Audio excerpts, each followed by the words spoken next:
Welcome in, everybody, to the final day here of the play-ins for FISSURE Universe Episode 3. We are going to be finding out who is going to be our second finalist and who's going to be moving through to the main event. Yesterday, we saw, after a grueling match 1, and then a bit of a quicker match number 2, G2IG take that first slot to get themselves through into the main event, and here we're going to be deciding between Nouns, PSG Quest, and the 1W team, who is going to be the final entrant here into the main event. So, Otomo, you're looking at all these three, Nouns, PSG Quest, and 1W team. Do you have a favorite to take that final slot? I mean, I can't get away with PSG Quest as my favorite for the first series, at least. Between PSG and 1W, I don't know. I would say, we're going to see here, G2IG has already advanced. They made through the best of 3 upper bracket grand finals. But today there will be a best of 5 lower bracket finals. For who people don't know, the 2 teams that make it through automatically advance to the playoffs. So that's why if you go to the lower bracket, you don't climb back up, but you just make your journey through there. Tougher journey, longer road, but you qualify just the same. And you make money from these as well, which is kind of nice. Yeah, I think this is the first qualifiers I've seen, or the play-ins, where both teams that are going to qualify make 7,500 each. So yes, nothing to turn your nose up at for 3 days here, as we do see the schedule on the screen. And don't forget, everybody, to follow along on the YouTube channel and the Twitch page here as well, for not only the events going on in the next few days, the FISSURE Universe 3, but everything that's going to be coming up in the future here as well. So yeah, take a look at the schedule, Nouns versus PSG Quest, and there's a bit of a gap to allow the winner of this best of 3 to relax, get some recovery in, maybe even check out the VODs, or maybe just one particular VOD from last night, and take a look at how they think 1W team are going to play this one. So yeah, a bit of a break, but the team that wins are going to be thankful for it, because it must be so hard to go from a best of 3, and it's like, right, now you've got a best of 5, your reward for this is another best of 5. I guess what is said to be the second best team right now, because they're the team in the lower bracket waiting for you. It is very tough for them, especially because of some like time zones. I don't think I imagine actually all of them are in Europe, so it's not a big deal. But we have a long day for sure for the 2 teams, and let's get into the 2 teams who are going to be playing the first Nouns versus PSG Quest, then we'll be looking at them. Make sure again, by the way, that you guys are, like, did you mention right, following the channel? It's all very important. It has to be done. Yep. Follow along YouTube and the Twitch. Make sure you're in there, and follow along for anything that happens in the future here too. But yeah, you're looking at these 3 teams. You've got Nouns, PSG Quest, and 1W team. So start with Nouns, coming through the last great hope of North America here. The only maybe hope for North America, depending on how Shopify Rebellion does in the future. But you're looking at this. In terms of how they played up against, they took a game off G2IG. Yeah. They've won up against Aurora here too, so it's not easy teams to come through there. And if you now have to come up against, again, one of the better teams, I guess, in the MENA region, PSG Quest now established, it feels like you are playing the top teams from every region you've come across. Yeah, and now it's a tough road for them, but even the odds, they're not out of it. It's like it favors PSG Quest, but it's not a whole, it's a big thing. Nouns, they're a solid team. They have Yuma, who's pretty good. Copy, I feel like Copy is the star of the team. He is very flashy. He's been picking Huskar, Puck, Monkey King, and just kind of winning the lane, making space for the team. It's cool. Gunner definitely passed the growing pains. He was mid, now he's off lane, and he feels way more comfortable. So there's a lot of good in Nouns. I just kind of also look at it and feel like PSG Quest is just a gear above. If PPD is watching, sorry about that. But that is just the general feeling. I feel like PSG Quest comes off a little bit better. And hey, there it is. The offlaner in the middle, as usual, despite not deserving it. We should put the position 4 in the middle, How does that make sense? Because no, see, they're arranged by like position, right? 1 to 5. But we should put the 4th guy, the position 4 in the middle, and then have like the secondary, more important roles in the front, less important in the backs, like carry. So the 4 and the 5 would be at the 4 and the 5. Oh, I mean, the 4 wouldn't even be in the picture, to be honest. Nah, of course. No, it would be.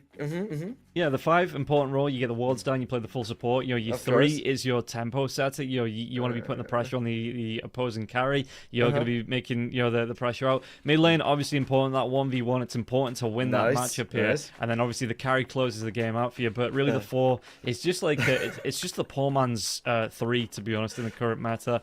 Okay, maybe rotates from time to time, but it just stacks jungle. No, here's what we do. We put the 4 in the middle because he's obviously the most important role. See, they did the same. This is going to be PSG Quest. So Omar should be in the middle right now. And next to him should be like Noob and Ducalis because, you know, they're the second most important roles. And then we have TA2000. And behind TA2000, not like on the side, behind him, we put Malik because the offlane, who gives a crap, you know, at this point?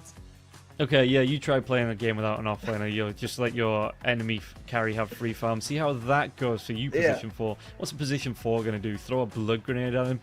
Hey, and 5 seconds later, we throw another blood grenade. All right, we just have to wait for the cooldown to expire. And listen, sure, if we have to remove the role, yeah, I guess he's important in that way. I'd rather have an offlane than not have an offlane, if that makes sense. But we do look at the two teams right now. So yeah, PSG Quest comes in. They're very interesting, some of the stuff they're doing. TA2000, he is playing hyper tempo right now. He's playing Void Spirit and Meepo in the carry role. So he just wants to go in quick and end the game. That's different from Yuma, who's playing Sven, Gyro, Alchemist, Morphling, much more farm oriented. And that's going to be a difference in style that, in general, I kind of favor PSG Quest. And when it comes to aggression versus farm, I'm all for aggression.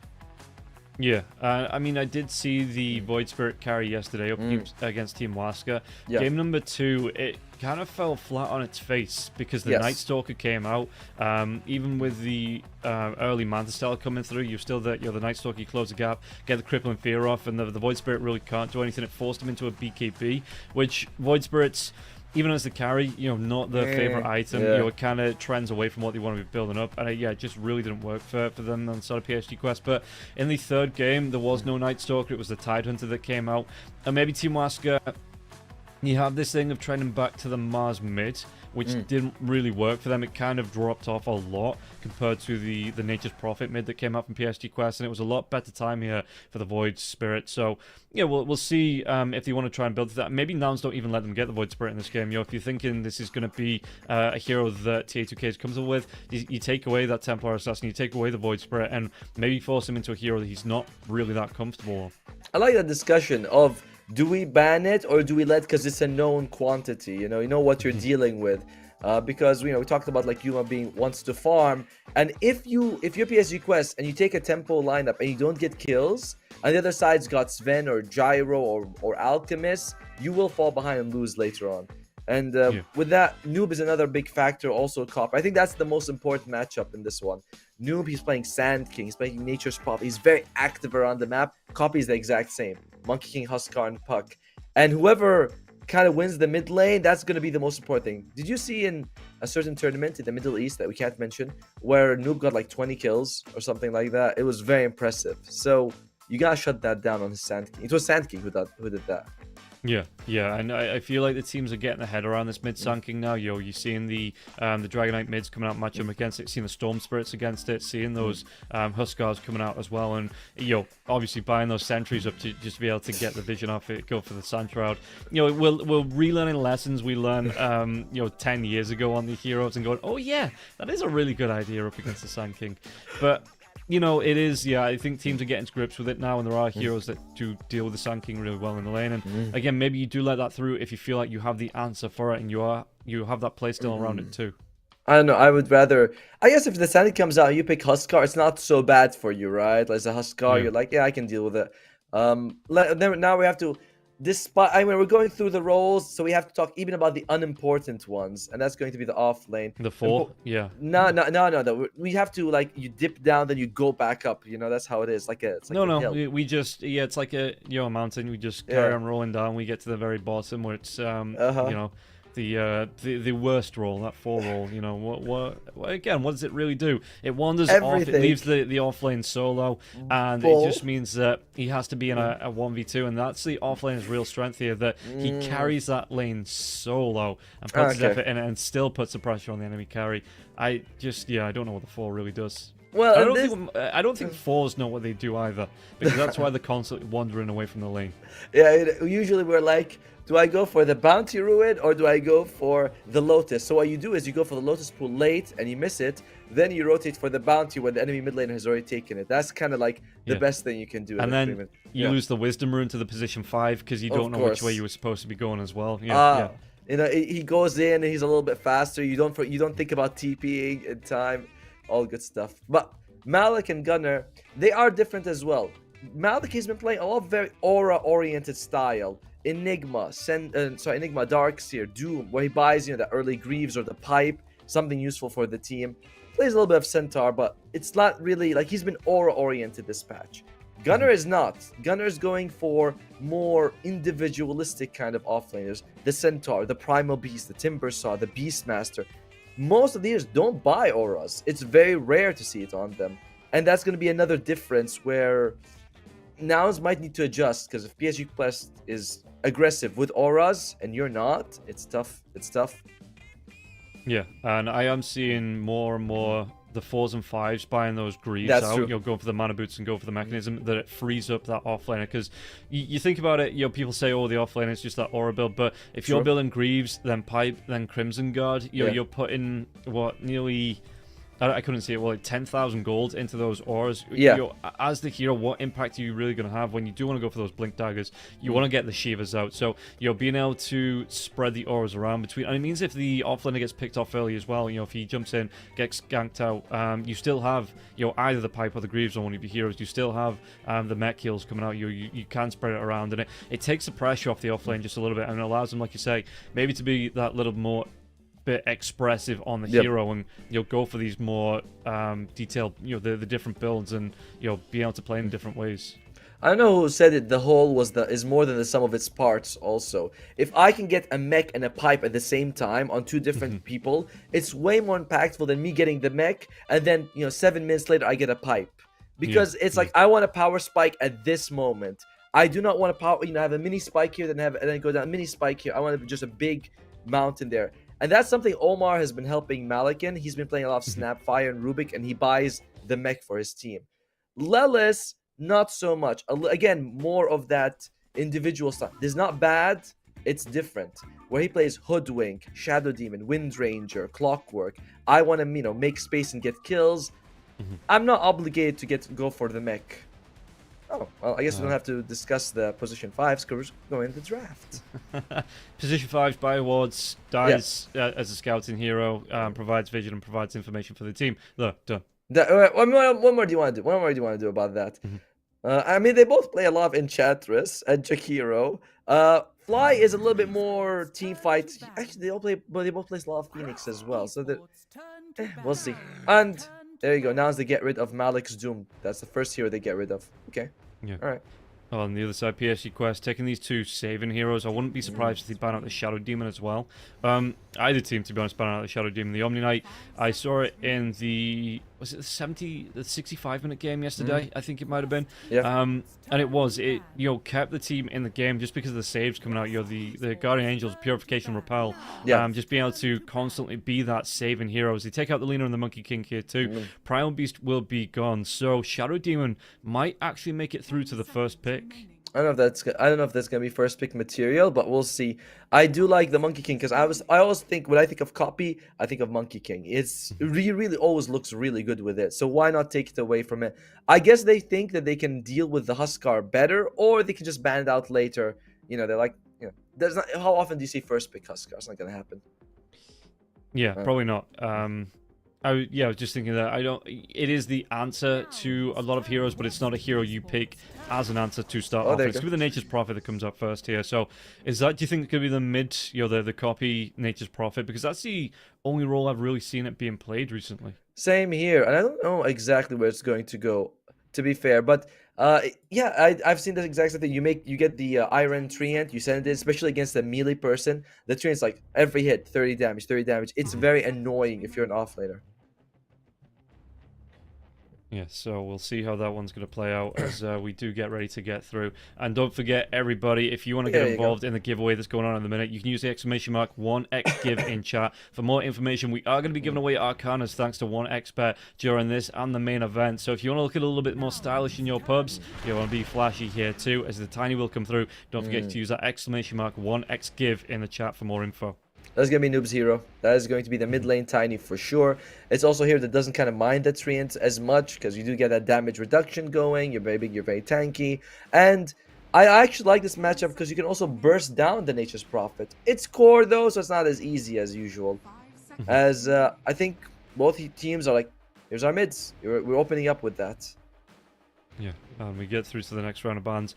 Anything else you want to be taking out from either side? Is there anything this early on with any signature heroes, anything you think they should be focusing on that Enchantress has been taken away, like you said? Anything else that might pose that kind of early threat? I am kind of worried about the Enigma for PSG Quest, and I was gonna say the Meepo. Mirana, that's new. That's okay, alright.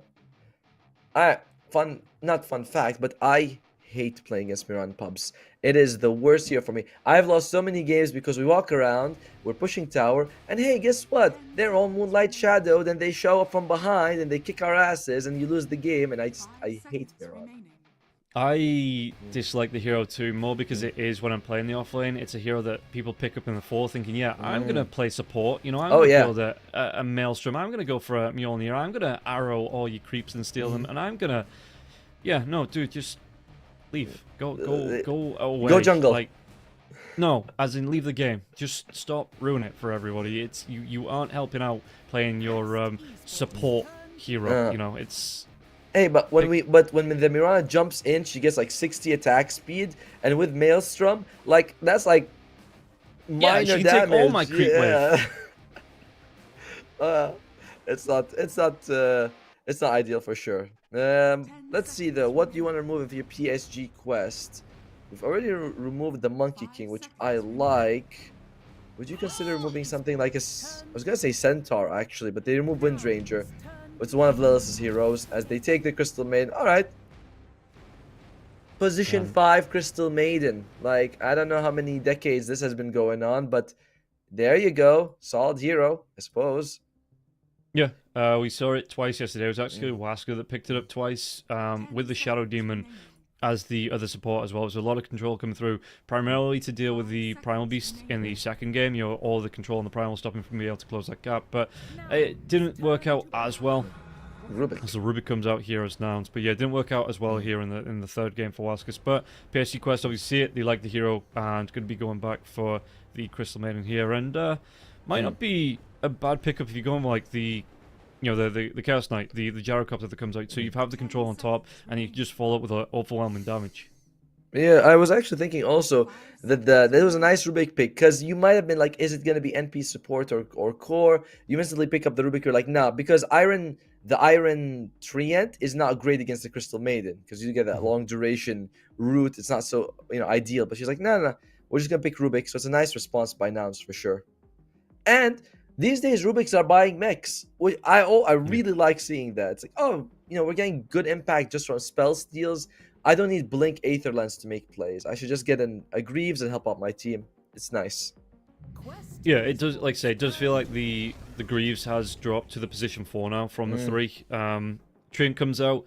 I don't mind this. I've seen a couple of trains the past few days. Did they play it yesterday? They did. PSG Quest, yeah, they did play it up yesterday with it was the Lena. Obviously, the Lena's been banned out already. Actually, PSG Quest themselves taking it away here. Do you think that's going to be one of them that we don't see the Lena? Because Lena does feel like not quite as powerful as last year when she was fully in the meta, but she does feel like she's still on that kind of right-click kick. So, is it just going to be the Lena bans, do you think, all day? I hope so. I'm not really a big fan.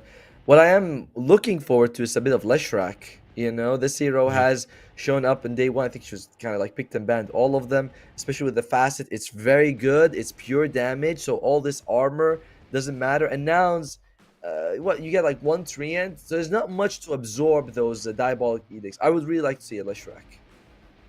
Yeah. And yeah, it was. We saw it on the first day, right? We saw it in 3 out of the 4 games that we cast. I'm surprised that one W team didn't pick it up yesterday. They didn't go for it at all up against G2IG. Yeah, maybe it makes its return today. Have you been picking it in pubs? It's pretty fun. It's pretty good. No, but I've not really had too much time to play pubs in the past 3 days since I got told that it is actually a thing. And again, it's that position 4, and I'm too busy playing the good lane and the off lane. Ooh, Shadow Demon comes out. All right, that's gonna be Omar's hero. A little bit of aggression there coming out from them with the disruption, Shadow Poison stacks.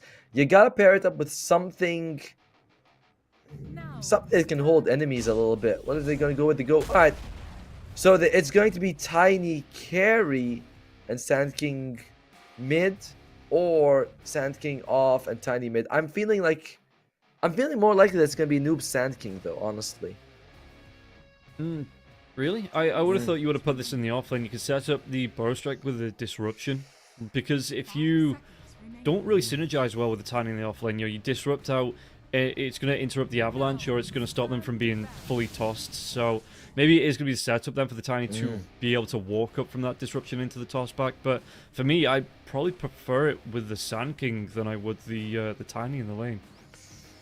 It's more familiarity. Sand King is Noob's most played hero, right? So that's why I feel like it's more likely that he's gonna play it, and then the Tiny is gonna go somewhere else. But where, I'm not sure.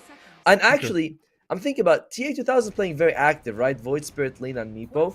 Tiny does fit in that, and MOUZ disagrees though. They ban out the Slark. They think that it's gonna be Tiny mid and Sand King off, or the other way around. Regardless, they don't think this is a carry. Yeah, these ban out that Slark. I think, again, just covering bases here. What is left carry-wise? What else has he been playing? I know the Shadow Fiend's still here. Like I say, we did see the Templar Assassin come out yesterday. And it just felt like it was a bit of a... Was it yesterday or the day before? It might have been the day before. It was one of the matches where it was up against Morphlin. And the hero just dropped off. They got to the 45-minute mark on the Morphlin. The Morphlin just completely took over the game. So I think that might be where we see... not even consider on the ban, because Nouns, if they can take this game long, they will have that advantage, and maybe TA2K are going to have to leave the Templar Assassin in the back pocket for now. Nouns will pick up an offlaner, that's for sure, though. And the Centaur gets banned out. The Primal Beast is banned out. They have Beastmaster in their pocket if they want, but if you have Beastmaster farming and Morphling farming, and your supports are Treant Protector, Rubik is pretty good, to be fair. Like this, again, it's so much weight on copy. I don't want Beastmaster. I want something a little bit more like the Timbersaw or the Pango. Something a little bit more active here. Yeah, the Timbersaw is still there, so that could be what they want to lean towards. Yeah, like I said, to try and get themselves around the map, try and get that damage out, try and make some good rotations with the Timber. I suppose you have to, you don't know what you're picking into again from Quest, so yeah, you have to kind of pick it blind here. And the Timbersaw might not be the worst hero. If you have to pick blind, Timber is fairly survivable. It doesn't really take too much in the lane to get it going as well, so it might not be the worst pick here from Nouns. And you're up against one universal hero, one strength hero, so Timbersaw is also pretty solid. I wouldn't say it's shredding them, but at least hurting them pretty badly. So I'd love to see a Timbersaw from Nouns, not the Beastmaster though. For PSG Quest, it's much harder because we don't really know where the Tiny and the Sand King are going. Everyone can guess here, there, but we don't actually know.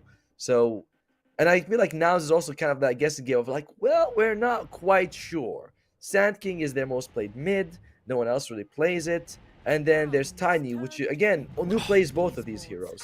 Just going to call the AM pick for Quest. Timbersaw. There you go. All right. Yeah. PSG Quest, what do you want? Well, not the AM anymore. Honestly, I think you want an offlaner. You want an offlaner. You should put the Tiny versus the Timbersaw and the Sand King mid. That's what I would like to see. I don't know. I don't think the fight's enough. I think if this game goes 35 minutes, Nouns just win, because the Morph and the Tiny won't do enough to counteract that. The damage, it won't be there on the side of Quest. I think you need a carry here. I'd rather see something like I want to say Enigma, but there's a Rubik. But other than that, Rubik is good against the other four heroes. Enigma is good against the other four. I'd like to see a Enigma. If not, they go with it. No. No, like I said, I just look at it, you think if you go Tiny carry here, and you get, like I said, that offlane that's going to be you put yourself on a massive timer on the side of PSG Quest that you have to respect the fact that with the Timbersaw, with the Morphin, if this game goes late, you need something that's going to be able to rip through them, and I think the Ursa does just that. This draft feels kind of close to me on both sides. On Nouns, you have that late game scaling with the Morphling, good tempo between Copy and Gunner, so I like that quite a bit. On the other side, it's very durable. Sand King, Tiny, Ursa, good AoE damage as well. Good mix of physical, magical. I lean slightly draft and team-wise to PSG Quest, so I'm going to go with them for game 1. Okay, and yeah, I think that's where I'm leaning as well. I think the Ursa, you get a good start anyway. I'm going to be able to... I think you come online a little bit quicker than the Morphin in terms of wanting to get involved in the fight. So, not saying that the Morphin doesn't, but the Morph, usually you want to get into the Blads, the Manta style, you're going to be farming those up, whereas the Ursa Bird just goes, cool, I'm level 7, I'm level 8, even if I don't have my Battle Fury yet, let's get a couple of kills under our belt, build that Battle Fury out, and then try and sneak in the Roach Pit as well. So I think PSG Quest, you talked about it, they might just be a little bit more aggressive in this match. They might just be able to make these rotations and try and find the early fights that builds that momentum that stops the Morphlin from being that late game menace that it can become. Yeah, it's so much weight on Copy and Gunner, which is kind of cool because now you could like, all right, this is the storyline we're going in. You two have to do a lot. Give Yuma some time to get online. By the way, the odds, they did shift more favorably towards MOUZ, but it's still favoring PSG Quest, just like they shift a little bit. Wow, the voting results are in, and 86% believe in PSG Quest. Where are my North American fans? What are you guys? Is it still like nighttime? It's there like something? 7 o'clock in the morning over there. They're is it? Yeah. Yeah, there's still a while. In fact, it might be even earlier. What are they, like 8 hours behind minimum or something like that? Come on, guys. You gotta show up and support your team. I don't think this is a 15% chance for MOUZ. I would not be, but I do come in being like, this one in particular is like 30%. We'll see how much Copy and Gunner can do. Yeah, well, that's for the series. It's who that's true. The chat thinks going to win overall. So yeah, they do believe in the PSG Quest, like you said at the beginning. You think it's going to be favoring them coming through the series. Yep. And now they've maybe got a little bit of work to do to get themselves back in that comfortable position. And we'll see how it's going to break down. Yeah, you said again the odds, not massively between the two teams. I think Nouns are on 2.22 there. Yeah, 2.22 to the 1.61. So not a massive difference. I've seen longer odds in the FISSURE Universe the past couple of days. I think the biggest I saw as the draft was kicking off was 5 point something to the 1 point something. And I think I was with you with that one. Yeah, probably was. Yeah. I mean, it's a 50-50 chance. It was either you or Wingblade. So odds are good. Let's see. Anything Shredder comes out. Arcane Accumulation. I'm liking those. Shredder does feel like the earlier lane winning one. And also Crash Landing on the Tiny. I know this is kind of normal, but for a while we're seeing people go back for that what was it called, Insurmountable. Although it was like all Crash Landing, then Insurmountable makes a little bit of picks here and there, but it's going to be Crash Landing for PSG Quest as they want to get kills on TA 2000. Yeah, and odds on the screen, you see that again. Just jumped a little bit there for Nouns, but don't forget you can head over to the 1xBet website as the odds were just shown and get yourself in on the action if you want to get involved here. But yeah, looking at this one, Noob, I mean, from what I've seen, this Treant is just a major annoyance for the mid laners, especially up against melee mid laners. I saw it twice up against the MOUZ. We saw it once. I know I saw it with Wingblade yesterday once. And the MOUZ, it was Dartmouth both times actually, had to go for an early point in the bulwark just because the amount of damage that came out from this Iron 1 Treant. I don't think the Tiny struggled as much as the MOUZ would, though. Because of your innate ability, you naturally reduce the damage that you're going to take. So I know it's going to be annoying, but it's not going to be so bad. As looking at the sign, by the way, we missed out on the bounty runes. We don't know who got what. Oh no! Yeah. That's well, let's just say everybody got 2, and they're both happy. All right, sure, we'll go with that. Top lane, I am favoring Nouns a little bit here. If Ruby can get a lift on Ducalis, it should be a kill for them. The harass from the Shredder is very nice for Gunner. It's not like PSG can't get kills. It's just going to be harder for them for sure. Yeah, I think if you can get the lockdown, maybe try and bait out that Timber Chain from the Timbersaw with it, get the Frostbite over the top and then slow him with the Crystal Nova as well. You might be able to once, but that's going to be once the Ursa's got a couple of levels under his belt as well. Could be able to come through with a Fury Swipe, the overpower. So yeah, at that point, the Timber Chain, if it does get away, should be around level 2, level 3. Should be able to dive away if Gunner does get in danger.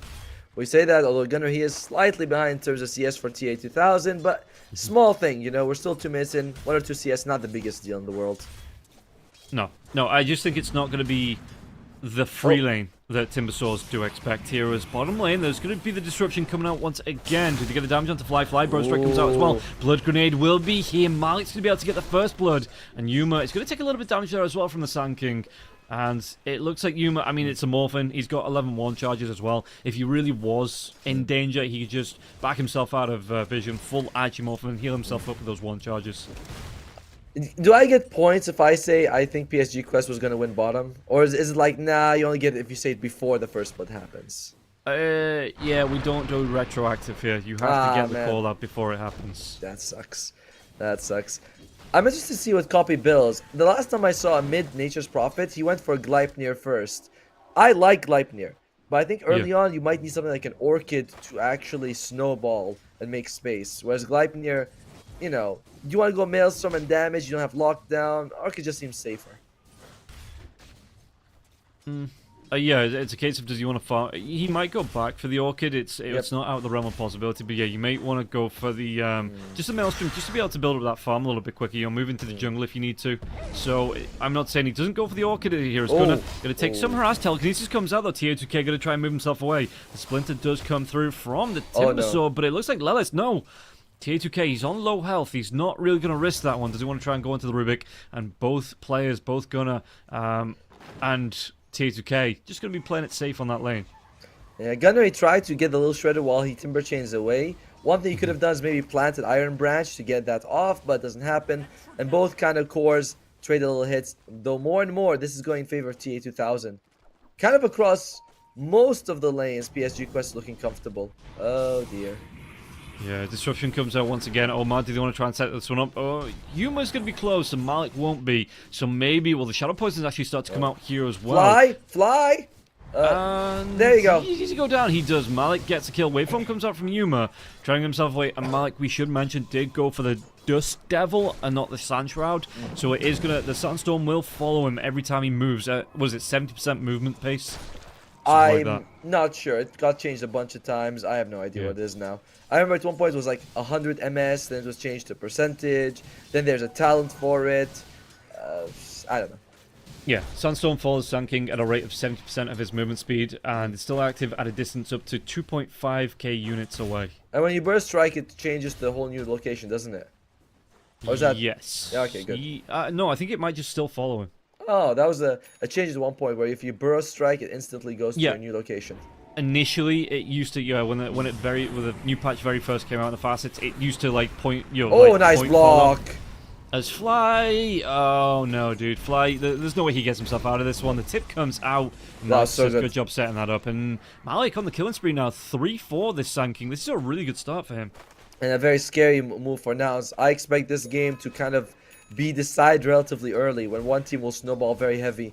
But man, Omar, the disruption into the perfect body block, keeping him there, and Fly is like, well, I can't do anything, I can't move. Very, very nicely done by PSG Quest in that off lane. Yeah, and if you look, there's going to be the telekinesis coming through. TA2K will be able to move himself back from this. So I think Copy, there was the tease of the teleport coming out from the Nature's Prophet, but no real rotation coming out of there. So just putting the threat onto the Ursaba. So far, Copy hasn't really indicated what he wants to buy as his first major item. It's gonna be a big deal for the team. You know, if you got whatever you get first, kind of dictates the way you're gonna be playing for a little bit. As Lelis, he's gonna get himself out of this one. The Ironwood Treant gonna get involved just a little bit. Who do you think hits harder, the Crystal Maiden or this Treant? My money would be on the Treant for sure.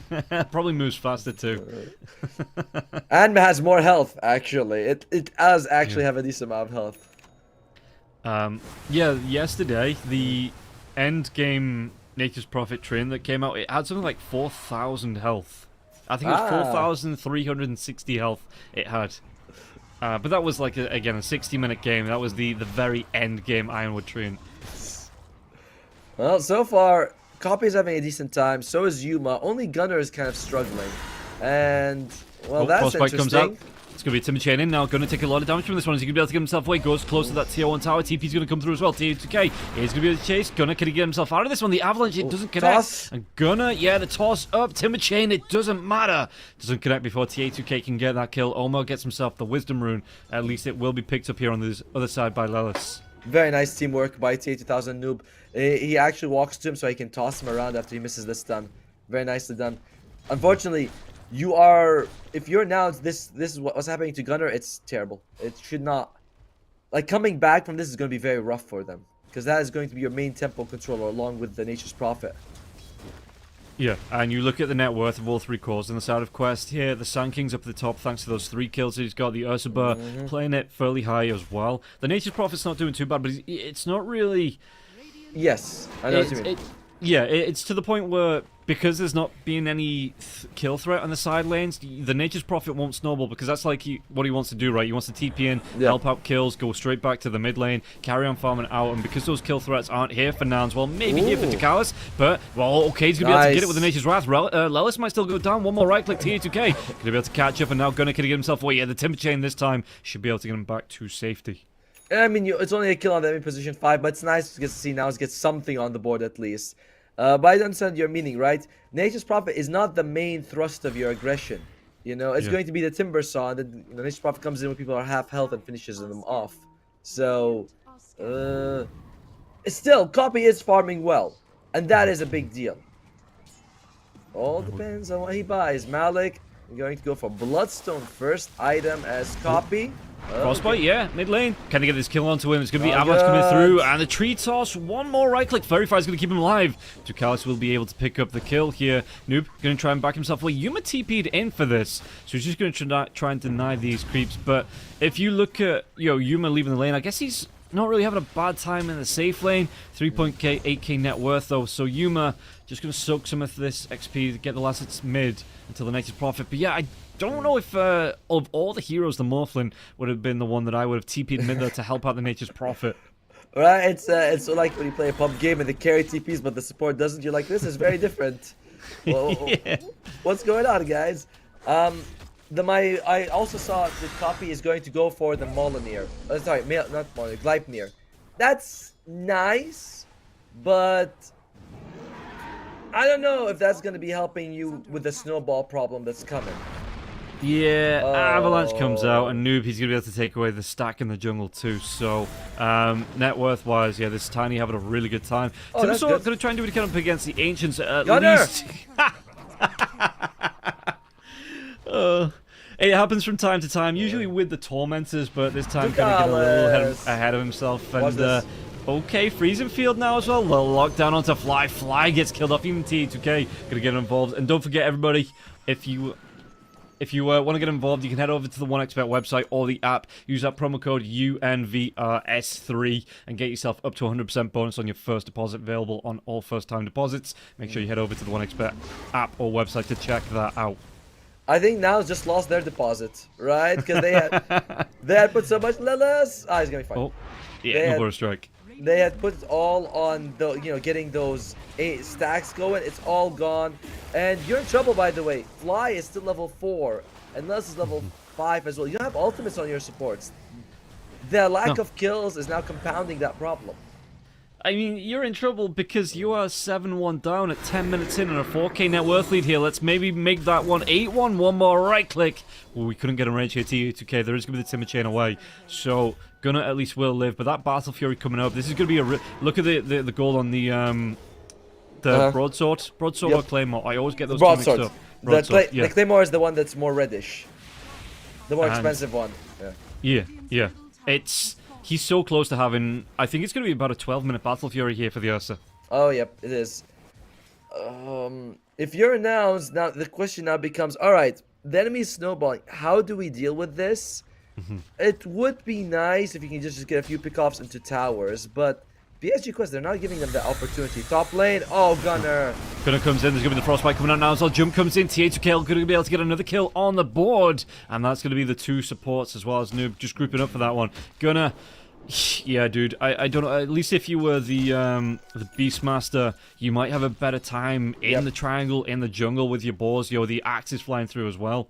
At the minute, this Timbersaw is just really not having a good time of it. And on the other side, the complete opposite for the Sand King. He is going to be top. You look at it, he's top of the core's net worth. The Timbersaw is at the very bottom of the core's net worth here. Malik, he's just having a fantastic time, not being interrupted. In fact, going to go for the early Bloodstone, it looks like, for the Sand King.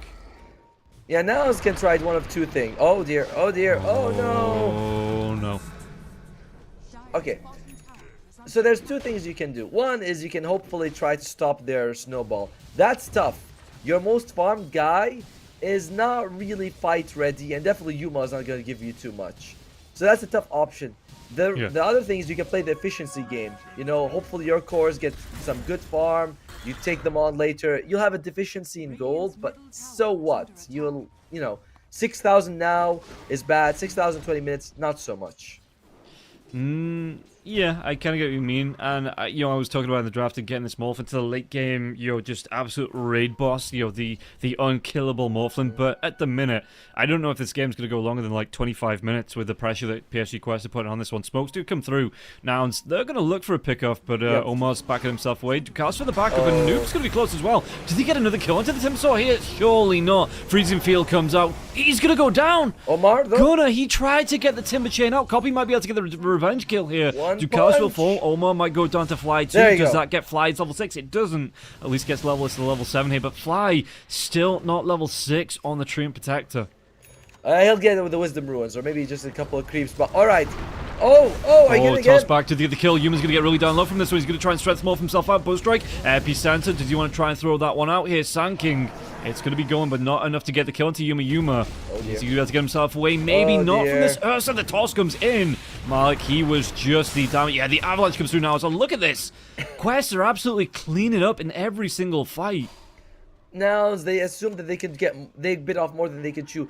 Getting that 2-for-1 trade, that was the best that they could have gotten. They actually won. I was about to say that was the first conclusive victory, but then that happened, and now the lead continues to grow for PSG Quest.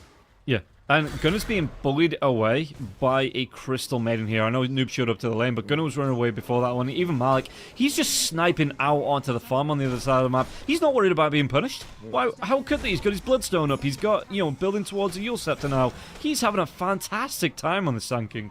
By the way, the Crystal Maiden regularly eats dragons, so I think you should all be afraid of her a little bit.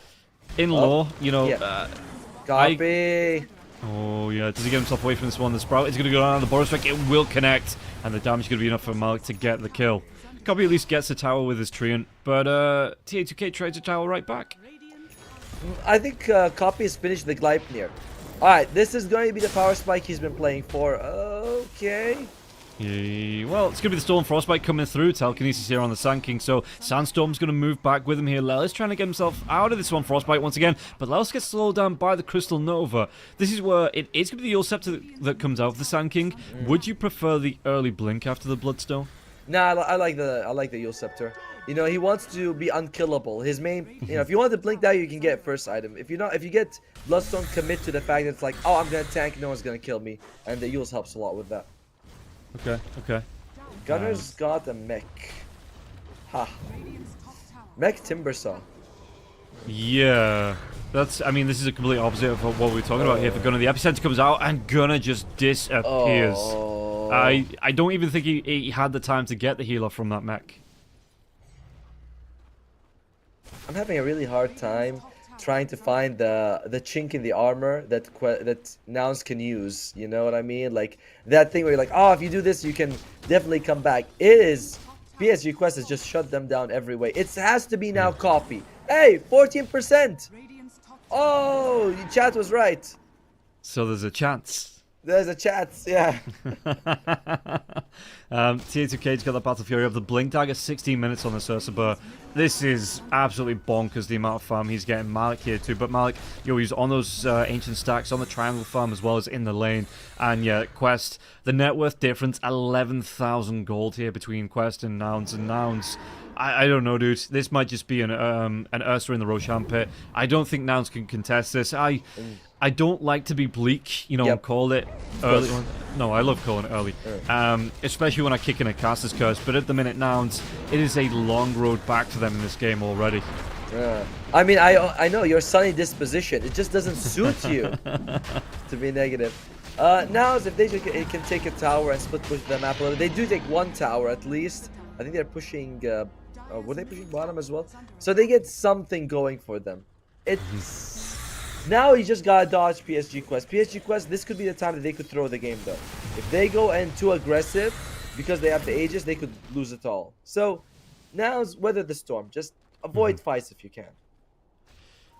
Yeah, just, I mean, can they fly? He's going to be caught out once again. He's actually going to throw out the overgrowth here, but the damage coming through. TA2K, they had the sentry down as well, just in case, yeah, he does have the shot out onto the, to fly, so easy blow for the Ursa Burr. And TA2K, I don't know, man, how do you really shut this Ursa Burr down? I don't know! They're just, how? I don't know. Okay, Yuma, if he can transform into Sand King, that'll actually give you a lot of control in these fights. Or the Tiny. So that'll be kind of nice. By the way, Overgrowth wasn't used, that was just the shard hit. Okay. Avatos. Yuma goes bye-bye. I just said!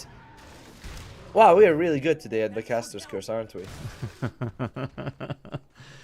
This Morphlin, I don't know, man. It's feeling more like a puddle at the minute. It's just a burly and inconvenience for the side of PSG Quest. And Nouns maybe trying to think, okay, we can take this game late. We can, we can make a comeback. We can really put the pressure on. But at the minute, PSG Quest are just punishing them left, right, and center every time they're caught out of position on the side of Nouns. Well, have you been watching the YouTube guy who makes parodies and he goes, "It's not a problem at all, barely an inconvenience"? What's the name of that guy? No, I don't. And the YouTube guy doesn't narrow it down at all. Yuma, he's dead twice in about the space of a minute. And you've got, I don't know, do you have to just go full strength morph for this Morphlin? Because it feels like he's just straight up disappearing every time the Tiny gets on top of him.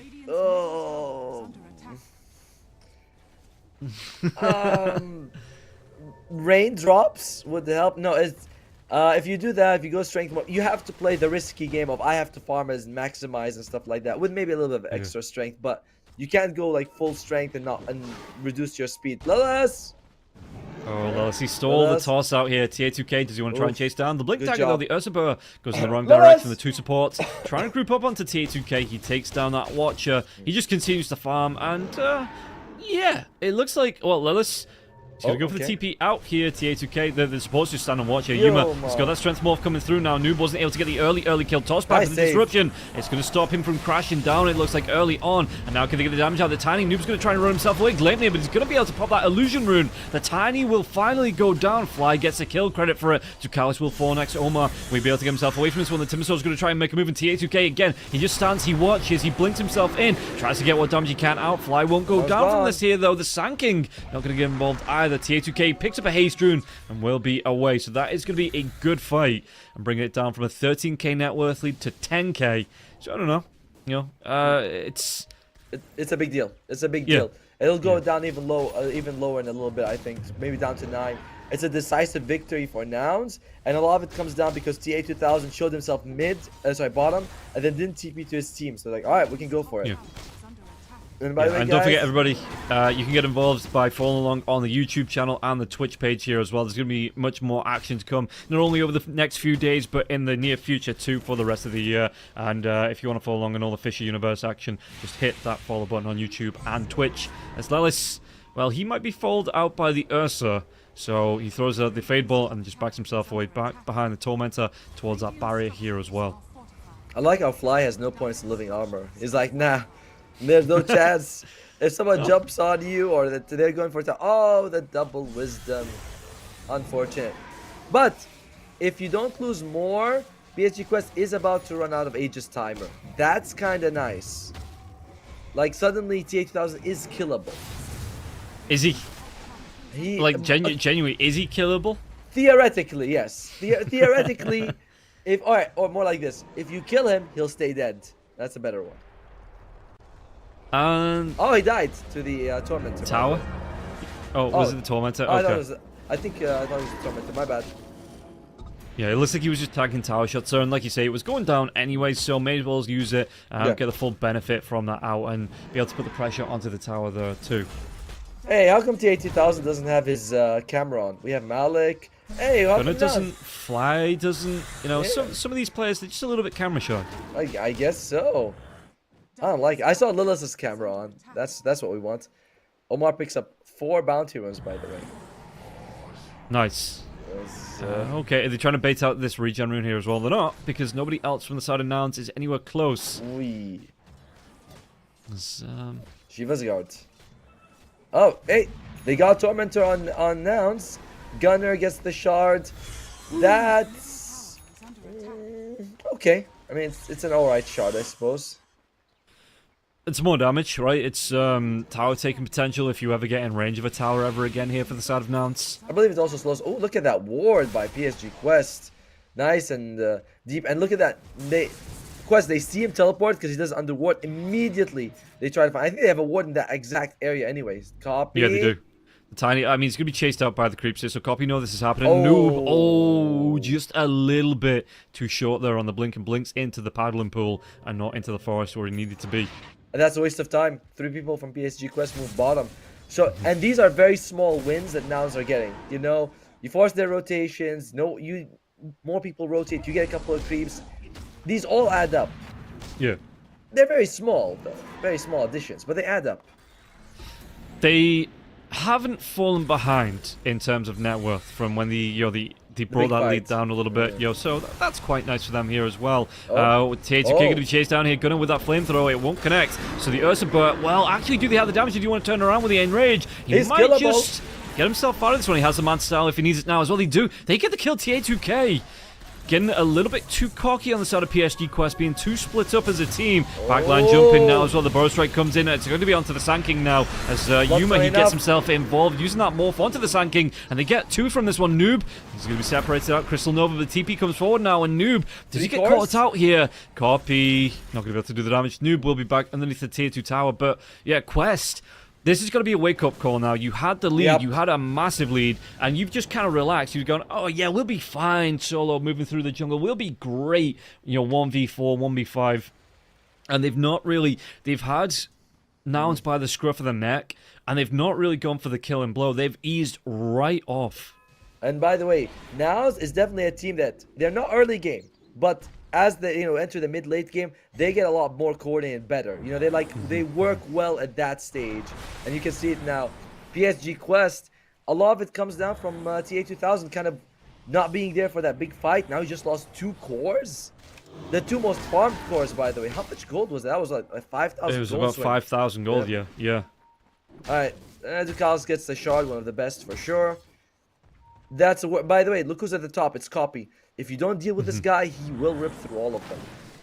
Yeah, and like you say, if the rest of Nouns can keep Quest from pushing high ground, he's going to be able to split push this map. He is going to be able to take objectives. So Roshan is going to be respawning here. We'll see if Quest make themselves right towards the beeline towards that Roshan pit. But yeah, Nouns, they're in fighting position now. This Morphin, it is starting to get scary. He's got himself that Manta style. The Crystal is up now as well, so he's going to start to do damage on this Morphin. Toss comes through though onto Gunner. Gunner's not going to disappear right away. Do they have the damage to take Gunner down? Gunner, he's going to try and pop that mech. Timber Chain comes out with the disruption. It is going to keep him locked down. So now Gunner again.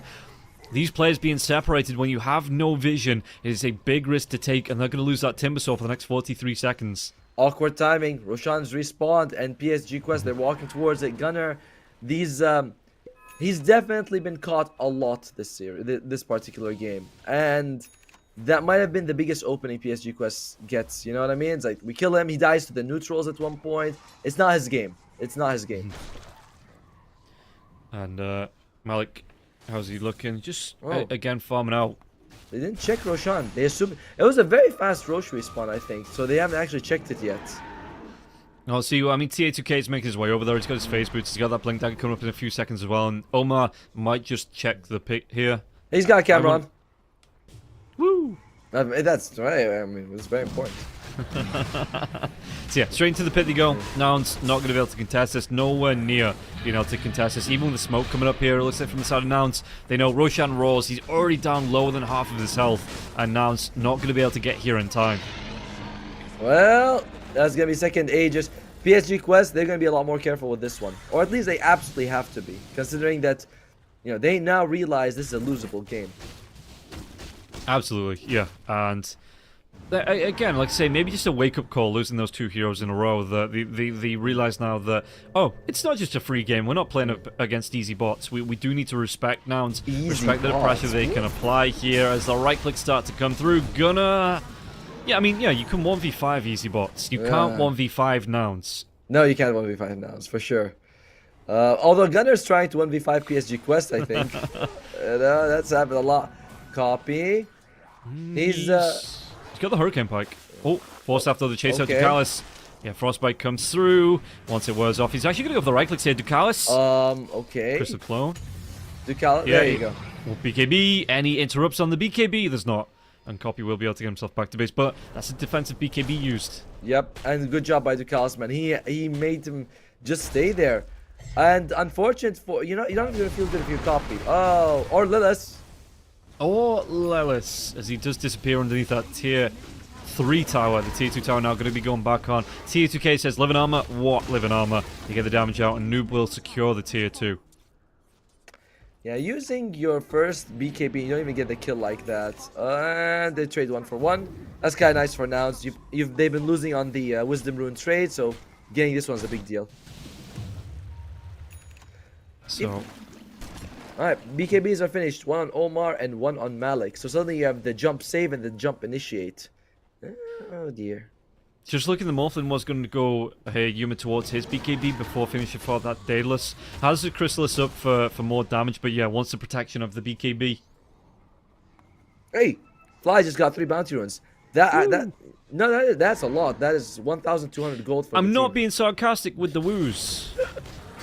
I'm sorry. It's your sunny disposition. Confuses me. Gunner.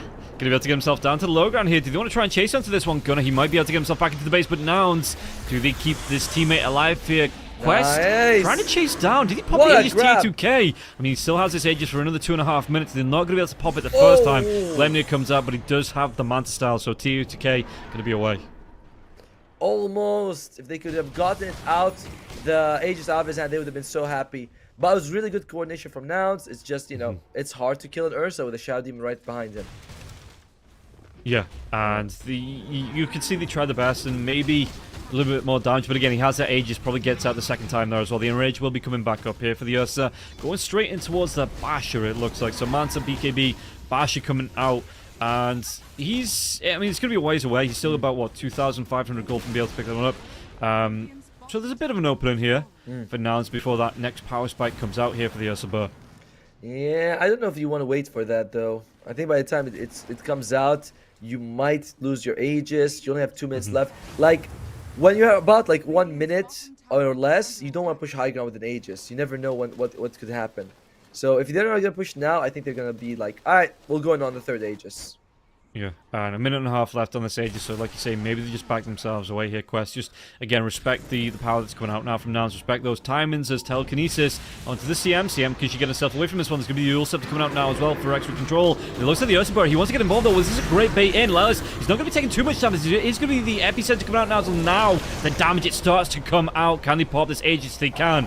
Do they want to stick around to take him down a second time? They don't. Omar comes through. Fly disruption out onto Yuma now as well. Burst Strike, it will connect. The right clicks, where is that Ursa? Do they have the damage to take him down? They have the control. But it looks like it might be Yuma away with that stolen Burst Strike. No, into the Avalanche. Toss comes out as well. They take down both cores. They're straight up dead. No buybacks.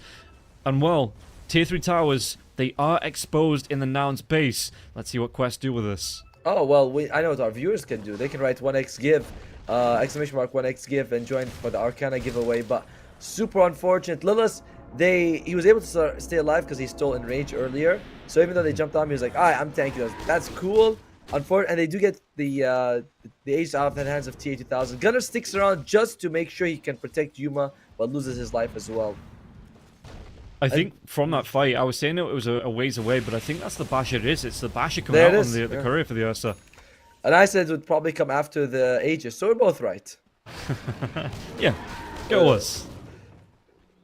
Well, Copy, I don't know if he was a big part of that fight, though. If he is, again, Copy is the carry. He is the most important player in the game right now. Win or lose, so far.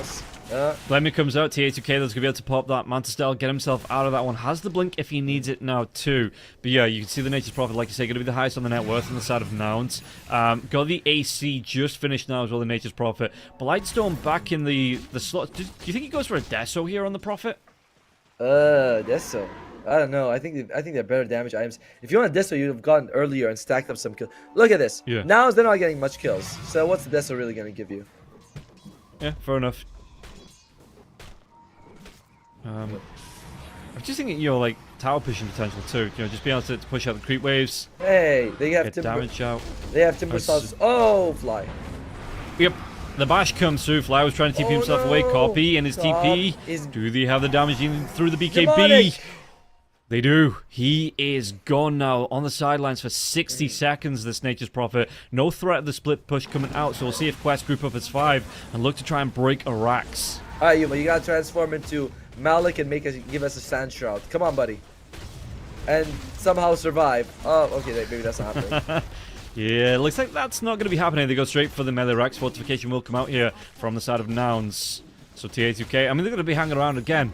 No Nature's Prophet for 35 seconds, and everybody groups up on the side of Quest. And in fact, Gunnar not even here on his side of the map, trying to farm through in the dire jungle. So they are going to lose a full lane. Do they want to go for more here on the side of Quest? It looks like Malik moving towards the bottom lane. Noob's already here now as well, so TA2K blinks himself down. They might just lose a second tier 3. Is it going to be a second Rax, though?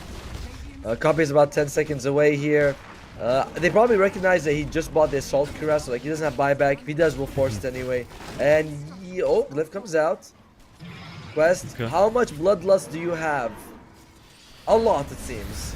Yeah, it seems like they don't want to leave here just yet, as this Malarax, one more right click from Noob, will be able to get it. Yosef comes out though, do they have the control? And it's going to be TA2K, comes in, finishes off that Rax, backs himself up now. Gleipnir comes out onto the Sand King. Noob going to be telekinesed up as well, but they do have the Force Staff, so Noob will be away safe, it looks like. They're kind of hanging around though. PSG Quest, I think they want to get a pick off. They're smoked up, but they know. Now as they ping the area, they're like, alright, I think they're standing there. We saw the smoke animation. Tough time.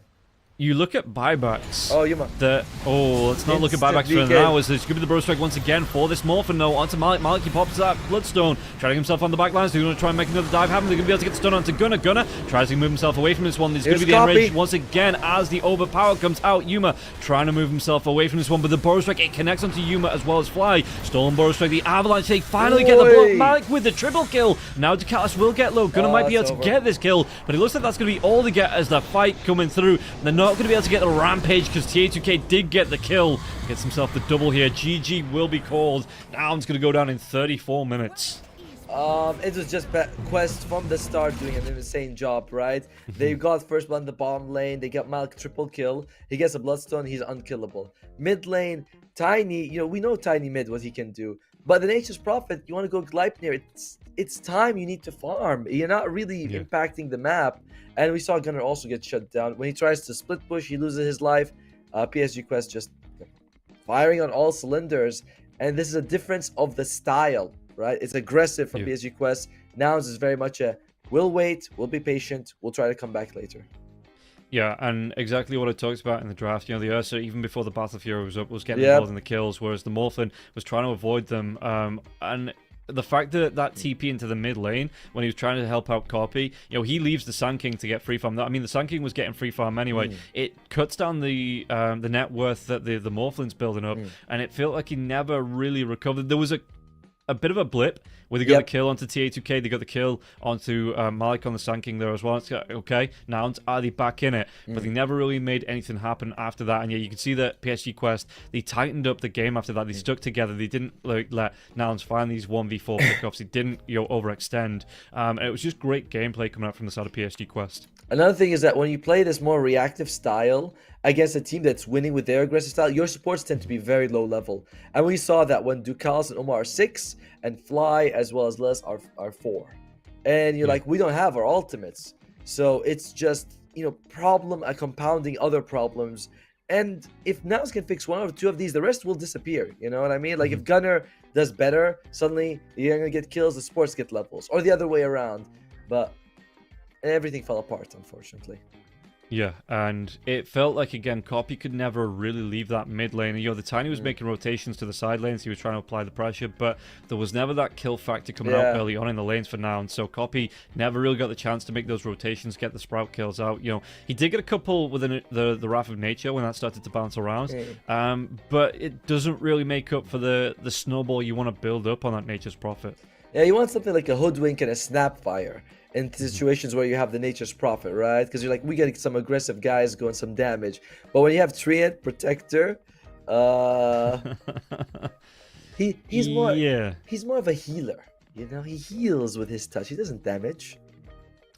He does a fair amount of damage with his right clicks, though, but yeah, never really got to get in range. And yeah, like you say, maybe they need to go for something that's going to be a little bit more aggressive.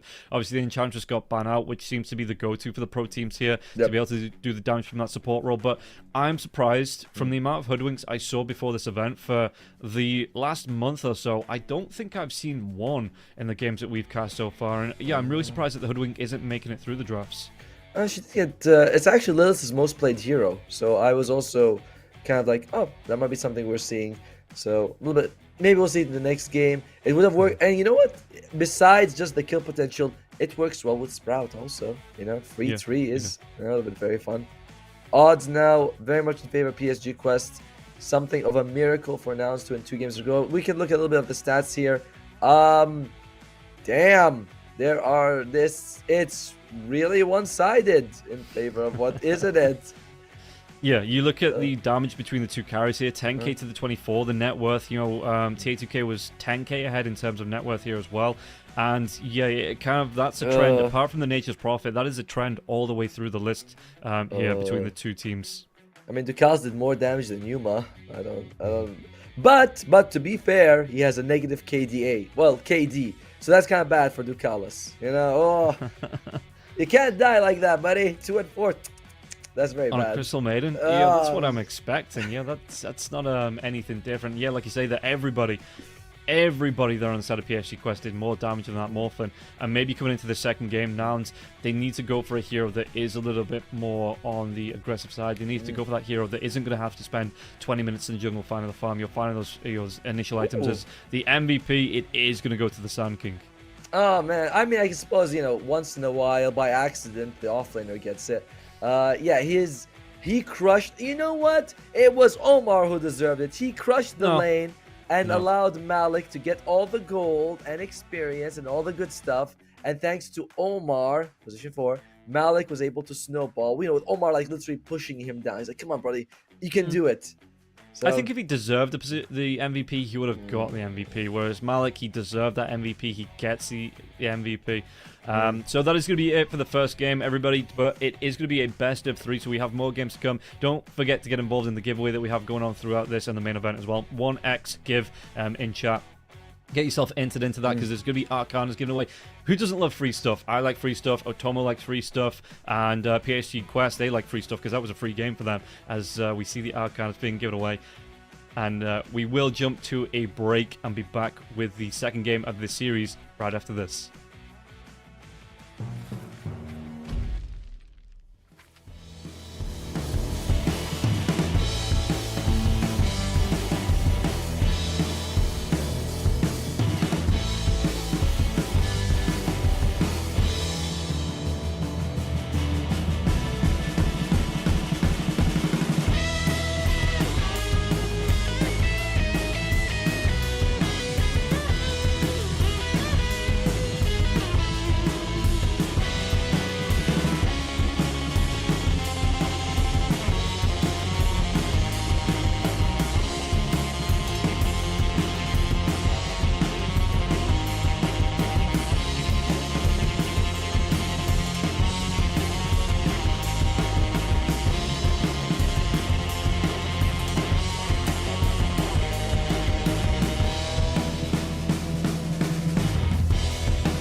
everyone should know about the esports in your pocket.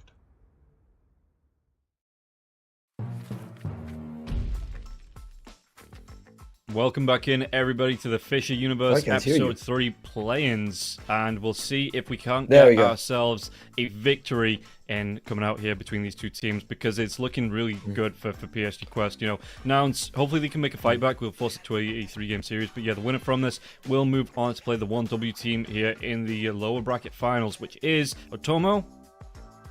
After this one? It's best of 5. Yeah, there you go. Yeah, I mean, well, I was anything. You could have said literally anything. Yeah, I was trying to get you involved in the conversation. I was gonna say it was against 1W. I was like, what's he leading me up to? But all right, yeah, it is going to be after this. There's going to be a bit of a break though, if this series, regardless of when the series ends, there's going to be a bit of a break between them to give the team that wins this one a break, a chance to rest up against 1W 5-game series. Ooh, it's a tough one, man. That's a tough one. It is. Again, at least you're gonna have. I mean, if PSG Quest win this one in 2, they're probably going to have about 3 hours, 2 or 3 hours maybe before that. What does it start? It's in 3 hours, I think. Yep. Yeah, so they're probably going to have about 2 hours rest, maybe. 1800 CAST. So far, that is shipping up to be the case, as PSG Quest Game 1 looked really no problem. There was a tiny bit of a mistake that they made when they kind of lost. TA2000 was bottom, and they lost a team fight. Then they got another team fight where they lost 2 of their cores and got nothing. So there is small gaps, in the armor, but the big adjustments need to be made by Nouns to expose that more. Yeah, and we can see that, PSG Quest, they've kind of had a good run here from the lower bracket. They dropped that one game to Team Waska, who knocked them down. It was G2IG, so they got knocked down by the winners of the upper bracket slot. Yeah, again, no shame in that. And yeah, from there, they came up against Team Waska, and now they're having a really good time up against Nouns as well. So, very confidence building for them. I think we just saw the... I missed the coin flip there to see which way it was going to go around, but... PSG took first pick, Nouns took Dire. Right, okay. And yeah, odds here for, I think that's for the full series as well, well in favor of PSG Quest, because they are 1-0 up, 1 game away from moving through into that lower bracket finals, and, only a best of 5 then separates them between here and the main event. So, if I put 1 Bugatti on Nouns, do I get 5 Bugattis back? That is how it works, right? Only if you win. Only if I win. And only if you win. Otherwise, you only get you get no Bugattis. That is it. The Bugatti gets taken away. Oh man, I kind of like having my own Bugatti though. Well, I mean, one day hopefully. As we go into the draft here, Nouns, PSG Quest, they get rid of the Monkey King. They know that that's Copy is a very active hero. They also get rid of the Ember. I'd love to see Copy in this game, either in a good match. They have overall last pick on Nouns, so maybe Huskar last pick to crush mid, or a Puck to make space. One or the other, because that NP.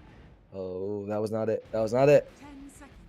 No, and again, it was a hero that tries to take advantage of the pressure on the sidelines, like I say, so you can get the ganks out, go back to mid without looking like you've left, like between waves or something. And yeah, just couldn't do that. So maybe, like you say, you get a hero that can create his own space, can make those own rotations, can get damage out. We're seeing the Queen of Pain being picked up more and more. We're seeing the Viper being picked up more and more. Just that can apply their own pressure in those sidelines. Even, well, the snipers that we're seeing are support snipers, the position 4 snipers. So maybe not going to be that. This is a position 4 sniper. Is it the one that's going for the facet that gives you the 1-second shrapnel? Yes, it is. Yeah, that's the one. PSG Quest, they open up with the Sand King. Malik has shown that he is as impressive with this hero as Noob is. So now that's a problem, right? He's like this really good hero that 2 of them of the enemy team play really well. So that's a tough one. That is a very tough one. Yeah, and don't forget, everybody, if you want to get involved in the action, you can head over to the 1xBet website or use the app. It is going to be on screen there. If you want to get yourself that app, you can use the banner below the stream and take eSports with you wherever you go. It's going to give you all the stats and all the information you need available on that banner below the stream. As the Wind Ranger, it comes out. Is this just straight up a Yuma Wind Ranger? Because I don't know if Copy plays a whole lot of that mid. Actually, so far this patch, Lilith has been playing the Wind Ranger more than anyone else on his team. Oh, really? Yep. So it's a solid hero in the lane, can scale very well. It's kind of like Mirana. You get a Maelstrom, and you're really good for the team afterwards. You grief your offlaner and you ruin the game for your entire team. Okay, I get it. Like just like a Mirana. No. You carry the team. All right. When they're in a bad spot, there's not enough damage. You're like you carry your team to a bad spot and there's no damage on the Wind Ranger. Yeah, I get it. I know what you're saying. Yeah, it's a bad pick if you're gonna play it as a position 4. Well, we'll see how this is gonna play it. I'm sure that he'll be able to do well with it, especially if he gets Maelstrom. I don't know, dude. I think this is going to be a core. I mean, one of the 3. Maybe you put it on Gunner if you think he needs that, a bit of a help on the escape with the win run. But I don't really, again, I just don't like it as a support. I think if you're going to go supports, it's not a waste of a hero. I just think there's better heroes to go. Like, I mean, I know the Enchantress has been out, but the Shadow Demon's looking really good. The Crystal Maiden worked in that last game here as well. Like you were mentioning, the Snapfire coming out. Yeah, there's just the Jakiro as well. It's another good support out there. I think it does better than the Wind Ranger as a support. I agree with you. I'm not a big fan of Wind Rangers as a hero in general, as a support even more so. But it's very flexible, and I think that's what MOUZ wants. They want to be able to adapt to whatever comes at them. They're like, all right, they'll pick something like a normal 5 next, and then they'll use the Wind Ranger. Is it a support? Is it an off lane or a carry? Whatever, we'll fill it in as we go along. Is that a bold thing as well? You and Slack seems to hate the Wind Ranger. Is it because you're jealous of the Wind Ranger's, the long flowing hair that the Wind Ranger has, or is that just because it does seem to be, a bit of a trend going on with all the bald players that hate on the Wind Ranger? Wow, 2 bald guys hate 1 hero. Must be a thing. I got a sample size of 2. It works. I mean, in Dota, that's. It's more of a trend than you'd think. Oh, I also don't like techies. I guess I must be part of the majority of all the bald players who dislike techies, right? We're all one cabal. We're like mind melded. The hair, you see, the hair gets in like, it interferes with our mind wave. The signals. Yeah. But when you're bald, you just connect automatically to other bald people. Into the hive mind. Yeah. Okay. We call it the big brain.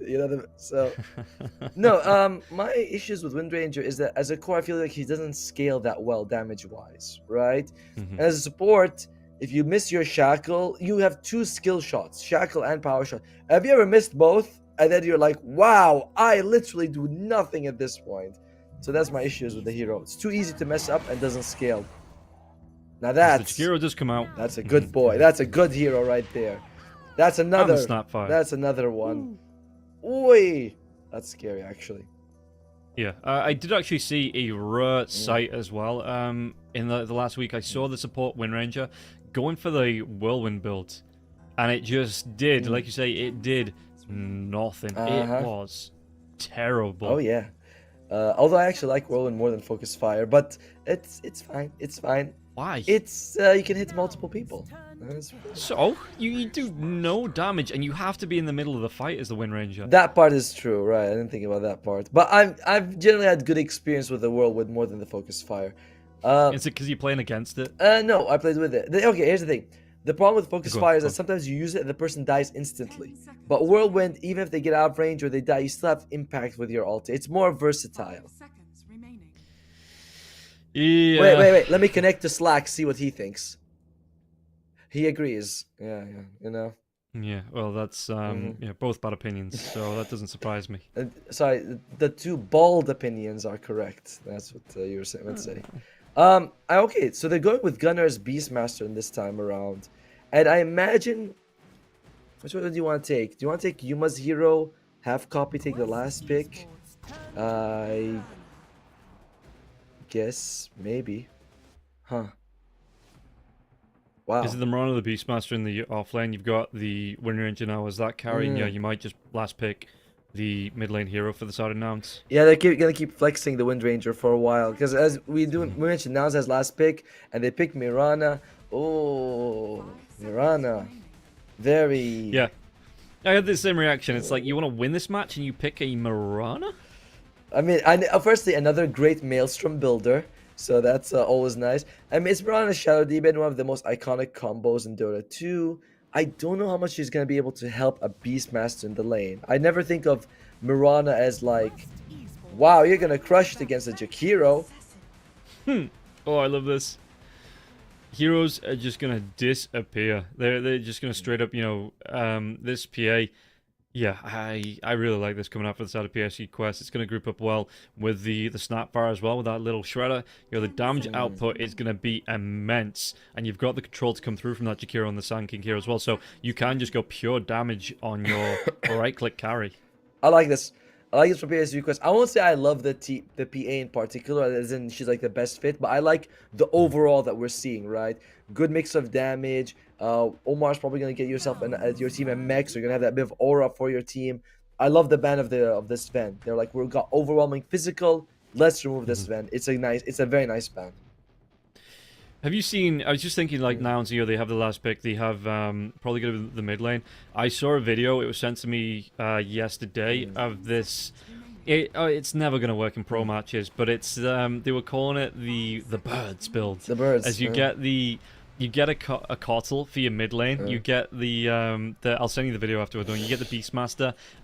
They both build Octarine cores, and the recall that comes out from the Keeper of the Light. You get the refresh on spells, and the Beastmaster just runs into the fight with like 12 birds circling his head, and it's one of the just the constant stuns, the lockdown. It was such a good video to watch because it's like, how do you beat that? What do you actually do to take that away from the Beastmaster? Well, there's this thing called BKB that would have solved the entire problem. But, a lot of these videos are made in like one immortal guy goes to a Guardian game and he does it. Yeah, probably, but it was still fun to watch. I'm sure it was. That's very cool. It's like when we saw that Zero Intelligence Troll Warlord against Silencer, and you're like, oh, that's cool, but how realistic is it? Alright, they're banning out carries and offlaners here. Okay, they also ban out the mid for the tiny because they're not sure. PSG Quest, as we mentioned, Sand King is very flexible for them. It's a 2 or 3, so they're like, which one are we going to go up against? We're not sure. We're going to ban out 2 different heroes. Yeah, and what is left? I mean, they ban out the puck themselves here now. Mid lane wise, what else? With the Sven ban, actually, do you think this is going to be the mid lane Wind Ranger? That is what the Sven indicates, right? If you ban out Sven, wait until we see Sven any other role. And they ban out the Dry Ignite. Can be flex. I'm very sure. Yeah. Alright, PSG Quest, what do you want to go with last? The thing is, you have to be careful of a last pick Huskar, especially if you put something like a Sand King mid, or whatever they're going to be picking up right now. If it's going to be something else, it's a Pango. Okay. Monkey King is banned out, so you can't have that. Do you want to go Huskar? Up against the Pango, is that a good matchup here for the Huskar? Is that enough, do you think, to be able to win that lane? Reasonable. It's a reasonable matchup. I would say you crush it. And to be fair, we don't know if it's going to be Pango or Sand King mid. And I think Huskar is okay against both. But the problem is the physical damage of the PA is a problem. She also comes in with that shard break later on. That's an issue for you. But I think you want to go big. I think you want to go Huskar. Go crazy. Come on. Okay. I wouldn't mind that. The Huskars just, going to be able to get the jump in, get that initiation going, because you look at the heroes that they've got, even the Beastmaster is prone to being blown up by that PA, so you need something that maybe takes the pressure off a little bit, and you can get the kills out. But Nouns, like I say, might not even be, they might be going for a carry here with the way that PSG Quest have been banning. So let's see what's going to be. Wow. Wasn't expecting that. Nope, that's going to be their mid right there. The Earth Shaker coming out last. Long distance stuns are very good. You can definitely like roar, fissure, focus fire, kill anyone in this game, which is good. But man, I did not see this Earthshaker at all. Earthshaker and Mirana. Like, what? Yeah, a Yuma carry Mirana. I don't know, dude. I really hate this draft for Nouns. I told you, though. I told you it's going to be Wind Ranger 4, right? You said it's going to be one of the 3. I told you, no, this is Lilith's hero. So I expect an apology from you towards all bald men in the world. We suffer, we suffer. Oh, I didn't insult you because it's the Wind Ranger 4. I insulted you because you just don't like the hero itself. And Yeah, I just don't think it's a good 4. No, I don't either. I think there's way better 4s to come out, and yeah, I'm like I say, this is your very last chance here on the side of Nouns. This is do or die time for you, and you go for a carry Mirana. They dude. They clearly believe that this is something that can work, and they are putting in the same lane as the Shadow Demon. So they are getting that combination of that Mirana SD together. It could do a lot of damage. Again, though, I'm very heavily into the I'm much more in favor of PSG Quest in Game 2 than I was in Game 1. You know what I mean? Yeah. And you look at it, I mean, it's going to be if it's going to be the Karen Mirana, it's going to be the Solar Flow coming out from the Mirana here as well, right? So you don't even need to worry about having to build the reveal on the side of PSG Quest because you want the extra attack speed, you know, the attack damage coming out from this Mirana. Again, it's a squishy carry that the PA can dive onto. Even though there's a leaps to come out, the PA is going to be able to chase here. You're going to be able to get the dagger initiation, and I don't think there's enough that pulls the attention, especially when the BKB's up, that pulls the attention away of the Phantom Assassin here when the fights start to come out. I think you just straight up blow this Mirana up early on in the fights. I think so too, but you mentioned she does have 3 jumps, so PA, if she doesn't get her in the first jump, you can jump, get your distance and turn around to do some damage. I don't like the Mirana pick, I don't like the Wind Ranger pick, but that doesn't mean that they can't win. You have Earthshaker. The issue is, I think that on the other side, you build a mech and you build a pipe and you don't die. Earthshaker just gets completely neutered. Might not even need to be a pipe. You build a Crimson Guard. And what does the Mirana do? What does the Wind Ranger do? You Starstone when your Power Shot comes out, and then after that, like you were saying, it's like, well, cool, what comes next? Because you're not going to be doing any damage with that Crimson Guard going. And no, even then, but you do want a pipe just because, big echoes could happen. Yeah, something that Ducalis can go for. We'll see as the game starts here. It's going to be full board, Dust Devil. Oh, Methodical! God, I hate Methodical. Lelis, it's the better of the 2 facets, but Lelis is going to be chasing down here. Do they get the damage out? The dagger's going to be on to Lelis now as well. Lelis trying to run himself away. Second Blood Grenade comes through. Do they have enough damage to get the kill? And it's not going to be enough. He is ticking low, but it shouldn't be enough to get the kill here. So Wind Ranger, though, going to have to go back to base, and the bouncy runes should go in favor of PSG Quest from that. No, it looks like it's going to be a 2 for 2. Yep. Okay. All right, Lelis able to survive. Does have to take Wind Run level 1 for that to happen, but they did use some Blood Grenades for that. Win probability favoring PSG Quest slightly, although, wow, the odds for this map are real even, man. Yeah, this is the closest they've been here, so one expect thinking that Nouns do have a chance, and the 175 to the 1.9, surely that should just be the same as the series odds, though, right? I would think, yeah, I know what you mean, right? It's like if they lose this one, then they lose the whole thing. Yeah, okay, I don't know. I don't know. I mean, it's been a while since I've worked in a betting shop, so I've purged all that from my memory. And well, yeah, to be fair, that doesn't apply. The match series odds is like they have to win twice. That's unlikely. Whereas this one, it's like a little bit more, more possible. All right, so is it with a Mirana carry? Is it? How much damage do you get out of Solar Flare anyway? It's is it something like 40, 60, 80 or something like that? Let's take a look. It is extra damage is 80, 120, 160 attack speed and damage. Ooh, 80. And then 50% to your allies. So you get the maximum, and then obviously it is going to be the 40, 60, 80 going towards your teammates as well. 40 damage and attack speed. That's quite a lot, actually. That's quite. I knew it was a substantial amount, but I was like 40. Damn. In the meantime, so far, bottom lane, it is going to be the PA and the Jakiro versus the Wind Ranger, the Beastmaster. Honestly, a bit hard to pick who my favorites in this one. The spam of both the Beastmaster and the PA kind of gives everyone a lot of magic stick charges. So, wait, you're going for it? Alright, I think I'm going to go with PSG Quest. No, it was just the dive on the ball, though. It looked like, yeah, Power Shot comes through, and Ducalis going to be able to dodge that one off. But yeah, T2K, he's sick of the ball spitting on him. He's just going to try and teach that ball a lesson. Going to get the deny, so no bonus coming through there. Onto the PA top lane. Mark's going to try and get himself away. Is that enough damage? It is. Yuma, okay, he picks up the first blood, so good start here for I was going to call it the support Mirana, for the position 1 Mirana. The core Mirana, baby. And this is, we expect this lane to go pretty decently for now, just because you have the SD and the Mirana. Although the other side is no slouch either. So Aziz is going either way, but it's risky for Malik. You are melee, you go close, you take damage. Yeah. And how do you think that lane evolves as well? Because, like you say, you're coming up against the two ranged heroes. Does it get easy for the Sand King at any point? Or do you think he just moves into that triangle to find the farm onto the hard cam, onto that ancient stack as well? I really think he can go either way. Like, he could, if he gets killed again, he might have to leave the lane, but he can also get kills and win it.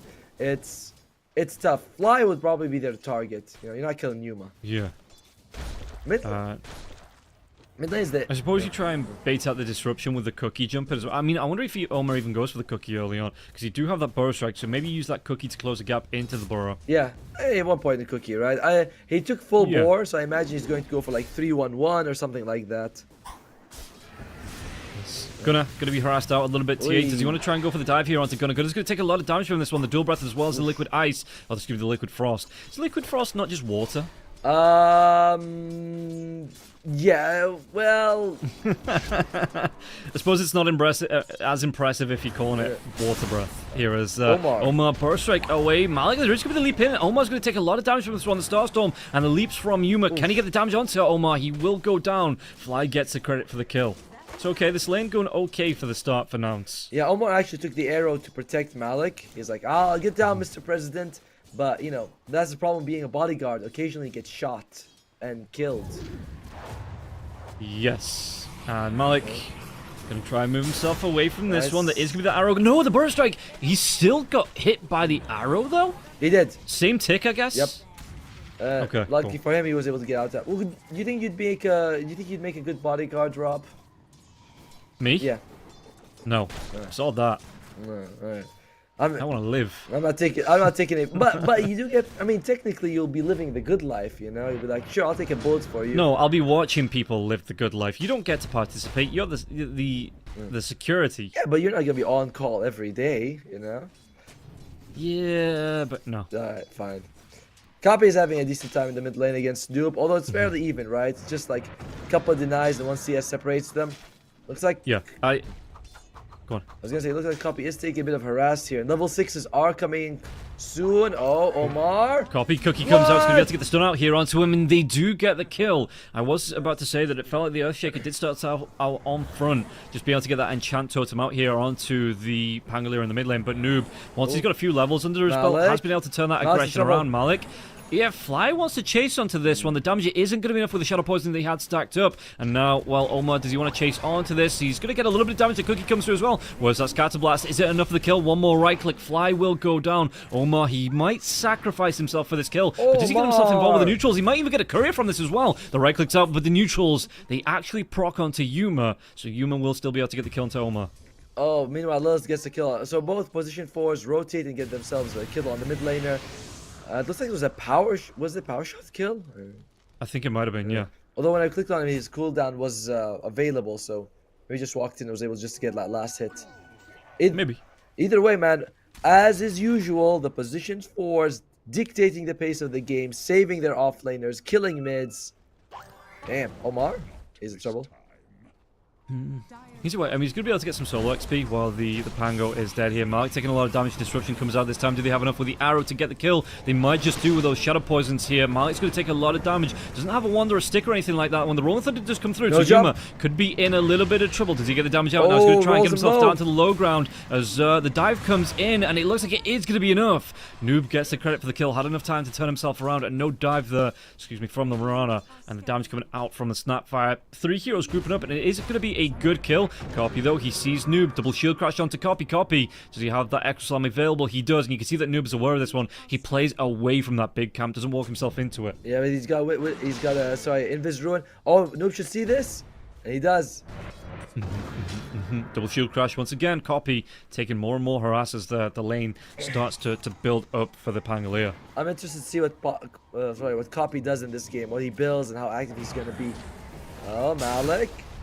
Ooh, did they get the damage? Burst Strike's going to be here. Scatter Blast once again. There is going to be the disruption. Fly going to have to back himself away. The Cookie comes through, and all of a sudden it seems like the worm is turning in this lane. Fly, one more right click. We're going to be able to get the kill on the board here. Level 5 for the Snapfire and Yuma. Oh, Yuma. He's got no leaps available. We'll be able to get back towards that tier 1 tower. Omar's getting up there in levels. Soon he'll have the kisses available. He's also got the most CS among all the sports. Nearly 500 gold ahead of Lilith. Not bad for him. Yeah. I mean, he's been involved in a couple of kills at this point, even got one of his own, so... Yeah, no surprise he's found that goal. I know Lilith's got the one with the Wind Ranger. How much do you like the Slugger from Copy? I like the effect. Yeah. You know, it's great when you get like a big Echo Slam coming out as well, and the bodies just scatter everywhere. Speaking of bodies being scattered out, Fly. He might be scattered himself. The Cookie comes in. Do they save it? They give it over to Malik, and there's going to be the AD rune here for Noob as well. Won't be denied off by these illusions of the Pangolier from the Shadow Demon. I'll be honest with you. It feels like Slugger, it's like you mentioned, makes Echo Slam better, but I don't know how good of a fast it actually is. You know, like, is it a really big deal? I don't know. I don't see the hero enough. What's his other fast anyway? It increases the AoE, I think, by 40 units on the Aftershock every 10 levels or something like that. Oh, wow. Yeah, Slugger's better. Let me actually take a look. I know it... Don't... Tectonic build-up. Aftershock radius increased by 50 every 10 hero levels. Definitely prefer a Slugger, for sure. Again, but I don't know if that makes it a good facet. Like, it seems like it's just... It's okay, you know? Yeah. Procking it seems a bit difficult in most situations, things like that. I mean, it's any skill damage that comes out from the Earthshaker that gets a kill now, right? It used to just be on the Enchant Totem right-click, but now it's just everything. Yeah, it's a lot, but no, it's definitely, like I said, it's not bad, it's better, but how good is it? Yeah. Okay. Yuma, he's going to go for Gleipnir. I imagine Lilith. Wait, Lilith takes a bit of damage. Yeah, could be able to get that wind run away though behind the tier 1 tower. Noob just continues to farm. He's going to be a little bit behind this Earthshaker by a couple of hundred gold here, but Noob, he's going to be okay. Smoke coming Blink through. Revealed.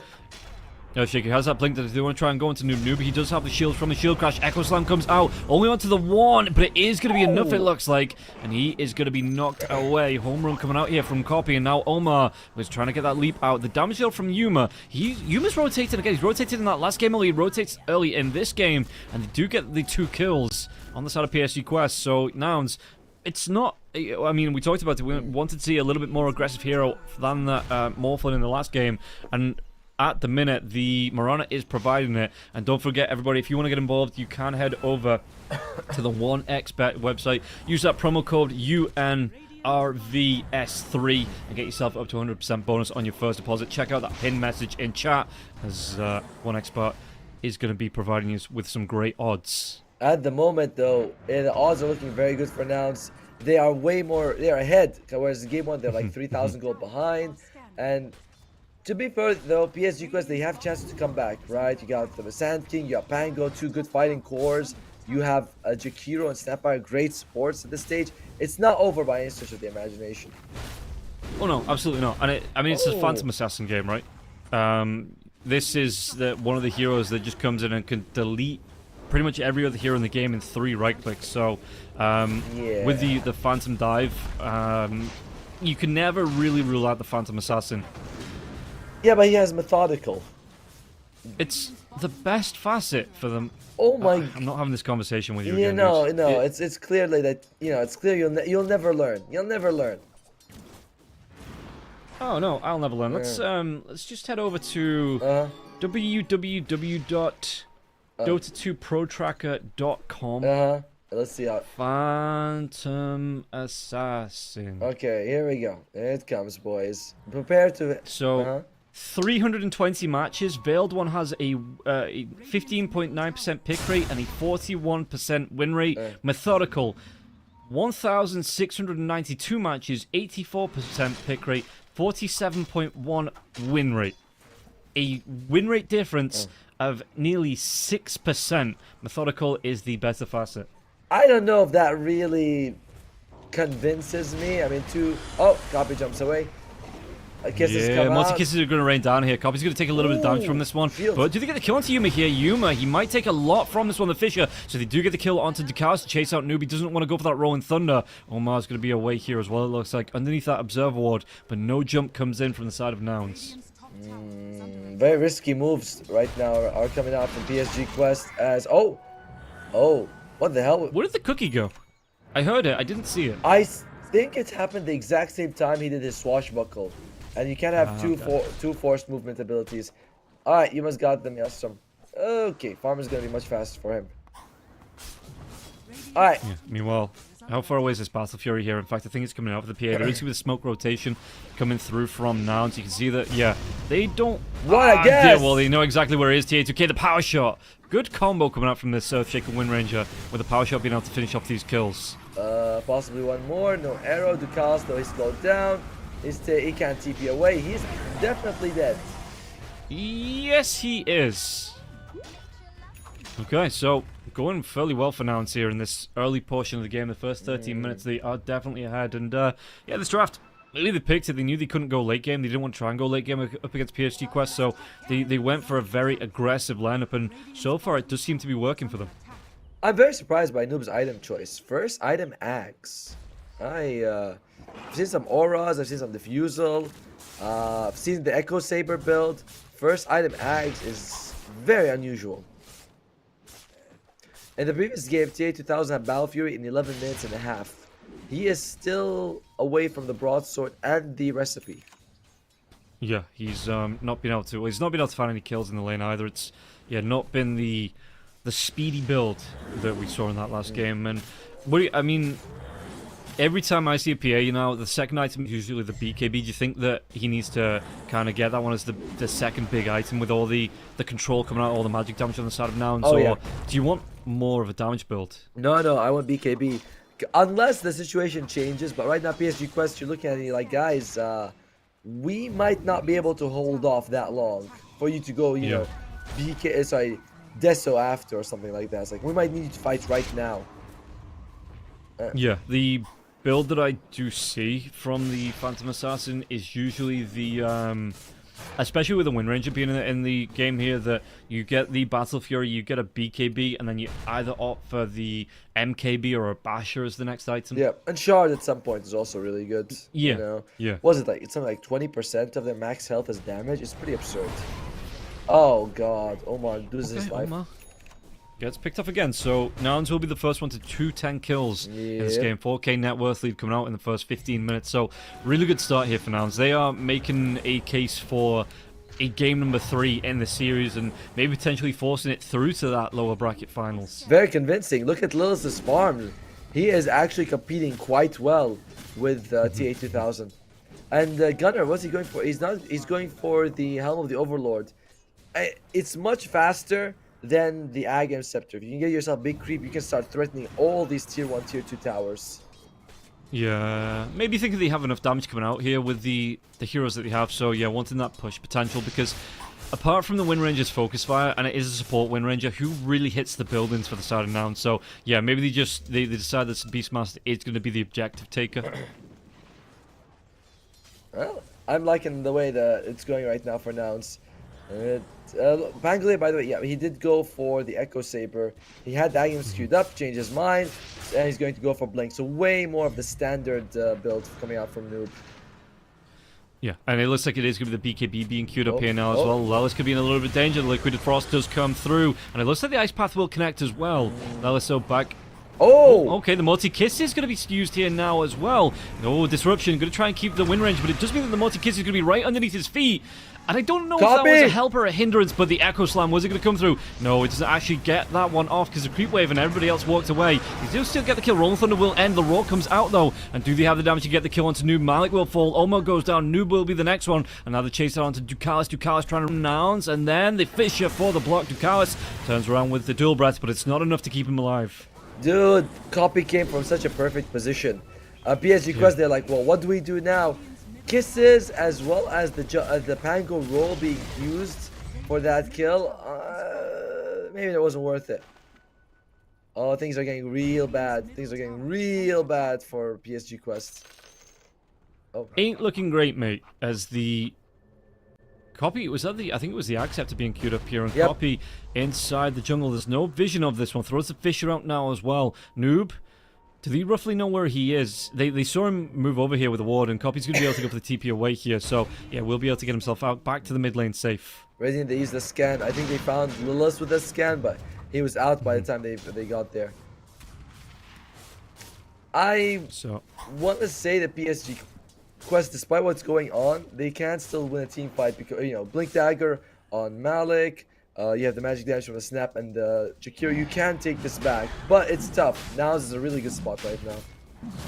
Yeah, I'm gonna be able to go into the Roche pit now as well. Has the help out from the Shadow Demon, but he actually is he moving himself out? Maybe he thinks he can't take that one, even with the Ancient Black Dragon coming out here. Laos gonna try and just push this bottom lane back, and maybe they think they could bait in somebody through the twin gate or something, because no, gonna be able to go right back into the pit, and yeah, Fly gonna be going here with him to try and get on TA2K. He's gonna take a lot of damage from this one. The mischance coming through. Copy. He doesn't connect with that Chant Totem, and now he's gonna be able to get the damage off with the Echo Slam. Is it enough? No!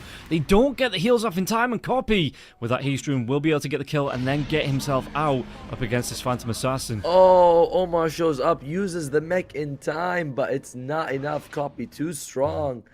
Holy moly, man. As Ducalis.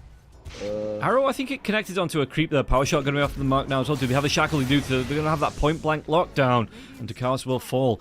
Really good team fights coming out here from the side of Nouns. They are just they maybe were a little bit too passive in the last game. They were a little bit too relaxed, and they got punished by PSG Quest. But now, okay, the Fissure comes through. It's going to be the double stun here. Multi Kisses going to rain down, but Copy will be able to dive himself away. That Acceptor is out, and yet you can see that they've taken this game by the scruff of the neck, and Quest maybe not able to respond with how they'd want to, because Copy, he's just everywhere along the map, and his teammates responding alongside of him, finding all these kills. He's putting so much pressure onto PSG Quest. Quest, their inconsistency is showing, right? Game 1 dominant, Game 2 a little bit lost here and there. And I feel like a lot of it's come down to just them using abilities for the sake of using them and hoping for the best. Like that Kisses just now. It's like, I don't know if you're really killing the guy, you know? Yeah, because there was no extra follow-up, there's no stuns. You click on him, you see he has that Acceptor, and he's going to be able to dive himself away. And it was hopeful for the side of PSG Quest. As Beastmaster, he just finishes the pipe. I think there's a pipe on Quest as well, but it's more impactful right now for Nouns. Yeah, Malik has it. Yeah, Greaves fully out for the Wind Ranger here as well, so we'll be able to sustain. Do they want to try and make a move? There's going to be the smoke coming out. Ooh, Sand King was going to go. He's going to be able to get the Burrow Strike out, but the roll will be here now as well. Nice. The Rolling Thunder will connect onto 2 out of the 3. Disruption, trying to keep this Wind Ranger alive for a little bit longer. It looks like they might be able to get the damage off, though. Lelis will fall. Noob gets the credit for the kill. Shackle comes out. They're going to be able to get the lockdown. This is not going to be worth the trade. They get the kill onto TA2K. Do they want to go for more? Epicenter comes out, but Malik not going to be able to close that gap. Going to have to turn and run. Copy dives himself in once again. Now, again, another nice fight for Nouns as a lot gets dropped on their supports. And Fly, it's not enough to keep Velas alive, but they trade TA2000 and they get the Tormentor. Yeah, so really well played here for the side of Nouns. And don't forget, everybody, if you want to follow along, you can hit that follow button on the YouTube page, on the Twitch channel there as well. And make sure you are up to date and ready to watch anything that comes your way from the FISSURE Universe. If you're a PSG Quest, though... Oh, interesting that Omar has the mech in the backpack. There you go. That's how you do it. This is just, the mirror image, it feels like, of the last game here. Now it's being 13k up, 21 minutes in, 17 kills to 7. And, again, Quest are the ones that they pick these later game heroes, haven't been able to get super aggressive with them. Do you think that change once the BKB comes up for TA2K? I really wouldn't bet on it. You know what I mean? Like, you're still very far behind. You can't, like, smoke up S5 just because your PA has BKB. I don't know if that's the winning move. You might just want to pick off and that's it. Yeah. It's very scary, as Copy's also going to have his BKB. Okay, well, Noob. He's looking to push out this mid lane here, just goes for the blink away. Then he knows, the Spidey senses are tingling. So, Leap comes in. Blame here, they've got the lockdown. The arrow's going to connect now as well. This is going to be the death of the Snapfire. The Ice Path does come out onto Yuma, but no follow-up here from the side of PSG Quest. The Bow Girls doing, ganging up against poor Grandma. Maybe, showing the disdain for new technology here. You just say, what's wrong with the bow and arrow? Yeah, I mean, it is one of the oldest weapons in history. I don't know how they can beat a dragon with it, but whatever. You just build a really big bow and arrow. And put it on a ship and hit it from a mile away. Malik, is he going to be able to get the TP away? Do they have the control here? No, they don't have the damage either. He's going to be able to get himself back. Yeah, you put it on a ship and coincidentally, the Dragon Rider just forgets about it, and he can't see it, even though the Dragon Rider should be able to see those boats. Oh, no, they're behind a cliff or something. I don't know. Oh, yeah, but the arrow bends, and somehow you're able to hit the dragon with the first hit. What kind of insane aim do you need to hit... Oh, God. On a boat. On a boat. On a boat. And this is the thing, right? If they're behind the cliff and the boat can see the dragon to take the shot, right, the dragon is above them, should be able to see. I'm so annoyed now at this one. Malik's going to be a little bit annoyed as well. The Rolling Thunder comes through here. Gonna get the kill. Malik's going to be able to walk himself away. Arrow, it's not going to connect onto anybody, but the Gleipnir will do. And now the dive comes out. Yuma's got that BKB going, and TA2K is going to try and do what he can with the crits, but he just backs himself out. Still doesn't have the BKB on TA2K. They take down Malik, they take down Oma and Ducalis. He's going to be able to drop that Macropie, but everybody on the side of Noun still alive from this one. The Gale Force, they get the kill on Ducalis now as well. This is a big fight here for the side of Nouns, because it will open up the rest of the map here. No tier 2 towers in the mid and the bottom lane for the side of Quest 2. So let's see what Nouns can do with this pressure. That was actually execution-wise, PSG Quest did that pretty decently. You know, like Newbie actually took the arrow for his team while he was spinning around. But now they're so ahead gold-wise, they can brute force anything they want. PSG Quest, they're like, we can't really do anything. If it's a 5-on-5, we're gonna lose no matter what we do. Yeah. You know?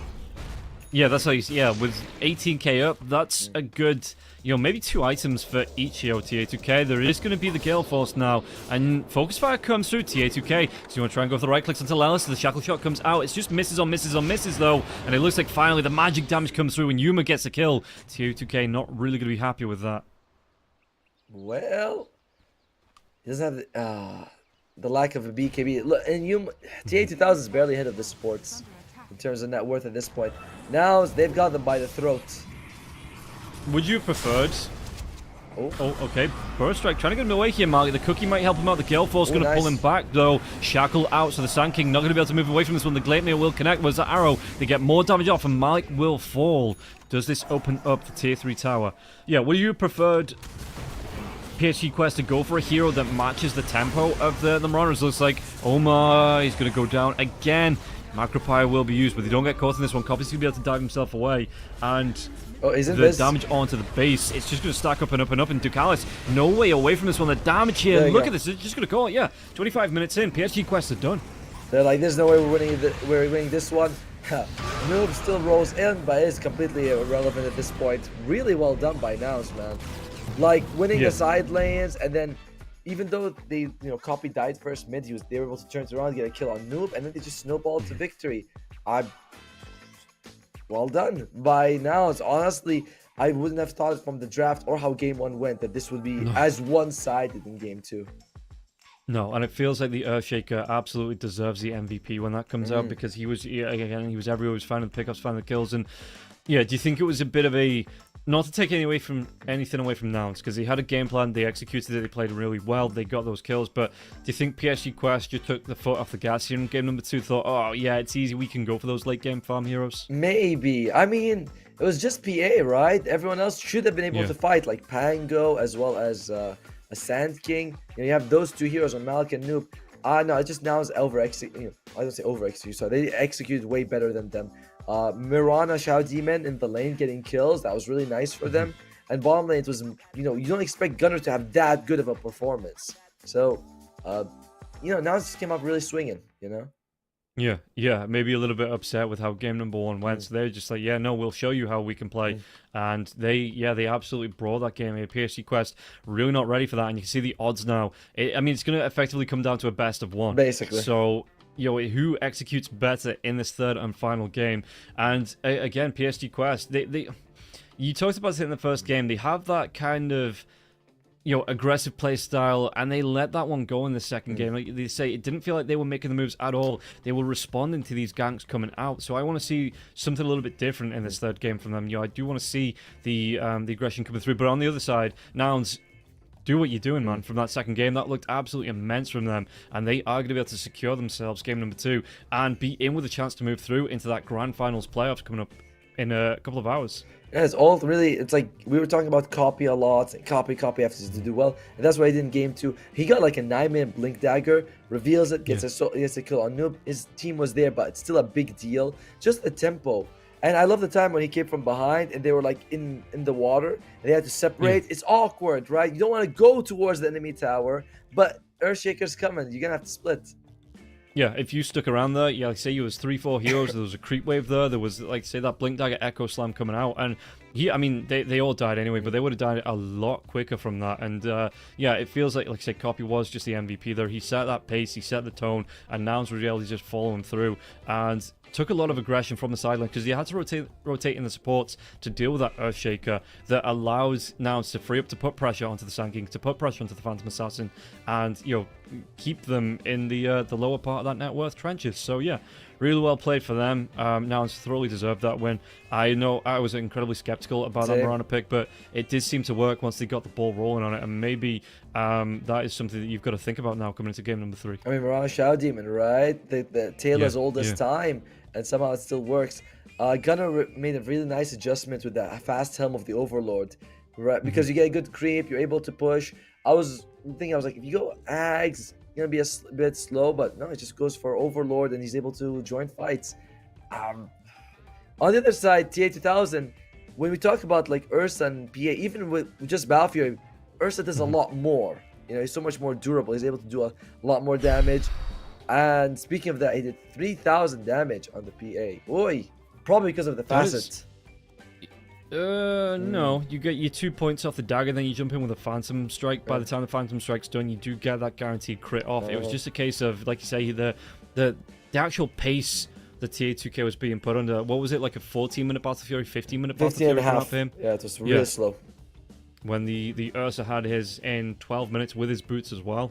Yeah, no, this is something that they need to go back to the drawing board here. And again, you look at the actual movement coming out here from the Earthshaker in second place, 5-1 and 11. It felt like he was involved in pretty much every kill there coming out from the side of Nouns. He was. I mean, even the support staff as well. By the way, Shadow Demon has won both series today. Both games, sorry. Might be that you were saying it, and before game on, you're like, I think they're going to go with Shadow Demon first. Because like, nah, Rob being crazy. And then it turns out it is the winning pick so far. Yeah, I think that there's a reason I'm seeing it in other teams banning out first phase. They don't want that Shadow Demon in the game at all. And it gets let through both times. MVP gonna go to... I disagree. Okay. Yeah, MVP picking up. I guess, he didn't really spend any time dead. He's done a lot of tower damage there as well. So, yeah, okay. Maybe from the back lines. Yeah, a lot of pickoffs, but... For me, Copy was just the MVP. The rotations that he made, he was leading that line for Nouns. I agree. I feel like Copy did just so much more thanks to the early blink, and then he goes for the Ags. PSG Quest, a lot of the times, I was seeing the spells were just thrown just to be thrown, and that was not how you want it. Well, that is going to be it, guys. So if you want to get involved, if you know how you think this game number 3 is going to go, you can use that promo code. It is going to be UNVRS3. Get yourself a 100% bonus on your first deposit available. It's going to be pinned there in the chat as well. The banner below the stream. Get yourself over to that 1xBet website and use that promo code, as it is going to be the final game coming up. But first, we are going to take a break, so we'll see you right after this.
everyone should know about the esports in your pocket.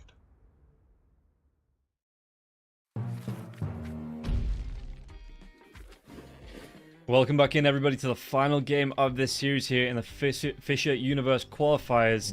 And I don't know which one this is going to go. First pick for PSG Quest, Dire on Noun's side. But yeah, after that second game, I mean, I thought PSG Quest were going to be the clear favorites coming into this. But that second game, Noun's just absolutely rocked it. So, Atomo, ban-wise, what should we be looking out for here in this third game? Probably still keep banning the Monkey King, because that thing's a little it's still too scary if Nouns gets their hands on it. Other than that, I don't know if there's one hero in the second game where you're like, oh yeah, that's the reason we got crushed for PSG Quest. It's more like, yo, they seem to be playing on another level. You know, that's what we're worried about. So far, they haven't banned the Monkey King. They're leaving it in the pool. Okay. Well, for now. For now. Yeah. And Nas does have last pick, which is what they won with last time. So they're confident to stick with it again. Yeah, it's a bit surprising that the attitude has shifted away from the second pick as opposed to, you know, teams want the first pick now. I'm seeing that more and more. So you are leaving that last pick over to the opposing side. And I thought second pick was still the most popular, but it doesn't seem like it is. I mean, I always feel the same way about second pick, right? I feel like having the very last pick in a draft is super nice, but you know, then I'm get told, no, first picks you get the super good stuff, and I'm like, well, don't you? You know, there's a lot of super good stuff. Hey, Monkey King is in the pool. PSG Quest, they take the Wind Ranger for themselves. Does that mean you want to open up with Monkey King here? Maybe we'll see if that's what Now's going to go for. They do ban out that Shadow Demon here as well, so we're not going to get the decider match being dictated by that Shadow Demon. Good. It will be up to the fates. I like that. I like it. Now we have to actually guess on this one. You know, we'll be like, oh, tough one here. Now, where are you going to open up with? Monkey King first. Would you do that? I don't think it's gonna make it through 2 ban phase. Although the fact that it went through 1 might mean that it will go through all. Maybe PSG just was like, yo, have it. Let's see what you can do with it. Yeah. Is it just a core? No, they're gonna go back for the Marana again. So gonna be keeping it. Again, maybe it's going to be that Core Marana coming out here and not being banned out. And don't forget, everybody, you can get involved in the skin giveaway coming out from 1xBet. Just use !1xGive in chat to be in with a chance of winning those Arcanas. It's going to be given away here as well as through the main event. So make sure you do get yourself involved as coming back to this draft. Yeah. Do you think this is just going to be the Core Marana again? And do you think that this is any flex potential coming out from the side of Nouns? It's a flexible hero, but the fact that they showed that it's Core in the first game, you know, you go in thinking it might be Core in the second one. Maybe they're baiting you. It's so many mind games of what is it going to be? What's it going to pick? Yeah. It's no. Here's the thing. No matter what, it's not without the Shadow Demon. That's the biggest problem. Yeah. Okay. As the throat continues to falter. Yeah, I'm doing play-by-play. And the Doom gets removed. Yeah, the Doom gets removed by them. Huh. Didn't think of... yeah, you know, on the you know, the hot teas, have you got the soothers going? You're not getting the honey and lemon little sweets. I hate that thing. I don't like it at all. I'll eat soup. Maybe I'll eat soup. It doesn't need to be tea. You can, you know, you put honey and lemon in a cup with hot water and just drink that. That's so good for your throat. All right, how about this? If we ever meet, you can make it for me, and I'll judge. You know, maybe it has to be done that specific ratio. What? Why not? Because I'm not making drinks for you like that. What would it look like? Your servant? No, I'm not. You can make it yourself. Yeah. So you're a big boy now. You can make your own drinks. So anyone who does something for someone else is now a servant. Wow, that is some mentality. Just that. No, it's not that. If I had volunteered myself, it's like, yeah, if we meet, yeah, you can make it for me. I was like, maybe. I was very nice about it. Oh my god. No, it's just tea with lemon. Exactly. It's just tea with lemon, my dude. Go to your kitchen. Crack it out and make a brew. The way over there though, it's far. All right, the ban of the treant. That's gonna be a ban against Fly. You know, a hero that both teams do play a decent amount is Phoenix. Yet no one seems to be too invested in it. Yeah, no, it doesn't seem to be either team. I mean, I don't remember the last time. I don't think I've seen a Phoenix during the. I'm gonna have to go through and check every match now. Has there actually been a Phoenix in the FISSURE Universe? I've not seen one myself. Nouns might, if they want the Phoenix, they can ban Snap and take it out right now. They already have Miran on their side, and it's like it's a decent Phoenix game at this point. But and there are of course I think counters. in the entire qualifiers, entire playing tier for FISSURE Universe, we've not seen a single Phoenix. Like, not at all. I think it's because the facets are very awkward, where one of them is really good in the laning phase and useless, and the other one's really good later in the game, but also has that caveat of, oh, if you're close, I'm actually worse. Like, that's such a weird way to balance it out. It's like, why can't Sunray just be 20% more effective at all ranges? And there you go, it's the same thing. Oh, well. Let's see. Now, what do you want to go with here? They only have... Well, they take the Nature's Prophet. All right. So quite a bit of aggressiveness coming out here. Mirana and the Nature's Prophet. What are they going to pair it up with? No. Yeah, that's another good combo to come out. I mean, I know you're talking about the Shadow Demon. If the Sprout comes out from the Nature's Prophet here, you are going to be able to land those arrows again. Maybe forcing the supports to build into the Quelling Blade just to be able to get away from that. Otherwise, that could be a good rotational gank. And again, could be that mid lane hero to come out here for the side of Nouns, because Copy does seem to like to play it. And again, I've not seen it in any other role apart from the mid role fairly recently. Hey, Dukasgus is Crystal Maiden again. My issue with the Mirana Nature's Prophet combo is that Quelling Blade is now twice as good as it was before. Because when you cut a tree, not only are you getting out of Sprout, you're also dodging arrows most of the time. Yeah. So that it does, like, you're putting more eggs in the basket that's countered the same way. So we'll see. PSG Quest, they are very fragile with this group. Alright. Hey! Tiny, not so fragile anymore. No, that's a tanky boy. It feels more likely for Noob, as Malik hasn't played it this series at all. Noob has. Malik has been on the Sand King. We'll see what the next pick is going to be. Do you think they go back for the Sand King here on the start of PSG Quest if it doesn't get picked up by Nouns in this next pick phase for them? Wondering more about what the Wind Ranger is going to go for. I like Sand King. I think there's still a good place for him this game. Lots of mobility. With the Blink Burrow, you can sort of counter 2 leaps from the Mirana, right? She jumps, you leap. Yeah. You blink, she jumps, you stun. So it's like, it's nice chase that you have from him for sure. Okay. You go ahead.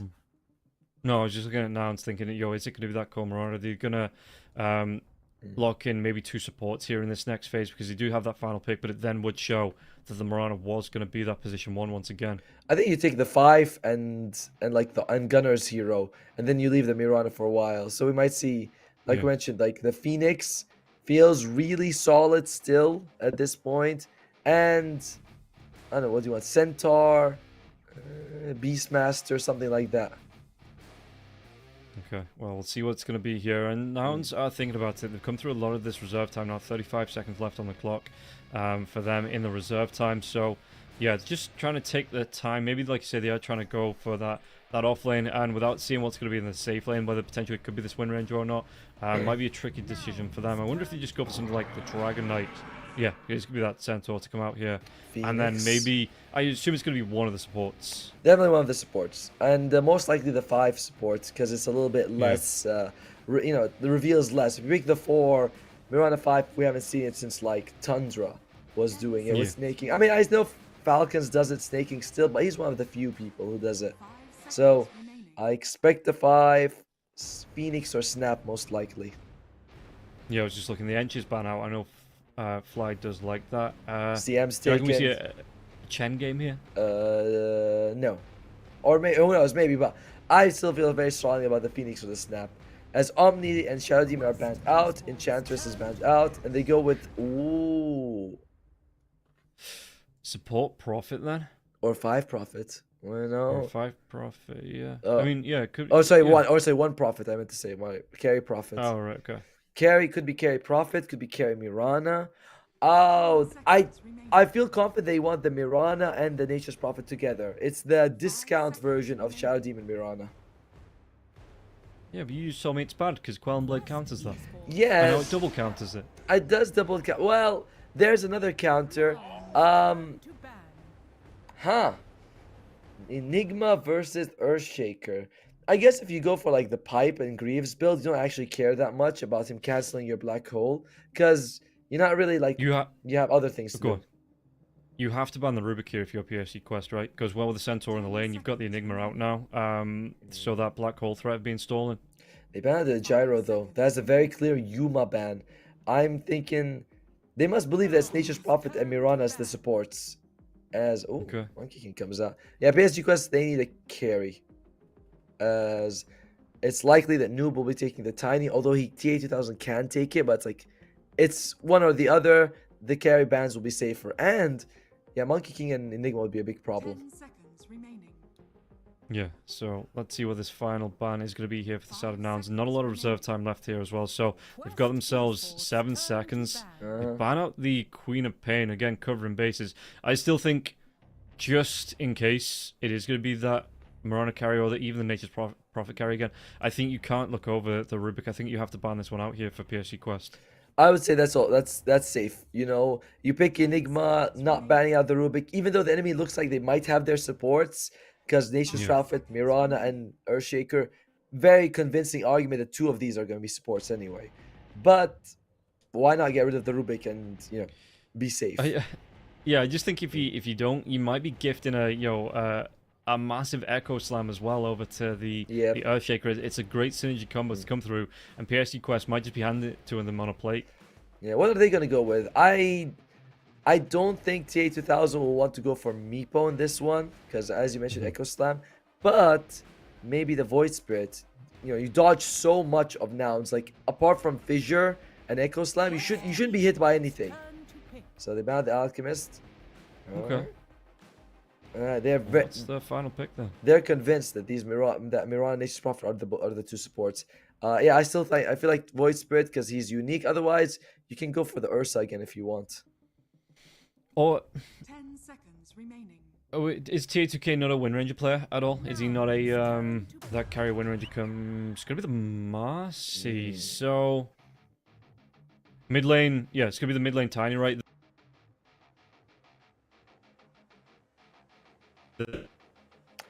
Oh, it looks like we were stuck in back? the VMix. Yep, we are back. Yeah. So carry Wind Ranger, mid lane Tiny, off lane Enigma with the Marcy 4 and the Crystal Maiden 5.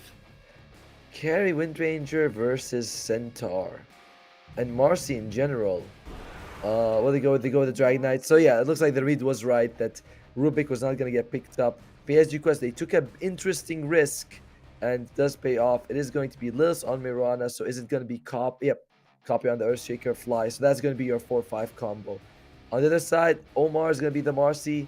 4 Marcy. It is better than the 5 Marcy for sure. But man, the PSG Quest draft, it feels like very different pieces stitched together into a draft. You know what I mean? Yeah. I mean, I don't mind the Marcy Enigma offlane because you get the disposed drag back into the Eidolons. The Eidolons do a ton of damage, and then you have the Maleficent stun to come through as well. It's a lot of control, and if you aren't that mobile hero that can get away, which maybe you are going to be able to here on the side of Nouns, but if you aren't, you're going to take a shed load of damage from that one, and they might just be able to get early and easy kills in that offlane. But it does. I don't know how it synergizes with that. The Tiny coming out, and then on the other side, the Wind Ranger, the Crystal Maiden. Like you say, it is just like. It looks like one of my pub matches. It's like, okay, I want to pick this, and I don't care how it goes with my team. I want to pick that, and I don't care how it sits in with the team. So, yeah, I'm interested to see how PSG Quest are going to play it. On the other side, Nouns, they do have that momentum. You can see the odds on the screen here as well. I genuinely don't know how this third game is going to go after the 2 games that we've already seen. Yeah, draft-wise, I favor Nouns. But in terms of the team, I still think PSG Quest is a little better. And it's like, which one do you want to go with here? Oh, this is tough. You know what we should do is we should each pick a different team, so we always come out right. I'm gonna go with PSG Quest. I still think they'll be able to perform. Malik on Enigma is pretty impressive, and we'll Noob on Tiny. It'll be fine. I think they'll be able to pull it off. Okay, then I guess I'm going Nouns because that's the only other option left if we're both going for different teams. Well, to be fair, Nouns has good stuff. You've got DK Earthshaker. That's a very durable draft. Yeah, it was just a case of you saying, okay, we're going to pick different teams now, and then I'm going to pick first. So it's not like, well, let's pick different teams. But Rob, because I've said that, you then get the choice. It's like, we pick different teams, and then I'm going to tell you which one you're picking to. Oh, that's right. Yeah. Right, okay. What? Whirlwind comes out here from the Wind Ranger. Yep. Okay, game's over. Nouns win. Oh, well, see, there you go. I literally led you to the correct decision. Well, in the meantime, though, crash landing from Noob, and it's going to be sidekick, frozen expanse. A lot of the same stuff that you expect. On the other side, it's Fire Dragon, because Yuma wants to be farming with that Dragon Knight. And, of course, Moonlight Shadow. Oh, God. I hate that spell so much. Honestly, Moonlight Shadow, I see it, and I'm thinking maybe I backed the wrong horse here. So my case against the Whirlwind is we do get the 1xbet odds on screen, guys. Don't forget, if you want to get involved, you can head over to the 1xbet website and get involved over there. But yeah, my big thing is in the lane, you don't get those early pickoffs as a Wind Ranger. You like to run heroes down with the early focus fire. And then when you start to get into the team fights, you're not the tankiest hero in the world. You do build a couple of strength items, you get a decent health pool, but once that win run wears off, and if you don't have a BKB, you're in the middle of 4 or 5 heroes going, oh gee, what do I do now? Because I tried to get a whirlwind off to get all these attacks off, and it doesn't seem to have worked. And then, kind of the same thing if the BKB wears off as well. I still find that the whirlwind gives you a little bit more utility and like versatility, whereas like you don't have to stick to one guy, you can hit multiple people, that's nice. But we'll find out. Omar on the Marcy. Dispose back onto Yuma. Yeah, okay, the Eidolon's not going to be able to do a lot of damage because it is a Dragon Knight. And the position for Marcy, like I say, going to be able to get the Dispose off, but the DK for now is going to tank through those shots. A couple of nice knives coming out there from Malik here. And there you go. A lot of damage. It is, but Yuma, again, one of the heroes I think is able to deal with it with the Dragon's Blood passive, having the extra protection, having that... the regen coming through from that, the more he levels up, the harder it is going to get this damage off on the Dragon Knight like this. Yeah, but if you can go for a fly, that might be a relatively easy target.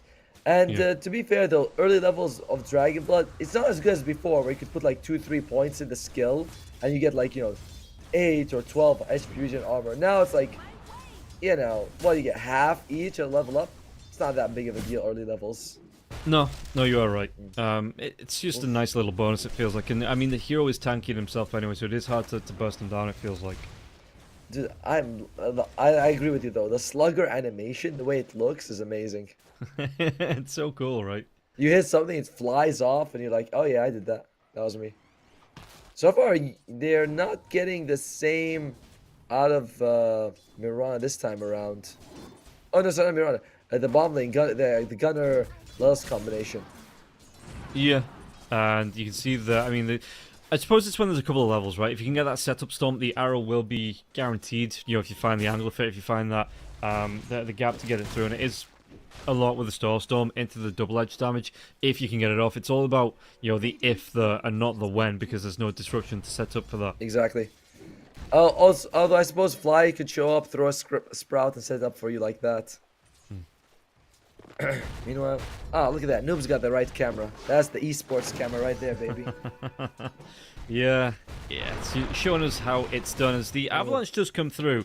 Copy, do you think he has a good a time in this lane up against the Tiny as he did in the last game up against the Pango, or is this a little bit easier now for that Tiny? Should be a bit easier for the Tiny. At the same time, though, Copy is crushing it, man. He's got 8 denies versus 1. And the CS is very, it's in his favor as well, but not as much. So I say that Copy is having a very good time. He's always struck me as being just amazingly mechanically talented, Yeah. Oh. Okay, let's see here. TA2K, in terms of the last as well, it's 14 onto the Wind Ranger. So Ducalis, he did step forward, but yeah, looks like TA2K at the minute not really being put off in this lane. Ducalis needs to be careful. If Fly teleports and shows up, and you're a toe out of line, you're gonna lose your life. Yeah. And interestingly enough, it's very annoying when you're 2-range heroes against Centaur. Every other melee hero hates going up against 2-range, except Centaur. It's like, I got 2 points to retaliate. What do you want to do now?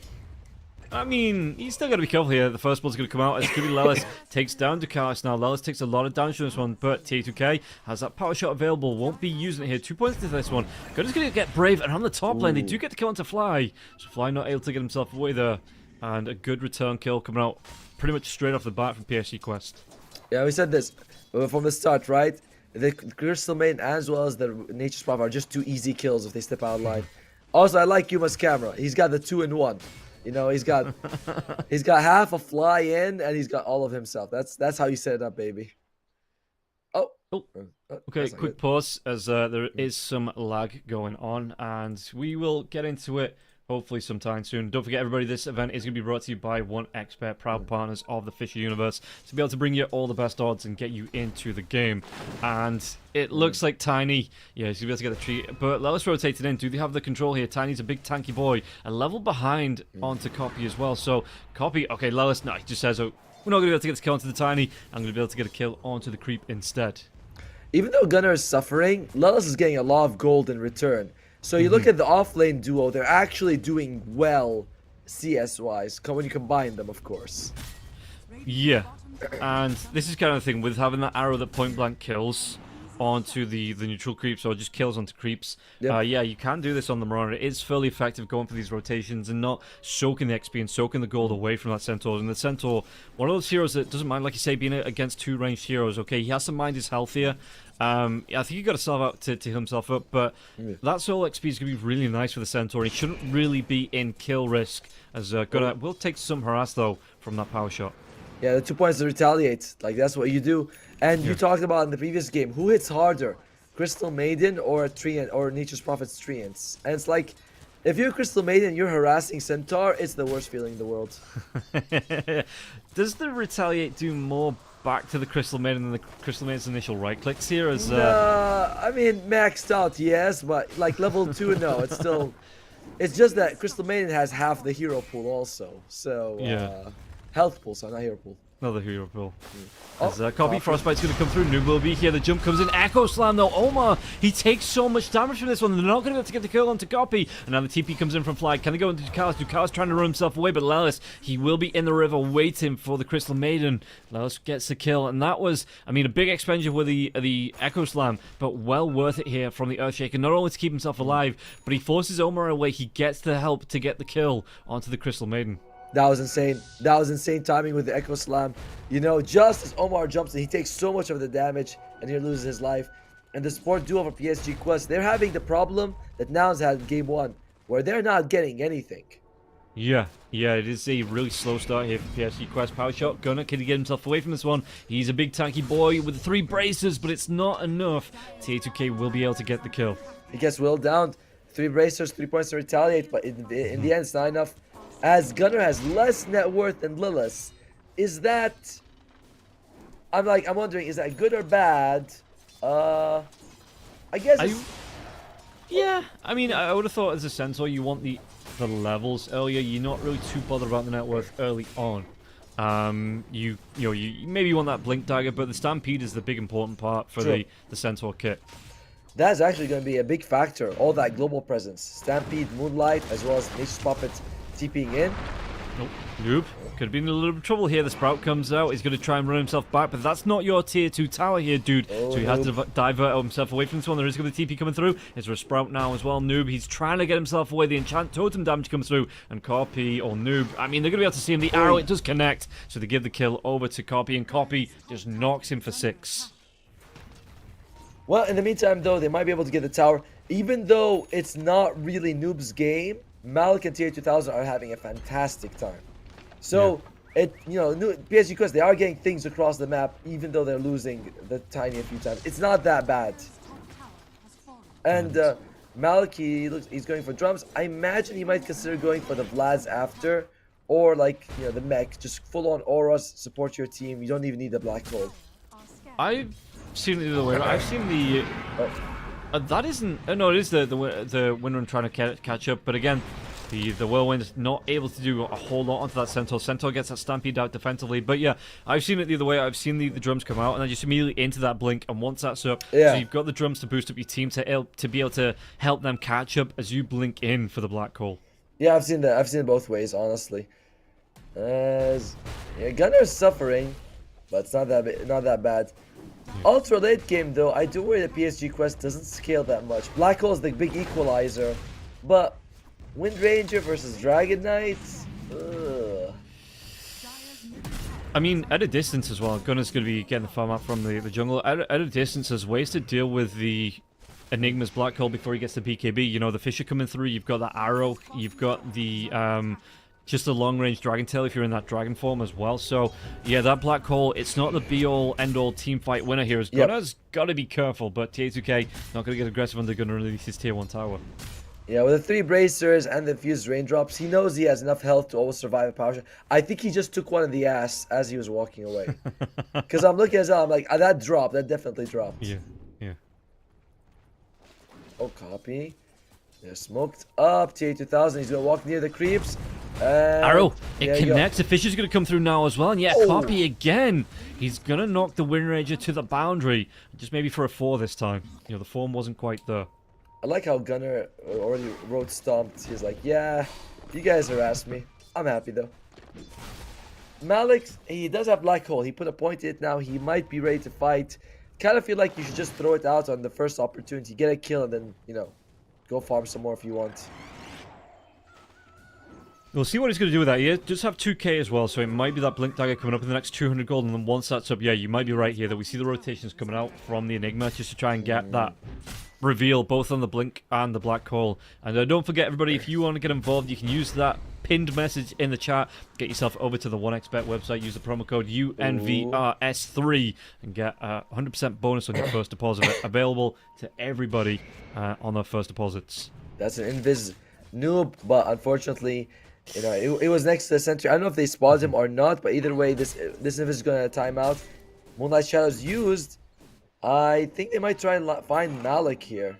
Yeah, he's underneath the ward. They know where he is. Yeah. Yuma's going to rotate in with a Dragon Tail here. Drums are going to be popped up. Malik was that arrow. Is trying to tank it, and he will tank it. Oh, the Wrath of Nature comes out here. Malik takes a lot of damage. Won't be sprouted up, though. So Malik back on the higher ground. Yuma gets a kill into Omar. It might just be enough to go for more here on the side of Nouns. If you want to try and chase down Noob with a toss back, but they won't be able to aggress as the Nature's Prophet just walks himself away. And that is going to be the Blink Dagger up for the Enigma. So, yeah, looking... I don't know if he saw that no, they didn't. When they were chasing him. I think he's only just picked it up. Yep. It came on the career just now, so they didn't know that. Otherwise, he would have blinked away to safety for sure. And nice use of the Eidolons to block the arrow. Okay. Alright, I guess we're doing it. Yeah, we want to go here. Fly's going to be the one that gets jumped on here. Do they have the damage to get the kill into Fly? Fly dragged back by the Dispose. It looks like Suplex City. Population Fly and Nouns. They're going to lose their... well, it's only the position 5. Malik does get the credit for the kill. And at least now they know that Blink Dagger is up. Relatively free kill. The only thing that cost them is the reveal of the Blink Dagger, but they might have looked and, you know, realized it. Now there's a smoke. Now they've been very active with these smokes. And the nice thing about that kill gets Omar 6. He's very self-sacrificial, Omar. Every time he goes for these kills, he just body blocks the kill. He doesn't take it for himself. Smoke on smoke here. Do they connect as Lelis? You might see Malik in the river. There's the Arcane Rune down, so it looks like they're just going to wait, give it over to Noob. And Noob, does he want to try and make something happen here? Has the Arcane Rune bottled? Another smoke coming out here, PSG Quest. Want to try and get aggressive, but Nouns have backed themselves away. Yeah, what about TA2000? How close he is to the Blink Dagger. There you go. Just as we talked about it. Blade Mail is finished up on Gunner. He is all in on using health as a resource. He's got max Retaliate, or at least 3 points last time we checked. Blade Mail, 3 bracers. Oh, there's Echo. Echo to the kill onto TA2K. Now the will do. They spin the Wind Ranger right around here with a Wrath of Nature. Copy, great setup here for him. Malik's going to try and chase it down to copy. Not got a whole lot of mana left. What's he going to be able to do? Blink Dagger coming up in the next couple of seconds, though. Crystal Nova slows him down. One blink, gets himself into the Fog of War and will be away. No Acceptor up now for that. I mean, I'd be surprised if there was an Acceptor up for the Earthshaker this early on in the game, but the Blink Dagger enough to keep him alive. Oh, well. Big kills coming out here as Noob. He should be okay here. Although Gunner, despite relatively tough early game, he's ahead of Noob in terms of levels, net worth. And this Blade Mail is just such a problem. You can walk into Midnight Pulse. You can have the Whirlwind on top of you. You don't care. Boots of Bearing first on Don't think you would have cared about the the Whirlwind anyway. Because it hits one target every 5 arrows or something like that? Yeah. It spreads out or something like that.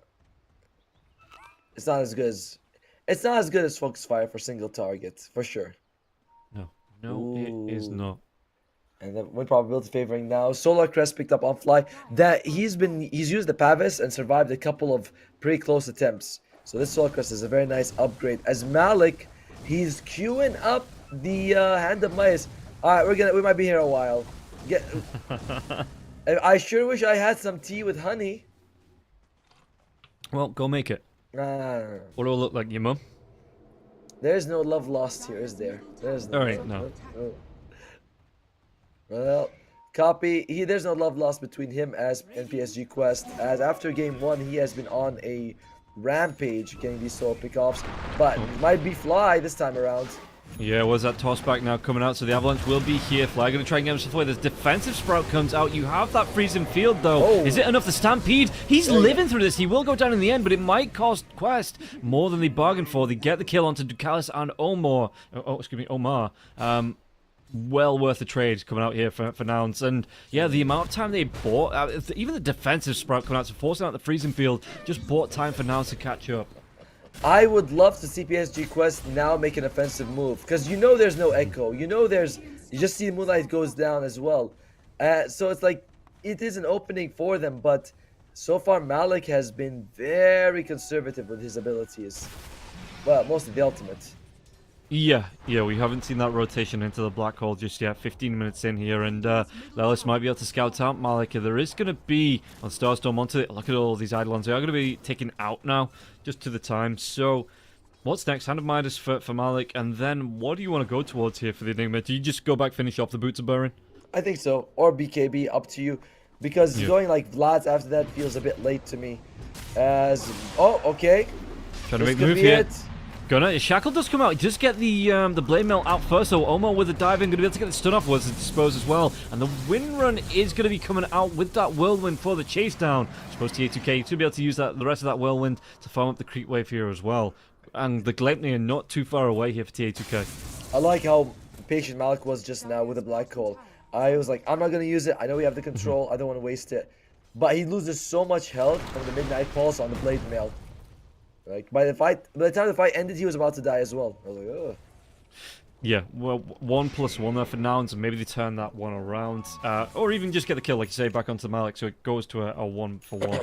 As Yuma, how is he looking here? We've got, I didn't talk about it, but it is the Fire Dragon facet. Wants to go towards that MKB as well. So this is, the position 1, the core build coming out for the Dragon Knight. And then, I don't know if you had the AC queued up as well, but usually I see like either the Bloodthorn or the AC coming out just to boost up that attack speed. And the Dragon Knight, not only does he rip through heroes really quick, but he rips through towers and buildings with that Dragon Form up, with the AC and the Bloodthorn going.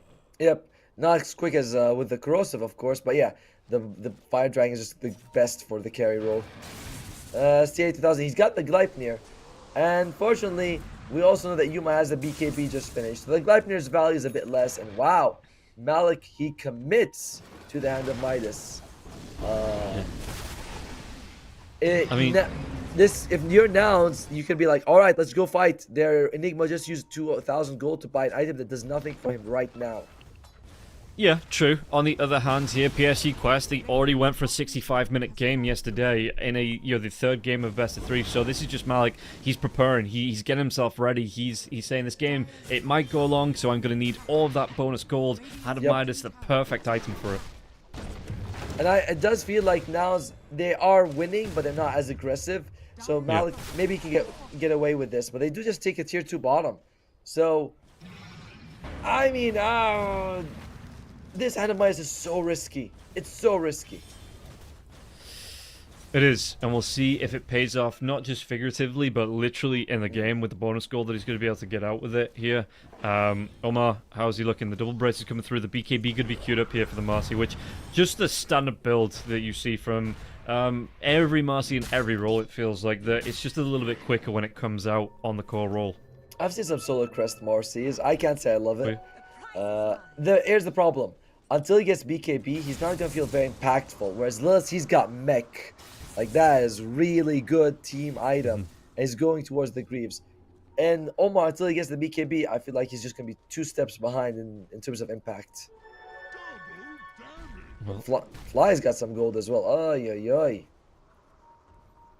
Yeah, we haven't talked about it, but Neither team is like superb at Roshan. Both are just decent, but it's not like, you know, you have Ursa or minus armor or anything like that. Both are just like, yeah, we're okay. Yeah, and again, that's another thing that you miss on the Whirlwind for the Wind Ranger. You can't just focus fire down Roshan. It's there we go. It is a little bit longer here. They're not going to be able to get this Gleamner out. Let's leap away, though. Do they keep him alive here? Lel's going to be back on the high ground now. The Dragon Tail stun comes out onto the Tiny. It looks like a lot of damage on Noob. Do they have enough to get the kill? They do. Wind Ranger trying to get himself away from this one, and he just pops everything. Trying to run out of this. Will be able to get himself out safe, but the Crystal Maiden might not be so lucky. One more right click and fly is the one that gets the credit for the kill. Now the Storm comes out. They have to play a little bit of a distance here, Yuma. Midnight Pulse comes through. The Fissure, though, they're even going to be able to come out with a Blade Mail just standing inside that Midnight Pulse, like you say. So the damage, it stacks up and Gunnar gets the credit for the kill. You see the minimap? Do you see that red spot there? BSG Quest fought right under Noun's vision. And sure, they planted the ward, but gets removed by Lilith, and everything's revealed. So now as they take a fight with Perfect, this is what we call a free fight. You see everything that's happening. So it's a free fight, not a forced fight. Not a forced fight. There you go. But for PSG Quest, it was a forced fight. You know, they pay the price for it. They paid big. Well, we'll see if they're going to be able to get anything out of this anytime soon on the side of PSG Quest. Again, net worth-wise, it is starting to build in the wave of Nouns. 10k going their way. 5 to 11 in terms of kills as well. Nouns, that first game, I don't know, were they still just sleepy? Were they still just a little bit tired? Were they not aware of what they wanted to do? And don't forget, everybody, if you want to follow along with all the Fissure action here, you can subscribe on the YouTube channel, on the Twitch page as well. Make sure you are up to date whenever we go live with more Dota action. One thing that hasn't happened yet, we actually haven't seen a black hole. You know, Malik hasn't used black hole this entire game. If he does, you know, it doesn't matter how much gold you're behind. You're usually gonna have the damage to bring people down.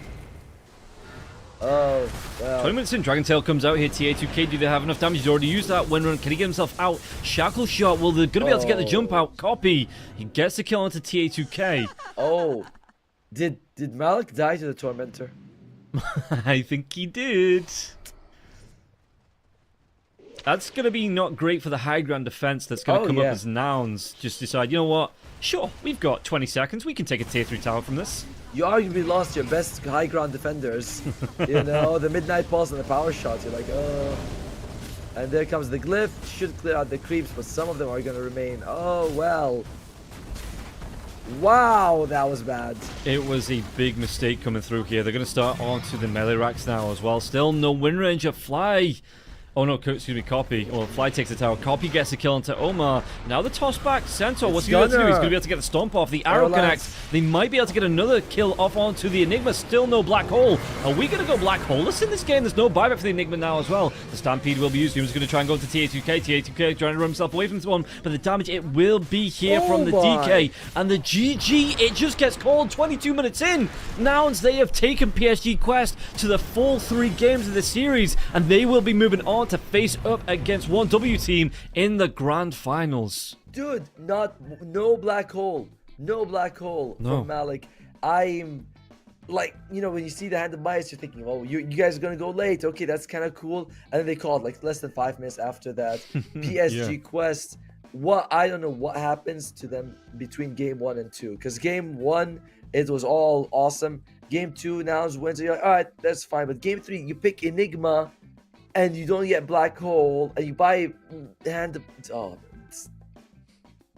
okay. Well, you can see the pain on Otomo's face. I'm sure the pain on the players' faces will be there as well. As this will be the end of the road here for PSG Quest. They are gone. There is no third chances here in the lower bracket. No lower bracket to come through, and that is going to be the knockout here in Nouns. Congratulations to them. They moved through to play up against 1W team in about an hour and a half, I want to say. Yeah. So yeah, they're going to be going through into that best of 5, and yeah, a little bit of time to shake it off, take a break. You'll get yourself into a good position, and 1W team are going to be waiting for them in about an hour and a half. And who do you think that favors here? You've been a little bit, you've got the warm-up coming through from Nouns playing that first game. 1W team, though, they are going to be fresh, going to be able to watch this game. Which team do you think has that advantage going into that best of 5?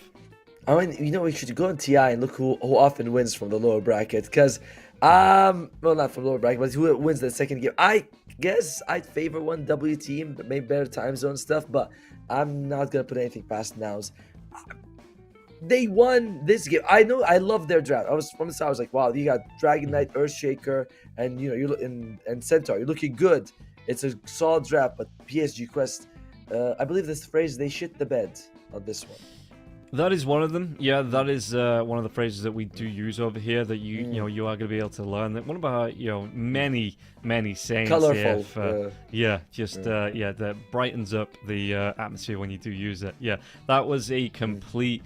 It wasn't a throw because PSG Quest, I don't think it was a case of them. Yeah, like you say, they took the lead, they got themselves in a good position, and then game number 2, they just tripped over their own feet, went down, and just fell down the stairs into the abyss. The end of the game, the end of the series. So Nouns will be able to lock that one in. And Nouns themselves, they took a game off G2IG. They beat out Aurora to get through. They didn't actually play up against the Yellow Submarines. The Yellow Submarines did forfeit that match. I think because he had stand-ins, maybe didn't have a full roster on the day. So we are going to be able to see this now. And again, it's not a lot of damage coming through here from the Dragon Knight, only 6k. But you look at the Earthshaker, the difference between the two mid laners and even the two off laners here as well. No real impact coming through from that Enigma. Like I said, 2, 3, and 1. Compare that to the 1, 2, and 8 of Gunnar. Really getting involved in those kills on the side of Nouns.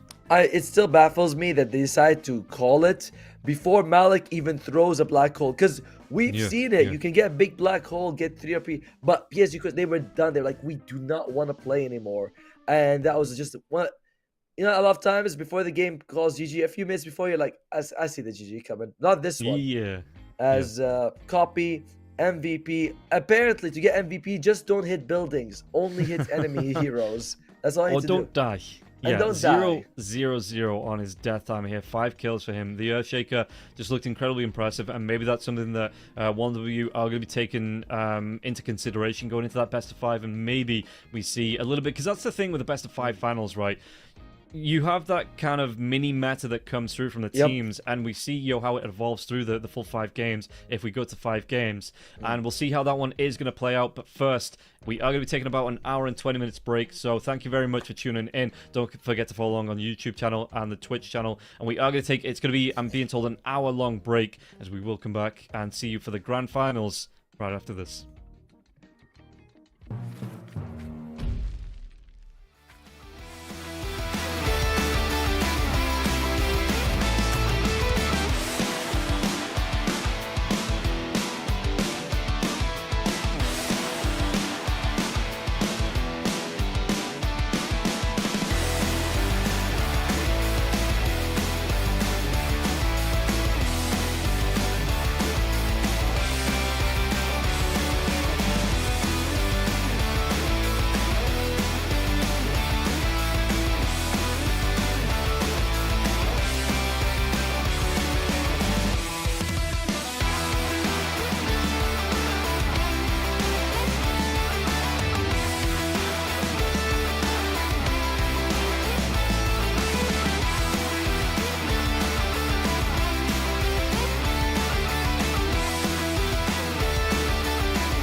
No one should know about the esports in your pocket.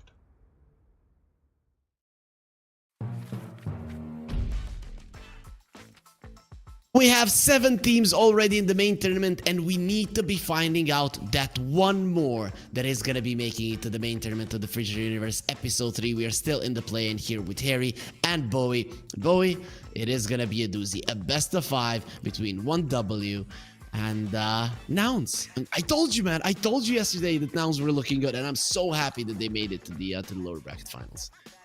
Dude, they are. And I gotta say that they are one of the few teams that realize the power of one hero that is absolutely broken right now and no one is talking about it. You know which one? Shaker. Nope. It's Shadow Demon, bro. This hero, I was testing some stuff and there's something... If this hero's not bugged, this hero's just broken. The way Disseminate works right now is just way too strong. Like, if you actually hover over the Disseminate, it says that it doesn't go through the brief immunity, but it does. If someone's BKB, you can cast on top of it, enemy or ally, and it works. And it's just a broken spell. It is so freaking good. I am baffled that the hero works in the current form. Why does it work? It shouldn't work. Yeah, it does. There's a lot of like broken stuff about this. You know what? It probably doesn't work if I have a BKB active and the problem the damage doesn't touch me. It works that way as well. It does, yeah. I think maybe what works is if you are BKB nearby a hero affected by Disseminate, you don't get the reflected damage. Yeah, that's what I meant. That's what I meant. Yeah, but you still can take 20% of someone's HP through BKB for 6 seconds, right? That's like that by itself is so good. But then sure, let's say someone is good enough and they can dispel it. You can cast it on your ally, and if he has a BKB, there's no way to dispel through it. You give someone 20% HP and you're reflecting 50% damage after you get the level 20 talent. Like this hero is absolutely broken. I know, man. Yeah. When I saw that spell, I was like, okay, you're a Spectre now. Now nobody's picking Spectre because we have a Shadow Demon who's just making everybody a Spectre. But nobody even talks about that spell. Yeah, exactly. Yeah, no one does. You can do that. No one is talking about that spell because it creeps on you, Bowie. That's just how it is. It's one of those abilities you don't really see working, right? It's not like Fatal Bonds where there's a huge visual indicator of what's happening. And also, this hero got buffed in 737. I think no one really talked about it, but it was 15% the actual increase or decrease of HP. They made it 20. I think that's a huge buff. Yeah, not a lot of teams are playing it really in the play-ins. There were, I'm only seeing Nouns, man. Aurora played it. There is, this hero has 9 games, only lost 1, and it was not Nouns playing it. So a couple of teams are already banning it. G2IG banned this hero against 1W, but everyone else I haven't really seen banning this hero at all, and we might see some changes in priority of bans here in this series. Yep. So Bowie, we are going to be getting into the rosters. These are the 5 guys that made it here when the tournament started. I had my faith in them because recently they've been looking better and better, but they really did impress me in that last round of the lower bracket. Yeah, they're looking pretty solid. I think comparing, their first game that we cast to the last one, there's a huge difference. Obviously, they actually played against the team that went all the way, so maybe they were already pretty good regardless, but G2AG was just a little bit better. That was a very close to 1 series as well. But now it's 1W that has to maybe make a stand here and showcase why they've been doing so well in other tournaments too. Yeah. Though I've been going through some pubs of 1W and their players. Dude, they're winning too much. They're really winning too much. I don't know. Sweden Strong is like 80% win rate in the past week. Sure, he hasn't played maybe 50 games, but he has played 25, and that is hella impressive. So these guys are in good form, and that is what I like to see. Oh yeah, look at those beautiful faces right there. I agree with you. Also worth mentioning that your boy Sweden Strong, he's playing something that no one else in the tournament is. The position for Leshrac with the new facet. I It's not new, but it's been used now. That's pretty cool. I think that's also a flex hero. Leshrac is usually not a flex hero, but it now can become one since they have Sweet and Strong. Yep. I'm liking that all of the teams are boot camping. You can see on the cameras that they're together, that they're ready, they're preparing. Coaches helping with the drafts. I'm really liking how it's going. You can see that even here in the play-ins, the level of Dota is top notch. And not gonna lie, Bowie, whichever of these two teams go to the main tournament, I don't think they're gonna get completely and thoroughly stomped. I think they've got a good chance to put up a good fight versus every single team that is in the main tournament. Oh, for sure. I think this is going to be much closer than a lot of people anticipate. At the end of the day, we have the best heroes in the world waiting, or most of the best teams in the world waiting. So even though these guys are in top form, it's not going to be an easy battle for them, but I do hope they're ready because they're going to need it. Yep, for sure. Already the matchups for the main tournament are done. It's only that this last team is being weighted. I think whoever wins this one is going to be going up against Gaimin Gladiators tomorrow. So, you know, from one best of 5 to a very rough match tomorrow. But, you know, even if you would go versus BetBoom, Tundra, Team Spirit, Falcons, Cloud9, all of those teams don't look like somebody that you would want to face. Yeah, but I mean, as you said, regardless of who goes through, looking at these groups, I think these teams belong. Either one of these teams that can actually belong to a group like that. You know, it is the highest level of Dota, and it's not going to be easy. But dude, Tundra, Gaimin Gladiators, BetBoom, Cloud9, Falcon, Spirit, G2IG. This tournament is so stacked. It's incredible. Yep, doesn't get much better than that. But wait, this is a best of 5, so it is hyped. For sure, best of 5 series are slightly different. I think there's going to be a lot of battle around that Shadow Demon that you mentioned, around the Enchantress. I know Sweden Strong plays a lot of Shadow Demon. Everybody plays an Enchantress here. There's going to be a lot of fighting on the support front. But in terms of cores, I think that's where nouns are a little bit out of the ordinary. So I don't know if 1W are going to have an easy time banning heroes versus them. Yeah, I think it goes both ways, though. I was checking Munkushi. I think he is one of the few players this tournament that did not repeat a single hero. He's playing one hero each game. He played Anti-Mage and won. He played Slark, Shadow Fiend. So I think, especially when it comes to carry position, 1W can be very flexible. But, you know, I agree. I think Nouns has a lot of, let's say, weird heroes that they can play, especially in the mid lane, right? We saw Copy playing Shaker, Huskar. He is definitely very flexible. But Kira Jr. also plays Huskar, so there might even be a fight for the cheese in this best of 5. Look at that. Nouns chose Dire, right? So 1W wants the first pick, and Nouns wants Dire. So any favoritism from your side when it comes to sides? Usually it's the Radiant side that people prefer. I would say first pick is probably the most important thing that you can get. The fact that they chose Dire, I'm not sure really have an opinion. I think the safe lane of Radiant is a little bit weaker, right? Just because of the way that Cliff Ward works and how spaced the lane is compared to the Dire side. But yeah, I'm not sure I have really something too meaningful to tell you.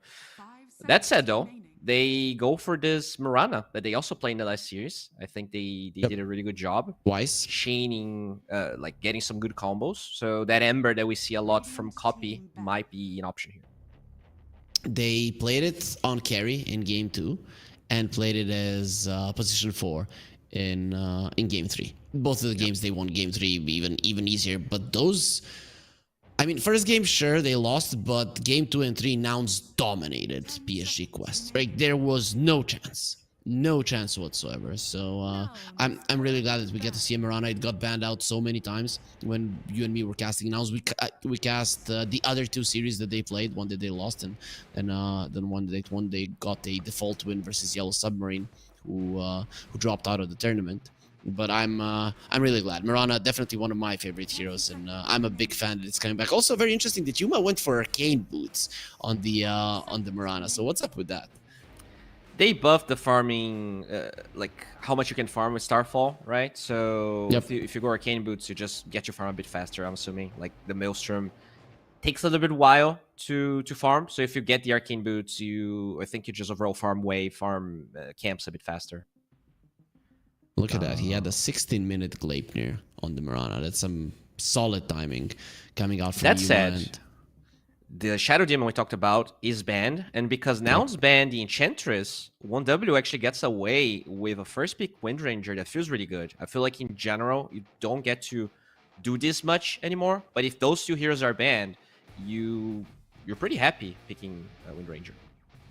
Yeah, especially because it's such a versatile hero. You know, this morning I'm watching the series at home, and my wife asks me like, "Why is Windranger in every game?" It's just so freaking versatile. You can just play it on every single role. Okay, maybe not really position 5, but that is a bit of a bummer. But of course, guys, like always, we do have a giveaway ready for you. We are not going to be taking that one away. We are going to be giving some nice Arcanas with the exclamation mark 1x give in the chat. You as well can get that Rubric Arcana and many more that we have ready for you throughout this tournament. And it's going to last until the 25th, Bowie. You're going to have 5 days of the main tournament. But first, we need to finish off this best of 5. Lower bracket finals just feels weird to say. A lot of reserve time being used here by Nouns. Feels like this pick is super important to them, and they're not sure how they want to proceed. They take away Marcy. I like it. I don't know how this hero made it so far anyways, right? A lot of teams just want the Marcy very early on, especially if you have a ranged hero that can be a carry. Marcy trumps everybody else. You know what's weird about the whole support selection of this tournament? Enchantress, Marcy, Jakiro, Rubik, they're all heroes we see picked a lot. Their win rate this tournament is atrocious. They all have like 20, they have lower than 30% win rate, all of them.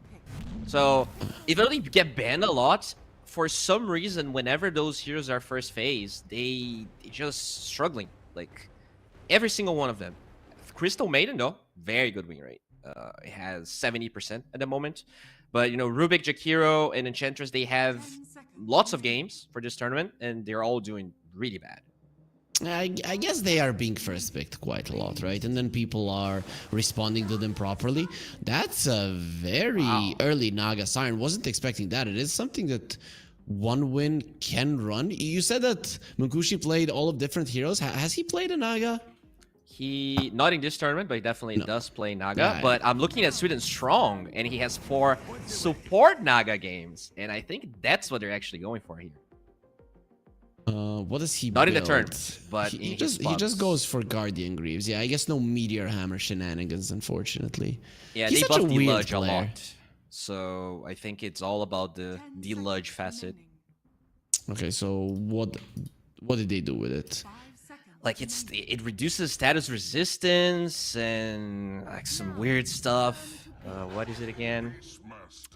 Yeah, Splash so, around herself, damaging enemies and reducing their status resistance. Yeah, that's how it goes. And how much status resistance? 35%? Yeah, but it caps max move speed too. So your max move speed becomes 225, which is crazy. 10 seconds remaining. That's actually quite... Imagine on one side you have a Crystal Maiden.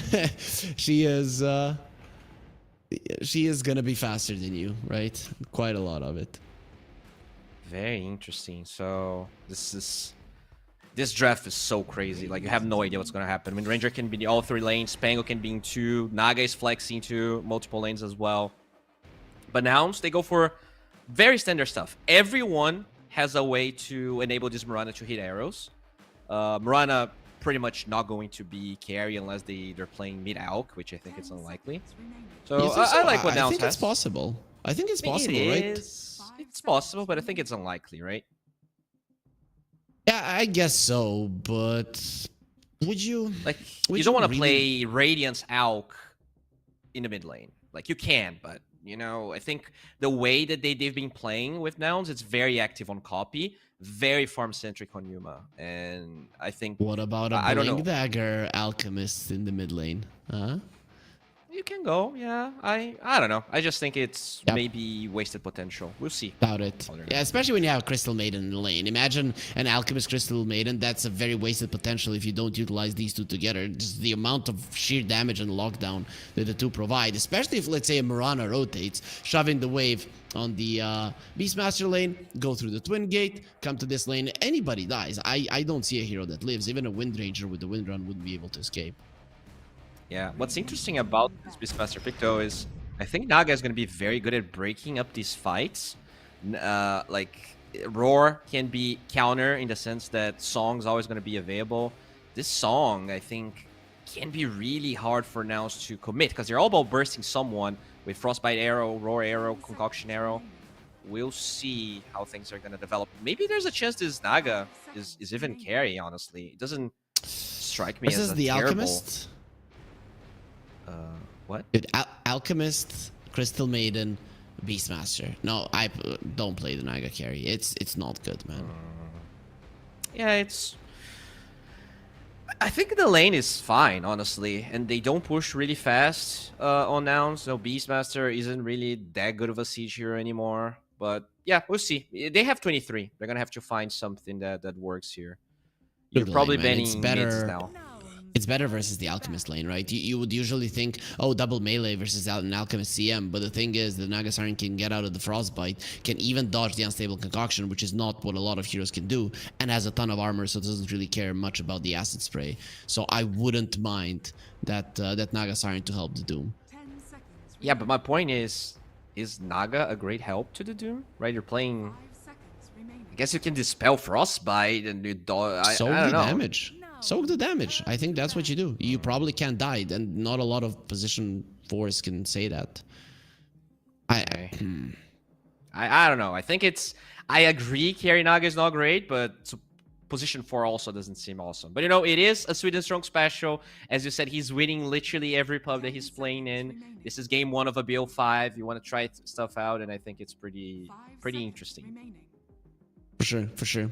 He's also going for different builds. Sometimes he's going for Solar Crest, sometimes he's going for Guardian Greaves. So he has different ways of approaching. He's such a weird player. I'm not gonna lie. I really like how he approaches the game. And now they ban out the Dark Willow. I thought if you were gonna be banning position 4s, the Hoodwink might be on the menu. But the thing is, does Sweden Strong play a lot of Hoodwink? He does. Not right now because the hero's kind of bad, but he definitely can play it. And that's what I'm telling you. I don't think this Naga 4 would be of much help, even though this carry Naga is not going to be that good.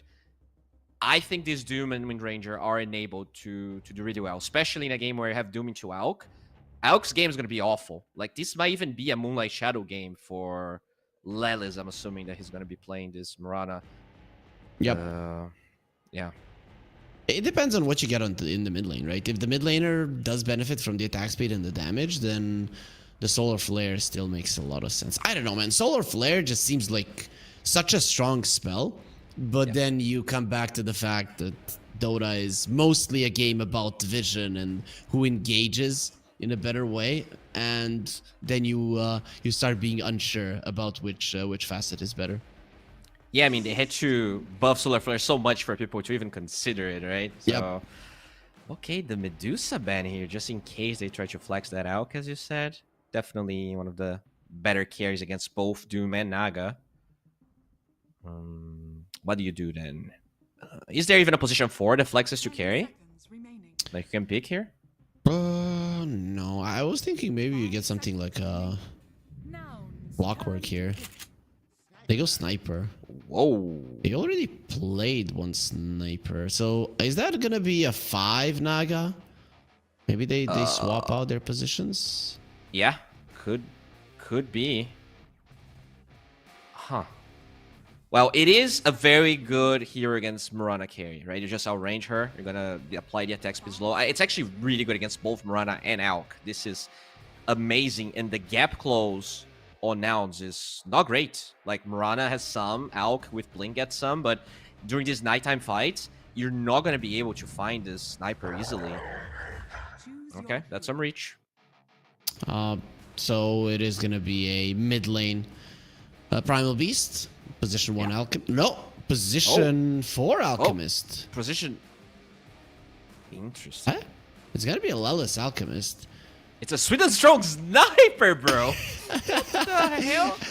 Okay. He managed to pick something that's more weird than Naga 4. What The hell is he? I don't see no snipers from his side. He has one game that he lost 5 hours ago. Okay. I don't even. Yeah, what does he build against Solar Crest? Okay, I'm so glad that you're the analyst here. Both of these teams have very weird approaches to the draft. Something out of the ordinary. Sweden Strong is telling. Look at him. He's happy. Look at how happy he is that he got the sniper. And I'd be happy with the position for a sniper as well. Yeah, they baited this, right? They baited the Primal Beast, and now they feel like picking this sniper is gonna make their life better. I can't help but feel like this Primal is still amazing against the Naga. Eventually you get eggs as well. You dispel the snare, you break all the illusions. I can appreciate how confident 1W is, but I gotta favor Nouns. I think their draft is more straightforward. Sure, they have a +4 Elk, but I actually think it's honestly legit and even underplayed. Seb was playing a lot of it when OG was doing really well. Yep, I think I'm going with Nouns as well. And whenever I see overconfident Sweden Strong, we had a bit of a get together in some boot camp, and we played a shuffle tournament in Sweden Strong. When the tournament started, it was like, there's no way I'm gonna lose. I'm so high MMR. There's no way. And well, he did lose. So when I see him super confident, I just get a little bit of a scoff every single time. But yeah, it does look like they wanted this. Like they are very happy with what they got. But from my perspective, Nouns should have everything they need to deal with the Naga. They should have everything they need to catch those supports. And though I'm not sure when you saw that, did they even know that it is gonna be a Naga support? Because putting the Naga carry, because putting the Alchemist on a position 4, I don't know how much he himself is gonna do without a Radiance versus a Naga. Wait, it's a Naga 5. What? Oh yeah, we didn't talk. Wait, what? Okay, so it's a 1 Wind Ranger. It's a Naga 5. 5. Yep. Okay. Okay. The classic Naga Sniper support duo, huh? I think this only makes it worse, to be honest, because now, because this Elk is a support, you actually could have probably done well with the Naga carry. Right? Yeah, I think so. But you couldn't have known, right? And looking at the odds when the game started, it was heavily for 1W. Now, our sponsors of the 1xBet are not actually sure. They don't want to stand for Sniper and Naga support, and I can definitely understand where they're coming from here. And Lelis, even though he's playing the support, wow, he's dead. He's 100% very much dead. Yep, very much gone.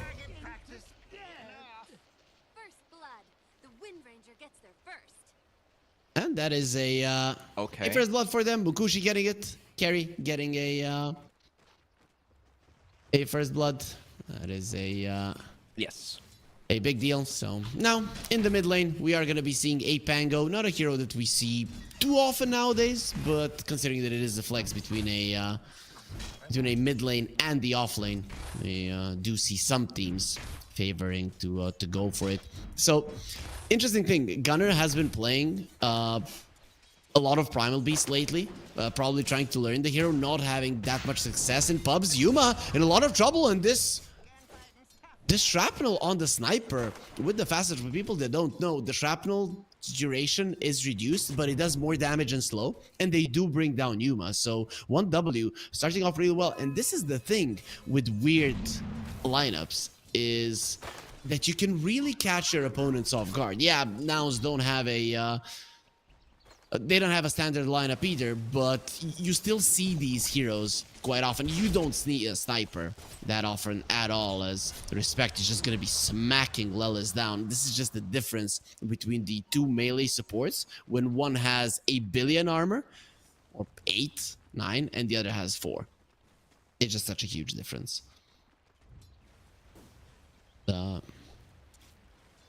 Respect is going to be running away. 330 movement speed. Just so speedy.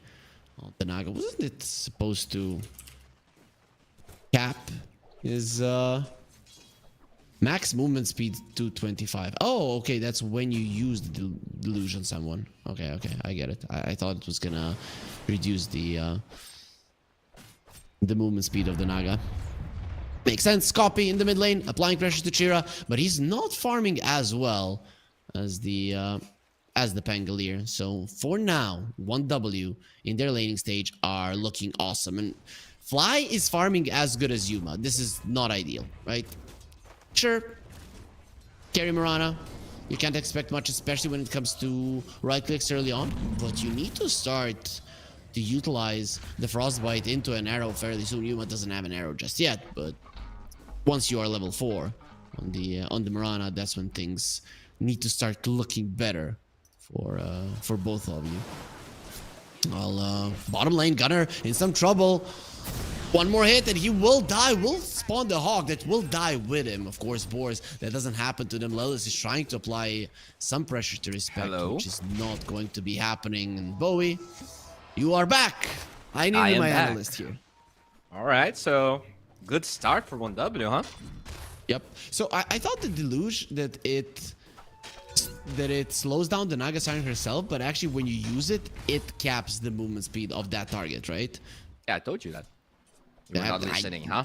I know. No, I always listen to you, Bowie, because I know that there is 100% something smart that you're going to say. All right, so even more interesting, this Wind Ranger is, I don't know, man. I look at all of these matchups for Nouns and I still feel like this is so Nouns favored. Like, I don't care about this 3 kills, this 1k goal lead. Every core on 1W actually hates playing against Primal Beast. They have a lot of control between the Nouns heroes. They're gonna have to stomp these lanes, which right now, they're definitely... They are. Gunner dies again. They're not only stomping, they're completely destroying them. Shackle shot to slow down Lelis doesn't connect on the tree, but doesn't even matter. He gets the unstable concoction out, still dies while trying to run away from Munkushi, and that is a 5-0 start, a perfect start for them. And you know, Bowie, when you see weird heroes, it's hard to understand what the enemies are doing, right? So I think Nouns are being caught off guard here. Yeah, definitely. But, you know, the thing with weird heroes is sometimes it's hard to understand what you should be doing. So, you know, we should take this lead with a grain of salt. It's still pretty much early beginnings here. And another thing that 1W does very poorly is Siege, right? So this game, even if they are leading, shouldn't be too fast in my opinion. Yeah, probably isn't going to be too fast. We'll see how it goes for them. If it was a sniper core, then we could assume that he would be sieging solidly well. Swedish Strong standing his ground. You just cannot fight. The Crystal Maiden and the Mirana is supposed to be a strong lane, one that can bring kills, and they can't do anything. Swedish Strong is just running at them. Okay, copy. He's had enough. He wants to get a kill for his team and will do it by bringing down Sweden Strong. Trample not even needed. He's gonna stay here, thinking the Doom could be on the menu. Upper already. You can get the slow, possibly an arrow from it, but the creep wave is coming. And Cloud, not a nice arrow. We'll be getting the connection. Jira, he did get level 6. Gunner dies on the bottom lane once again, and Munkushi in some trouble. Maybe Lelis can get a turnaround. Meanwhile, on the other side of the map, Yuba jumps out, but the damage from the shrapnel persists. One more second. Lelis, he wanted to get a kill, gets outplayed, outmaneuvered by Munkushi. 1W, just looking amazing in this laning stage. They will pay with a Doom on the top lane. Copy salvaging what he can, but there is not a lot of it left to salvage here in the laning stage. That's a pretty solid start.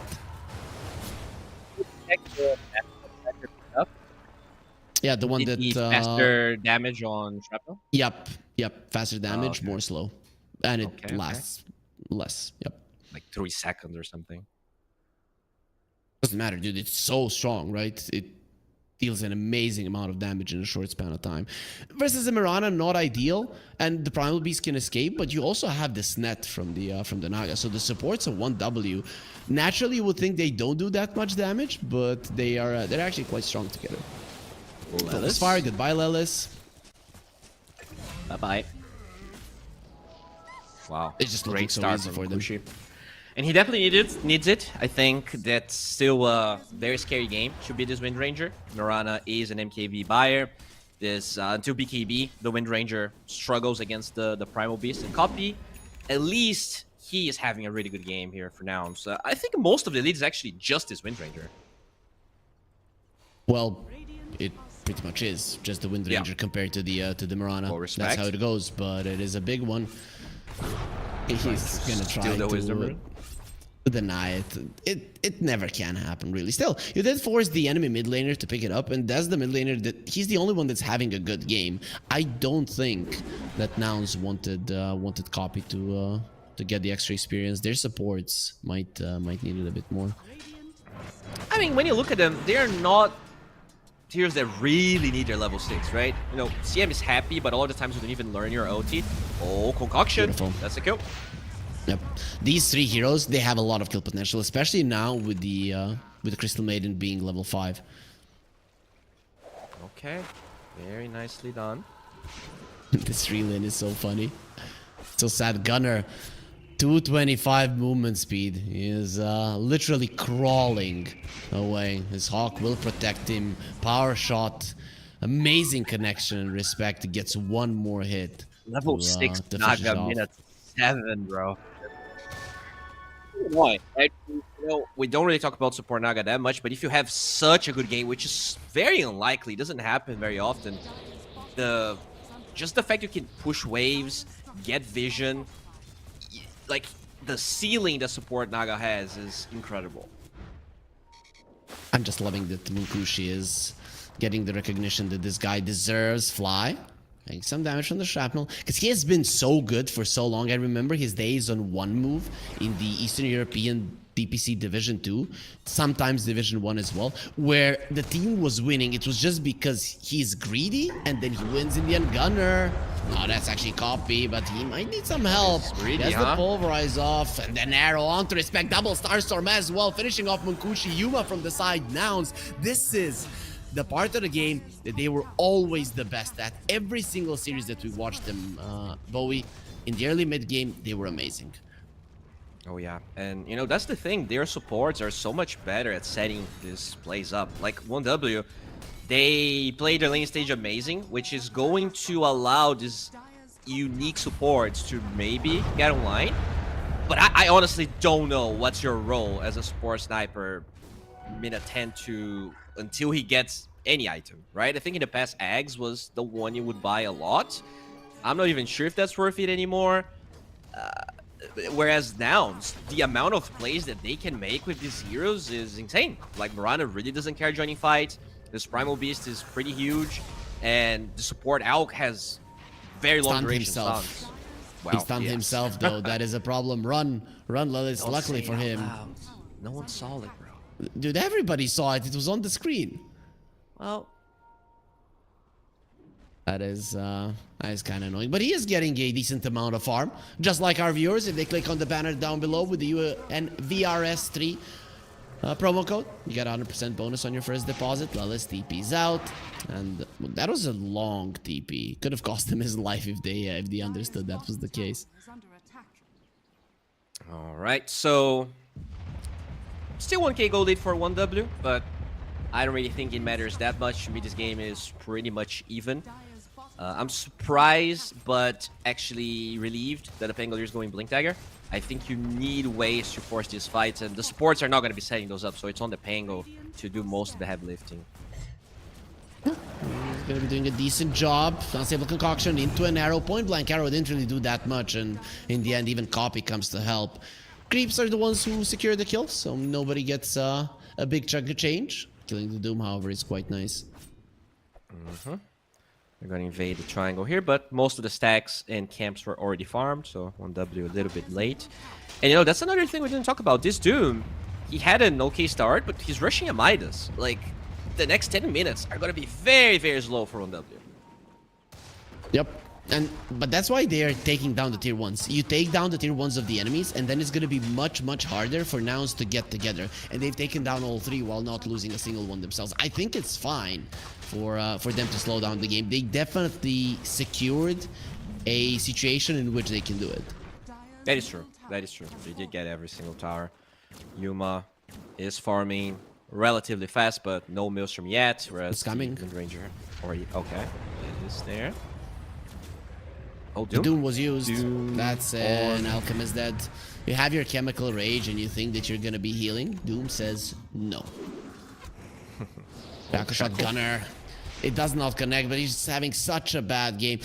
Popped the Solar Flare. It does make the Beastmaster a scary hero to go into. He roars you and can very easily take you out. Oh, yeah. 80 attack speed. It's incredible what he can do. I think it's 40 for everybody else. It's 80 for the Mirana. Oh, yeah. Yeah, you're right. Copy does... I think at this stage, the actual move for 1W is farm as much as you can. I don't think you even need to bother defending towers besides mid.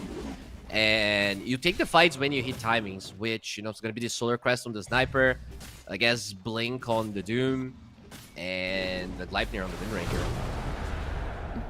Spect will be found, pulverizing to the ground. Here comes the unstable concoction as well. Doesn't look like they'll be able to take down the Naga Siren copy. He's gonna get assassinated, sentry down.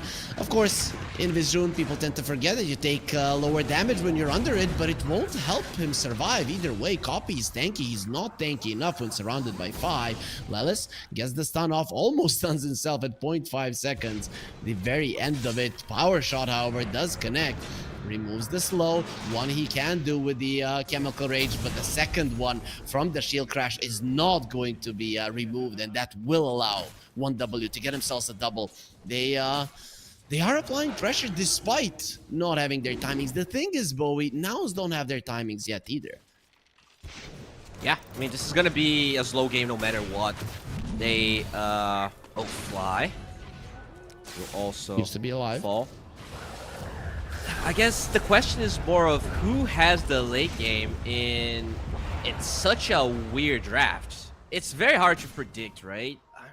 Mirana scales in mid. She is a universal hero. Ooh, God of Horror, if you get this kill, it's so huge. And Mukushi just turns around. Yes, Gunner, I did want an extra kill. Copy smashing the ground. He wants to pulverize somebody into it. Decides this is not a fight. He can take 1W. They have their tier 1s. It's so much easier for them to be mobile around the map. Okay, so 2K goal lead. You know, it's a bit unfortunate that that situation arose, because I think Nouns was totally okay just farming, because in general it is really hard for 1W to force these fights with the draft that they have. So in a way, Beastmaster ends up giving something to 1W that wasn't necessarily easy for them to acquire. Now they're the ones actually invading your big jungle, and Nouns, they're being pressured. Yep, once the Doom gets the pipe, it is going to be much, much tougher for Nouns to do the damage. They use the scan, they know where some of the heroes of 1W are, but you need so much more. And I think Respect doesn't mind dying. It's really not that easy to kill him either. You can just song and run away. As Lelis stuns himself, and the rest of them will sleep to the beautiful lullaby. Okay. Grease on Lelis, pretty standard stuff. Oh. He really likes to be stunned, obviously. Reel in on the Primal Beast. No chance to Onslaught yet. The Blade Mill and the Onslaught away will be fine. Should be okay. Doom going for a pipe after the MOUZ. Interesting. Gleipnir is done. Lelis removes the slow.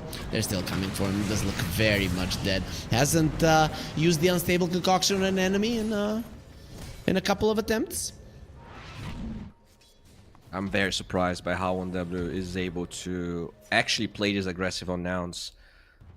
I guess one big part that we are not really talking about is the extra vision that Sniper has. Ever since nighttime came, they are playing very aggressive despite not having that much vision on the side of Nouns. And when you have the 1400 vision, it definitely gives you a bit of confidence going for these moves. For sure, for sure. He's also relatively tanky, right? 1500 HP, and he sees better than the opponents. It is a big deal. Walking into the pit for now is a risky move. Might be necessary. Thunder. I think that's why they feel like they can do this. Yep. No song either. That's a big deal. They got it. Nicely done. Having that Aegis on Gunner, I'm gonna guess. Also, Lelis went for a mech. I think I would have preferred to be a Blink in this game. They do give it to Copy, because at the moment, Nows don't have a way to initiate. And to me, it looks like their lineup would like to get a couple of kills at this moment. Yeah, I think the problem is that they feel like going for initiation in their draft is risky against Song, right? Because you can be put out of position. So maybe their plan is to farm just as much as 1W and build defensively, so that like until they feel like there's a timing they can hit. Probably the Mirana is the big one. I guess that's really the problem. Like, this Naga makes it so that initiating is not straightforward.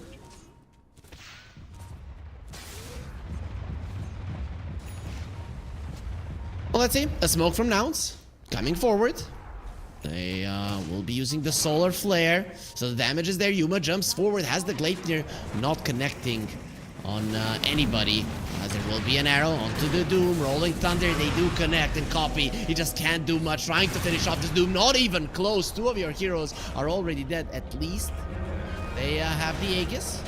And there will be a stomp onto the Primal Beast. Assassinated as well. Very much dead. Copy will be losing his life.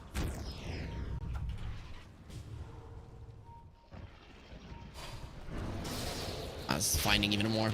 Lelis next on the menu, and we'll be able to run away. All right. Yeah, still, this gold advantage is increasing despite the ages on Nouns. I don't know what the timing for Nouns is. When we looked at their draft initially, I thought they were going to be able to play with so much more pressure, but the laning stage being so good for 1W bought them a lot of extra time. Yep, I don't know, man. I was thinking this Aghanim Scepter on Gunner was going to be the one that changes things. Now, I think somebody needs a Blink. They just don't have proper initiation on their side.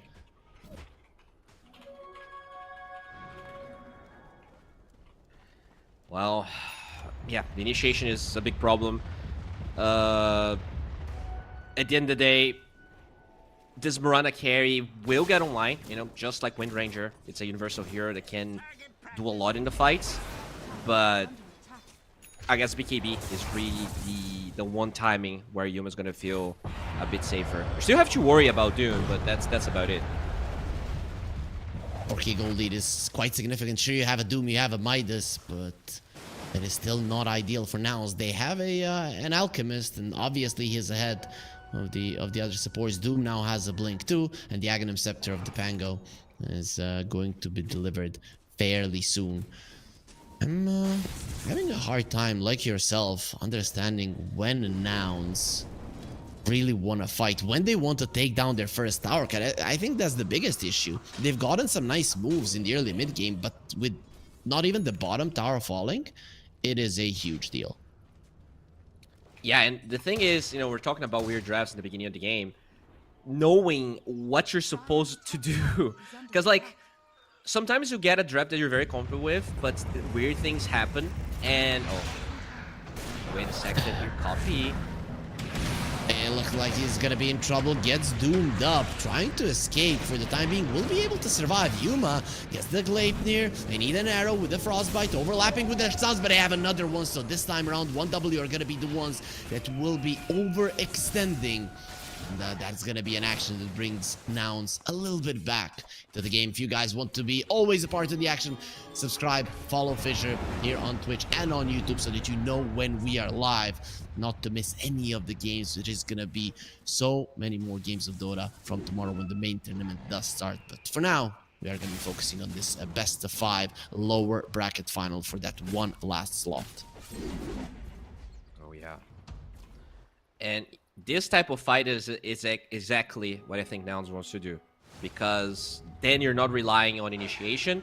You're not so afraid of the song, because the 1W heroes that have mobility are going to be so much far away than Respect is going to be for that song. And you know, it did work out. It kind of relies on 1W, let's say, forcing things. And to me, the only reason Nouns is doing this is either one, they feel like initiating is hopeless, or two, they read that they have the better late game, which I honestly cannot answer. They might. I'm seeing the Alchemist going for the Berserk Potion. You buff up the Mirana, use the Solar Flare. I think it's hard to understand the late game power of the Mirana unless you have played it multiple times, because that is a huge amount of damage and attack speed that you're giving, and both the Beastmaster and the Primal Beast are going to be benefiting from it. Dire's top tower is under attack. Yeah, they definitely will. Radiant are scared. But I hopefully think that the Primal will get an eggs. I think the break here is very good against both the Sniper and the Naga in the late game. Like right now they don't feel like threats, but later on having break, just taking away the Sniper passive can mean a lot, because it feels like there's so much chaos in these fights that the Sniper might get you actually right click a little bit. He still has amazing attack range even with no items.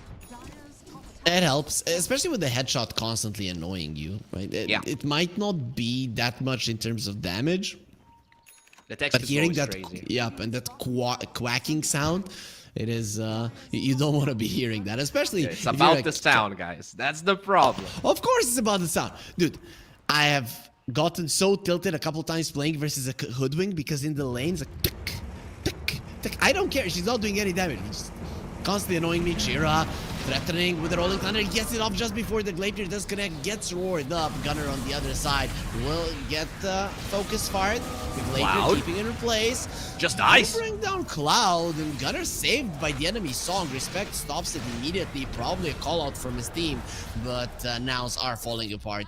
They did copy, coming back into it. Lelis still full up. We'll get an unstable concoction with the trample. They're trying to get Arrow? Munkushi down. Arrow only onto Respect. He eats it for his brother Gladiator. Now coming back into the fight. Yuma is trying to bring down Respect. Will be able to do it, and that makes the fight a 2-for-2. Chira Jr. next on the menu will be able to get the blink up, but it's only a double stun. I want to die together with my support. They have the concussive grenade pushing back. Yuma disarming as well, chasing right now. It is very, very hard, and that's gonna be the end of that fight. Nobody coming out as a big victor. I would say Nouns are the victor, in my opinion. They engage. The Mirana survives through it all.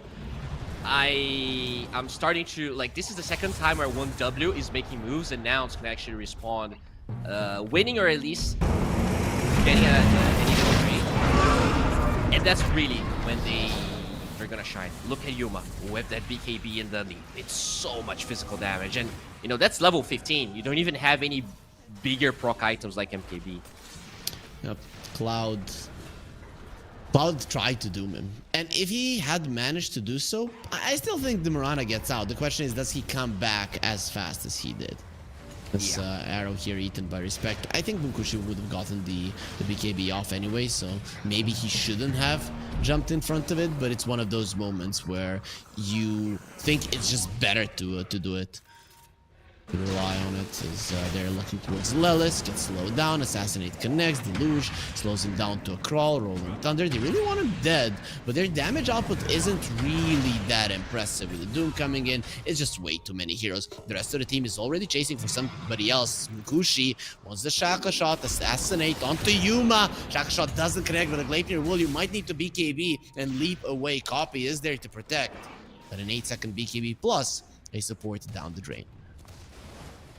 Munkushi is really annoying. That's like, if the Wind Ranger gets on top of Yuma, you pretty much have to disengage. It's, if he actually lands the shackle there, Yuma was probably dead. So the angle Munkushi finds can also change his engagements a lot. It's really on Nouns, I think, to kill the Wind Ranger. It's probably the most important hero. Everyone else doesn't really bring that much DPS. The Doom is scary, but the actual damage mostly comes from Nkushi. How does Gunnar play like this? How does he play with his legs up like that? I don't know, man. Well, he is stretching. He's been stretching his whole life. I want a chair as big as that for sure to be able to put my legs up. Of course, can't do it during Maybe cast. he's just small. I think you're too big. So I don't think he's that small. Let me Google. How tall is Gunnar? Is there info like that for esports athletes? I'm not sure of. Oh, Obviously. there's a baseball Gunnar. He's 190, but yeah, that's not the same Gunnar. Okay. I know when I saw Gunnar in cast, he didn't look like he was like small. I don't know. Well, either way, that doesn't matter. We're gonna focus on the game here. I really liked that you touched upon the sniper vision. Every single time when it's nighttime, it's 1W that are applying the pressure, and it's not only his nighttime vision, it's also the assassinate vision that is giving all the time. We've seen so many heroes on Noun suffer because of it. Yeah, we saw the shackle being used there, right? Even when the Murano was out of vision, because he casts the assassinate, you get the remaining vision to cast your spells. What a scan. They know Nouns are coming. This could lose you the game, especially because the Roche is already up. You lose this fight, you lose the Roche. It's going to be a disaster. 1W are preparing for this fight. Will they prepare properly? Not having the Alchemist, getting the Aurora to respect. They want him dead. Nagasarn is taking a lot of damage, but he survives. Respect still alive. They also 2 ultis. They used everything, and he's somehow still living. Now only one will be enough to bring down Gunnar. Cloud is taking a ton of damage. Yuma, he really hates this Doom. Will get pushed back. The assassinate on him. And of course, with the hoof stomp, Cloud still lives. So much expended to bring down a position 5, and they barely do it. Dude, I cannot believe it. They had to roar and pulverize a support 5 Naga in an even game, and now this is a Firo Shan for 1W. I really thought that they were gonna burst it down. He got those illusions off, and then the arrow couldn't connect. I think that was the main deal. If he didn't use the mirror image just before the roar, a completely different fight. But they knew that they were coming, so it really wasn't that hard for him to react. I mean, another aspect of the support Naga that we didn't really touch upon is that just by having your innate, you have like 30% evasion pretty much, right? So you're already very tanky, you have a lot of armor, pretty decent HP gain, and evasion. All of that magic damage with the Pipe of the Doom makes this Naga incredibly hard to bring down. Is it that you get... I think you get 18, right? Or is it like you have 4 Naga Sirens because they count the main hero as well, and then you... I think it counts the main hero, but I have not tested it. Okay, well, I'm gonna do it now. See how it works. You really need that MKB. It is a necessity. Crystal Maiden needs a really good doctor right now if she wants to survive, but there is not that good of a doctor in this world. All right.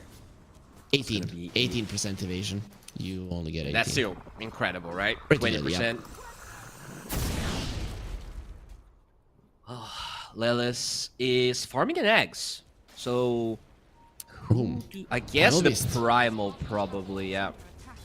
You need more damage. With a Uproar Aghanim Scepter, that Naga dies, and then it is a completely different fight. I don't think you can allow your initiation not to work. This makes copy the Doom target now. Once the eggs is done, you need to Doom this Primal Beast every fight. Yeah, but that's before he uses his spells. He's probably gonna use the Trample and the Uproar, and then I don't know if it's worth it. Yeah, but the thing with his eggs is that you get multiple uproars, right? The cooldown is so low, it's 7 seconds. Yep. So, yeah, maybe he gets one, and in general, when you initiate, you're not going to have any uproar stacks on you, so you're not going to be breaking anyone. And it's probably worth it to Doom the Primal regardless. There you go. Eggs is ready. Nice, but there is so much damage already on the Wind Ranger. How do you even get close to the sniper? Look at that. As the Psychic Headband, they will be looking towards the Wind Ranger, breaking the Linkens with the Lotus. They return the Unstable Concoction. Tier 3 is already dead. You would assume that you could defend it with the Crimson Guard, not even close. They have Focus Fire again. They could commit for the melee barracks. And they are gonna be doing it right now. Munkushi standing his ground, going with the focus fire. Melee Rax is in trouble. The Solar Flare being used. Shira, Rolling Thunder is there. They break the Lincolns. Shira is being hella annoying. Has the Lotus Orb to protect him from a Pulverizer Aurora. Nobody wants to use it over him. And there's the MKB from Yuma. Now he's gonna be doing a ton of damage to Munkushi. Song will be keeping it. Wait, does he have the MKB? I saw too many misses, but I assumed he wouldn't have come back if he didn't finish it. And that's also the shard, right? Jackal, That copy came out. It's This is gonna be a fine. problem. Gets reeled in. It's fine. There's their potion alright. saves him. Okay, okay. All right. So because he in has this an game, alchemist. it doesn't make that much difference, but the support Naga is low-key very good with these very mana-reliant heroes, because it also gives you mana regen per second. Scanning. So, yeah, to reset fights, like, this shard is incredible on Naga. Yep, definitely is. Reset the fight, and now they can't do much about it. Shackle Shot won't connect. Fly has been caught as well. The two supports of Nows are looking very much dead with the dust connecting. Fly has nowhere to run, nowhere to hide. The creep wave comes over just to make sure that he's shackle shotted. But would have died regardless of No that. ice. This game's looking pretty over, man. They try both supports. They even went from different angles to try and get the D ward without both dying, and just really quick movement from MW. Gonna be going for Gunner. He gets doomed up. You're not gonna be healing from your Aghanim Scepter. Drums and Slom will not be played today. It does have a buyback now. I still think you fight for the last lane, right? At this point, this is already gone. Yeah, that's what you have to do. You wait for respawns, you buy back the Beastmaster, they already TP the other heroes. Do they have buyback on anyone else? So maybe Copy can start the fight, so that you don't buy back initially. Arrow, forced after the low ground. There's the buyback and the roar. Lotus Orb returns Lotus Orb. it. Doesn't matter. Yuma still does more than enough damage. They did protect their racks. Just quite nice. Shackle Shot onto Copy. He is quite tanky. good dodge and Definitely not respect. tanky enough to survive. A full focus fire. He gets himself away. The extra armor from the Aurora keeping him alive. Nice arrow from the Mirana. Now having that MKB definitely will be able to take down these heroes super fast. Jira needs a force staff to run away, and Munkushi. Oh, Munkushi, it what is the hell? stuck. They know where he is. Yuma gets himself a triple kill. This scary Mirana is really working out for Nows in the past couple days. Yuma is also winning a lot of pubs, even in the late game. He is a hard guy to deal with. Yeah, I mean, universal hero. The amount of attack speed this hero gets is unheard of, right? We kind of hype Wind Ranger with her attack speed, but Leap gives you almost as much, and the cooldown is really, really small. The damage there. Really good Lotus Orb, but still, Nows they defended that perfectly. 1W probably expected them to fight for the next barrack, but they somehow found a way to engage. So you Kushi get also got very unlucky there with his force staff. He just got stuck in between the secret shop. You get 160 attack speed and damage with the Solar Flare, and 100 attack speed bonus from the Leap. That is quite a lot. I mean, yeah, and you're already a hero that buys a lot of attack speed. You're pretty much close to max attack speed. Yep. Did he go for the critical strike on level 20? It is his left talent on the Mirana. Yeah, and I mean, you say 100, but that's before the 90 attack speed that you get on level 15. So it's actually 200 from the lead. Yep. So yep. you add that with 160 from... It's literally max attack speed. It Yep. is... You have focus fire, basically, and Yeah. you can pop it 4 times. That's how it goes. When you have your ulti, And you obviously. can maneuver in the fight as well. Yep. So we have 2 Wind Rangers. Yeah, but one has a beautiful bunny, and the other one's just ginger. Does he have a bunny? I think... Wasn't that the bunny cosmetic? I don't think so. Oh. I would have seen Tsukomo, man. Yeah. it's Okay, yeah. I'll be honest, my VMix quality is not the greatest right now, so I'm just predicting what I'm seeing here. Yeah, But just so this you know, is- Bowie, bunnies don't have long tails. They have short, fluffy ones. That's so you're aware. It's blue, bro. It's very blue.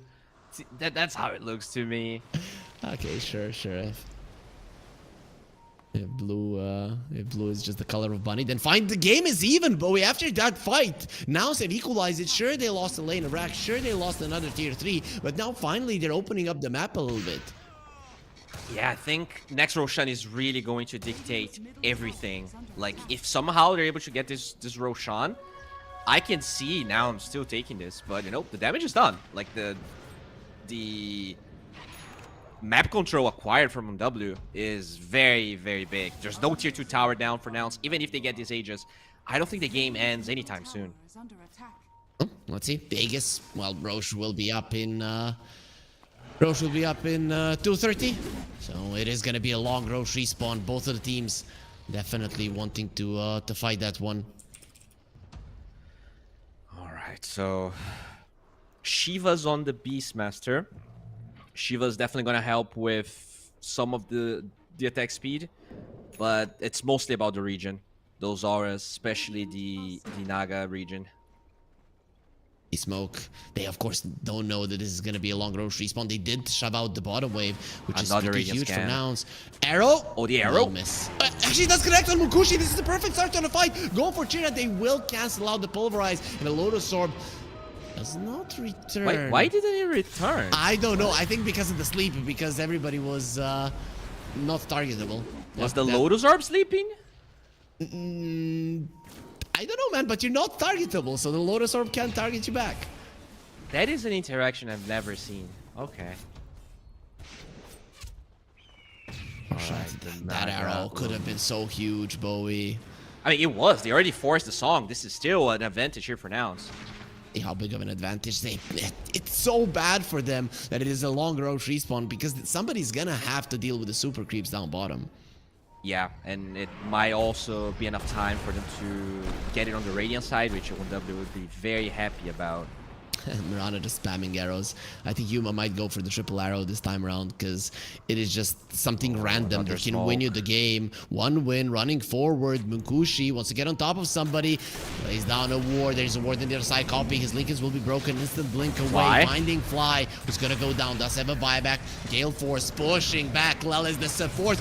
They did use the concussive grenade to get him into a bit of a safer position, but Copy also being doomed. This is a perfect fight for 1W. TPing out from Copy. Not going to be allowed more. Yuma going for the Wind Ranger. Dead. Yuma is doing his best, but he's not going to be doing enough damage with the Crimson Guard. He's in so much trouble. And another stun from Cloud. No chance in hell that you're getting that Mirana out alive. Gunner is going to get focused down, as well as Fly coming back into the fight. He already died once. The second time will be even easier. Nouns have lost 5 heroes if you count the dieback, and they've gotten nothing. Copy, he needs to do some real shenanigans to change the outcome of this game, kid, because it looks very much lost. Dude, another nighttime fight when you have the sniper. They had so much deep vision. They get this, like, this is still a dire fight where you have your outpost to TP to, and despite all of that, it doesn't matter. Like, Fly gets killed, which is great. Like, there's not that much priority on this Crystal Maiden, but then Lelis is in a weird spot. Yuma doesn't feel comfortable going in.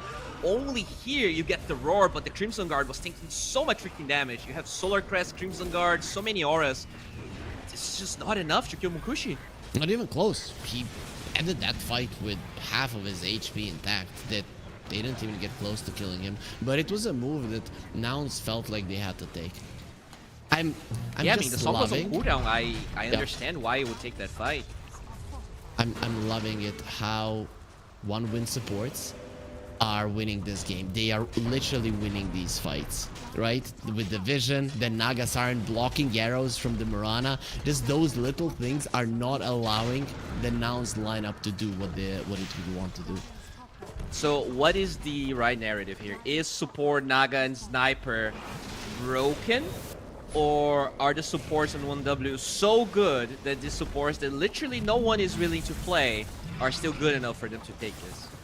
I would say that they are very good for this game, and that 1W recognized it. So the other option with their supports being so good, they can recognize when these supports are going to be great. Roar onto the Pango. They need to finish him off. Right. And when the damage on the Mirana, it will be happening. Polarize onto poor Munkushi Song gets is taken out late. as well. Song doesn't do anything. That BKB of Yuma arrow Arrow? gonna be stopped by the illusions, but it doesn't matter. Yuma still does more than enough damage. The Doom was used to no avail, and Sweden Strong, now you pay for your sins and your nighttime vision. Whenever it's daytime, they're just not strong enough, but they did manage to take out most of the enemy base.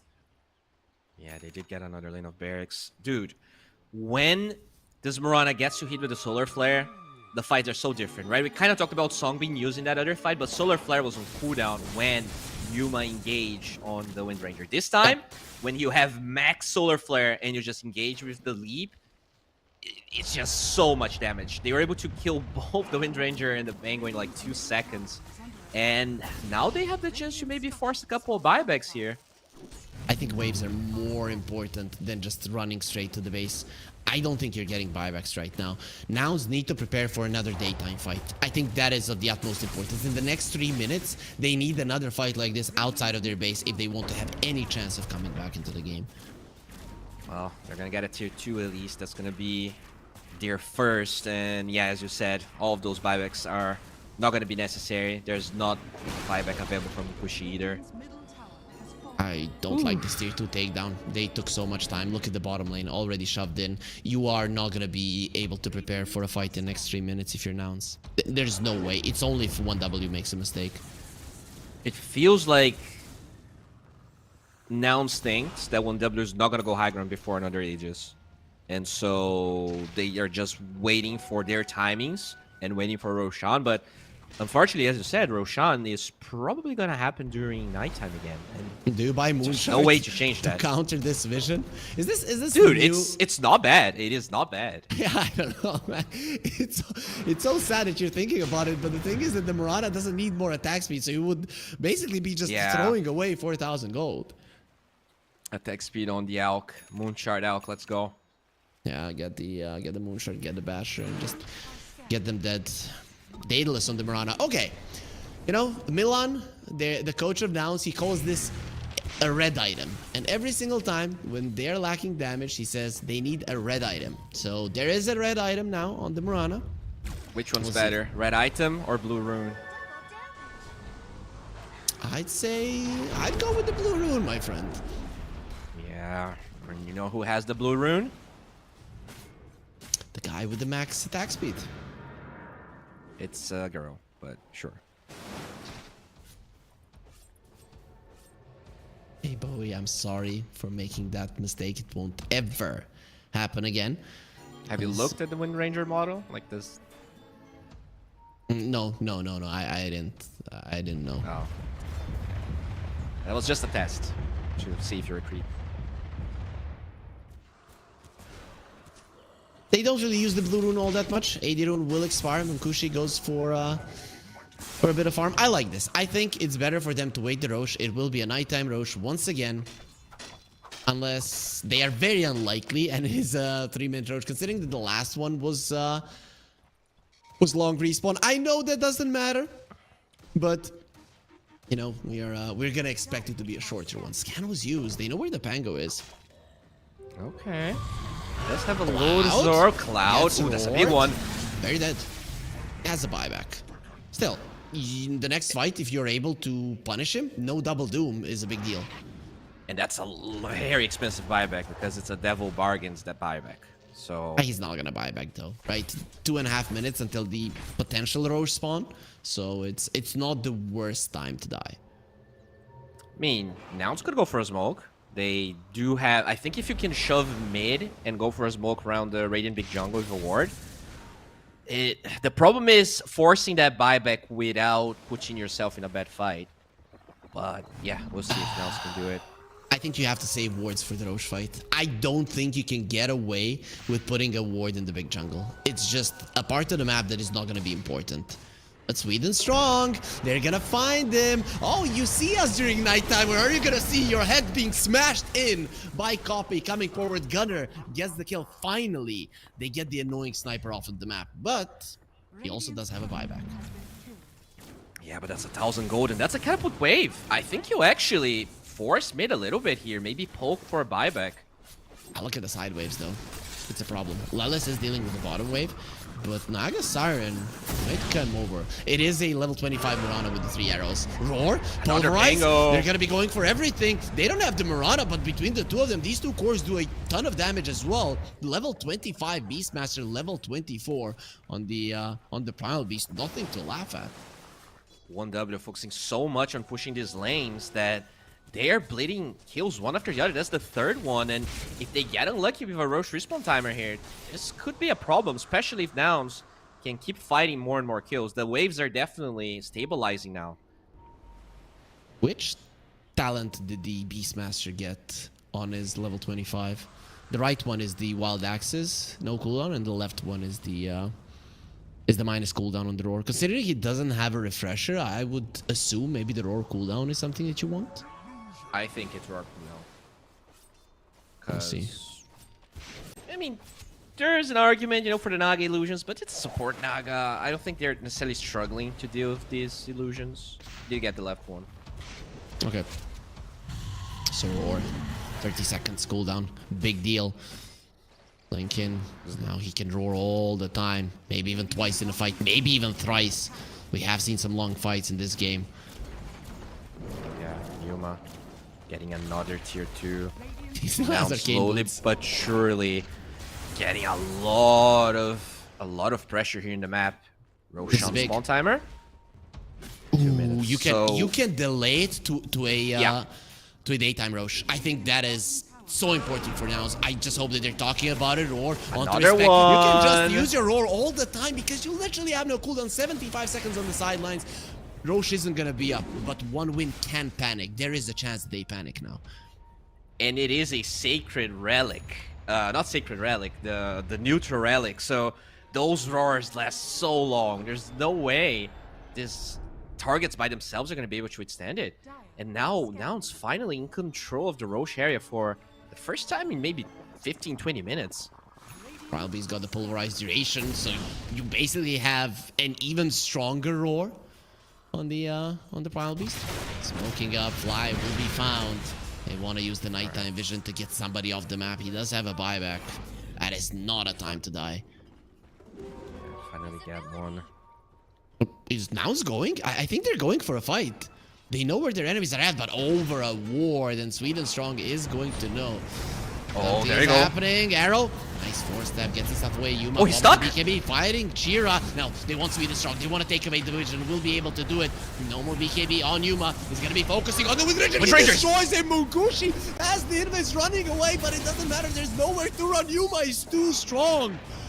What the hell happened to the poor Wind Ranger? Triple arrows coming over. Chira will be between the two of them, so doesn't get stunned up. But this is a catastrophe for 1W just before the Roche spawns. That is... Dude, I am so surprised. There's a refresher on this Doom, and he wasn't able to cast it for the past 7 minutes, I think. Every engagement, every fight. He just gets totally controlled by the Nels heroes, and Yuma's DPS is crazy. Like, when they find a Solar Flare, I think it's pretty much, unless you Doom this Mirana, it's impossible to withstand the DPS. Also, Chira getting stuck. This is one of those situations where you're very much cursing your fortune. He tried to kill Chira. He says, no, this is not working out. And they destroy Munkushi. And also Fly coming from the other side. That's the song even. Healing him for a little bit, but not enough. You're not healing through. I think the DPS of this Mirana is over 1,000. Okay, so refresher. He wants the double Solar Flare, double BKB on the Mirana. Also, if the leap charge is being refreshed, this is a huge timing for Nouns. 36 seconds of a Solar Flare, big deal, right? 18 is already a lot, but having it for more than half a minute will really change the outcome of these fights. You still only have one melee Rax, but the glyph is there. Nouns, they are doing it. We had some issues, or they had some issues with their I'd say late game, maybe early late game, around the 40-minute mark, ending games versus some teams. But since yesterday, they've been looking clean. Dude, look at the DPS on Roche. This is 2 heroes. What the hell? It's 1 hero. It's the Mirana. That's a 50-minute Roche. And... oh my God. Oh, Hex on Lelis. That is a big deal. Those are some late game items. And look at Nouns running away. Level 25 on the Alchemist. Oh, there's going to be a lot of movement speed on him. Maxed out. Wow. So yeah, 1W trying to get something, but this is a daytime fight. Okay. Song on to Yuma. Now they see Fly, Lincoln's broken, Gale Force as well. Nice stun, take him out. He can't BKB. I think he... BKB leap, fast, do it. Gets doomed up.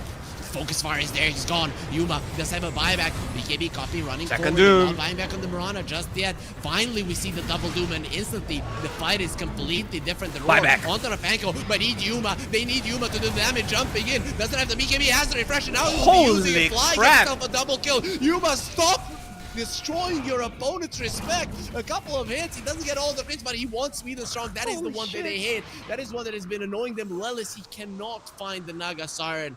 And Yuma with his buyback just completely overwhelms the fight, but doesn't find Munkushi yet.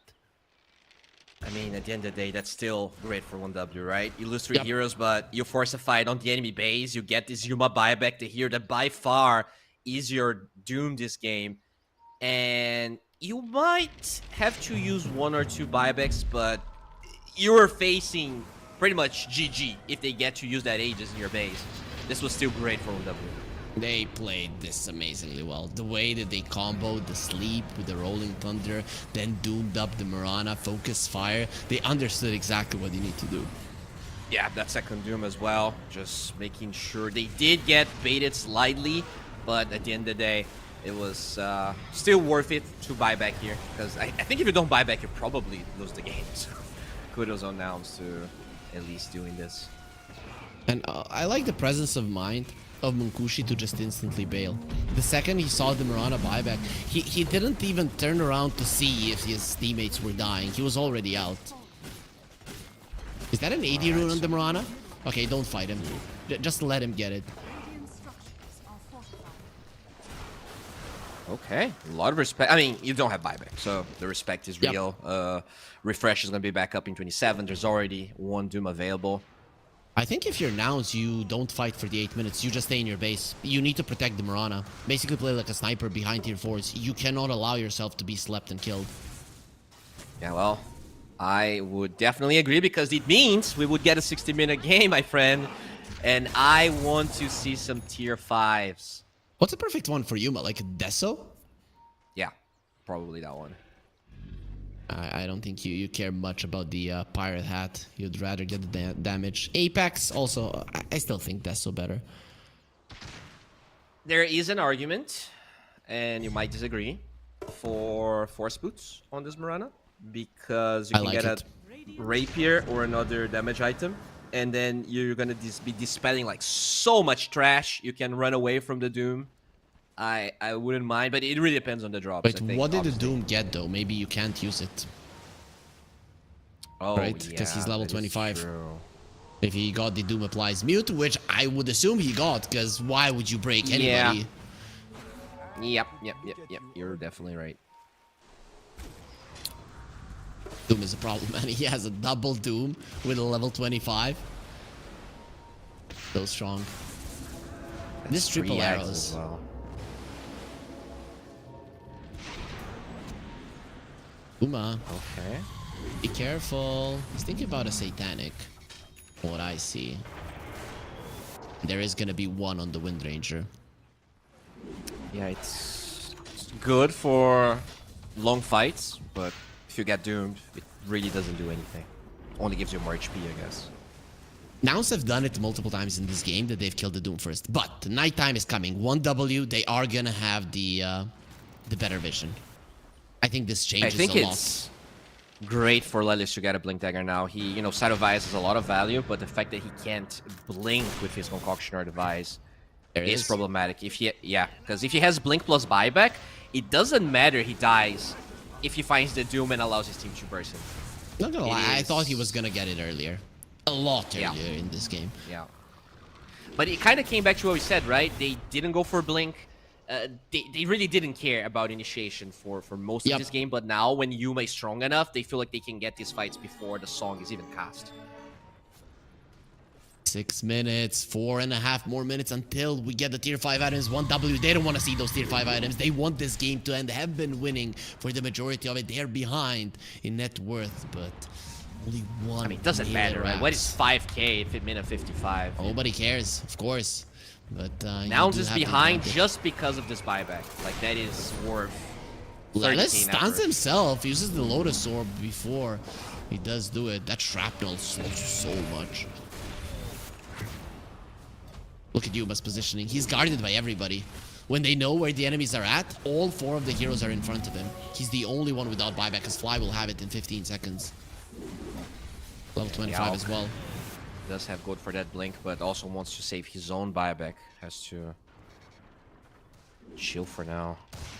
TM has level 25, so plus 1 second frostbite duration. That's a 4-second stun with a 6-second cooldown. Root. Doesn't matter, right? If you don't have your BKBs, this is a problem. The chase of MOUZ is insane. 1W, if you see that you're losing a fight, you need to run with everybody immediately. Yeah, and the thing is, they don't run that well, especially because in most of these fights, the song is used to, like, reset. So you either disengage with the song or you're screwed, because that is really your only disengage, besides maybe the wind run. This triple arrow is so scary. I have seen so many, even competitive games, be lost because sometimes people don't respect this. Yeah. Very careful. There's a refresher on the Primal Beast as well. I didn't talk about it. That's 10 seconds that he can keep somebody in place if he isolates them. Actually, it's 12 seconds because BKB now lasts for 6 seconds, max duration. No, I meant like stun them. His stun lasts for around 5 seconds. Oh, okay. No, that... No, but wait, when I say it like that and try to act smart, at least I give correct info and I listen to what my co-caster says. Yeah, the thing is, I don't listen to what you say. I think that's the problem. No issue, no issue. The tension here is high, Bowie, though. As 30 seconds before we know when the 5th Roche will spawn, and this is only game 1 of this best of 5 series, announcing that we're gonna have a hell of a series copy. Gets the blink away. He knew that they wanted him, and he's not gonna allow himself to get caught. Everybody looks so calm, but I think they're sweating. I'll be honest though, this is still very good for MOUZ, because what 1W is doing is trying to force this fight with the cooldown on the Mirana being down. But they didn't really manage to do that. They didn't really increase their gold advantage. At the end of the day, sure, you're keeping MOUZ in the base, but they're farming all of these waves in their base. And it's not like 1W is getting that much out of the map. So now got to refresh this buyback. I think they're very happy. Like, that looked like a terrible situation where this Mirana buyback could literally lose you the game, and MOUZ lost very little for it. Yep, they did manage to protect themselves. The waves are still pushed in, but it is gonna be a daytime fight around the Roche unless 1W can somehow kill it in 5 seconds, which maybe with the focus fire, but you need to be ready immediately. All right, so 55 seconds. This is pretty much daytime. Another good thing for MOUZ. Fighting without that extra vision of the sniper is going to be great for them, but it is on the Radiant side, so you do have that one downside. Buybacks all available, and do we have a lot of level 2 travels on MOUZ? I don't think we do. No. Oh, we are still not at that ultra late game time. Yeah, so the buyback's definitely worth more for 1W here in this Roche fight. Yep. Not ideal. The outpost next to the 1W base is still in control of MOUZ. I'm surprised they didn't take it, or is that a bug? Could be. Could be. I don't... Maybe Yuma just picked it up. Maybe he... Yeah, because they are here now. MOUZ. That's the name of the team. Roche is up. He will be moving fairly soon. He does spawn the Aghanim Scepter, but we all know it's going to be a fight for the... What is happening? Okay, yeah, it's going to be a fight for the Refresher and the cheese. The bottom lane. Alright, so... Going through the Twin Gates, they are a bit faster here. 1W already... Oh, but they're farming the tier 5s. Yeah, that's interesting. Mr. Mirror Shield. Chat was saying that this was the best one. So, chat, you will be... Yep, versus the gifted Doom. your will. Yeah, pretty versus the good. Doom, you need it. He can go Axe though. And that's when the Mirror Shield doesn't do that much. I haven't seen Ags on Doom in a very long time. People just don't see it as that great. I like that there's one Seer Stone on each side. The vision is very much needed. Yeah. Giant's Ring is great for the copy Primal Beast. It's perfect. Okay, going for the Roche. Nouns are in the vicinity. Arrow. Arrow flies through, does not connect on anybody. Roche is taking a ton of damage, but this means that you don't have your focus farm. Munkushi bails out for now. Wants to wait for that huge spell. Primal Let me showing see top, copy. but he has boots level 2, so he Yep. doesn't care. In 2 seconds, he's here. And he's the one that you definitely don't want to get doomed, right? It's Mirana, and Doom has an Aghanim Scepter. Okay, doesn't care much about the Lincolns and the Mirror Shields now. Everybody has a buyback. Okay, second focus fire. No, he's not using it. He Yeah. understands it's very dangerous. There's the ulti from the Mirana. Roar on Roar? what? The Roshan? No, I think it roared a Lincoln Sphere or something. This is weird, but Yuma is focusing on Roche, pops the BKB, wants to get it, and gets the Aegis of Doom on the Gunner, who doesn't even have the Roar. Copy, running in, tries to pick up the Pango, who already has a Lotus, or buyback is available. Gunner needs to get in, Shackle Shot onto the 2 cores, but the sleep protects them. Yuma, Lotus Orb keeping him alive. He will be taken Holy down crap. once. Still has 1 more life to do That on could do. Gunner, who just bought back. He can't do anything. He's just completely helpless. Arrow in lands. this fight. The arrow does land, but there's so many of these Necronomicons. Yuma needs to run. You need to run right now. Copy. He is keeping the distance. Shackle connecting onto the heroes once again. Munkushi getting those connections. Yuma goes into the fight. He just wanted to die from what it seems. He felt like this was the time to re-engage, and definitely was not the case. Copy is doing his Don't best have to enough bring damage. the enemies down, but he can't do it all on his lonesome. Nouns lose all 5 of their heroes, make it 6, because there was a dieback on Gunner. He got doomed twice. Imagine that. Imagine how much hate he has received right now. Oh my god, and that's a dieback on the Primal Beast as well.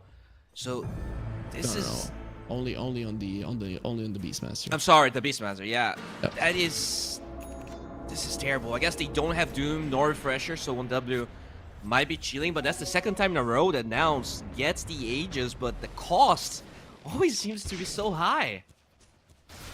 Yep, they didn't manage to disengage. I'm surprised they didn't even try. They got themselves on the high ground next to the Lotus well and decided to still engage. If you are Nouns right now, you go and fight. There's just no doubt about it. You have to go Glyph. Not gonna be using it. This is a very bad Glyph usage. They now you don't have it to mistyped protect Glyph? your tier 4s. I think they misclicked it.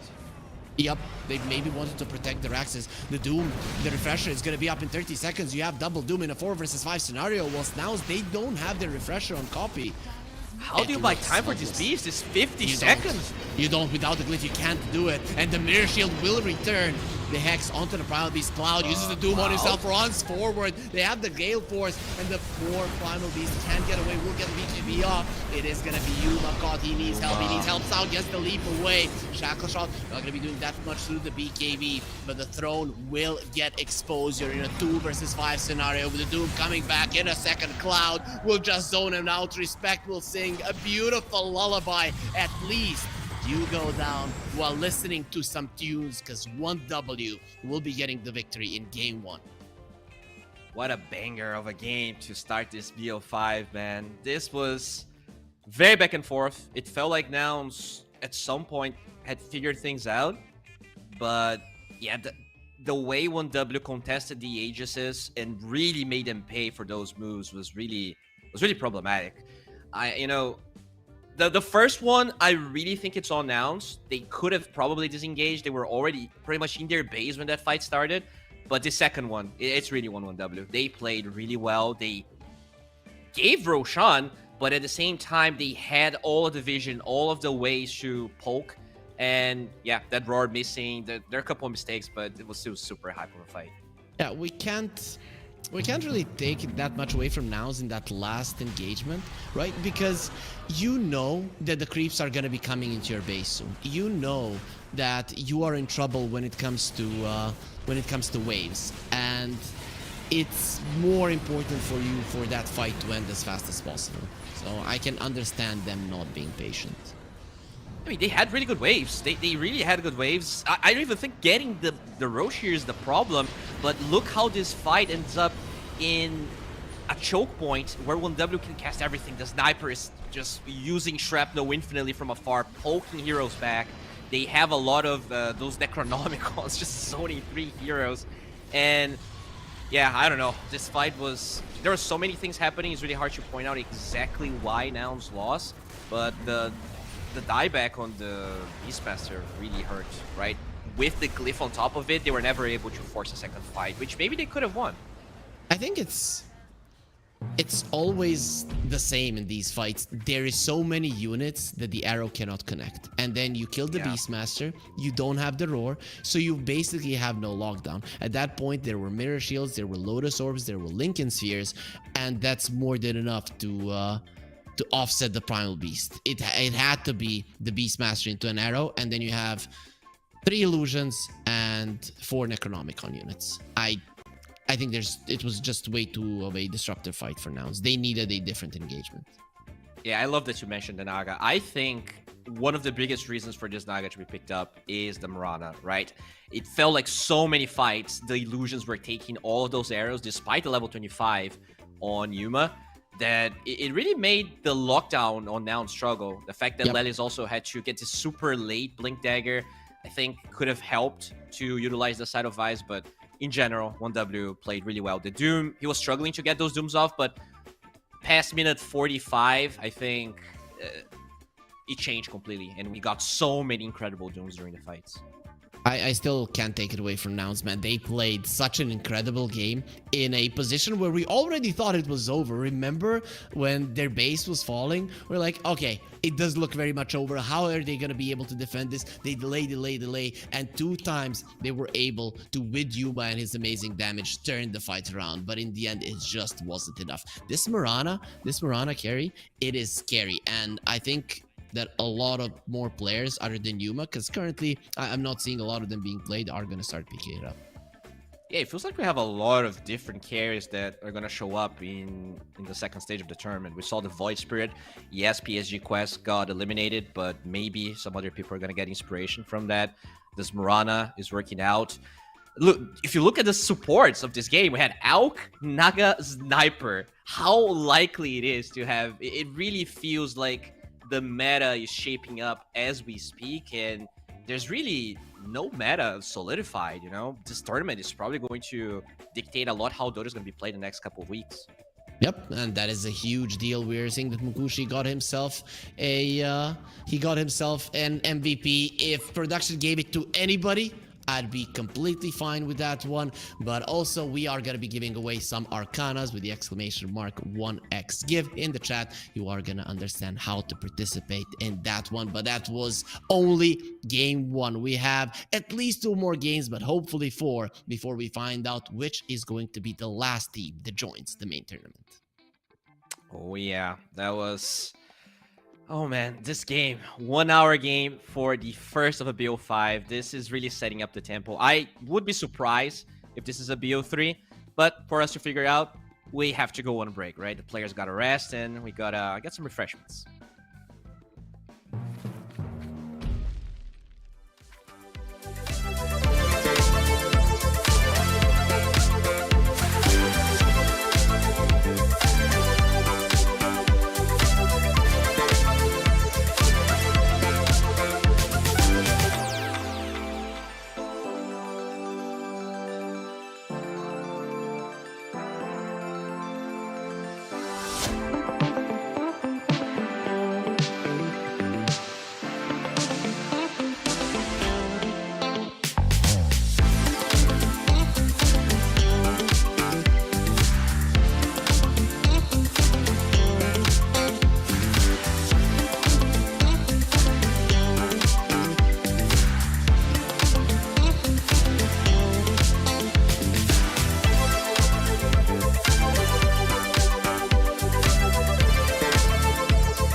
everyone should know about the esports in your pocket.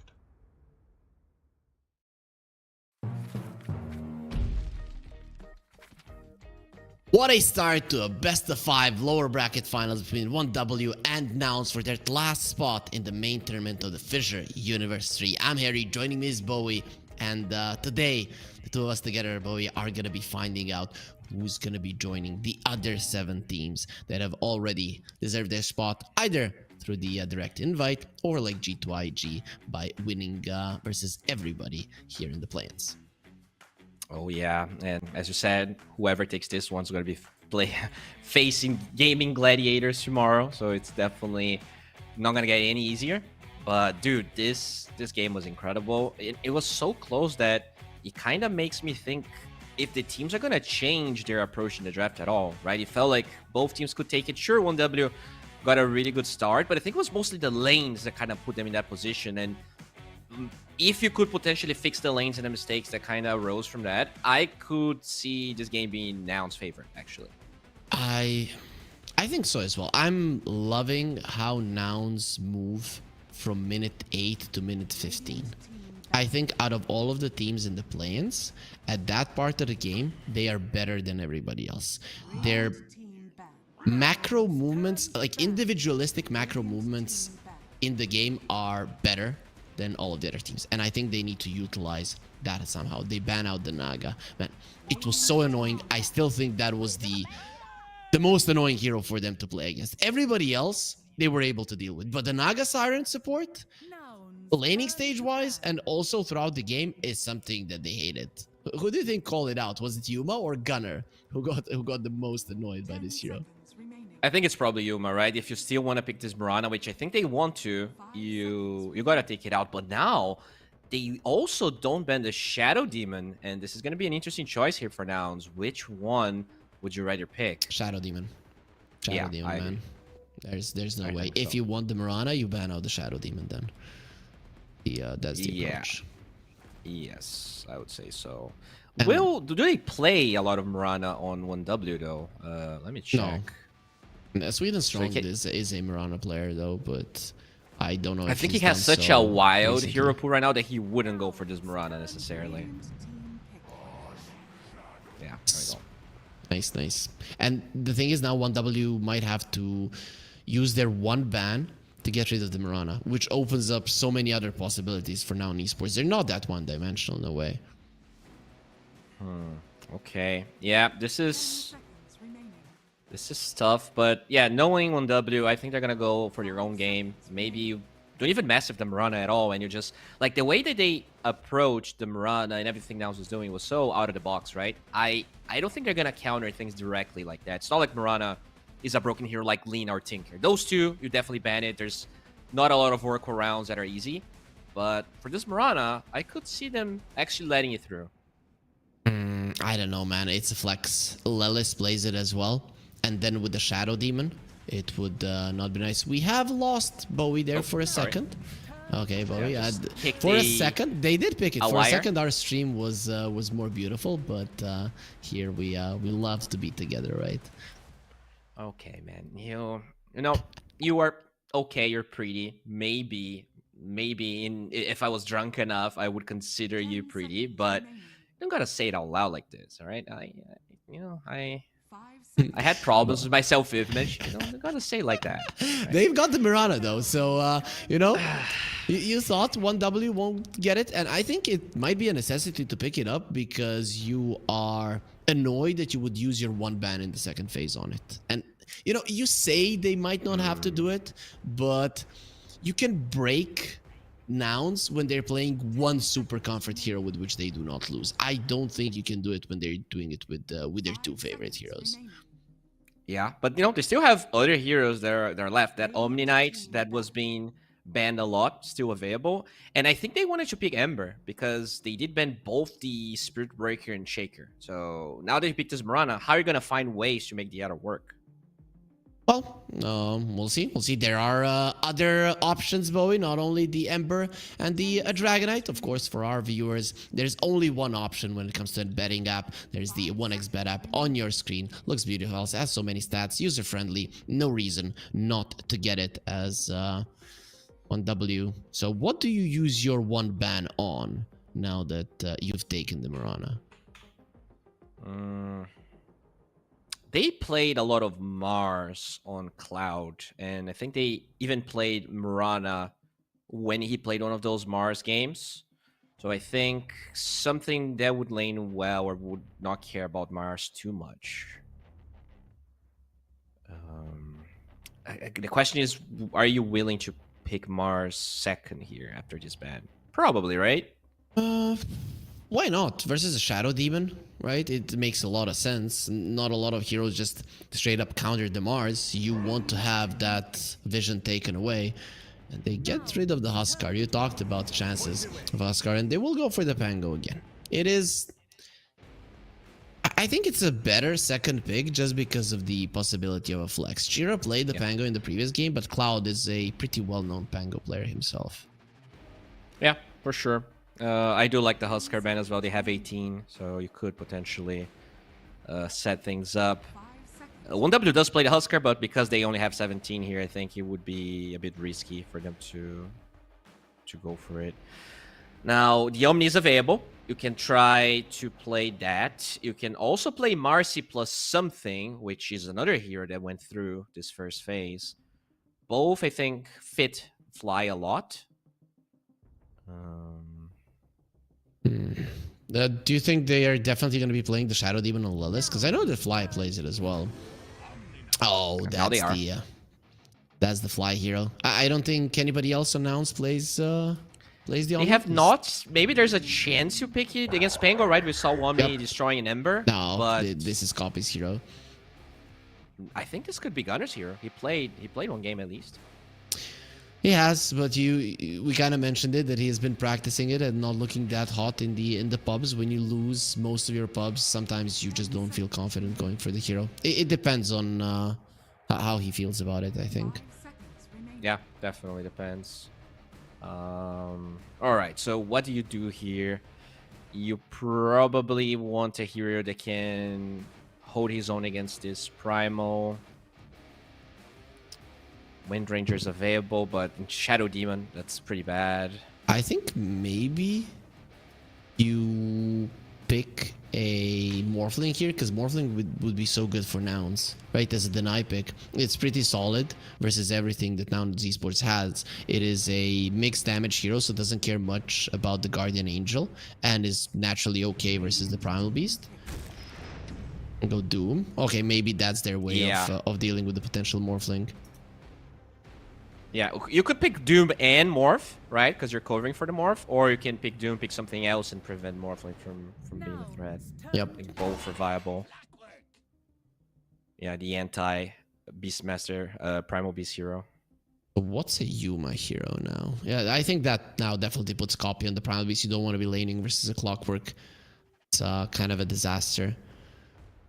This is not a bad Void game, but...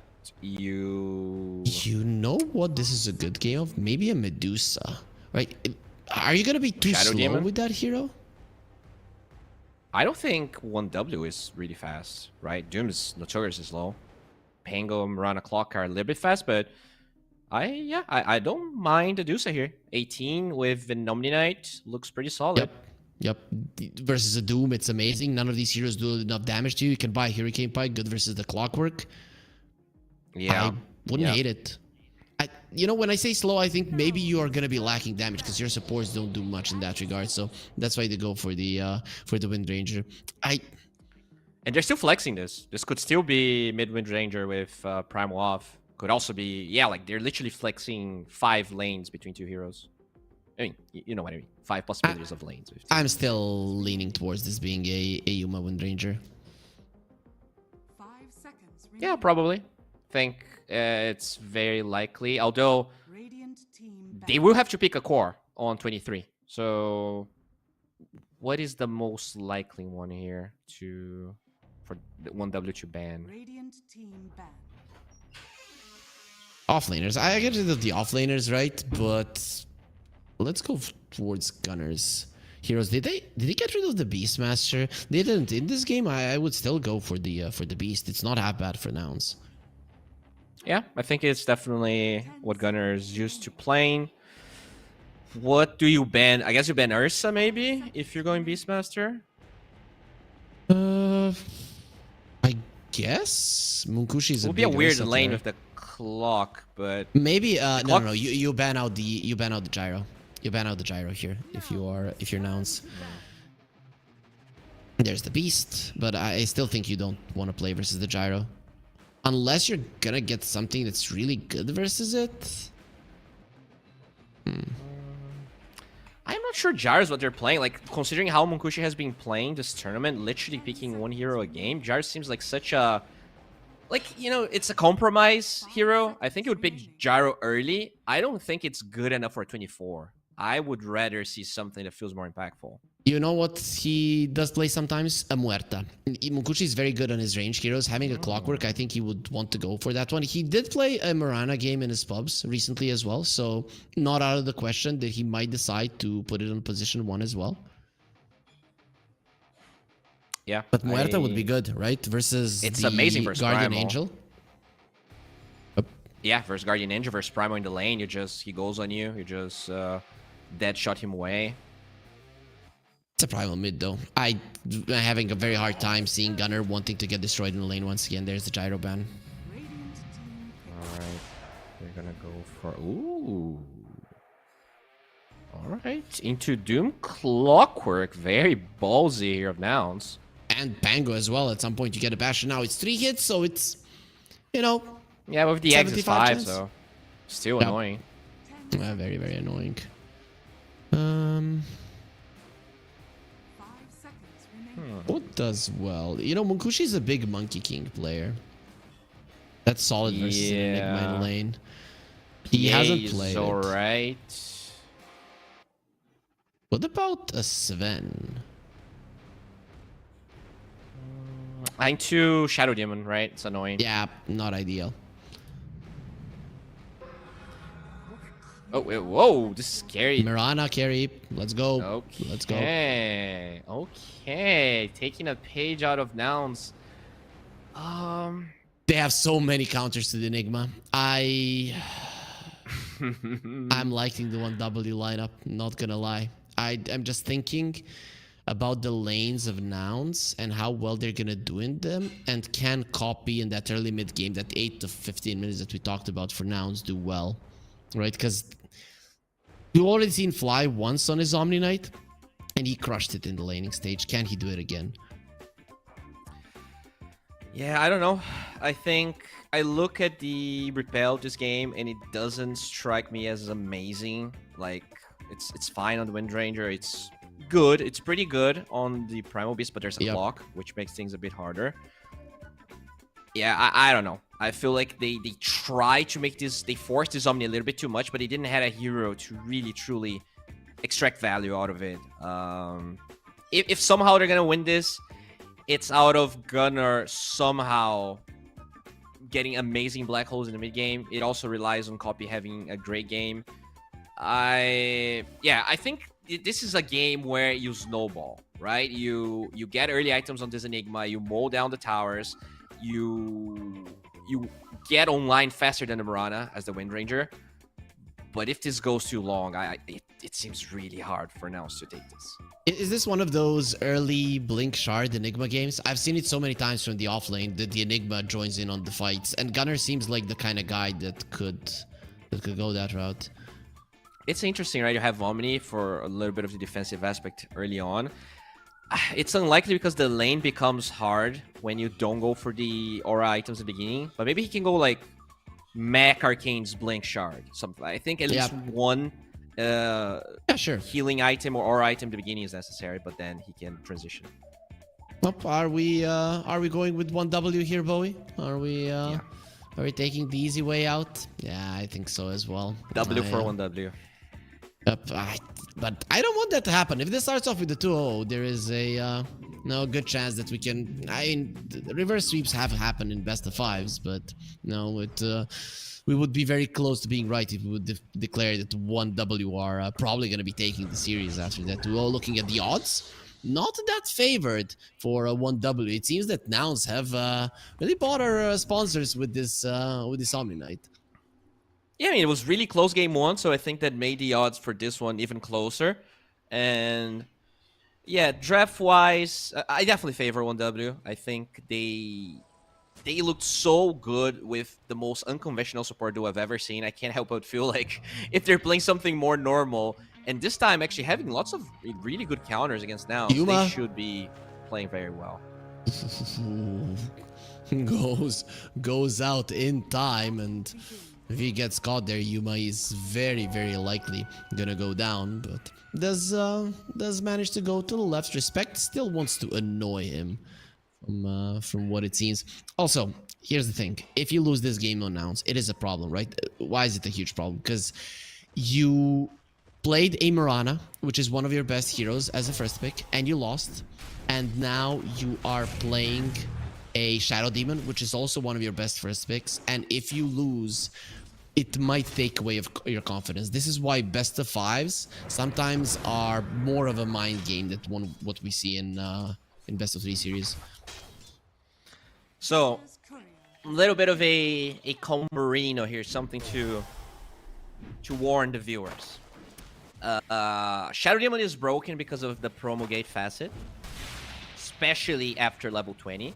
If by any chance Gunner gets a 3-4-man black hole this game, just one, with promulgate on a target, I am almost certain you kill everyone, because you're applying pure damage onto everyone through the promulgate with the Midnight Pulse. Like, that's absurd amount of damage. So this is why I think this hero is so contested. We'll see if Nouns... I mean, they have not lost with Shadow Demon yet. We'll see if they can keep it up. They have good heroes, right? Midnight Pulse is no longer pure. Only I'm talking about the black hole, bro. Yeah, okay. Sure. It's still a lot of pure damage. It is. And you're going to be amplifying it by 50%. That's quite a lot. How are we reckoning this bottom lane will go, right? Mirana doesn't strike me as the best hero versus a Enigma, but before that, Sweden Strong is gonna be annoyed a bit. It's much better than it used to be. The Eidolons now have less magic resistance, so with Starstorm and good right-clicking, you can actually deal with them in the early laning stage. Okay, that's quite nice. Mid lane, we've already seen it. Copy did go toe-to-toe with Shearer Jr. Did have varying success with his early rotations. He got kills, but he didn't get towers. So is this game gonna be the same for Copy, or is this time around when he gets the successful rotations, is his team gonna be able to connect with the tower openings as well? You definitely can, right? Enigma. It's kind of funny how Enigma is actually better taking towers than Beastmaster was in the past because of the items that you buy. So yeah, I think good rotations can definitely enable the Gunner Enigma to get those early towers. I think they got their first tier 1 minute 20 or something in that game 1 Nouns. Took a while. Yep. And I think this is the biggest difference, right? So if you have this hero that can create so much around the map, Copy has been one of the best newcomers in the scene, I want to say, in the past year.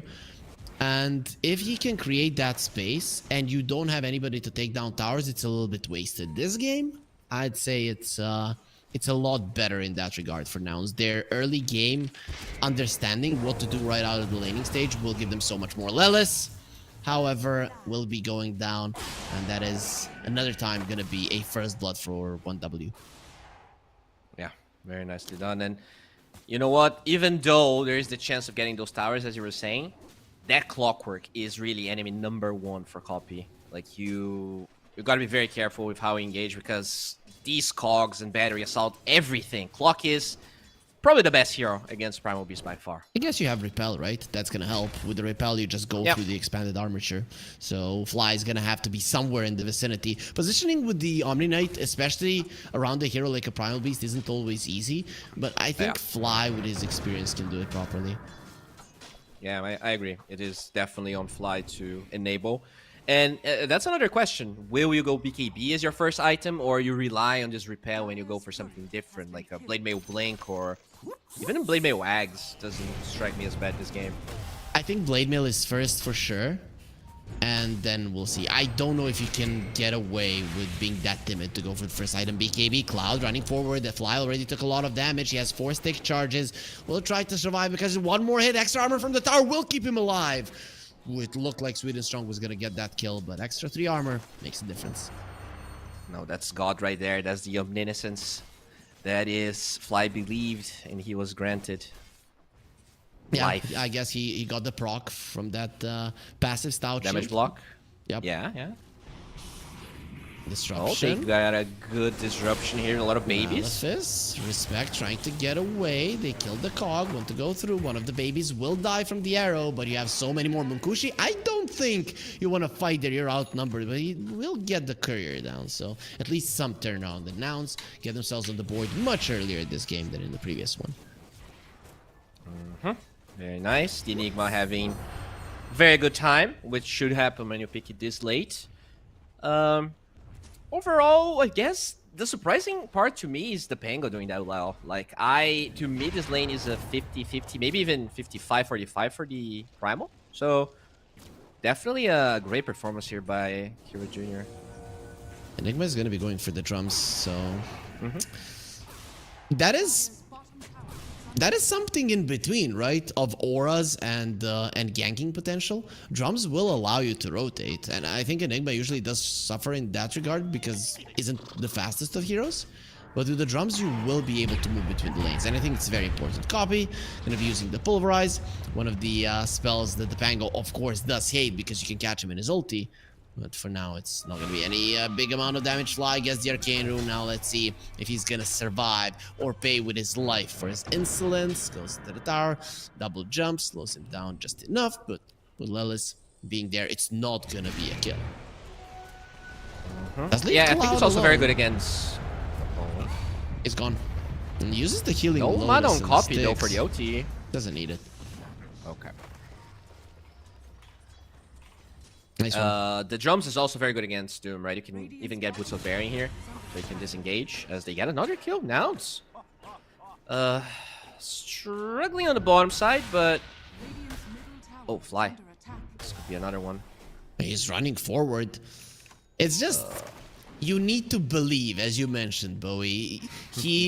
He's not gonna get into a position where he thinks he's gonna go down. It's both of the mid laners. No, it's actually the Clockwork that wants to get the Wisdom Rune in the bottom lane, but it seems that nobody will be stealing the opponent's Lelis gets the Wisdom Rune. Sweden Strong will get the other one, and well, everything is normal, Bowie. Peace has been restored. All right, nothing too crazy. Copy always looks bored when he's playing Dota. Oh, Onslaught forward, Purification. They wanted to force out the Rolling Thunder, but Copy got spooked a bit because he could very easily put himself in harm's way. In the end, nobody goes down, just some spells being expended. I guess Doom struggling a little bit here in the beginning, but we'll probably go for his Spidas and do just fine. You also gotta be a little bit scared here as a mid-ranger. You don't know when level 6 is gonna arise. Drums down on the Enigma. They're being delivered, and look at it, he wants to blink. Oh, Gunner, I love you. I just love watching this guy, and I don't know if he goes through with it. It depends on how the game is going to be going, most likely. But this is the type of Enigma that I want to see. Yeah, I think you really want to play that way with the Shard and maybe even Boots of Bearing after it. It really depends how well they're snowballing, but there's a lot of value in Bearing here. It also...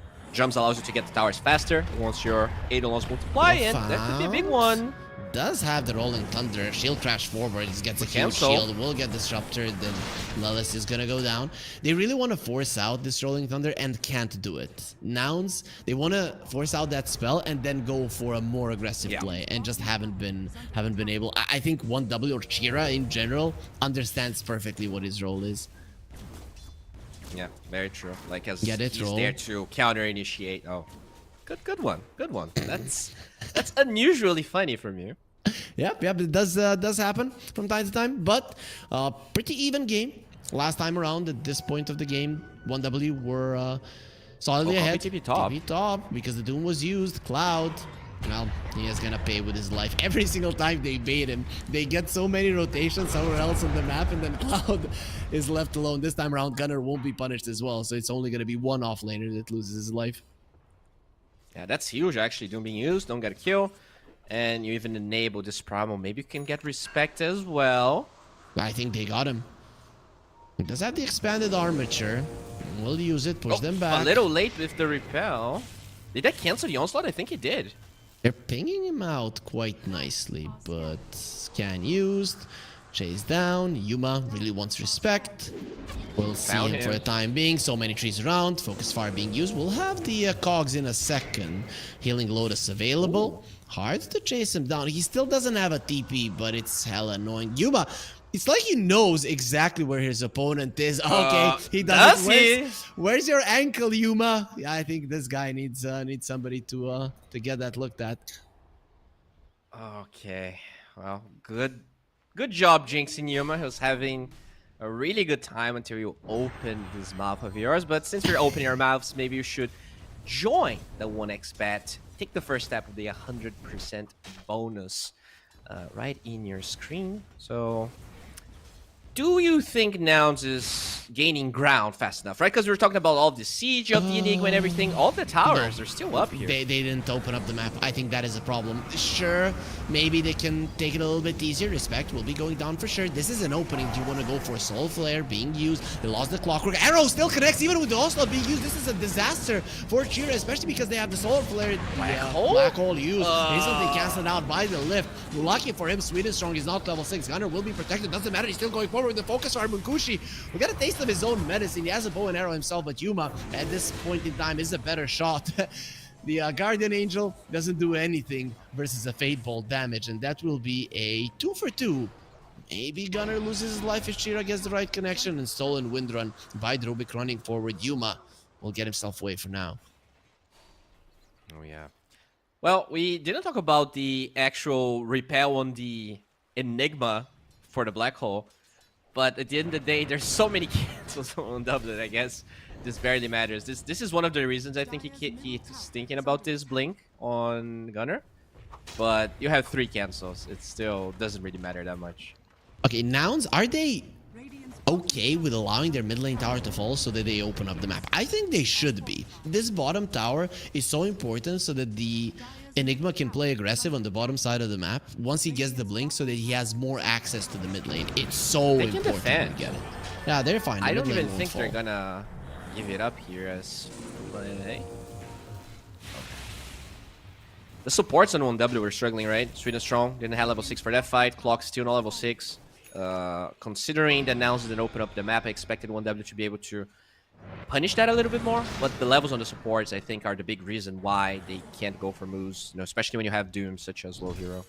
I think even Copy is thinking about a Blink Dagger first item because he has 1800 gold and hasn't queued up anything, and there's the Blink Dagger that is flying towards the Enigma. Once he gets the shard, that's quite a lot of damage and big annoyance to all of these heroes. Sure, Pango and Demarana can escape, but the rest of them on the side of 1W are gonna be in a hell of a lot of trouble.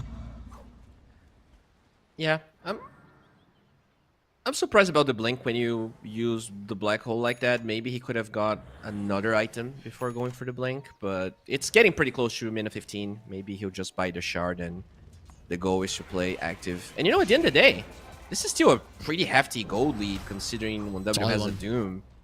Yeah. Very solid one. Nice smoke break from Fly, stolen onslaught, but they're gonna be looking towards. Oh, hello. Towards the poor Wind Ranger. Fly going for a TP out, and even with the repel, not going to be happening. He could have popped his ulti, that would have saved his life. Didn't see it as necessary, and because of it, both of them are going to pay, and suddenly that gold lead is gone. Yeah, this could even be a tower as well. No black hole available. They have a smoke going for the Nouns here, so maybe they want to TP someone plus connect with these 2 heroes. Coming Nouns. They will have the TPs. This tower isn't going to be going down. Chira is in a little bit of trouble. He does have the blink himself. Malefist going to be used. They have the black hole that will definitely not be necessary to get the Pango kill. All right. We do get that one kill. Shards queued up. Yep. We were right on the money. it is going to be the play style of MOUZ, and so far it's working well. Sweden strong is Has the haste. It's still not Doesn't enough. matter. Yes! There's the proc from the Maelstrom and the last arrow to finish him off. He really wasn't doing enough damage without the procs.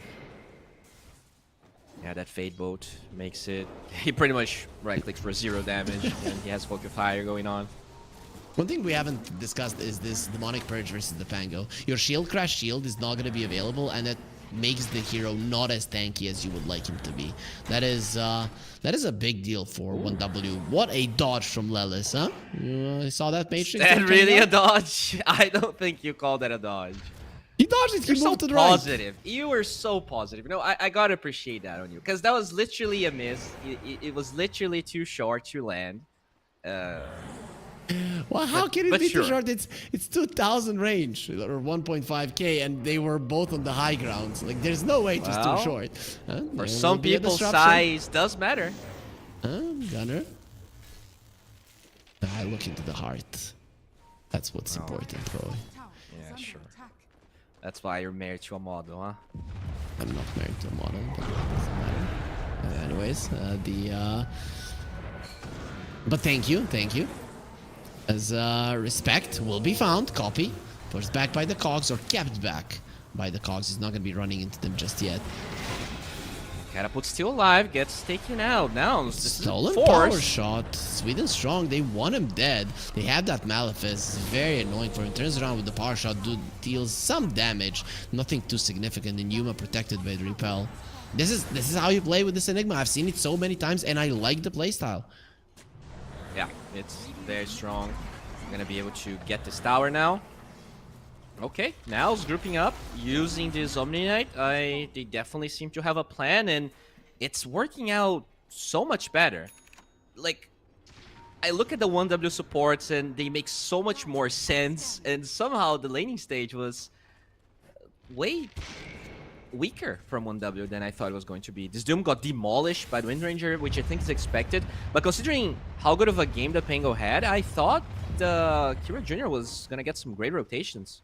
Yep, didn't do much in this game, and I think that this is the biggest difference. In the previous game, when Copy was rotating, the towers weren't falling, and then the Pango was constantly able to fight, and now they're gonna annoy him even more. Malefice is such a nasty spell for a Pango to play against, and even though you don't kill him, you are constantly forcing 1W to think about what could be next. While this is happening, the Mirana is farming, and all of that is fine, but we saw in the previous game that it took Yuma a hell of a long time to get up there with the Mirana, and I think Yuma's performance in the Mirana should probably be slightly better than what we can expect from Nkushi.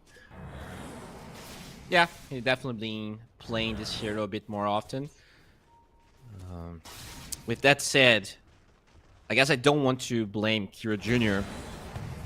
for this early start, because it is mostly the support levels that have struggled, right? The lanes, the side lanes specifically, were not great. The support levels were bad, and that's why the Pangolier didn't really had what it takes to get those kills. He was waiting for, I guess, aggression from Nouns, but he was not able to punish a lot of that aggression.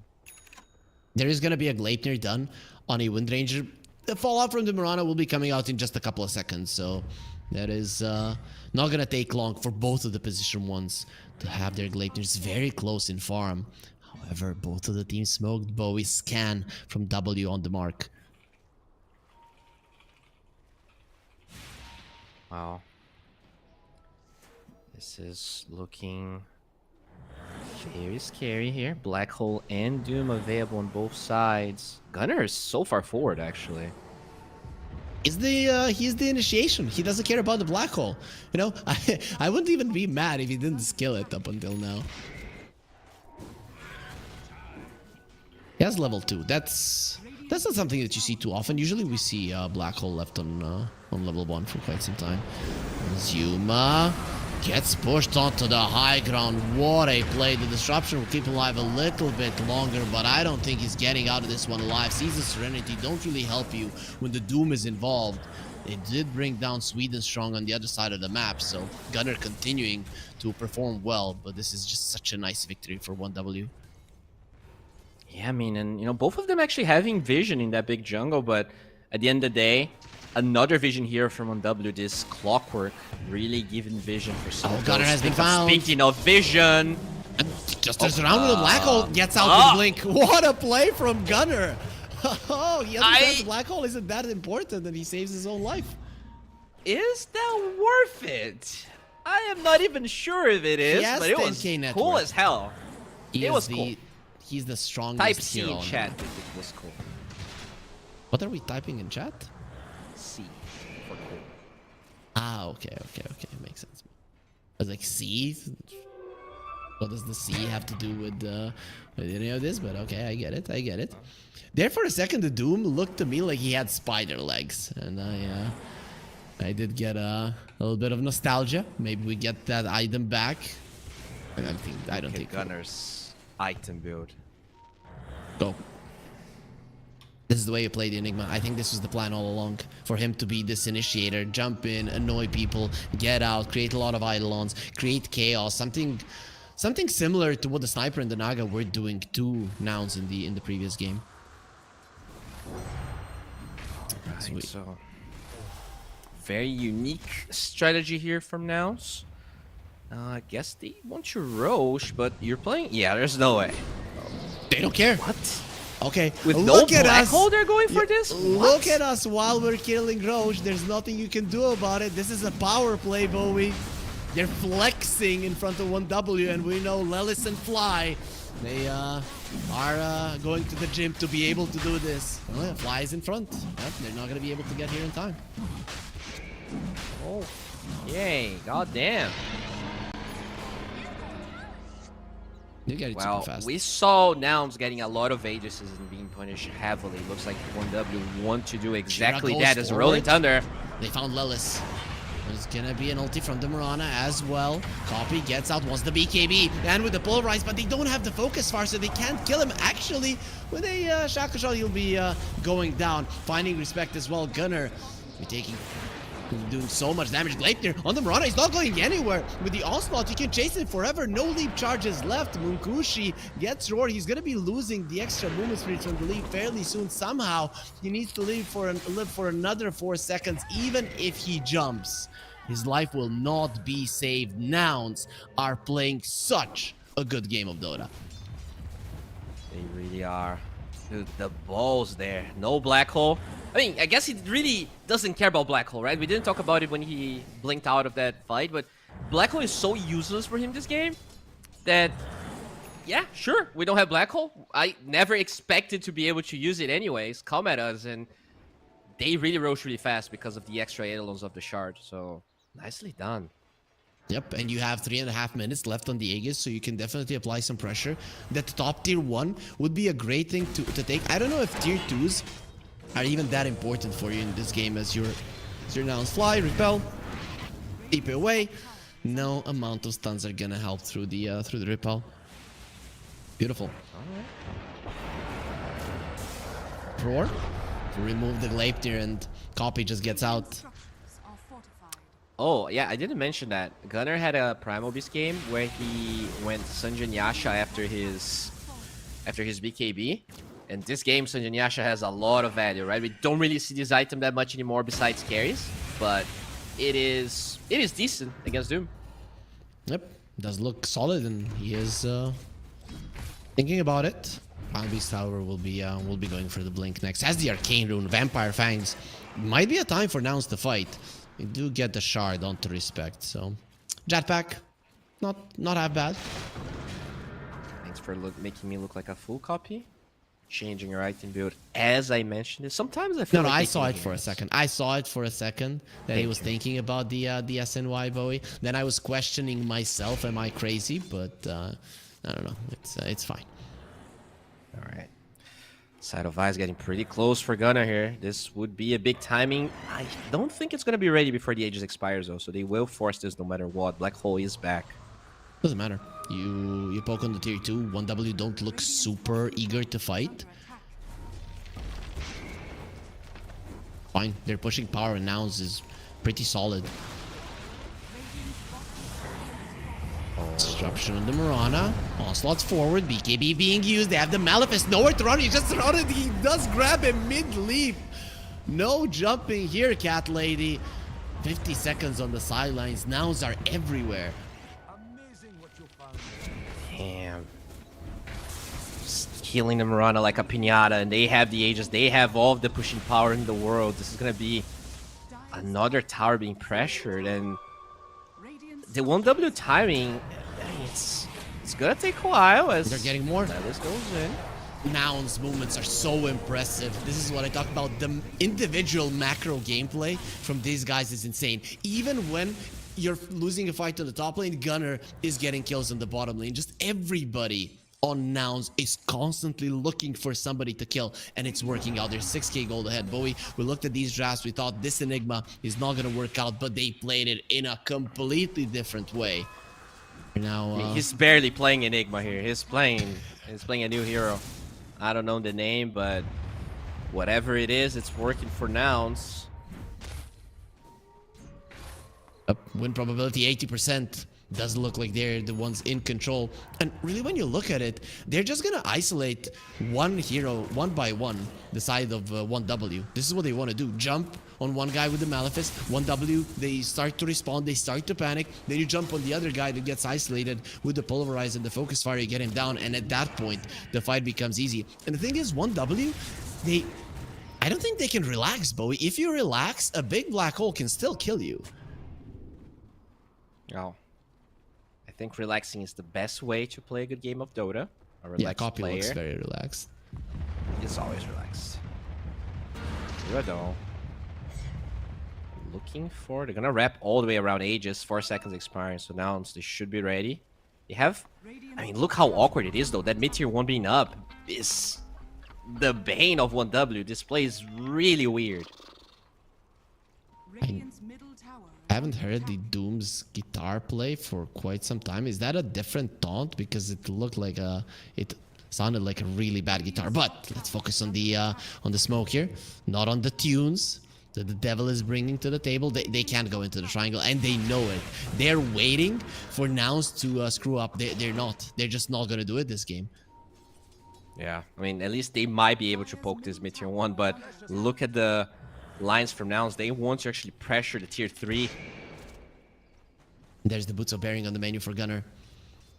You talked about it, and I thought it was gonna be coming out even earlier after the Blink and the Shard, but I think with the game going so well for them, they decided Hex was just so good. Gladiator on Clockwork has the hook shot, won't be able to use it. He started the animation and got shackle shotted while trying to go for it. Gunner sees Cloud, turns him into a piggy, doesn't have a BKB, the Malefice is used. You might even black hole this one.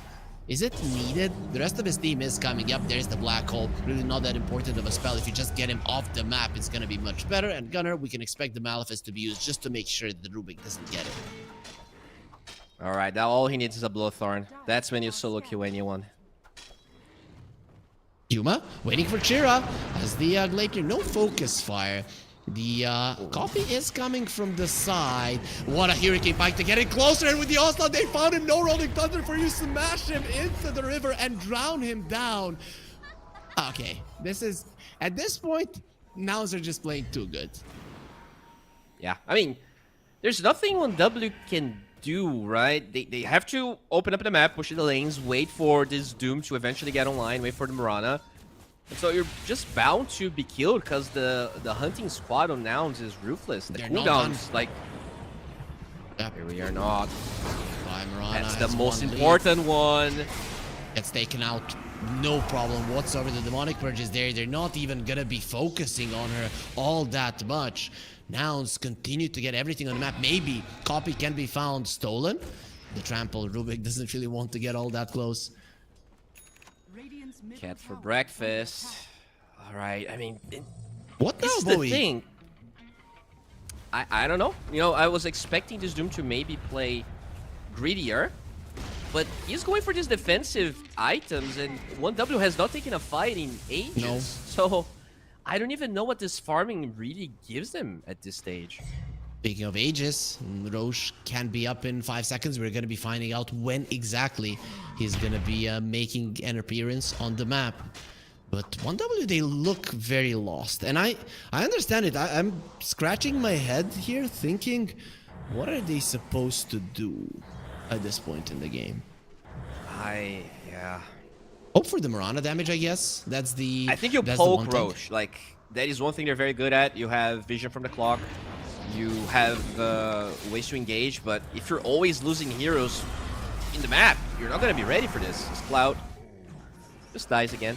Lucky for them that the Roche is not going to be up for quite some time, but it's just continuing. The onslaught, the killing, it's continuing. You don't have a single outer tower. That's one thing that we also didn't mention just yet. So from which point on the map do you go for that smoke? How do you even get out of your base properly?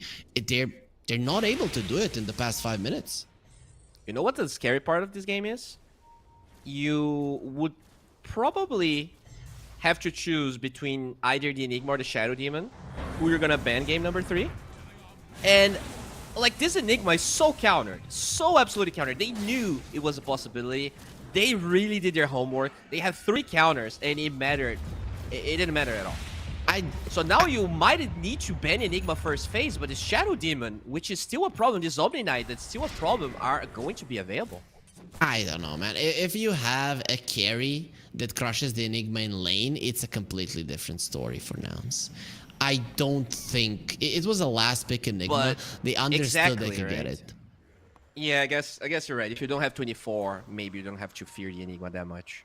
Yep, but also, our viewers also don't have to fear if they don't have all of the amazing skins, because we are gonna be giving them away. Exclamation mark 1x give in the chat to get in on the action there, as Nouns aware that something is coming their way, aware that they have to stay close at this moment in time, because the game could change with one bad fight.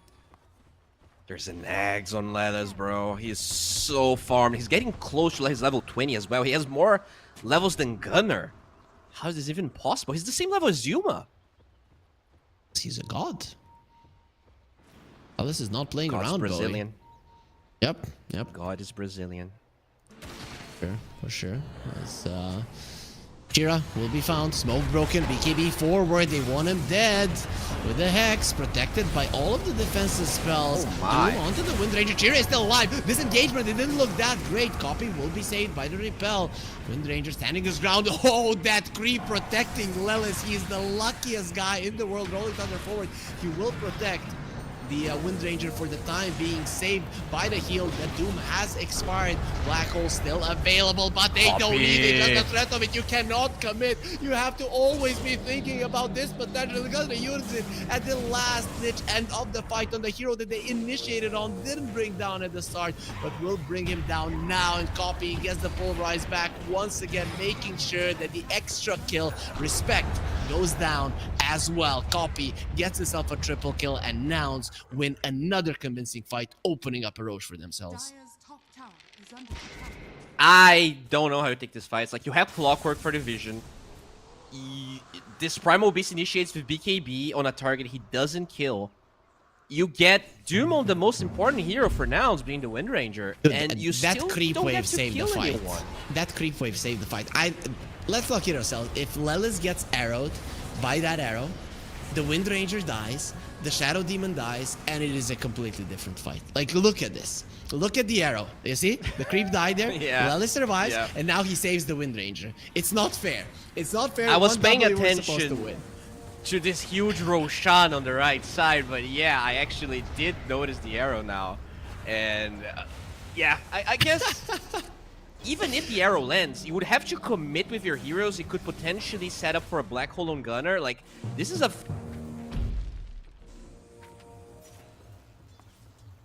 made things a bit harder, but this fight was a walk in the park for Nouns regardless. Yep. We need to create the story, Bowie. If that arrow had landed, Oh, it no, would have that been a game completely would have different been fight. Over this for would've- Nouns. The agent would have Exactly. exploded. That's how it goes. They will get the shard on Sweden strong. Who was the other one that could have gotten it? The Pango? I guess. Yeah. Both of them are It's- fine. It's fine, yeah. Oh, Sanjin Yasha on the Primal Beast, so he did eventually stop for it. Bearing on.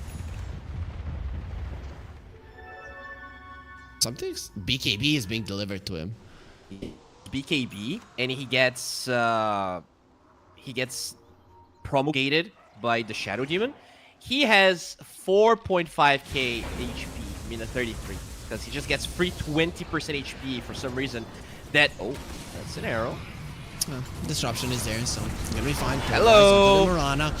Nice hook shots forward. They need to save the Mirana now, and they can't do it. Copy does way too much damage. Gonna get forced up to the low ground. That AD rune coming in handy so much. GG. Yeah, they're done, and they should be done. There's no more chances for them in this game. Nouns. We didn't believe in them, Bowie, but they believed in themselves, and that's what matters. It will be a 1-1 start for this lower bracket final. Yeah, that's how we like it. We like it very close. Yeah, some disappointed faces here. They're not very happy. Maybe, you know, they had different ideas of how they wanted to address this draft. They got the Mirana. They tried to approach from that side, and it did not work out. So many Enigma counters, man. They were in their head. They knew what was going to happen. They thought they were ready. But yeah, lots of curveballs from Nouns and a much better laning stage, which definitely mattered. I think Munkushi was the first one who got out of this chair, was very mad. Maybe he didn't want to play that Mirana, and Sweden Strong was saying, give me the Rubik, I'm gonna win on my own. And well, it didn't happen. Gunner, this time around, production, please give Gunner the MVP. He deserves it. He did everything right. You pick an Enigma into the biggest counters ever, and you annihilate the game. Literally annihilate it. Yeah, very unusual. I guess not that unusual, but it's not the norm to play Enigma this way, but it worked out well. Obviously, for you to play Enigma this way, you need your team to be on the same page. You need the lanes to do well, or else those timings just come too slow, and he absolutely destroyed the lane. I don't think it should be that bad for the Mirana, but, you know, in hindsight, her base damage is pretty low. You probably struggle with the Eidolon's past level 3, so not really starting with a lot of last hits, right? I think that definitely slows down all of the timings of the Mirana. I think he was okay in the lane, though, in the Mirana, right? There were a lot of denies. There were a lot of denies on the Enigma. He was like, I don't know, 60-17 in minute 8 or something. He was destroying the CS. I want to find that game because I really want to see if I think it takes a while for it to load if you're not in the game, so I'm not sure you'll be able to. Yeah, we can't do it just yet. Yeah, he did really well in the lane. Like, I don't think the Mirana was trash. No, I can get it. Was definitely. Oh, really? I can get it. Yep. And let me see. 10-minute. I can't see the 10-minute Mirana. It's still. Yep, I still can't do it, but I think he did well, right? And there were a ton of denies in the Enigma, but some of those we can amount to Eidolons as well. I think at like 10-minute mark, the Mirana had the same amount of net worth as Yuma. And if you remember the previous game, Yuma got his Gleipnir on the Mirana like 2-3 minutes after Munkushi. And in this game, Munkushi got his Gleipnir maybe 30 seconds after that was the case on the Wind Rangers. So in just that carry-to-carry matchup, it was looking better for the Mirana this time around than in the previous game. Yeah, I mean, a lot of damage coming from Gunner. 17k, even higher than Copy, and that was a really active Primal Beast. I really got to emphasize, though, Shadow Demon. Every time Copy would jump, he jumps with the BKB, so his Promulgate doesn't get dispelled, and he's reflecting so much damage. He is unkillable. He will get the MVP, which I don't mind, but a lot of that comes from the Shadow Demon, and he, you know, Unsung Hero also, as I said, Gunner, had an amazing performance. Now, they really want to go through, and this is going to be a fight till the 5th game, I think. I would be surprised if we don't go all the way. Yeah, I think I took away some of that, you know, some of that, I'd say win from Copy, because he really did make a big effort in that game to go towards that Enigma lane and enable him at some point, just as we are enabling our viewers to get a 100% bonus on their first deposit if they use the promo code UNVRS3 with the banner down below. And you can do it right now. Why? Because we're gonna have a short break, after which we're gonna be back with game number 3.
No one should know about the esports in your pocket.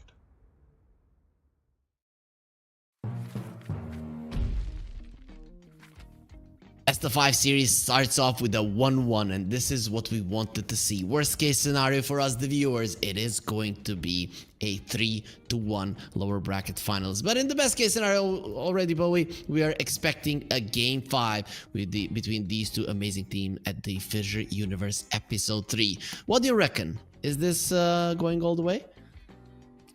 I do think it's going all the way, but even if it doesn't, gotta remember the viewers, this is just the beginning. This is not the end of any tournament. This is just the first part. And you thought these teams are all good, all great, all tier 1. Well, we have tier 0. Well, that doesn't sound well. We have the best teams in the world waiting in the second stage of this tournament. And yeah, whoever wins here will be the 8th team that will join Gaimin Gladiators in one of the games tomorrow. Tier 0 sounded like somebody all chatting, right? If some other team that they don't like is playing and they beat them, like you're a tier 0 Tier 0 team? Yeah. But what's worse, tier 0 or tier 2, you think? Tier 0? Tier 0, yeah. You know, they usually say from 0 to hero, so it's the opposite of that one. All right, so looking at the bans here, they have not addressed the Shadow Demon or the Enigma. 1W have the first pick, so you know, MOUZ might just ban it out themselves. When you are that good on a hero, you probably also respect it enough. You see, they banned out the Omni Knight. Yeah, definitely a hero that can enable a lot of this very strong carries right now. I think Marcy is another one, so will they give that one away to 1W? It is not something that Sweden Strong has played that much. He played... I mean, they've been playing weird heroes in general. Respect plays it. I wonder. Respect plays it, and Sweden Strong has played it in pubs. So I think Marcy might be their first pick, especially because Munkushi is very well known for his ranged carry pool. I remember when SF was not in the meta, he was playing for one move back then, and he would just pick SF for every game and own. So, you know, I imagine a Marcy SF, it's a problem. But they get rid of the Naga. I guess that first game really did a number on Nouns. Yeah, they got traumatized a little bit. Yeah, I like the Marcy that you talked about. I think maybe you ban Shadow Demon, pick Marcy here. Yeah. They banned the Shadow Demon. They picked the Wind Ranger. Oh. It is a different girl, a red-headed one. Now, do you pick Enchantress here? Because Even though it has the Dispel, I've seen tons of Wind Rangers struggle against Ench. The win rate in the tournament is awful. 20%. And even the pub win rate isn't super high. You get it, and you can ban the Nyx. Yes, I think a lot of times when it got picked, there was a Nyx response, and that really does change the game of the hero. Oh, they go for the Mirana. Okay, I guess we're just gonna be seeing a matchup of these two carries. I'm kind of hoping that Mukushi pushes this hero to support, or Nouns do it for the Mirana, or we're just gonna be looking a swap between who's playing the Mirana carry and who's playing the Wind Ranger throughout the whole final. That is very funny that we get this matchup, possibly get this matchup again. As you said, it could be flexed. Yep. They're gonna ban DK Ember here. They will. They will. Also, we are gonna be continuing the 1x giveaway. Exclamation mark 1x give in the chat. This lovely Rubik Arcana, all other Arcanas as well. Wind Ranger has one too, but I don't think we can give that one away. Was it part of a compendium? It was from TI, right? It was a compendium. Ooh, for sure. Ooh. They take away NP instead, so they will eventually have to address this Ember, which Nouns likes. But remember, 18 on 1W, and they can play Huskar, so they have to be very careful. Do you just ban it then? Though, you know what? Carry Mirana versus a Huskar seems very good. You use the Solar Flare. Even early on in the game, everybody gets the attack speed and the damage, and you just run at the Huskar and kill him. It's not out of the question. Yes. The question is it worth second your Ember for you to bait that Huskar? I honestly don't know. And this Doom pick is interesting, because maybe this means they are not playing Mirana carry necessarily, right? I think taking away this Doom when you're not playing Morphling or anything that's like based on lifesteal means that Morphling could be in your mind. He did lose the lane heavily versus the Doom last time around, right? And they lost a Mirana versus the Doom matchup in the end. So who knows, man? Maybe they don't want to be doing it. Okay, so other heroes that Lelis have played, because a lot of those are removed here. No Shadow Demon, no Shaker, no NP even. Oh, okay. That's gonna be Fly's hero. Yep, so more and more likely that we're going to be seeing a carry Mirana once again, because it's the exact same lane that they played last time. This time around, no Nagasar, no illusions, no shenanigans to stop you from connecting with the arrow. Do you pick Legion here? Is this like a Legion lane? I'd love a Legion, man. It would be so good. Legion and a Hoodwink, something along those lines. Legion, Hoodwink, Legion, Techies, Legion, Snap, Fire, Sweden Strong wants to play any of those heroes. Okay, yeah, I mean, I wouldn't mind that. I think the Dispel is very necessary, as you said. But maybe if you pick Legion now, they can still swap this Brana to 4, right? So maybe you have to 18 the Legion if you want to do it. Cloud doesn't play much Legion, though. You know, that is, we're getting super excited here about the hero, which obviously looks good, but I don't know if they want to get it. Maybe we just see that Lesh pickup. I love the Lesh. You mentioned it even in the first game, and Sweden Strong still hasn't gone for it. Yeah, it's very good against the CM, I think.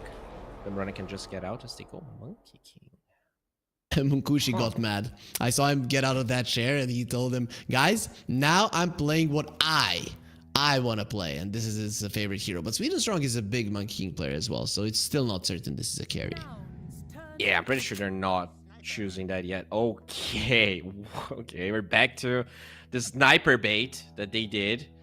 I still feel like this could be a core in direct game, so I wouldn't assume this is support necessarily. And I mean, they literally have 3 cores right now, so something has to be flexed.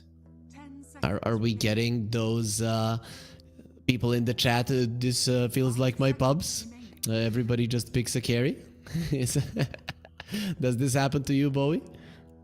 No, not that much actually. I think the game got much better. I think my behavior score doesn't. I don't play in the deep web of Dota, but I'm sure, you know, for some people it happens. It happens sometimes, but I think the game did get a little bit better in that regard. Okay, guys, so play Brazilian pubs. That's where I don't play Brazilian pubs. Get the hell out of there. You play an A or you play Europe. It's just Brazilian pubs are a nightmare.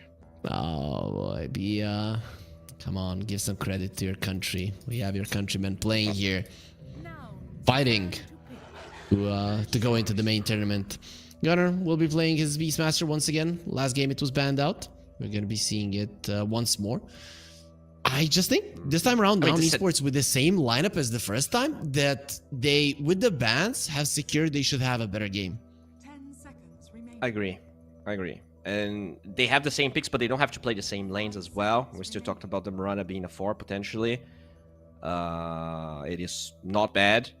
So, I agree with you. I really like what they have going for them.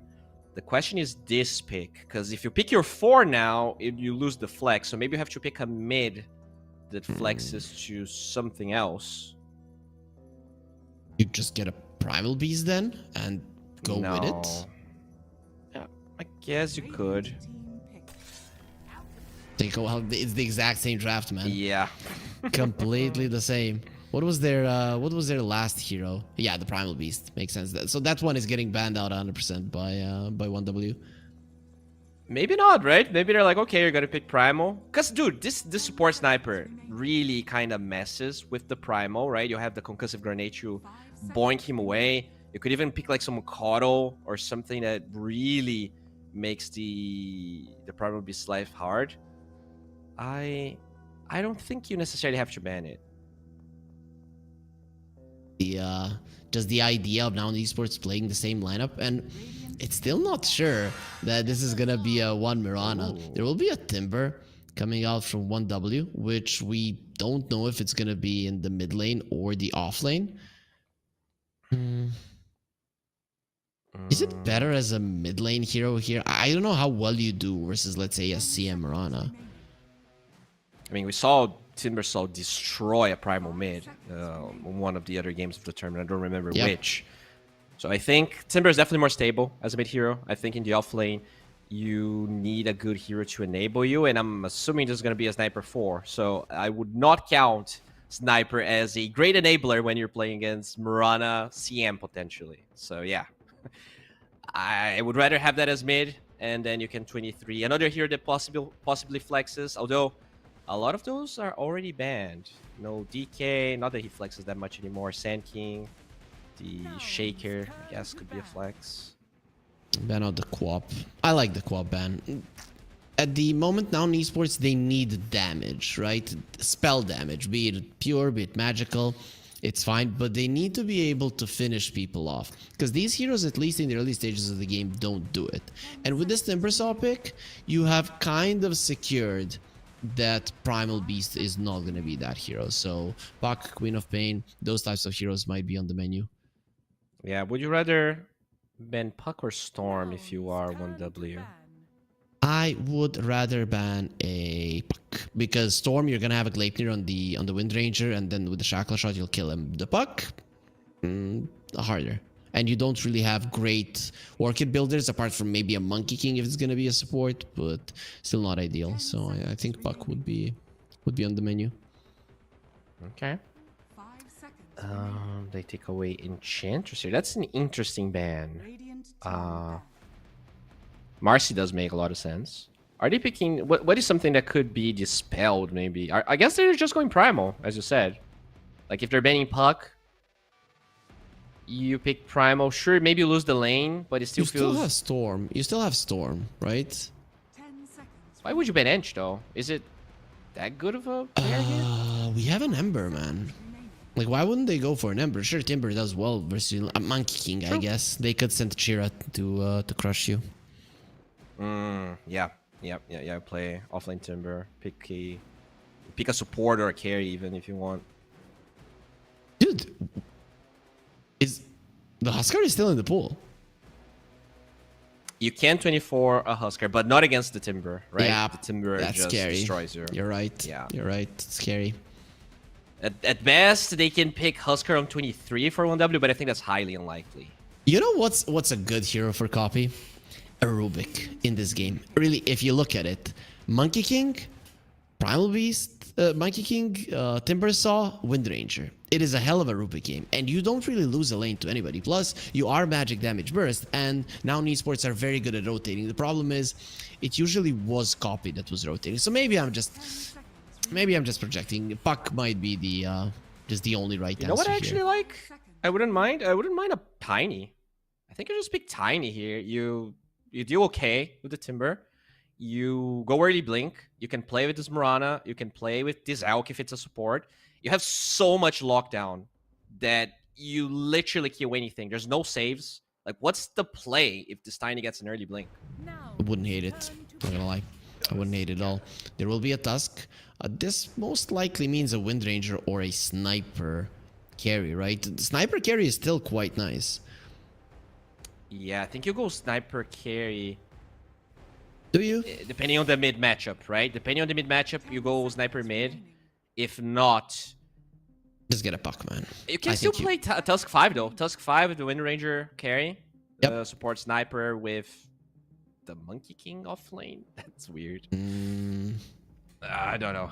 I'm still leaning more to the mid lane Wind Ranger, so they'll go for the Storm. I think I would have preferred the Puck, but this might be something he's more confident on from his pubs. I wouldn't say so, because he's played more Puck recently.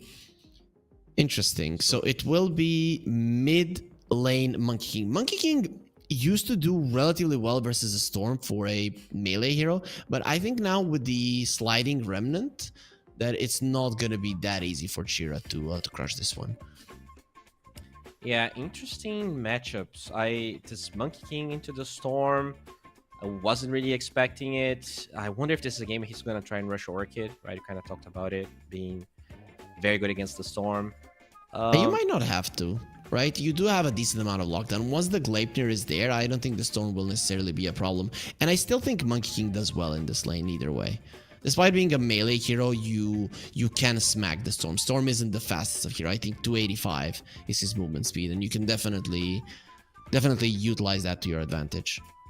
It is definitely a matchup that goes both ways. I think the Storm can win. I think the Monkey can win. It is very skill-based. Now, for the other lanes, we still have the Mirana versus Wind Ranger, which they did win game 1. You still have the Sniper during nighttime that gives you a lot of vision. But now you have the Storm to handle him, right? I think that is why the Storm is a bit better. Like, Puck doesn't have as much burst as the Storm. I think Puck has more AoE crowd control, but the Storm can really find a Sniper, kill him every single time. He's a free kill. He gives you all of those stacks. I like Nouns, but I think this is a closer game than game 2. Did Yuma pick up the Mirana, or are we seeing a support Mirana? I didn't check, actually, now that you say it. I'm sure it's a Munkushi Wind Ranger, but I didn't check them around. Yeah, that I know. It's Munkushi Wind Ranger Chira on the Monkey King and offlane Timbersaw. But we should be getting into the game fairly soon, and it is a support Mirana. This is why the viewers might see 2 people here, but there is a big team behind the stream that is bringing you all this action. So we are going to be seeing a carry Alchemist. Do you like this better than the Mirana? Why this switch up? Was it the I'm not sure I like it more. No. You're playing Core Alk into Timber. You're playing Core Alk into Shards. There's a lot of things in the fight that are not necessarily easy for this Alk to maneuver. Yeah, also Focus Fire can very easily kill you. I mean, the odds are again favoring 1W, but I think our sponsors over at 1x are just favoring them as a team. I don't know if I feel that way any longer. I really liked how Nouns played both game 1 and 2. I think I'm on their side now. I think this is a good draft, but I do feel like this is closer for 1W this time. You know, this support Sniper, as much as I want to hate it, Sweden's Strong made it look incredible in game number 1. We'll see if he's going to be able to deliver it this time. That Shrapnel is not to be underestimated, not gonna lie. And last time you were playing versus a ranged hero, they killed the Mirana level 1, which yeah, she is kind of vulnerable on level 1 anyways. But I'm kind of curious to see how the Alchemist does. I'm thinking the Timbersaw and the Sniper can apply a lot of pressure. Yeah, I am very scared for this Alk, not gonna lie. Like, there's shards that you have to worry about. Fighting the Wukongs is annoying. You get kited by the shrapnel. You're gonna need a Blowthorn to deal with this Wind Ranger. I think of Mirana, and like the fights just seem so much easier for the Mirana to take. But imagine an Alchemist Beastmaster versus a Tusk Wind Ranger. I think that would be a disaster, right?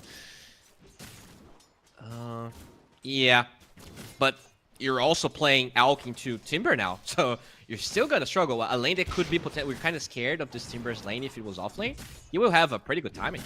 I think it's fine because Lelis can rotate, and you have Unstable Concoction plus the Frostbite, and you might be able to kill him. Sniper is usually going to be farther back to be able to take that for Cloud, so I think there's ways to play around it. So I wouldn't be that afraid if I was MOUZ. And considering their movements in the past couple of games, I think we are going to be seeing a lot of kind of MOUZ heroes looking towards that top lane to slow down Cloud. It is very important that they take him down. That's a really good point. I think the Mirana allows you to play much faster than the Alk did, right? Lelis will be able to play with the Storm. Nice dodge! We didn't have the tag team. Respect gets into the tower. That is the first blood for sure and will die to the tower. Sweden Strong losing his life on the top lane. We now see the strength of the Crystal Maiden and the Alchemist level 2. Really not something that you want to take lightly. And 1W this time around, their supports are going to be the ones that suffer at the start. Yeah, they overextended there in the bottom lane, but still in top lane, they were very close to the tower and still can dive. Because as you said, the Sniper is not a great support. He will not be able to save Cloud. Well, never mind, he will. He won't need to. Cloud will save himself, having his own self. He'll be able to go back and farm in that lane. It's not going well for the Timbersaw. This is the thing. We saw one Sniper work out, but this is not a conventional hero for a good reason. Gunner with a tag team is taking a ton of damage. He's looking very much dead. Boots in the backpack. Maybe if he had those boots on, would have been able to run away, but this way it just wasn't gonna happen. Yeah, that is low-key a super strong combo too, right? Tag team with Wind Ranger. That is an old school combo that does a lot of damage. Roche is so easy for 1W this game. Even in the laning phase, imagine later on Yuma goes into the trees. A lot of people when they're playing versus the Timbersaw for some reason, because you're used to juking in the trees. Yeah. You go towards them and then this whirling death hurts so much. It's insane how much it does. Level 1 still. But, you know, the Alk is getting pretty good farm. I think it's mostly the offlaner struggling. So even though the Timber is struggling, this Beastmaster is not having much better of a time, even died. So I guess Gunner, we're probably going to have to rely on stacks. And that is one thing that Mirana is very good at doing. Yep, very solid at making stacks, very solid at rotating. Lelis going towards the mid lane. He was spotted by that ward. You could see how 1W did place their vision to make sure that there are no rotations towards the mid lane. And Shira, yeah, this is just the static slide, right? If there was this new facet on the Storm and this was the old Storm, the Monkey King wins the matchup. For sure. It is definitely... It helped so many matchups for Storm. You know, that is one of the many reasons this hero is... He's not S tier anymore because they nerfed a lot of the whole stack stuff. But he's, I think, an A- type hero, maybe B+. Yep. Yeah, Storm should be a last pick or an 18 pick hero anyways. Yeah. I don't want Storm to be a first pick hero. It's just not how it works. It is a situational hero that capitalizes on the enemies not having a lot of lockdown. That is what should be the case. Tell Boba that. I'm sure he's gonna agree with you. I'm sure he's not, but chat is probably sure as well. Lelis, I like what he's doing. This is how you play the Mirana in this lane. You try to get the Tusk on you, because they can't kill the Mirana in this lane, but they can definitely kill the Beastmaster. So you just try to get all the hate from the Tusk towards yourself, and then you know that the Beastmaster is going to be farming quite nicely for himself. All right, so looking at this game, the start has been very, very slow, but I think 1W, they're going to have a really strong timing. Like, you look at Timber and Monkey King, all they need is levels to run at you. And I think Storm is not a hero that really gets online that fast. Same for the Beast, same for the Alk. There's this timing minute 7, minute 8 to minute 15 that really enables 1W in my opinion. See, Shackle shot onto the Beastmaster. We talked about that they can kill him, especially with the Monkey King rotating. Chira will be in the vicinity, gets arrowed underneath the tower, but no responses will be coming out. And I always want to say 5-second stun, but it's just not that way any longer. Okay, Boomer. Minus AA arrow accuracy. That's what I want to see. How many arrows he has actually hit. For people that don't know, that was a that is such an old dude. That is command in that is Warcraft an old 3. command. Yep, in Warcraft 3 to see how many you hit, and then your teammates tell you, hey, you're not doing anything with your Mirana. What the hell? I hit 5 out of my 5 arrows. 50 minutes into the game, I used 5 arrows. I should probably be reported. And what a grab from the Storm mid-Timber Chain.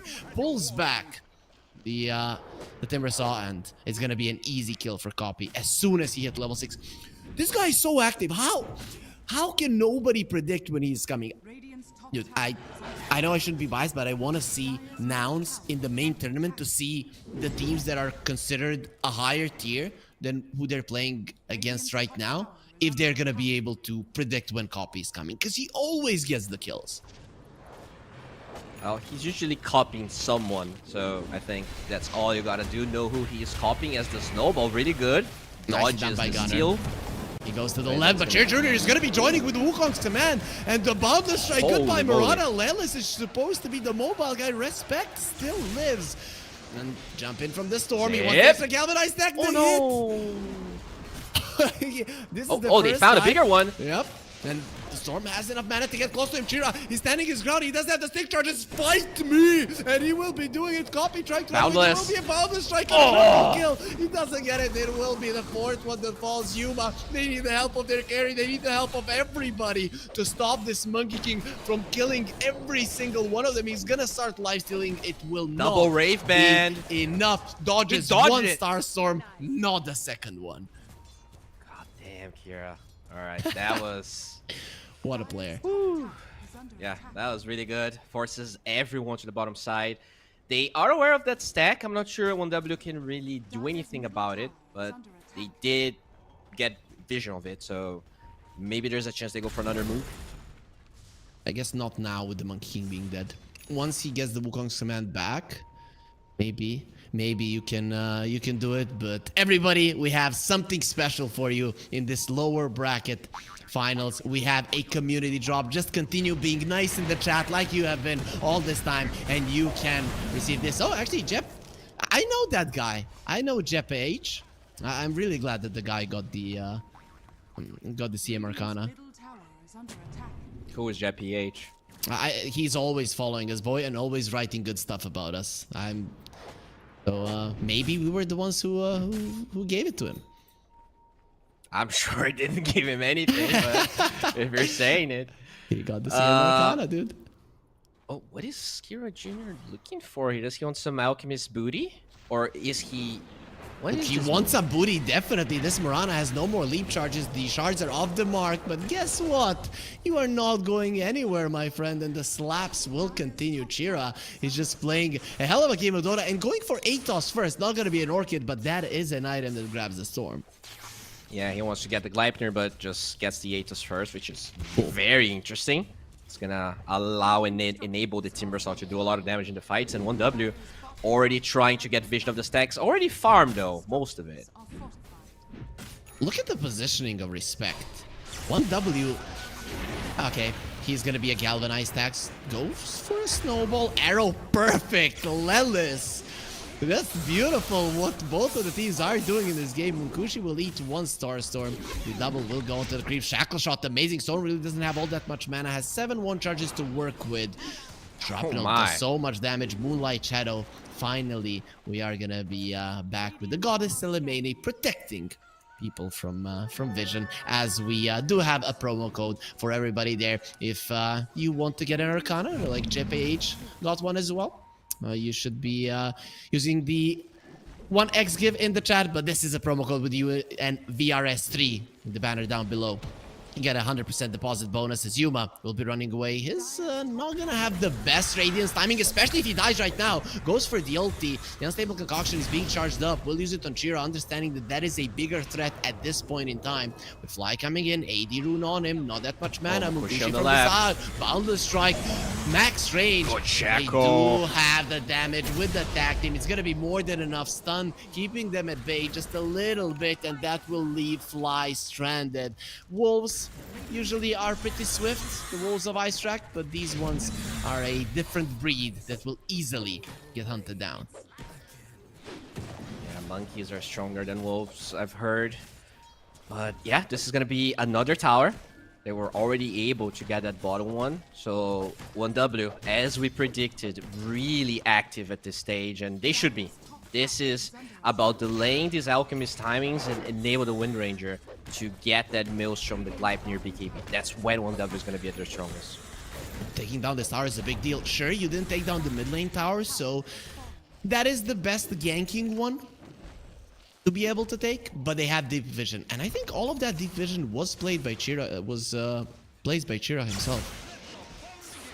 Yeah, I mean, so easy for this hero to do that. Very similar to NP Core when that was more popular. Copy. Going for Kaya, huh? I thought that in a game like this one, with a lot of physical damage, maybe he would have liked the armor of a Copy. Are you sure you want to be doing this? Arrow connects. Trying to finish off this sniper and gets out, no problem. You know, he probably looks at this and thinks, I'm way too good for you to catch me with an Atos. Boundless Strike on Gunner. He is not going to be too good to get caught by the shards. No way to get out. Let's get taken down again. A victory for 1W. Yeah. I mean, I guess they wasted the Wukong, so this is going to maybe delay or stop the aggression from them. But it's still, as you said, just looking at the kills themselves, this is advantageous. Spied with some damage. Didn't have the arrow. They used it earlier on the rune. A storm will be going in. Arrow coming in, but he did get connected on this time around with an Atos. Just not respecting it, thinking that he will be able to dodge. Fly loses his life, so you did bring down respect, but at what cost? His baiting game in this game 3 has been top notch. Yeah, and that's another tower, and it's one thing we kind of were scared of the Storm in the draft, right? Because both the Elk and the Beast are very slow. And the Storm has to somehow react to what 1W is doing. And, you know, the supports are not bad to enable him, but it is pretty much 5 versus 4 the entire... I'm sorry, 5 versus 3. We didn't talk about Gunner items. He went for the Helm of the Dominator, not something that we see too often. And now he's going to be going back to base. No chance to even scream while he's being murdered by 1W. Okay. I don't like this. Let me check the last time this was fought. They didn't take down a single tower. Respect will get pulled into an arrow, but the Monkey King is in the vicinity. Wukong's command. They want to kill the Storm with the uppercut, but Boundless Strike as well. He's gone. Chira is soloing this game. There will be an assassinate on the Mirana, not enough to kill her with a power shot. Gets close. Chira says, I'll be enough. A little bit scared of the Unstable Concoction. Yuma understanding his team needs help. Well, not looking good here. I was actually checking here. 33 is only going for Helm of the Dom recently. He doesn't have a single X game in his last pubs. They did buff the other facet, the Beast Mode one. So I'm assuming that's what this is about. That's the one when your units get when you have more units, you get more attack speed, right? Yeah, exactly. Okay. And I guess you'll have this Mirana, so you're gonna be... So, wait, is this Mirana Moonlit Shadow? Yes. Okay, so, yeah, never mind, that doesn't help then. Don't get more damage. I mean, you know, it's all about your units having more attack speed. It's not that much about the Beastmaster himself. Nows are going for a smoke. The game is that even in net worth, of course. Having an Alchemist on your side doesn't give you much confidence if you're Nouns. or a Nouns fan for that reason, and they decide not to go for anybody with the smoke. What does Copy do? Obviously now this Atos is becoming a problem for him. I think you kind of have to go BKB here. Kaya Sun just shadow of an item now. Doesn't really help you too much in this sense. Probably have to go BKB. You don't have like a 4-step or anything. This Crystal Maiden is going drums. You need to open There's up gonna be a Gleipnir on the Windranger as well. So if they have double Gleipnir with like Boundless Strike and Shackle, there's no way the Storm can survive the fight. Yep, you need to get the BKB right, but Alchemist is going for a BKB as well. He was thinking about the Blink Dagger and just changed his mind. I think the idea of Nouns is 1W are gonna run at us, and Yuma needs to be prepared. Same as game 1, right? Yep. They didn't win that game, but that's pretty much the same.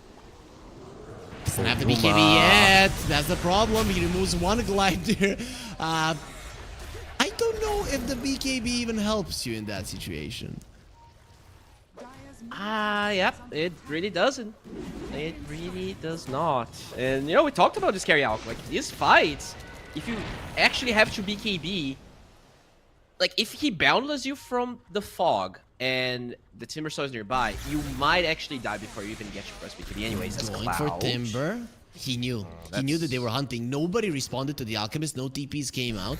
And at that point, you have a red flag that something is happening. They're going again, though. Yeah, after the tower fell. Let's see. He knows, man. He is not going to get caught. Still strong, however. Okay, should be fine. Even gets tries to get a stack here. Again, division game of 1W is amazing. Not because of their wards, but because they have a Monkey King and a sniper. When nighttime kicks in, it's just huge. Of course, this time around, Nouns have Moonlight Shadows, so at least something working in their favor. Yeah, you're very right. In all 3 games, it felt like 1W drafts for vision a bit more than Nouns has been doing, and you know, it's just the way they like to play, because they get kills everywhere, and the Storm is no different. Shutting down Copy is so huge. I really love what Chira did with this Atos first item pickup. Copy was playing so well before that came out, and even the first usage of the Atos, he dodged. And you can't dodge them all. It's such a fast projectile. You are 90% to get caught. Yeah, and I mean, usually what's gonna happen is the Monkey Queen comes from Fog, Boundless first, Atos later. You're not gonna... For stunned, there's no way you can dodge it. This is a free Roshan. Munkushi picks it up with the Gleipnir. The timings are all there. The gold advantage isn't significant, but the momentum is all on W. And I don't know exactly how you take these fights as Nouns, because there's so much burst that the BKBs might not matter if 1W is fast. Like, what is your save as Nouns? There's none. You don't have it. The biggest problem I see for Nouns is that in this game they didn't take the tower. It's even more problematic than it was in game 1. I think just because of the burst that 1W have, right? Because you don't have a big part of the map to play. Is Mirana jumps away, has the Pavis. That's... I guess that's a 300 HP save. Yeah. Yuma does TP out. Run, Dragon. Dragon is going to die. Lel is taking some damage. Fly, keeping the Windranger at bay. This Windranger wants a Lincoln Sphere over a BKB. We'll see if he goes through with it. I'm seeing the BKB is very good here. Lincoln's awesome, but first get the BKB. Yeah, Lincoln's is great this game. Storm went for so the much. Witchblade. Didn't get a BKB. Look at his HP. Look at the HP that he has. I get that if he gets Boundless from Fog, he might die before even popping it, but I don't know, it's bad anyways. He's in a really bad spot. 3 galvanized stacks on the Storm. You get 5 when you skill up your ulti. And I think he is level 12, if I'm not mistaken. Gunner is going to be dealing with the Monkey. The Wukong's command came out. There's another Gleipnir. They're going to try to kill Chira. He's not the one with the Aegis. The Alchemist is doing more than enough damage, and both of the cores are dead once again. 1W overextended. They do have the Aegis, but Cloud might lose his life. Even with the 5 gets to the side, will be okay. Timberchain keeping him safe. Respect this time around. With his aggressive plays, he will be punished. Nouns. They turn the fight around. Yuma really wants to get the unstable concoction off, but he's gonna be the only one stunned. All right, now the blink is really what changes things. Yuma being able to get this Wind Ranger with no BKB, that's how you are able to win a single fight. And how you're able to follow all these games is on our channels. So follow them right now. You have the Twitch channel to follow. You can subscribe on the YouTube channel as well to know when we are live. The win probability in favor of 1W, but it is still not over. Nouns alive and kicking. And this is the thing. This Monkey King, he might be a killer, but he is pretty squishy himself as well. Yeah, it's all about most of the other fights. It was 1W with the advantage, but when you're going that deep, Nouns is bound to have everyone there, and also having the vision to get the jump was important. So kudos to Yuma. He's still incredibly farmed. Like, one of the reasons this game isn't a gold advantage for 1W is that Yuma is gigantic. Copy is pretty farmed as well. I would have expected the Storm to drop behind the Monkey King. And this is the thing. I think 1W overestimated their abilities with that dive, and they're not going to be doing it again. So now it's going to be Nouns that are going to have to make an aggressive move if they want to get this Monkey King kill. Oh, what is that? What is that item in the ground? Gauntlet of strength. So somebody just dropped it. Yuma going for a solo play. Sweden Strong has been found. He needs some help. He needs it now. Doesn't have the shard, and will be taken out. Cloud might be next on the menu. Copy dropping very low. Arrow does connect on the high ground. Nobody to follow up onto Cloud. This Timber is a huge problem. He's gonna finish the Greaves, finish the Crimson Guard, and then a lot of the damage from the Zauk is gonna be nullified. Can you ignore the Timber? I don't think so. Yep. Because the fights are gonna be long, right? If he gets the auras off, which he should, because he's pretty much unburstable this game, you cannot ignore him. I kind of think you have to. If you try to kill the Timbersaw first, you are gonna fail, and then you're going to lose the fight. I think Chira needs to die. Chira or Munkushi need to die. Everybody else, you don't care that much. Yeah, the problem is that the Beastmaster... Oh, hello.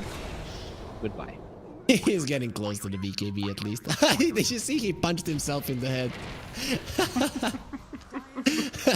Okay, this is the first time I'm seeing negative emotion on him. He usually does have a pretty solid poker face, but it's like learn every single time that he makes a mistake, he punches himself, and that's why he's so good. Yeah, that's the bane of every core player, you know? You're always greedy. You always think you can get that one extra creep, and he's like, damn, I didn't have to. I didn't have to. But it's not going to change things that much. The respawn of Roshan is very far away. Nouns actually has a very solid gold advantage. If you don't know, Nouns is not aware of that. And this BKB timing will be ready for the Roche fight, which is all that matters.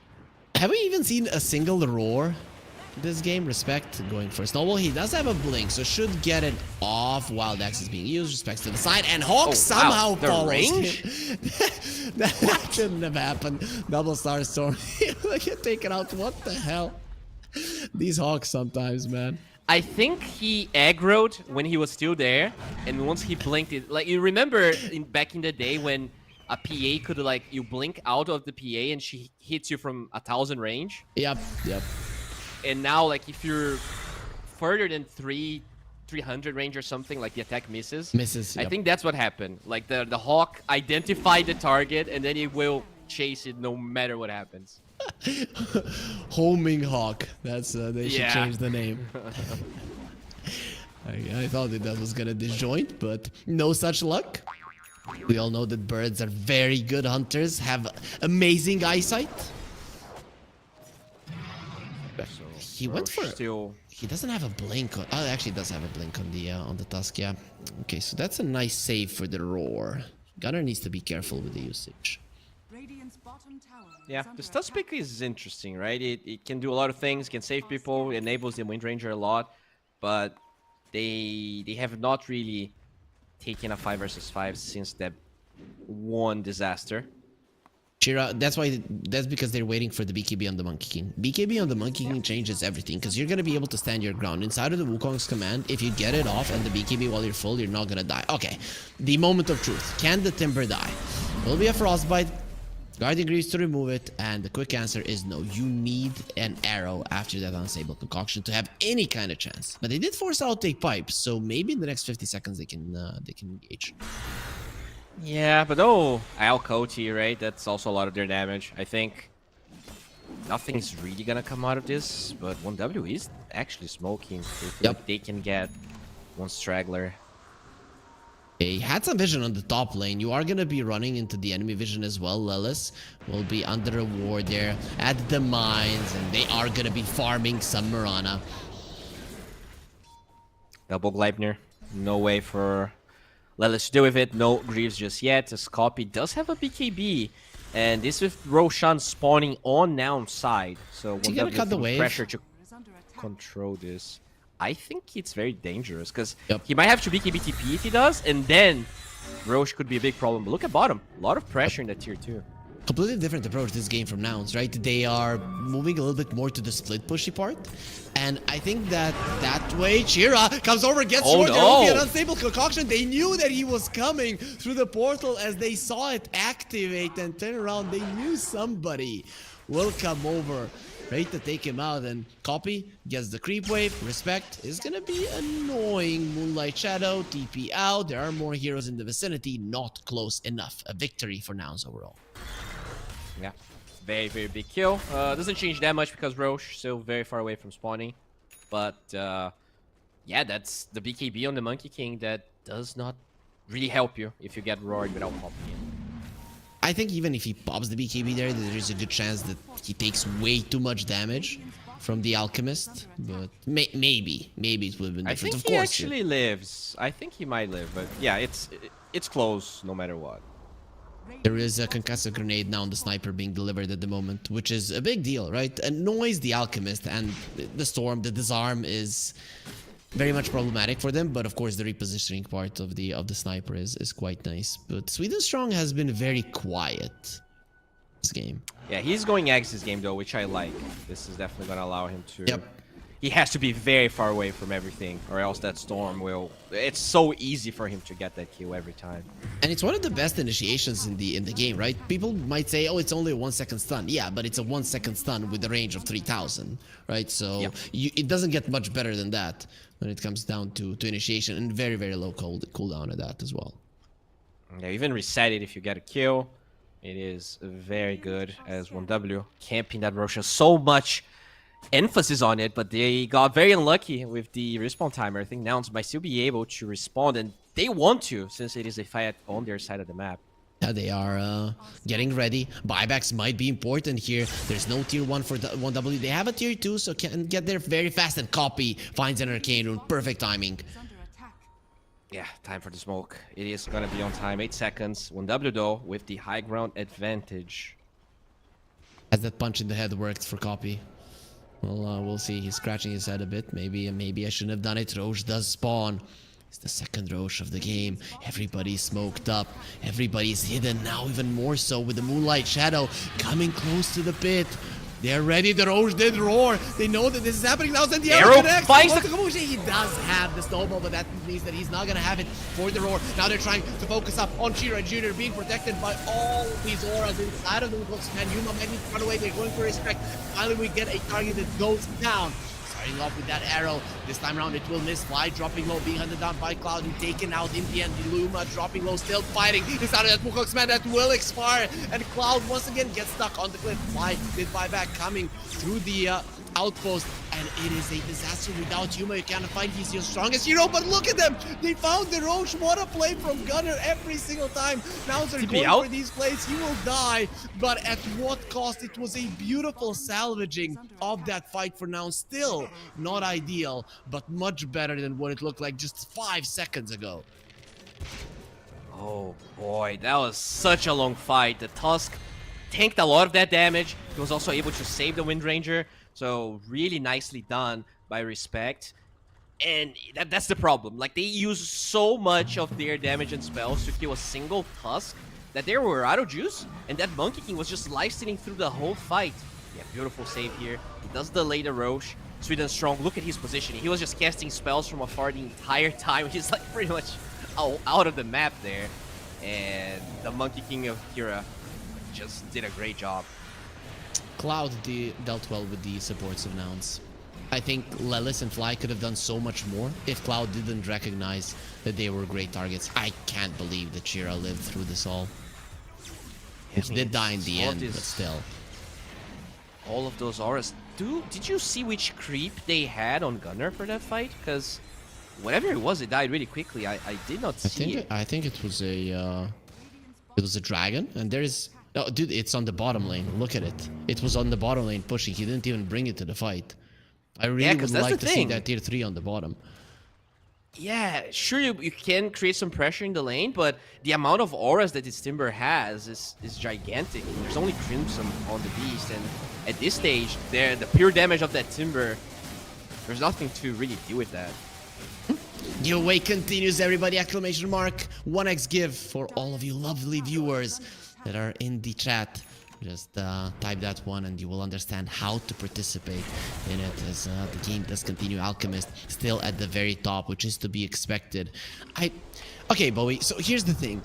Whose long BKB charges are more important in this game? That is, for me, that is what's gonna...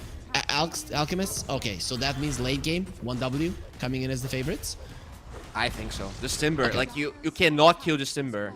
Just impossible. And Yuma, once his BKB is over, one Whirling Death is taking like 30% of his HP. It's so hard for them to take these fights, because you cannot ignore the Timber, because he will always find you, have no mobility, and you can kill him. So what really is...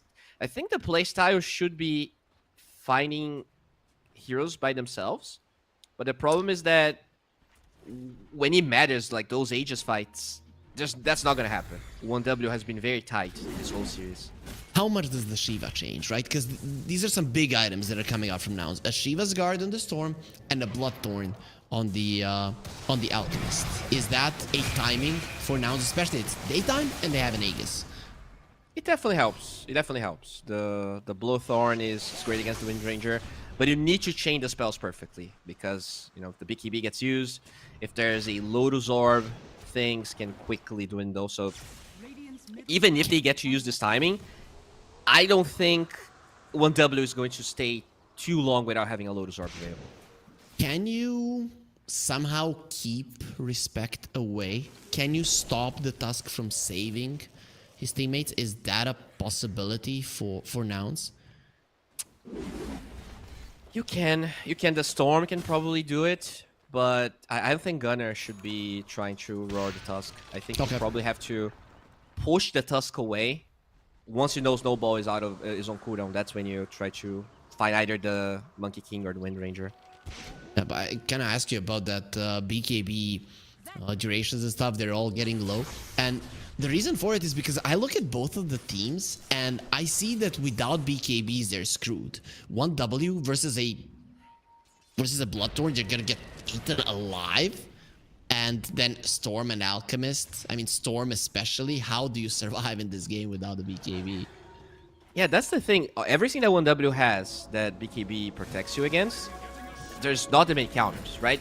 There's no Lotus Orb for Whirling Death. I mean, I guess you can dispel the effect, but you still took a lot of damage. Gale Force? Whereas... Okay, he's fine.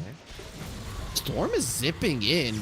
Uses quite a lot of his mana. He knows that the Aegis will be expiring in 50 seconds. So he's gonna have it back. Gunner has been caught. Inside of the shards, he needs a Force Staff. It was already used. Has a TP away. He's fine.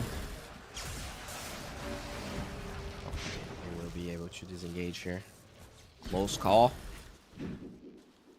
I think the Storm wanted for his Aegis to expire and then re-engage into the fight with a huge zip, but it just never happened to Nouns. Nice attempt though. I like that he had it in the back of his mind.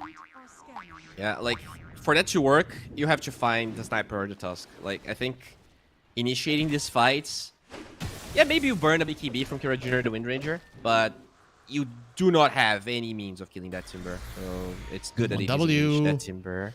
There is no Chemical Rage. He'll have it in a second. Timber Saw with the Shivas gives vision. You just let Fly go at this point.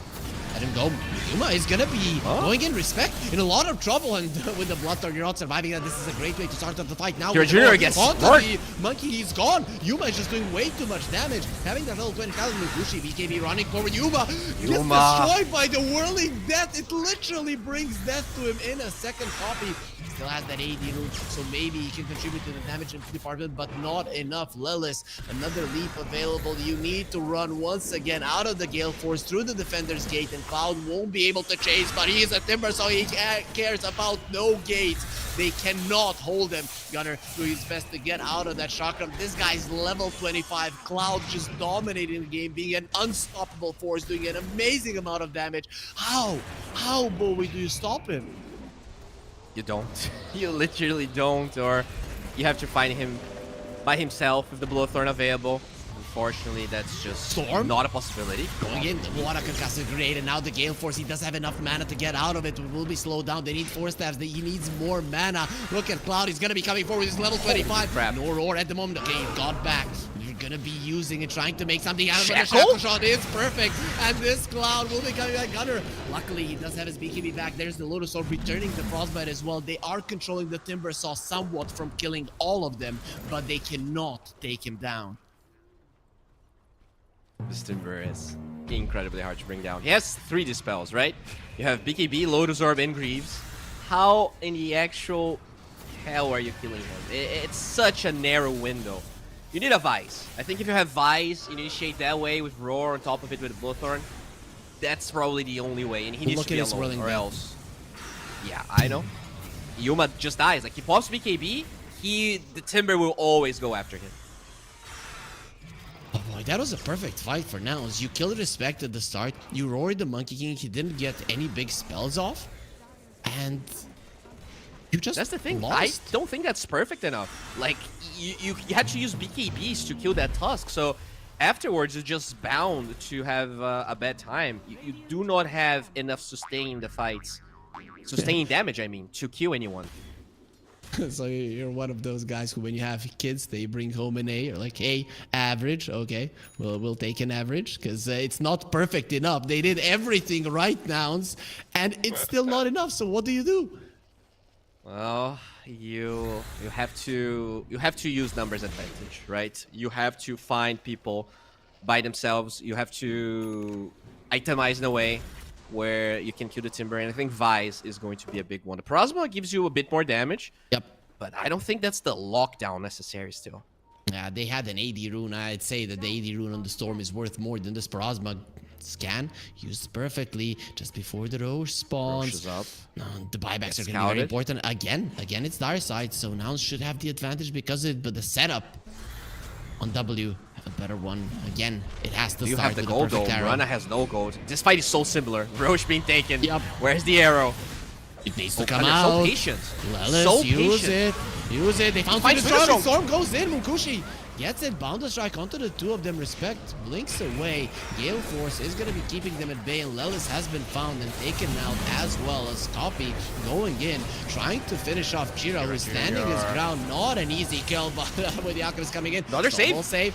At the moment, Yuma might stun himself. Gets the stun onto the 3 of them. Is this the third they were looking for? Even with it, it's not enough. Gunner is standing strong. You think he's tanking up another double shack shot. Munkushi, why are you so good? Copy has enough HP and mana to go to the side and survive with the silence of the Timber, so you have to run. These 2 are too strong. Gale Force, look and fly. Fly, you fool, and he can't.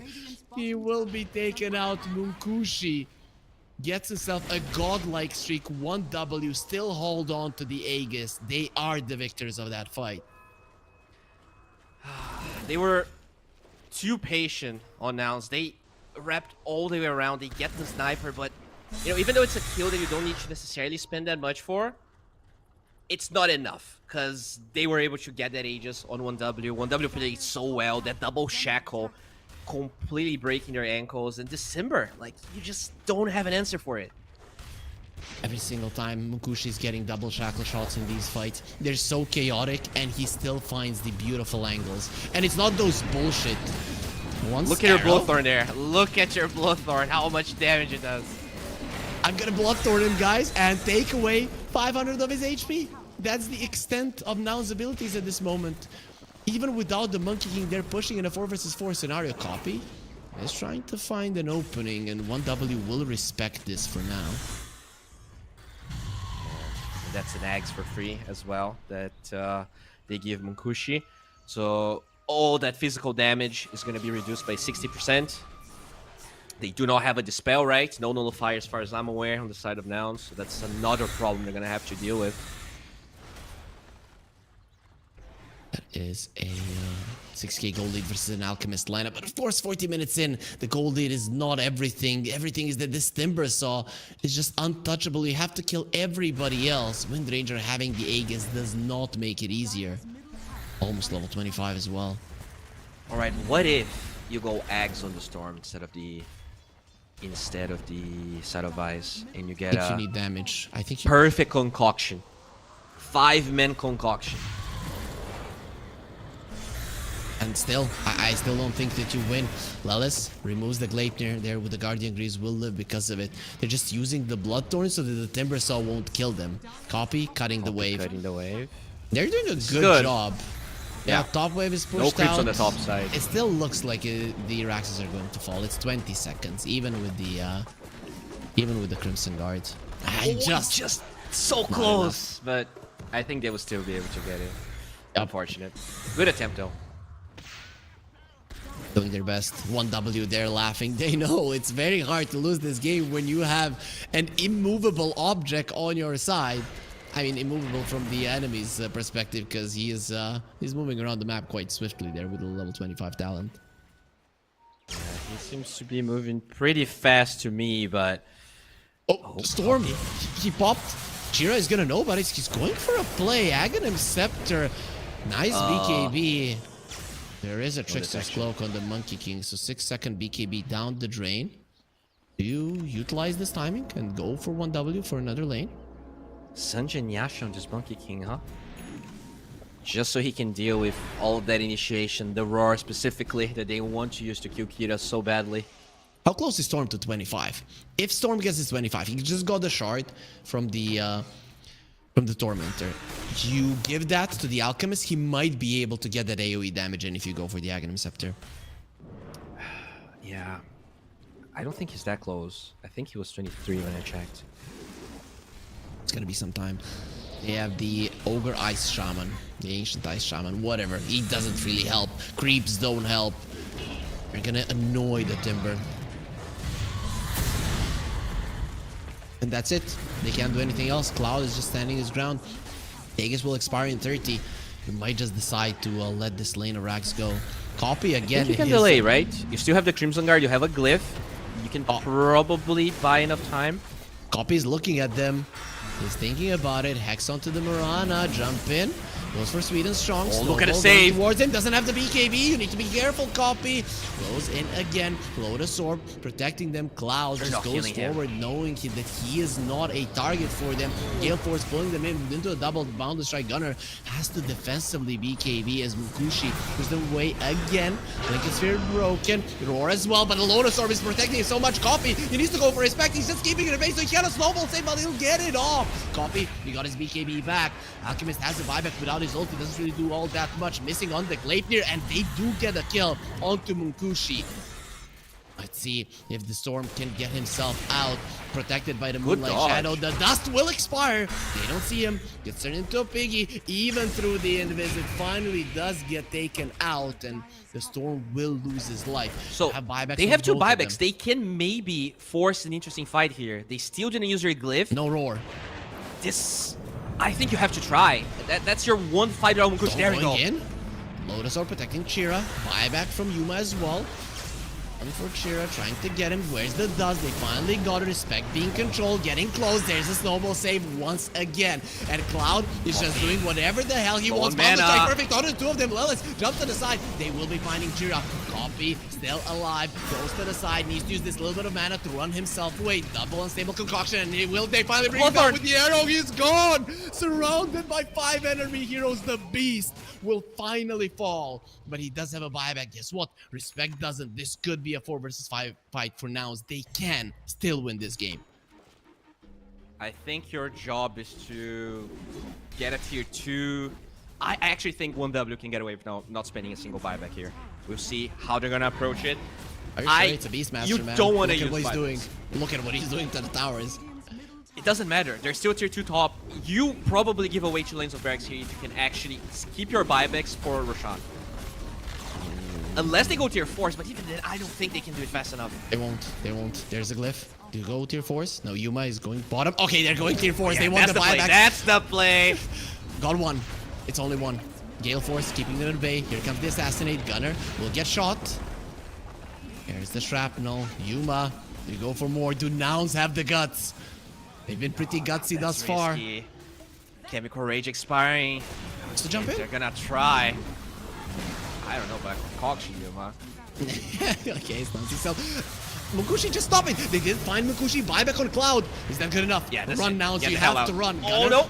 He does have a buyback, so even if he dies, it's cancel. fine. No, he Oh, he cannot doesn't cancel through BKB anymore. Nope, All right. nope. Yeah. He didn't have the gold for a buyback there on the Beastmaster. Would have been a pretty bad thing to say to your team. Yo guys, I don't have buyback, but he does have a refresher, double roar available in the next fight. Win probability in favor of Nouns. Yeah, but those buybacks, they are so costly for Nouns. Both the Alk and the Storm. Even though Roshan's gonna be on the dire side, if by any chance they die early in the fights, this could also spell doom. We could say a Cloud doesn't have a buyback. To be honest, Cloud is dying only if everybody else dies. So Storm has an Aghanim Scepter. Sorry, a Rapier. Now, if everyone dies and Yuma is alive with a Blowthorn, I think without a Blowthorn, you're never... Oh, there's a So Rapier. a Rapier. Yeah, he's ready to kill them all. What a player. I really like how he plays Dota. So, he's using the right-click Rapier, right? Of course. I wonder if the other version isn't better. He has so much magic. Then you get 100 damage, and what is the magic 25 damage? amp, right? 25%. No. Right clicks are better. Storm gets a lot of right clicks in. People tend to forget that. Remember when people were getting Maelstrom on Storm? When they were even getting Basher at some point back in the day, right? 2015, I guess. You just get so many right clicks. Maybe. My games had no Bashers, and look at them. They're actually expecting. They expected them to be Roche, so they were gonna push bottom, but 1W was Storm is ahead going of the in. 5 Copies that pick. crazy going for Sweden Strong. That is a dieback. He gets it, but the snowball Safe. save. Respect to keep him at bay. Yuma loses Dieback his on life. the Joining Elk. on the fight. They have one roar being used. They'll get another one as well. Respect losing his TP out. life. That is gonna 3 versus 5. Gunner gets himself away. Maybe you can still stay in this game, but how do you protect the Roche without your Alchemist? Dude, the How did he actual die? IQ on 1W to be expecting this play. Nouns were like, yeah, they're definitely going to be Roshan, so we will force them back and maybe even get barracks as we do this. And it's on our side, so we can TP there very fast. But 1W read perfectly, and this dieback on the Alk could be the Do fight end. the Roche. Do fight the Roche. That is the question. Now they can buy back Fly and go fight for this Roshan. And they decide not to. I think you have to give up this Roche. Rapier, I mean... When does the Al I get think you his have to. buyback back? Without Bloodthorn, you're not killing anyone. Al gets a buyback in 3 minutes and 30 seconds. If you shove out the ways while your enemies are killing Roche, you can buy another minute. I don't know if it's good enough, Bowie. You at least still have the glyph. Yeah, you have that.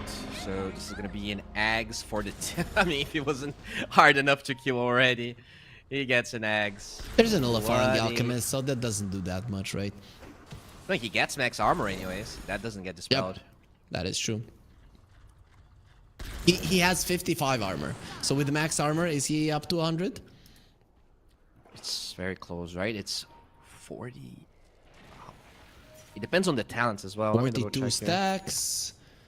He's, I guess he should have it. So you have +6 of the talents. No, it's I mean, not 100. it's- But it's very, very close. Over a 90. Yeah. That was, Alchemist is back. Okay. You have all 5 of your heroes, but you're dealing with an Aegis on the enemy side. That can be a problem. Glyph available. The thing is, there is no buy on the Timber. Oh, man, the right clicks, they hurt. Copy. Guess the Aegis down. Use the BKB. He doesn't have a second BKB now. Okushi used the BKB? I think he did. I think he popped it and died. He's not that crazy, man. There's no way he's that crazy. And where was Respect? Why wasn't he saving him? I'm not sure. I guess there were no creeps, right? That's the idea. That's why Nouns waited for the creeps to die first. And this is something that 1W should think about. When the creeps spawn in their push, they need to leave them be so that you have somebody to snowball on. If you snowball onto a hero and they push you into tier 4s, you're gonna die, right? So 1W need to keep this in mind. Keep the creeps alive. That is true. Also, I lied, chat, so he did not use the BKB. Yeah. Just making sure. It was the Storm's BKB that got popped. That was the sound. If you're gonna yell at me for being a bad caster, not for lying. Yeah. Gunnar though, looking for... I think you actually just hit the barracks with this Timber. They're not gonna go though. They understand this dieback could be a problem. Storm? Copy? Oh, okay, he wanted to cut the wave, but he missed. X, not allowed Monkey King to go for the Wukong's man. He is level 25. Stunned up. There's the Frostbite as well, getting him low. Dude, these no cooldown X's are insane. You cannot push into this. Whoa. Okay, we are at that point where everything is insane. Alchemist has the insane movement speed. Did he go for the movement speed? Wait. I think you always have to. There's Shivas already on 1W. Yeah, he did. He did. I still can't believe the Storm didn't die a single time, and their buybacks are back. Now, the pressure is on 1W because Cloud doesn't have his buyback. There's no buyback on Sweden Strong, and not one on Respect, whilst everybody on Nouns is ready with theirs, and your Aegis got taken out. You don't have any Roche advantage. Nouns are the ones in control for the next 2 minutes. Damn. We might get 260+ minute games, and it's only the 3rd game of this series. How... I mean, it doesn't get more hype than this. Yep, yeah, it does, man, because there is another... 50-50. This is just a qualifier. 51 to 49. The ones making all the decisions are the 51, man. I've seen so many Batman movies. Now it's 50-50 now. Doesn't matter. Yep. Democracy cannot help us now. Not gonna save you out of this one. There's the smoke. Nouns coming out. They have 2 Vises. One on the Mirana. One on the Storm. Refresher on the Beastmaster. Boots of Travel level 2 on Gunner as well. Uma going very aggressively. Somebody on 1W wants to shove out the bottom lane. But they're... Okay, so they know that somebody might do it, but they're gonna try to catch the other 4.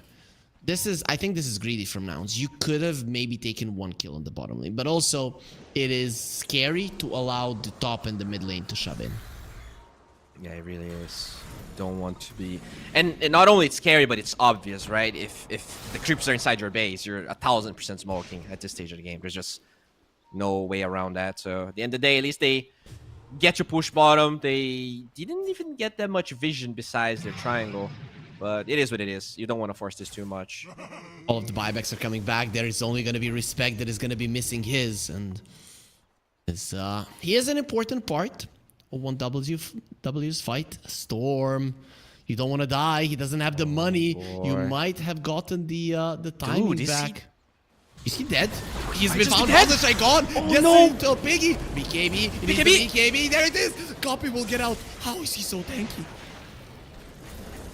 That's 43 armor. And okay, goddamn, that was so close. Monkey King needed to wait a bit. I think he jumped the gun. He could have waited for a second, and if the Wind Ranger comes over, then you get the kill, or even the Tusk with the snowball and the Walrus Punch. Yeah, and you know, this game, it's all on the Beastmaster and the Storm at this stage. Like this, if this Elk wasn't countered enough by the Timber, there's Scotty on the Monkey King, Shiva's on the Timber. Look at him. He understands. I'm not the What damage do you dealer. do? You sell your boots of travel? Do you backpack your boots of travel then? Yeah. The Wind Waker does give you mobility, right, and movement speed. So plus you have the Ogre Seal Totem, and you're maybe hoping for those force boots. I actually agree with that, but it's so hilarious he has to resort to this. And I mean, there will be a nullifier eventually, but I guess he buys a couple of minutes until 1W gets that item. Any Aghanim Scepters to give? I guess Beastmaster not half bad. Yeah, TM. now that you... I don't think he's having enough of a good game to give anything, though. Because, like, he can't even finish this Wind Waker without having buyback anyway, so the eggs are very far away. You'll probably think of Roshan giving it, which will be dire more than likely. Explain to me this wave on the bottom lane. What the hell is going on? What do you mean? Oh, what's happening? Look at that wave. That is... I think there was a creep from the Beastmaster, right? He was probably just dragging waves. What is this? Okay, that is some gold on the Alchemist. Is this your Wind Waker plus buyback? Oh my... Oh, let's look at the gold. Please, show us the gold. We see 5.5. He is farming with illusions. But Dude, he's actually very poor, right? He's so poor. Imagine you have the recipe for gold and you're still poor. Those are some very bad financial decisions coming out from the Alch. Yeah, he has been maxing out that credit card. I don't know what he's been spending his money on, but not ideal as Lelis. He does have the Aesthetics cap, so that Hex doesn't last long enough. You're alright. The tension is insane in this game and nobody wants to go for a fight. Did he? Yeah, that's the creep that made that wave. Yep. I think that's how that wave built up. Did he finish the Wind Waker with that gold, by the way? Oh, copy with an Amplify now. Yup. AD Rune. Going forward. Madman. Can find anybody. He's playing so on the edge. Usually we see people with Rapier being very conservative copy. Not him. BKB, TP out. X, not gonna help. When is this Monkey King gonna get an Abyssal Blade? At some point you get pissed off by this. Yeah, but you also want Nullifier against this Alk. But I think at this stage you probably want the Abyssal more. I think Alk is not a problem. Like, you don't care about Yuma. Alk bought an axe. Who's getting it? Storm probably, right? No, Storm has one. He's next to the CM. He gave it to the Crystal Maiden. Is there a BKB on Fly? Yeah, if he does have one.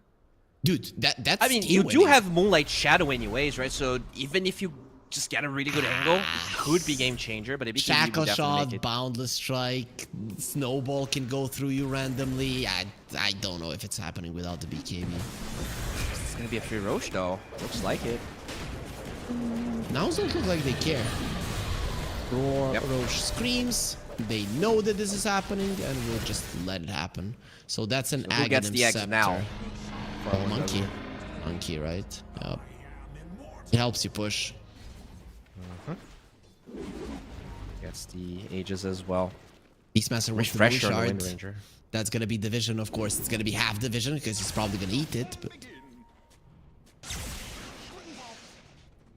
Oh, Arcane for copy. Very good. level 23 Fly. If he gets level 25, BKB, and has that Aghanim Scepter, he's gonna solo the fight. The freezing field is no joke. Yeah, it really isn't. Going for the Monkey King, gets the BKB off. Are you just gonna let it go now? Hunter, moving forward, sees the Lotus Sword, dodging the double Shackle Shot, Roar. That's huge! Mukushi's taking a lot of damage. There will be another Roar copy standing ground inside of a big Wukong Smash. You don't want to do it, Gunner. Protected for the time being. He does have another BKB. Double stun. Cloud, they're trying to kill him. Storm, thinking about copy. Doesn't have damage. Mana. Yuma, you're on your own. Without copy's mana, you cannot fight Fly. He lets go his ulti. It doesn't even get cancelled out. That BKB is really making a difference, and he does deal with the Aegis. Fly is so strong. Does have the Boots of the Bearing, trying to run himself away. Will give his life for the Aegis. Not half bad. I mean, this is awesome. Like, you waste his Aegis, you're fighting away from your base. If Copy does not die, which I think he won't. Oh, Monkey King is chasing. Okay. He had the Arcane Rune all that time, but he just didn't feel confident. He had 20-30% of his mana, and he couldn't go in. Yeah, no BKB. Like, at the end of the day, you got the Aegis.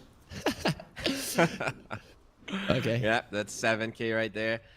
Once you get the Aegis away, you're totally fine. This Crystal Maiden dying, it's a walk in the park. She has buyback, and even still, you have waves pushing for you. Nouns, man, they've been doing so well. If they actually take this game it's pretty demoralizing for 1W, right? They've been owning this game, and they will find Gunner. Gunner. There's the Walrus Punch. They have the Gale Force, and they'll be going down. Monkey King reveals his shard as well. That is a hero that you will have to buy back, most likely. Storm has found a sniper, gets Gleipnir, has the BKB. That's not good. That's not good at all. He needs to deal with the top wave now. But he doesn't have a TP, I think so they that's are a problem. lucky because they're gonna go for tier 5s, right? Oh, never mind. Cloud doesn't want tier 5s. He wants his game Monkey to King win. got the They have- Deso. You're not lucky Oh because you my have more lord. push. How lucky is that? Oh, Monkey King lucky. Giant String on the Alchemist. Now he's gonna try at least while he's running around, not doing damage in the fight to at least stomp on his opponents. He does look pretty menacing with his big model. Storm goes in. The roar will be Storm there. is foul, no Snowball BKB. save.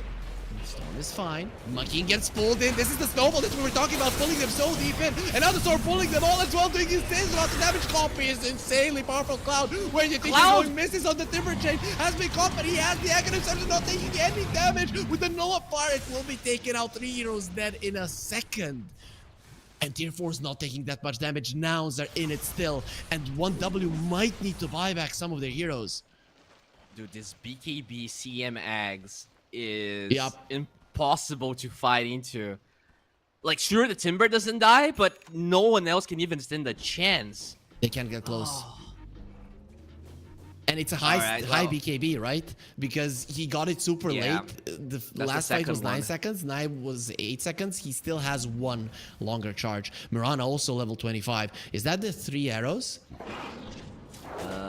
It should be. Yeah, this time around, there are no Naga illusions to prevent you. A random arrow, a stray arrow can win you the fight. Yuma even tankier now if this Giant's Ring has the... I think a big problem that he was having this game was just the mobility. Getting the Giant's Ring so he has free pathing is going to help a lot. And now it is time to either get barracks or force buys. Which one? I think 1W gives this one up. Oh, never mind. They're not gonna lose giving it up. barracks anyways. Yep, 80 rune on the bottom. I really like the magic lamp on the Storm. He does need that dispel. This is how he got out. He got caught by a stun, and they're going for the end game. Nullifier, BKB on Cloud. gets He used. returns the Hex with a Lotus Orb. Time to get out. There's Time all to the get out. buyback, the double shackle shot. Storm has been caught. They want him dead. 4-step out. Copy will be okay. Fly goes for a BKB ulti. And this time around, they do take him out. Murana? No buyback, but 50 gold is what he needs with the bounty rune. There it is. There is an amplified damage though that 1W is probably gonna find. Oh, I think they saw it with the courier. Oh, the courier now. passed through. Ah, but Did Copy's low they mana. pay I think attention? No, he can't do it. It has to Yeah, be maybe somebody he's else. scared. Send the units of the Beastmaster to kill it. I think that's the play now. Oh, will 1W... I mean, that makes such a difference if 1W finds it. It is daytime. They're gonna see it 100%. Plus, why wouldn't you check the runes at this point in the game? There it is. Nkushi getting himself an 80 rune. But they don't have a bottle, so... You know... And they also don't have buybacks in 3 heroes, so in case... You're not going. Yeah. There's a rapier now on the Wind Ranger as well. Munkushi is damage out. He has 1,000 damage per hit and max attack speed. So imagine the poor guy on the receiving end of that. But it does look like Munkushi cannot join in on the fight. It's very scary. And even with that mirror shield, you have to be so cautious. I'm not sure. Got scanned. Yeah. Hey, they don't will No expire glyph soon. on ounce. I think you actually give this...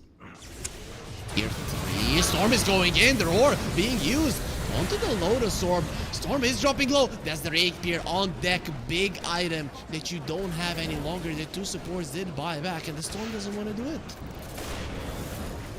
Who got the second rapier? Where is it? Where is it? It's on the ground. It's on the ground. Somebody get it. Somebody They don't have slots. get it. They don't have the slots. The gem. Yuma is being destroyed by Munkushi. Fly next to the Storm. base. Did buyback. There's the buyback. Did he just get it? Pulling them all in. Chira taking some damage. No, he didn't get his sword back. Nice dodge on the unstable concoction. Oh, the And on Zobo arrows again! as well, but they're super deep.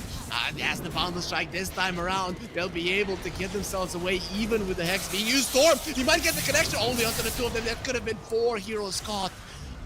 Not the right timing from Copy. they lost the rapier there. No, I saw a deactivated rapier. No, it's just it's a blue rapier. It's a Timbersaw magical. having a, yep. Yeah. 25% on a level 30 Timbersaw. Doesn't get much better than that. And that's a Timber. Well, if he wasn't hard enough to kill, he has a Book of the Dead. So, good luck doing anything about this. I think Gunnar reflected his first roar on the mirror shield in that fight. Gotta be. It was a wary of that. Lotus He Orb. doesn't have. It was a Lotus Orb actually on the Monkey King that he just used it on. He was fine. It was a Lotus using it. Orb actually.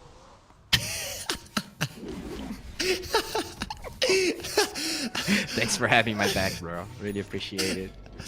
I do have your back.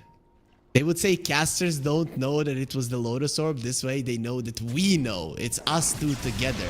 Ward plays, respect found. Tries to get down on the low ground. The Storm no longer deals that much damage. Arrow connects. Yuma will get the Unstable Concoction. I don't know how you do enough damage if you are Nouns now without that rapier. You don't. You gotta buy a second one. And the much gold problem does is he have?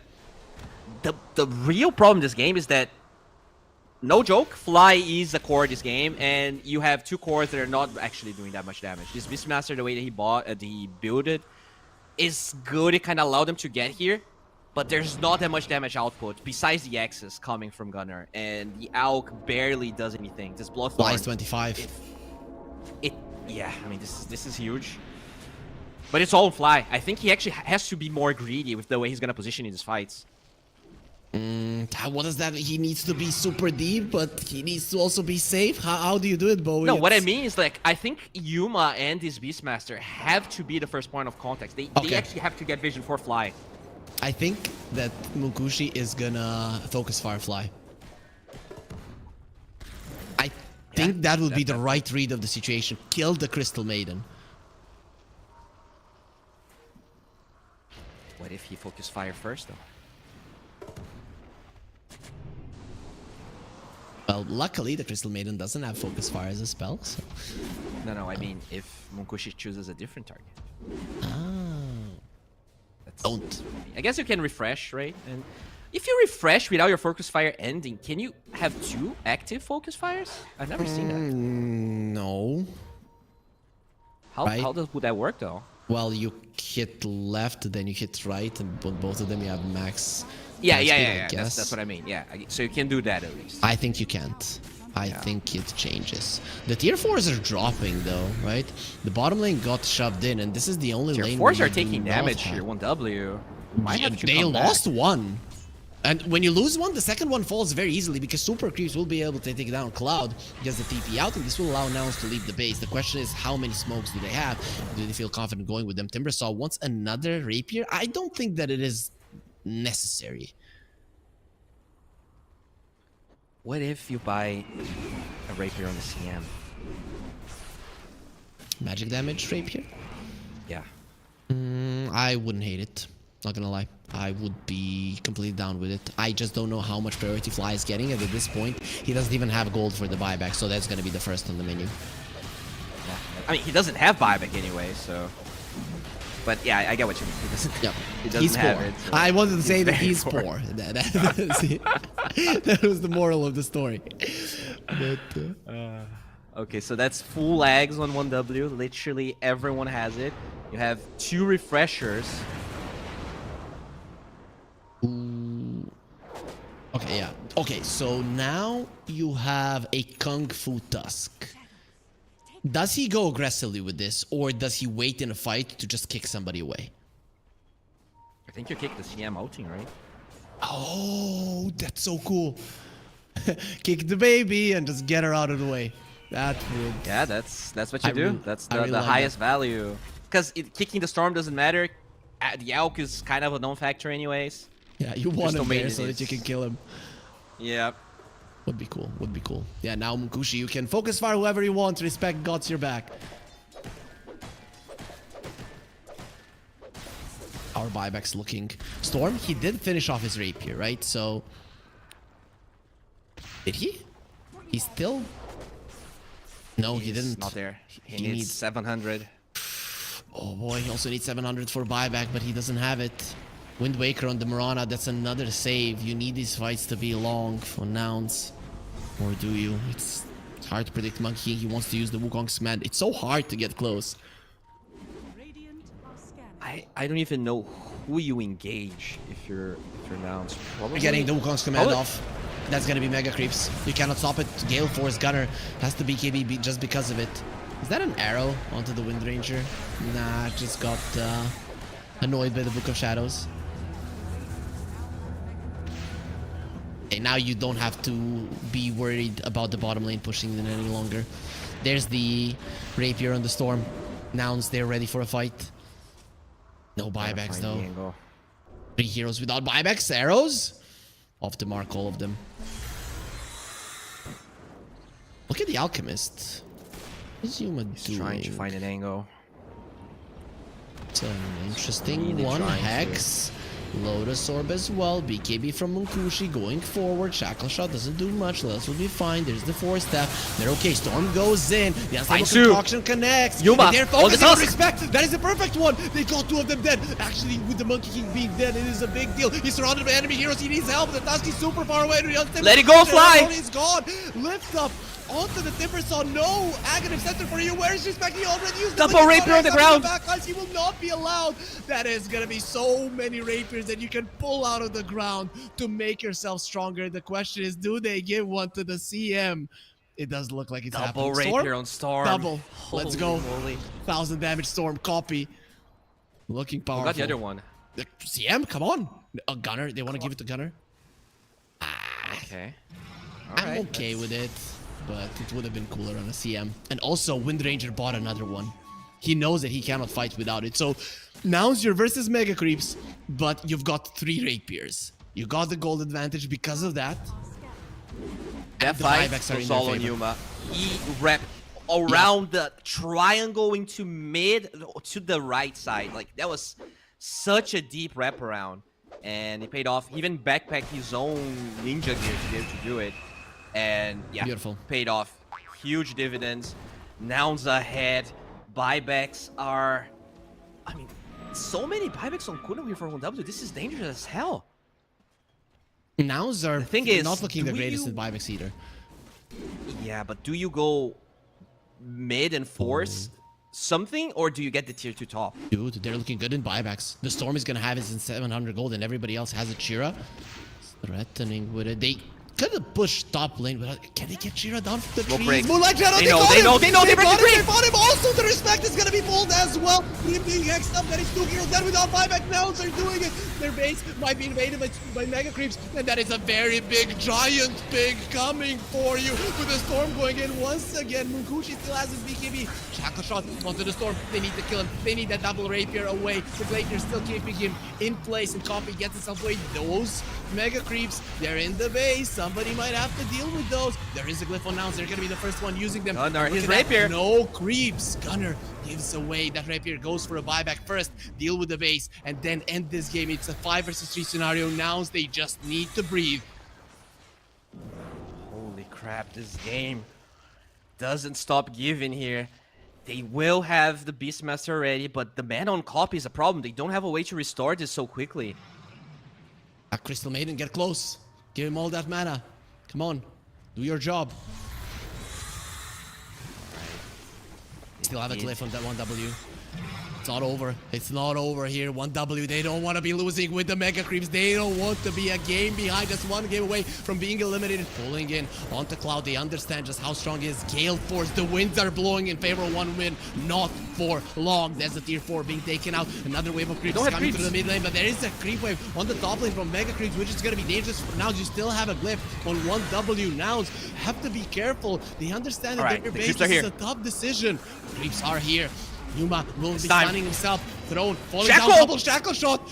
There's Mega Creeps again in the base. The double arrow. There it is. Lelis will be getting the connection. This glyph will be expiring in just a second. Roars are keeping them at bay. They cannot prevent this throne from falling. No more glyph.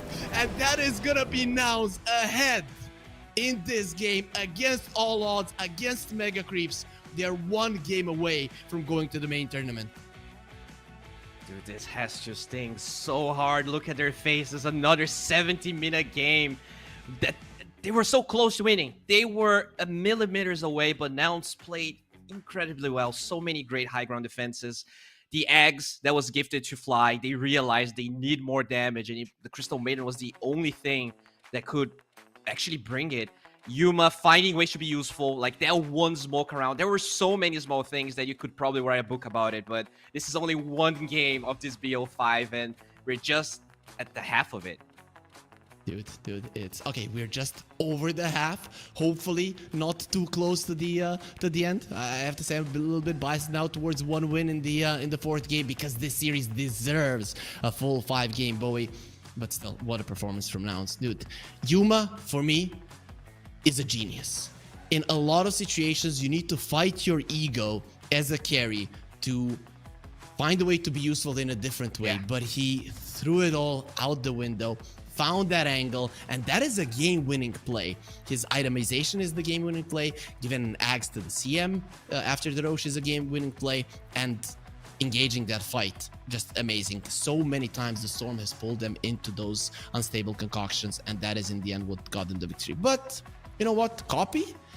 The amount of time he stayed alive with that rapier is abysmal. I don't know I've seen a hero stay with the rapier for that long. Either the game ends or you lose the rapier. For 25-30 minutes, he didn't lose it.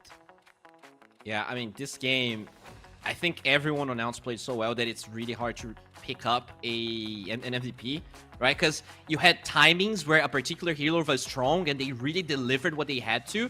But then, you know, Storm had kind of a rough start. The Elk actually was really strong in the mid game but fell off. And everyone did their part. And when they couldn't really, in a straightforward way, contribute, they found ways. I think Gunnar was super stable this whole time, just defending high ground, getting the right talents this game. There's so much to talk about.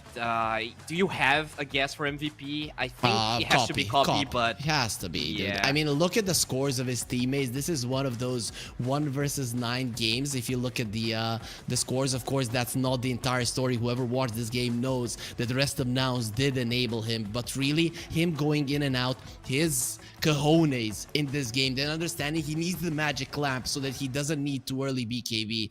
It was just all so perfect from this man right here.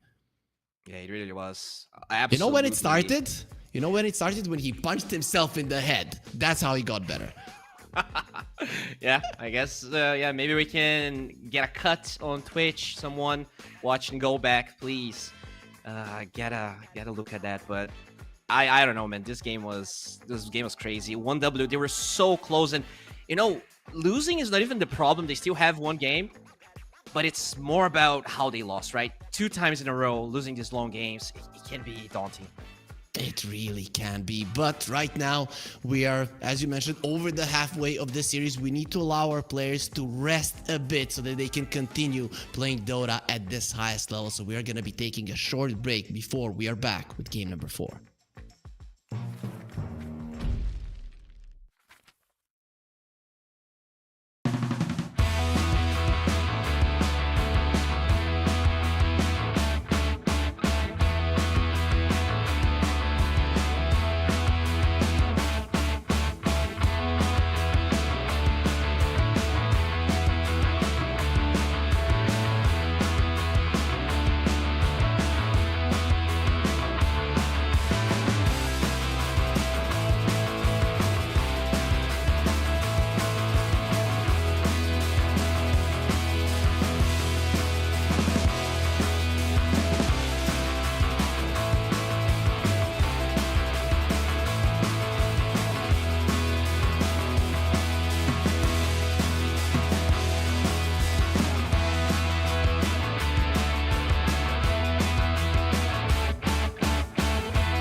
No one should know about the eSports in your pocket.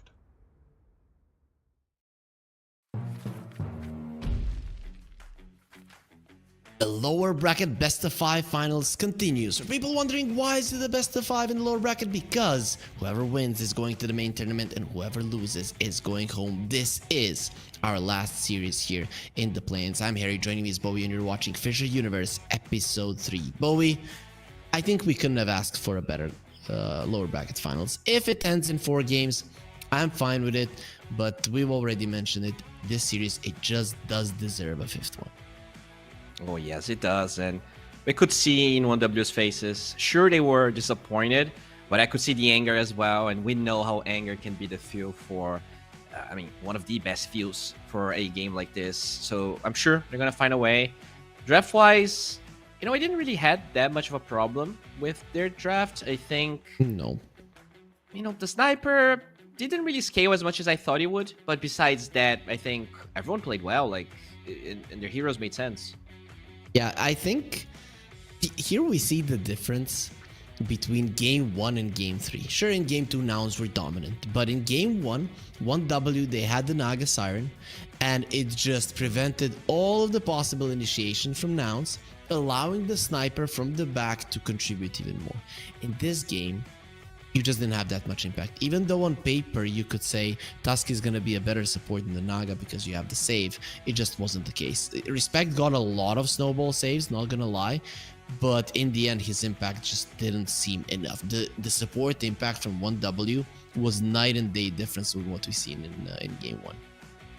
Yeah, that is true. The supports on Nouns really made things hard in this late game scenarios. And obviously, I think their heroes, especially in game 3, were a bit, they scaled a bit more. The Crystal Maiden from Fly did a lot of work thanks to the eggs. Yeah, really, really close series. Do you think, like, how do you approach this as 1W now? Because they banned the Shadow Demon. It didn't work. They lost against it. They banned, what was the other hero they banned in game 2? It was the Omni, right? And it also didn't work. What do you do? So I think they should try to have the second pick. I'm not sure if that's the case. Ban out Aegis Prophet, Mirana, Shadow Demon, Omni. And then play. I think the idea from 1W was in the first game, we take away your Mirana. We beat your Mirana. In the second game, we beat your Shadow Demon. And then you are broken, announce. But NOUZ managed to take that Shadow Demon game towards them. And that's where, you know, your plan failed. But third option could be that you just allow the Shadow Demon to go through again. I think that's a viable option, but you ban out the Mirana instead of picking it. Because 1W are definitely not comfortable on the hero. Yeah, they did not look comfortable at all. And they seem to really want to play the Wind Ranger. And that's kind of the problem, right? Letting the Shadow Demon through probably means not picking Wind Ranger, or maybe even having to ban it, because I think they would pick it on the side of NOUZ. Probably. Yeah. There's... Okay, so let's see. 1W will have the second pick. For, you know, it would be cool if NOUZ just chooses second pick. Just... Oh, no. Actually, no. You are gonna have... Wait. You get 4 bans if you're second pick. Yeah. And first pick gets 3 bans. Okay. So I think this is fine for both of the teams, basically. But 1W, they do get their 4 bans. Yeah, definitely could help. The Nag, I think, will be taken away by NOUZ. That's definitely the hero that seemed to do the most work. They really like playing the Mirana anyways on the side of NOUZ, so it just makes sense. I wonder... Yeah, I think they have to do something different on 1W, right? Maybe open up with the Leshrac. Maybe try something that has not been tried yet. Because the whole Wind Ranger thing, here's definitely strong. It looked good in every single one, but if you have to ban this Shadow Demon, like, you just don't have enough bans. And you gotta ban Tinker, right? We didn't talk about it. How you gotta ban Tinker and Lina. If you're banning the other heroes you mentioned, something insane is gonna go through. And God knows Tinker has not lost a single game in this tournament. How many games were played? 1. But you don't want to be the second team to lose to it. You really don't want to. Dude, you know that there was one saying it's much more impressive when you have 99% win rate than 100% win rate, right? That's the so 100% win rate on the Tinker in one game. It is not the representative result, Bowie. But 1W, they might go a completely different route. So they allowed the Shadow Demon to go through. Maybe they pick the Shadow Demon, or are NOUZ again gonna ban out the Shadow Demon, pick the Mirana. That could be their approach. I think you take the Shadow Demon here. I cannot see why you wouldn't do it. You have a game advantage. It is your bread and butter. You have not lost a single game playing it. They're taking the Mirana, man. Dude, they're taking the Mirana. No way. Sure. Yes. I think I'm sure. There's still Omni too. You could actually pick Omni, force a Husker ban in the second phase. Still so many options that you can play this Omni at. If you pick Omni, you are getting you're getting Shadow Demon. No, you ban Shadow Demon, pick Omni if you do. Okay. Okay. Yeah. That I'm okay with. But they'll ban the Enchantress. Shadow Demon. Okay. So 1W, please. Okay. Yeah, they changed their mind. Okay, I like it. Like, change the draft approach completely, because what you were doing didn't work for you, and NOUZ adjusted properly. So you started off this series by going for something different. Switch it up. This is smart. I really like what NOUZ did too, because with this Enchantress banned, now the pressure on 1W to ban Wind Ranger is also high, because with no dispels, this Wind Ranger could have a great game. But you want to ban Husker probably, because there's 18 on NOUZ. You gotta have to choose, and it's not an easy one. I think if you're 1W, you pick your carry and 2 supports in the next 3 picks, and then you do not care about the Huskar.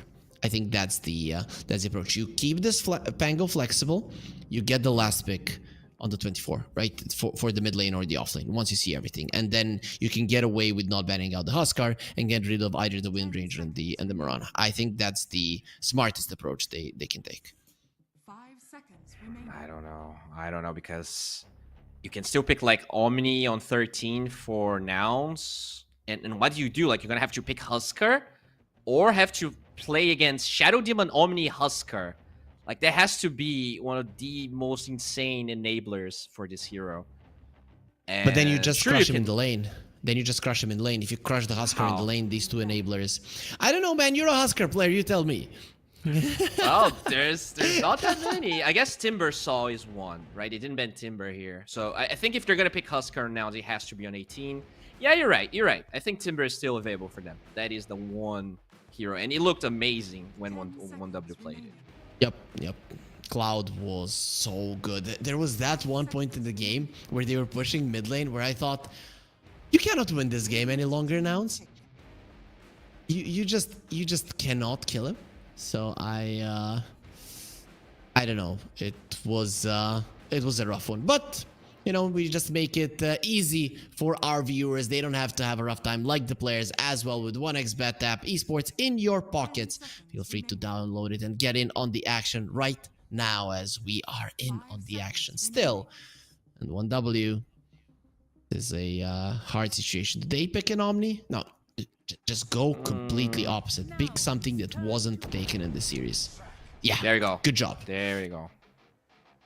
And that's good, right? Omni actually doesn't do anything about that because it's pure damage. It goes through your repel. It is... Yeah, I actually like this. Yeah, it goes through BKB, goes through everything. Yeah, I remember. It used to be magical, but now it's pure, right? Is that the... And they reduced the damage. Yeah, it used to be 40 damage per explosion. Sure. So now you could pick Omni, but it is not... It's not great. Definitely not great. You could go CM again. No, CM Shadow Demon actually doesn't sound all that great. Yeah, very static. You could Mirana, right? Mirana sounds okay. You can still flex it. You pick Mirana plus... Offlaner? Yeah. No, Primal Beast. Beastmaster, maybe? Beastmaster is a good one. I think it's actually pretty solid. Like if it is Mirana carry, the Roar plus Leap Mirana kills the Rolling Thunder. It's very good. The Mirana can also disengage from this Leshrac that's going to be in her lane if it's carry. Actually, I do like that a lot. You take away the possibility of the Huskar that you were hyping up so much. So I guess when there's a Lesh, it doesn't feel as good, right? Okay, you gotta respect it. Beastmaster. You know, Sweet and Strong has not lost with the Leshrac yet, and it's definitely something he does really well.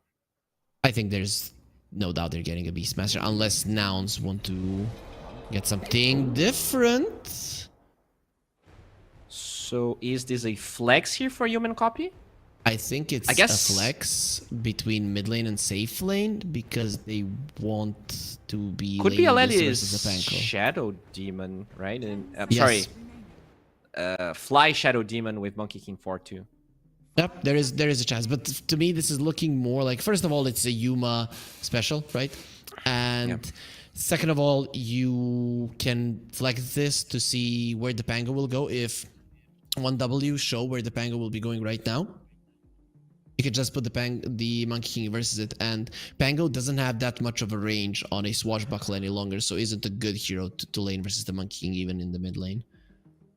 Yeah, that is another reason why Huskar is so good against Pango still. So, yeah, they can still possibly play that Huskar depending on what gets picked up here. Oh, Sweden strong. Very different draft.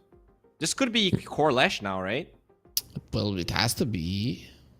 Because Sweden Strong... Oh no, Respect plays the Wisp as well. Both Respect and Sweden Strong are Wisp players. Yeah, now I remember. So it could be for Lash still, but I kind of want to see a Lash with an IO, not gonna lie. Yeah, I from what I've seen, Hero Jr. doesn't play that much Lash. Like recently he played very little of it, but... Oh wow, he talked about this one. The Muerte of Mukushi. Yep, you buffer up with the Wisp. The attack speed is insane. You literally kill everybody.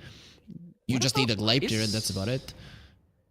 I wonder how this matchup goes with Huskar. Because you do have a lot of magic resistance. 5 seconds remaining. Dude, pure damage of the Lash. No, don't do it. Don't do it. The Muerta can still do physical damage. That's... I wouldn't go that route.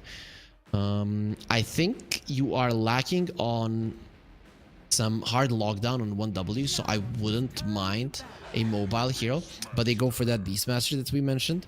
It just looks like a good Beastmaster game overall. Yeah, so we're assuming it's Eye of 5, carry Muerta, probably offlane Pango, and then you're flexing this Lash to mid and 4, so you probably ban mid heroes here. They have 24, more likely they're going to pick a core on 1W. Yeah, that is right. I guess they'll get rid of the MOUZ. Yeah, they're thinking Chira is going to be playing the Pango because he's the one that has played played today, right? So let's see Cloud's heroes. If you would want to pick something in the offlane to lane with the Lash, we talked about that LC is versus the Shadow Demon just wouldn't work. I think if you're banning MOUZ, you're pretty much saying you're going to be playing Monkey King carry. I think that is a very good matchup. You just get your distance, and the Monkey King can't really get the stacks on you. I mean, Mirana doesn't like playing versus the MOUZ either, right? You cannot leap over the walls. You don't attack through the walls as well. You cannot save with the Shadow Demon. I mean, there's a lot of reasons to get rid of the MOUZ, not gonna lie. And even support Monkey Kings don't like it's a the MOUZ Cloud hero, for sure. Doom is banned. Timber, I don't like it. You're lacking lockdown. Brew, is this Enigma is also a big one for him. There is a Roar, and even the Shadow Demon. They played Enigma into 3 counters. That was nouns. That was nouns. You know, you don't know if 1W are comfortable playing the Enigma in the same way.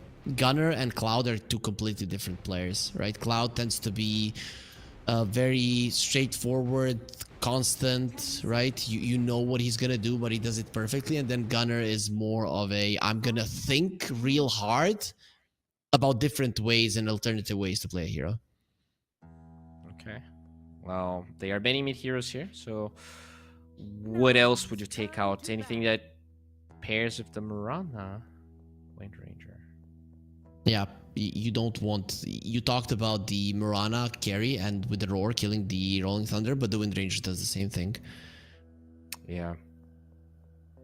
It's hard. I don't know what downs they're gonna get here. It's very hard to even guess what they which lane they want the hero for. I would assume maybe they want Copy's hero because he tends to be the one that runs around the map. You can do it with the Monkey King, but I don't know how confident he feels about it. This is a good ban on the center to be able to run away. Want this to be a support or Yuma's hero. I think Copy, you're very happy with Monkey King against the Pango mid. So I think you need a better response for this Muerta. Right now, I don't really see how you kill her. Like, she can stand her ground against the Shadow Demon. There's going to be heals. There's going to be relocates. You don't really have any damage when she's ulted. Yeah, but you have good ways of protecting her from attacking.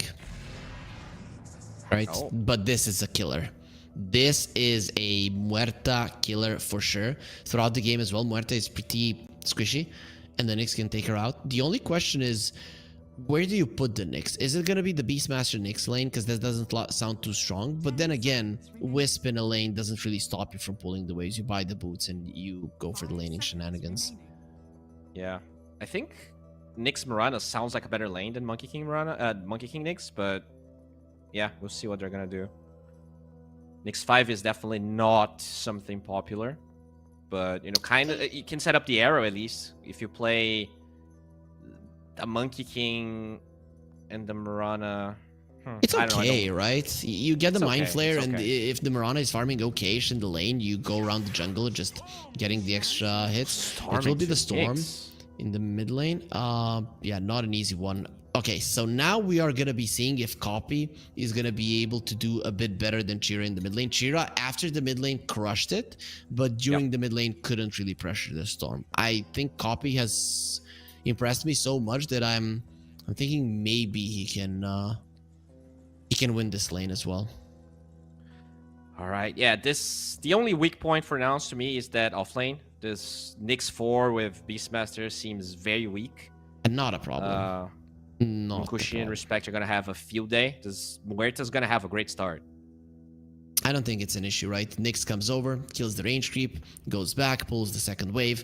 I don't think it's an issue, right? You use the wild axis to shove in the wave, the Nyx assassin pulls it, you separate Respect and Mukushi, and you just farm. I don't see it as an issue. The only problem I see is that the Nyx is not that great at stacking, not as good as the Shadow Demon, but you don't have to have a billion stacks for the Beastmaster to do well.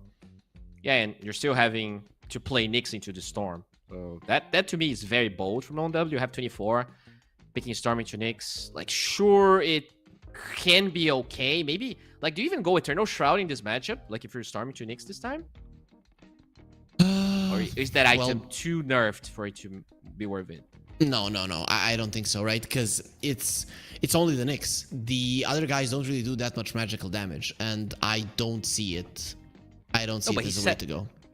Yeah, I don't know, but it's still a really hard matchup. You're gonna have this Monkey King hunting around with Vendetta on the Nyx.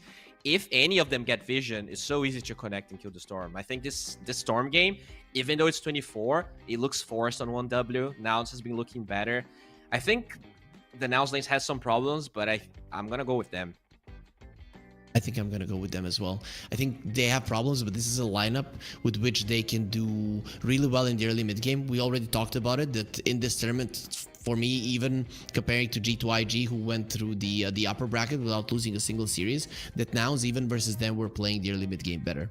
And their lineup is so good there. You have setups for the arrow, you have the roar to get kills, the Monkey King will be everywhere. We saw what Shira did in the previous game. Copy is gonna play the Monkey King in the same way, and he's gonna have that Chira game in the back of his head to know when it is enough. Because Chira with his dive, remember that 20-minute dive, it destroyed their momentum completely. And I don't think that Copy will be making the same mistake in this matchup.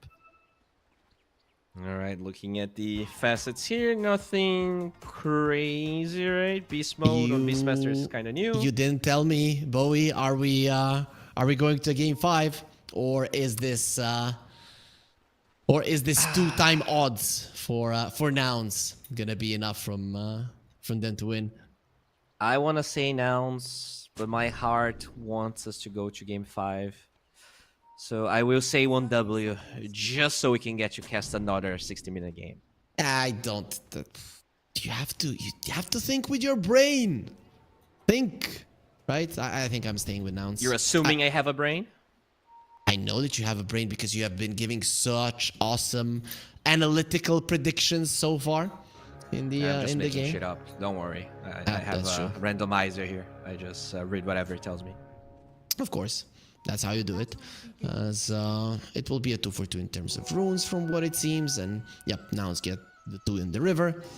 Nyx Assassin might get smacked a bit because of that, but of course Nyx doesn't care much. He does have the great regen.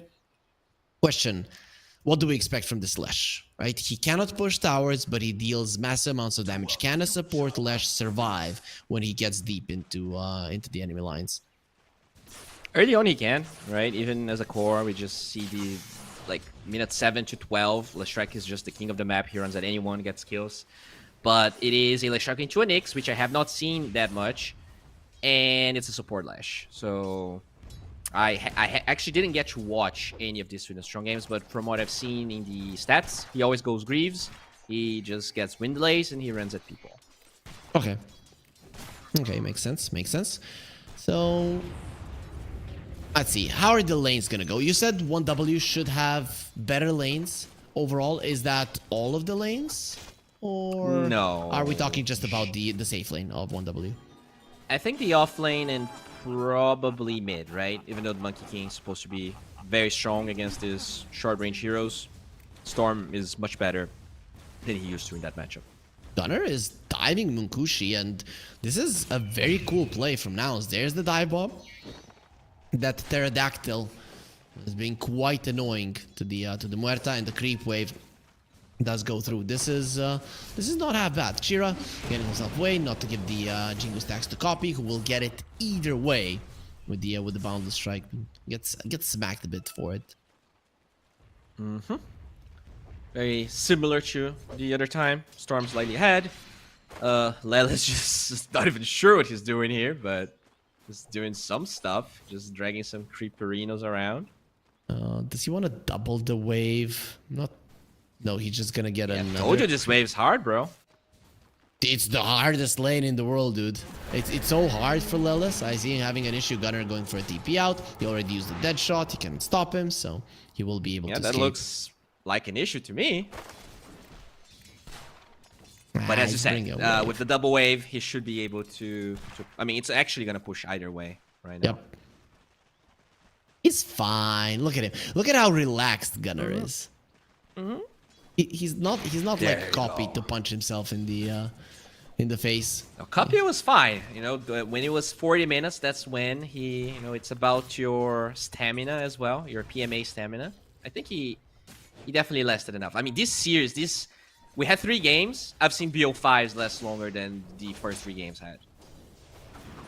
Yep, that is true. But we're gonna have another 60-minute game. You'll see. The MOUZ aren't gonna be able to win this one that easily, even if they do take it. As Peter Strong being annoying. Do you get a point in the stun? I expected him to just go stun in the edict. Respect dropping low. Gunnar as well. Blood Grenade gonna be connecting. Another wild axis. He's somehow still alive. Not for long. Munkushi tried to kill the boar, and now that does leave Munkushi alone. This is a problem for him, especially with the Nyx coming in. Lelis is close, gets the impale off. What did you say about this lane? Because it's not looking hard at all. Gunnar gets himself a double kill. Has 9 CS, not even looking that bad in that department. Just beautiful gameplay from Lelis and Gunnar. That was crazy good. Crazy good. They find respect. And, I mean, the fact that they were able to get the double wave, just control the equilibrium so they can go when they're in their tower, right? That's usually hard in this lane. Gunnar gets another. Munkushi dies twice with no TP. This is a disaster. A disaster. And look at the Monkey King. He's winning the lane versus the Storm as well. I mean, the only lane that is going well for you is that top lane. Oh, Chet as well. Oh, no. Yeah, I don't think he's really laughing. We can see it on the camera. Not having a nice time on Munkushi. I think Munkushi is the one who got mad the most when they lost game 2. He was so mad when he got out of his chair. Even game 3, they were not happy. Yep, he's also the one that got out first, but I wasn't paying that much attention to him. He was, after game 2, he was really mad. I can't help but think that he was forced to play the Mirana. This time, I'm sure he chose this Muerta. This is not a normal hero, so it's on him. Okay. As Yuma. Let's see. 1W. They want to make something happen on the top lane. At least here, it's looking okay for them. You shouldn't be close to each other because if you both die, that is the problem. Fly definitely loses his life, and Yuma has 1 more leap charge, so should be okay to survive. Especially if the Monkey King maybe wants to TP into assist. But this lane is going really well for the Pango. 11 denies. Not the best one. Roar? He already going for it. 1 versus 2. He doesn't even need the Nyx Assassin. The dead shot will be keeping him at bay. Boars, they need to hit him. They need to slow him down. There's gonna be another axe though. He won't be able to do it. Munkushi will survive. Respect. Okay, he's gonna get him down with a hawk dive. He still wants Munkushi. Gunnar, don't do it to him. Just be humane a bit. That shot will connect. It doesn't matter. He's got Lelis, who'll come back to the lane to get the connection. And that does force Sweden Strong to rotate from the 1 lane that you were winning. Future of grief. Dude. Now, this whole thing with Lelis dragging the creeps has been so impactful. He literally won that lane. He knows that the IO doesn't want to separate from the mid lane. Muerta. Look at the mid lane. There's no 6 on Storm. He has no mana. Copy. Okay, you're playing with your life a bit too much. Had the stick charges. Thinking about diving. Here comes the arrow. Connect. Arrow lands. This time around, the creep wave will not save you, Chira. The Mind Flare gets him low, and Yuma finishes him off. Copy gets all of the HP back, and even this tower will be taking a massive amount of damage. No glyph. 4 creeps alive in the siege creep. They are crumbling everywhere. Top lane is the only lane where they have a semblance. They have to stabilize this. The momentum that MOUZ has right now is crazy. And Huerta is not a hero that likes to play from behind, right? It's just not a fast farming hero before Maelstrom. How do you slow it down, Bowie? Okay, so here's the real question from 1W. Yuma goes with the arrow. Does get the shield crash off. Maybe that's gonna be enough for him to survive. Goes onto the high ground with a swashbuckle. He's gonna wait for the Monkey King. Copy doesn't get on top. Boundless strike connects. Fly still coming forward. They know where he is. Wants to deny onto the creeper. Another shield crash will be giving him a lot of extra HP that they need to go through. Has the healing Lotus, and that's enough to live. Cloud. He's the one keeping them afloat. Yeah, even in that Timbersaw game, and this one as well. He's been playing exceptionally, but right now 1W, they have lots of problems to solve, and I'm not sure if only one hero is going to be enough, but as we said, Munkushi, it's all about enabling him. The Storm has now level 6. I think you need the Storm to rotate to Pangolier lane. That's where they have the highest amount of damage. I don't think Munkushi or Diayo can really bring too much at the moment. At least, though, Diayo is close to his 6. He got so much free experience after the deaths of Munkushi. Look at Munkushi. He's not even close to the Maelstrom. He's never going to have it, and his levels are always going to suffer when you have an Io going with you. At what point does the Io decide to maybe assist the Storm? Soon. When he has 6, pretty much, I think he's already with latest supply. He'll be nice. Very nice kill. Sweet and Strong finding that haste, and he's even thinking about going for more. This hero is already fast and really does benefit. You do have the extra movement speed. Chira. Oh, Copy. Copy's in trouble. That Misanthropy is going to be doing a ton of damage. Copy goes for the Wukong's command. He's taking a ton of damage. Dodges it from the Split Earth, but loses his life either way. There's Gunner with the roll. Rolling Thunder might prevent this kill. Yuma will not allow that to happen. Cloud almost saving his mid laner's life, but not good enough. Did you see how patient Gunner was? He waited for the TP to come through so that the Aurora would have enough duration for the follow-up. Okay, there will be a relocate. Arrow flying in. Too tanky. Split Earth from the high ground. Sweet and Strong gonna be healed up. Respect very low, and the Mind Flare not really gonna be that impressive. This mid lane tower still standing, and 1W are bringing in more heroes. They're recovering, Bowie. Yeah, this is very important. Level 6 on Munkushi. The Io does have relocate.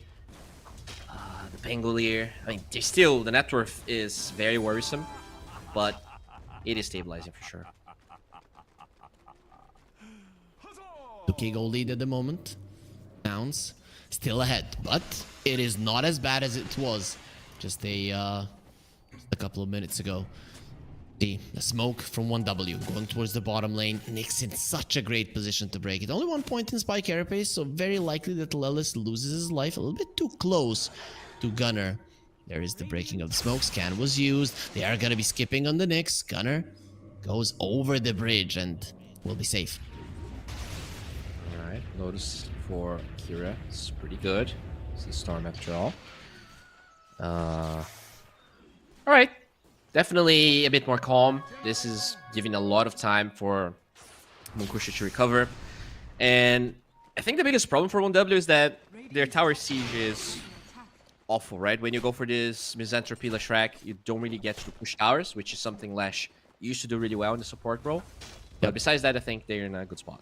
Especially in a situation where you are behind, right? That's when you want to do it. That's going to be some extra gold for you and your team. And of course, some extra money still for our viewers with banner down below in the promo code UNVRS3. They get 100% bonus on their first deposit. This mid lane tower is still standing, and that is quite impressive from 1W. If it had fallen, I think we would have been looking at a completely different game at this point, but they kept it. Good job. Oh, 8 was already on copy, though. That's the same strategy we saw the Monkey King utilize. If they can maybe get vision of this triangle here, there's so much gold that could be stolen. Here comes Lelis. There's Oh, the sentry. there's vision. It'll be okay. Very early spike carapace. Might need some help. Doing a ton of damage to this Slash. Won't be able to get the Mind Flare off. Sweden Strong would have survived anyways. Would have been a lot of damage. Not enough to take his life. Yeah, at least they forced the Rolling Thunder. They know that that's not going to be used anytime soon. But Kira will benefit from a lot of that farm. His Kaya approaching very quickly.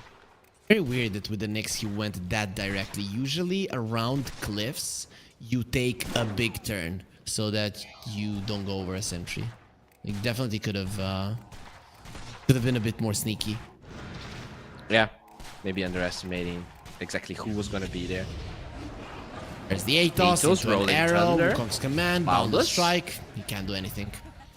This time around, it's a clean kill, and this is what they were looking for. Copy is not as aggressive as Chiro was in the previous game, but he's threatening. Jump in, on fly. The Nyx assassin is in the vicinity. He's waiting for the relocate. Munkushi instantly pops the Pierce the Veil. Silence onto Yuma, onto the calling. Beastmaster caught by that shot. They need to kill Respect if they want to kill him. Chira is gonna get roared and left all alone. Where are your friends? He does have some mana to work with. Drinking his bottle 5-1 charges at the moment might be enough to get into the tier 2 and on to safety. Alright, but that's still a tower. That is still a tower. They defend theirs. Now literally bringing the entire team here. And Very now fast going smoke. for a smoke. Yeah, they're so fast, right? Because you're pretty much relying on the Atos and arrow cooldown. As long as you have those, you Dots can kill can't. anyone, especially when relocates on cooldown. Run, Munkushi, run. He will be able to dodge them. I don't think Respect will be as lucky, but this is not the kill that Nouns were gunning for. Atos connects, and Boundless Strike to end his life. Yeah, pretty good. 4k gold lead still. But the Maelstrom finally up on Mukushi, and that dwarf is doing well. But look at Gunner, he's been so active that he gets a 13-minute eggs. They could, okay, they're not going Roche, I guess. They have that Scary. ward. No Yeah, roar. They do I have that think ward. They that's the saw the problem. smoke from 1W. Yep. But that's the thing. You don't have a roar, and Rolling Thunder is too big of a problem. So without any of your ultis, you're better off just letting it go. Nyx Assassin makes a grand escape. Roche pretty high HP, and you do not have the damage on 1W to go for it now. Exactly. Yeah, it's actually good that Nouns didn't force this because, as you said, if it's low, maybe 1W can take it. But at the moment, they just don't have the damage. That was very clean from Nouns, right? Because they still pulled 1W to go for a move that was completely useless, and you spread around the map super fast. So even more, right now you're increasing your lead and not really putting yourself in any kind of risk while doing so. Yeah, exactly. Kushi, though, is farming very fast.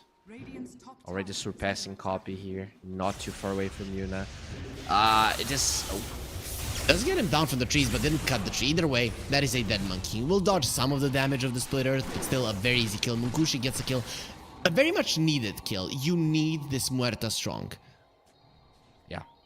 This Muerta is... You're in condition, pretty much. The Storm is huge, but being countered by the Snakes, I think he's mostly about creating this early tempo. Once the Nyx has more levels... Yeah, like this matchup is as bad as ever because Kastanj doesn't give you status resistance anymore. You don't really get to itemize really well about what the Nyx brings to the table. Wait. He went for the Ofrenda on the Muerta. We didn't really talk about it. That's Yeah, it's pretty good, right? Quite cool. You get the attack speed, your buybacks are worth quite a bit. It's kind of similar to a Weaver, I guess. Okay, so you respawn at the Ofrenda. That also is true with the buyback, which is cool. But I don't know if this Which buffs you as well. Jump in from the storm onto the Nyx, jumps out immediately, sees way too many heroes. Moonlight Shadow, they didn't go for the solar flare. And, Oh, arrow? it's gonna... No, it is the solar flare, my bad. It just, the animation was a moon, so... But, got baited by it. Yeah, pretty good here. You have 3 right-click cores, let's say. And now, with Roche on the Dire side, Now you it's go. much more comfortable going for this. No, wait, Gunner what? says no. Doesn't want to do it. I mean, without him, they can't kill him. They want Shira 8. Oh, they expected command Roche. as well. There's the roar. He gets taken out. Nouns. This is... They wanted Roche. but they just saw a perfect opportunity. This was Copy's call for sure. And I love how Gunnar instantly TP'd, right? You believe in your teammate so much. Oh, that's crazy. Nouns on point. When you compare this to the G2IG series where they lost, they are super clean. This game specifically, pretty much no mistakes. And this is going to be a free Roshan here, probably for Gunnar. Usually you give it to the Beastmaster. He just goes forward, takes down towers, and there's nothing you can do about it. I wouldn't mind it on the Monkey King. I'm thinking Yuma probably won't be...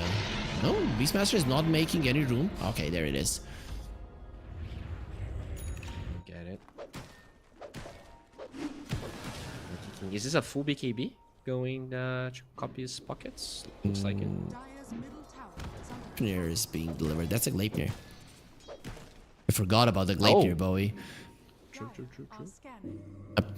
So that's a big deal. Inside of the Wukong's commander, you're in so much trouble. Okay, so this is... I don't like the Io with the Muerta all that much because she's struggling in levels. We all know what the timing for Muerta is. It's level 20. He's level 10, right? That level 20 is never coming out. So how do 1W get to a point in the game in this situation where this Muerta can actually carry it? Well, what W wants to do this game is what Nouns wanted to do game 3 and 2, right? You want Nouns to go on you. You want this tanky heroes on W to soak damage, IO to relocate them, and you pretty much just out-sustain Nouns in the fights. Against the Aegis, this is not going to be easy, but I think that's the goal. Like, you bait someone. Is Sweden strong that hero? I don't think so. I think you want to get the hell out, but they find another. Or that is a perfect one. Arrow was there to make sure that he doesn't come out of a stun anyways. And Cloud is the main guy I think you need to be taking down. Without him, 1W cannot take a fight. So right now, it's so easy to shove in all of the waves and even prepare for another pickoff. Oh, Nouns. Just not stopping the levels, as you said. It's the double-edged sword here from Munkushi. Increases your farming speed, but takes all of your levels away.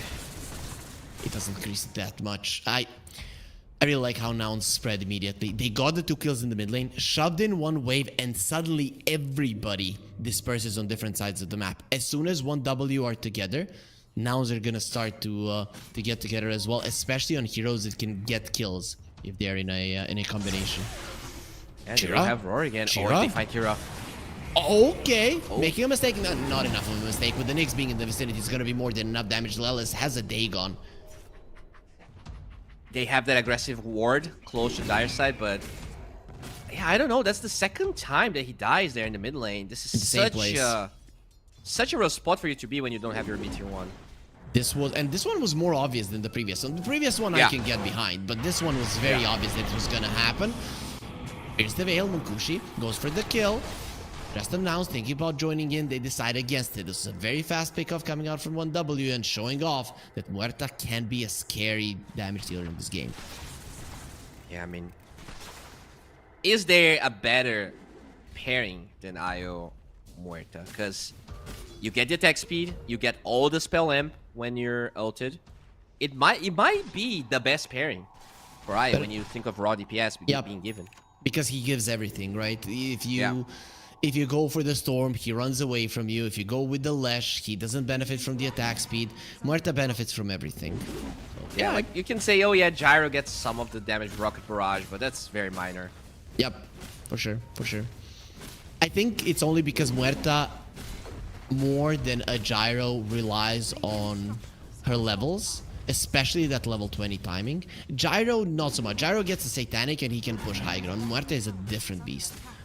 But yeah, the most number in terms of... The most value in terms of numbers, for sure. The thing is, so far, we have not seen that much from this Leshrac. Maybe this Shard, though. This Shard could be... Oh, it's Io that gets it. Not ideal. I think having Suda strong Shard is... very important. He might actually have to bite himself. Yeah, I mean, if you see that Nouns are coming high ground, you might decide for it. But overall, I'm not sure. But also, very nice decision to make for all of our viewers is to subscribe and follow our Twitch and YouTube channel so that you know when we are live. This is only the start though it might tend for one of the teams after this game. Our main tournament hasn't even started, and poor Pango, nowhere to go, nowhere to hide, gets purged off, no chance to get the extra shield. Sweden Strong will have to use those 4 legs to run away, but they're gonna be broken with the Nyx finding him. Staying there a bit too long, and relocate being used. Respect, don't bring in the Muerta. He wants to bring the Muerta. Chira doesn't have any mana. The arrow will miss, but they are doing a massive amount of damage. Mukushi is showing his strength off. They don't have the Beastmaster without the Aurora. It is a problem. Mirana leaves away Chira. Not enough mana there to do enough. And now they thought they could wipe the enemies. They made a mistake. Shard from Copy allows it to go to the side. The Gladiators are just being thrown out all the time. Another one gonna be connecting with the arrow. Goodbye, Io. They will be taking him out. And then Jingu stacks for the Monkey Mukushi. Without his ult, he's gonna be in trouble. Takes down the tree with a dead shot, and Yuma has no backup. Boundless strike forward onto Chira, who gets killed off by Sweden Strong. And Copy, he can't do it all alone. That's why he has Gunner, who's not gonna be doing enough. Mukushi still alive. Finally, will be taken out by a siege creep.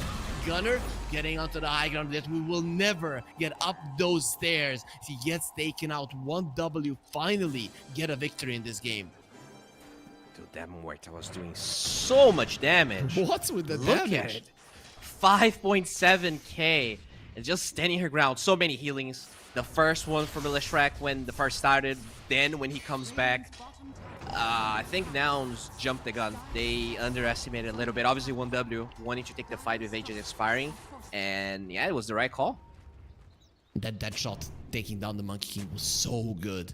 You kill the tree with it. He even takes damage, and then the Mirana has no backup. And you went for this with 2 of your heroes already dead inside of Wukong's command. It doesn't matter. Yeah, I mean, you're ulted, so you really don't care. And that DPS, the IO, now that he has the shard as well, giving a little bit of that spell lifesteal, allowing Munkushi to be even more sustainable. Definitely. Look at that one. Also perfect from Munkushi. Yep. Now I can see why they tried this hero out. This really, like, despite all of the problems they had in the laning stage, he is delivering. And also, Gunner not being part of the fight is very unusual for him. There's the dead shot. It's beautiful. Usually it's Gunner that is always a part of it. They used Roar initially, right? That's why I think 1W took the bait there. So, yeah, I guess he felt like he was not going to bring that much. The Aegis was expiring, and then he comes back, dies either way. Yeah, he used the Roar on top and then just TP to the bottom lane. And Nouns got another kill. Yep. That's how it went. On the strike. Just out way Gunner. Now he's going to be going for the Roar. They want Mukushi dead with a stun. Oh, so many heals. Alive. There's the relocate. Mukushi now pops the ulti of taking down one hero. But how do you deal with Mukushi? Has the target. Here's the Veil. Nice disruption from Fly to keep his buddy alive, and now you have no more BKB, you have no more ulti, but the question is, can they kill him with the arrow connecting? Definitely are going to try to jump in for the arrow, and now Mukushi is still living through it. It's not enough. Gunner, however, is also a very tanky hero that will not be able to survive. 1W are doing it. This IO is winning the fights for them. Respect for this position 5, a 1W doing everything right. The spell lifesteal from the IO is crazy, and that's without Munkushi having his own shard still. Yep. All of the healings coming from the IO, they're gonna need Skadi and Shivas. This Muerta is absolutely a priority. You need to stop these healings on her. The Pango jumping in front of the arrow, that was also a fight-winning play. If Munkushi gets stunned up at the start there, it's a problem. And also, Pango used the shield crash before the arrow connected, so they couldn't kill him. Yeah, you're right. We're gonna see it again. Look how tanky this Muerta is. Great relocate as well. Yep. This fight's still pretty bad. Like, he ulted and couldn't really get a target. Good disruption from Fly there. The Glimmer Cape also preventing a lot of direct click damage.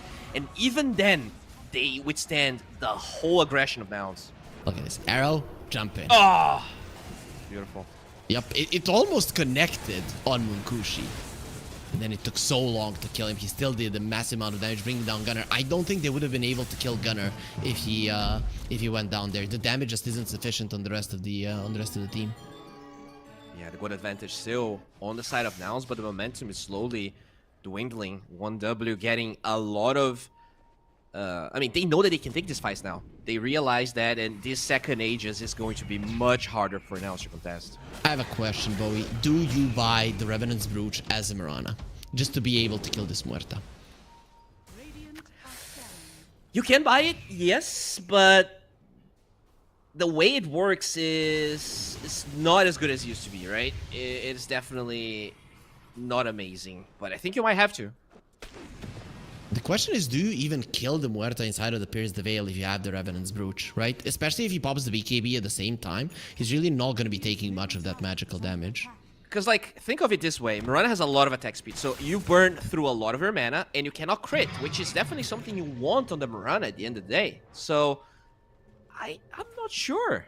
Yep. It's so expensive to go for those hits, and I'm assuming there's going to be a pipe on the Pengu if there's none already, and yeah, so much magic resistance, it means that this Muerta will still be able to hold her own.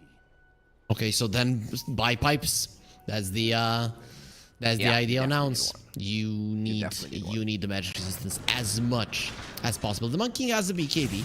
It's being delivered to him, so that is going to change the flow of the game. It's still a 7k goal lead for Nouns. Are they in a good position though, Bo? Because the last two fights they look helpless. I mean, they are. They definitely are. I think the thing about these fights is that you want to poke. You probably cannot solo kill a hero if 1W is nearby and ready to react. So I think you have to bait spells.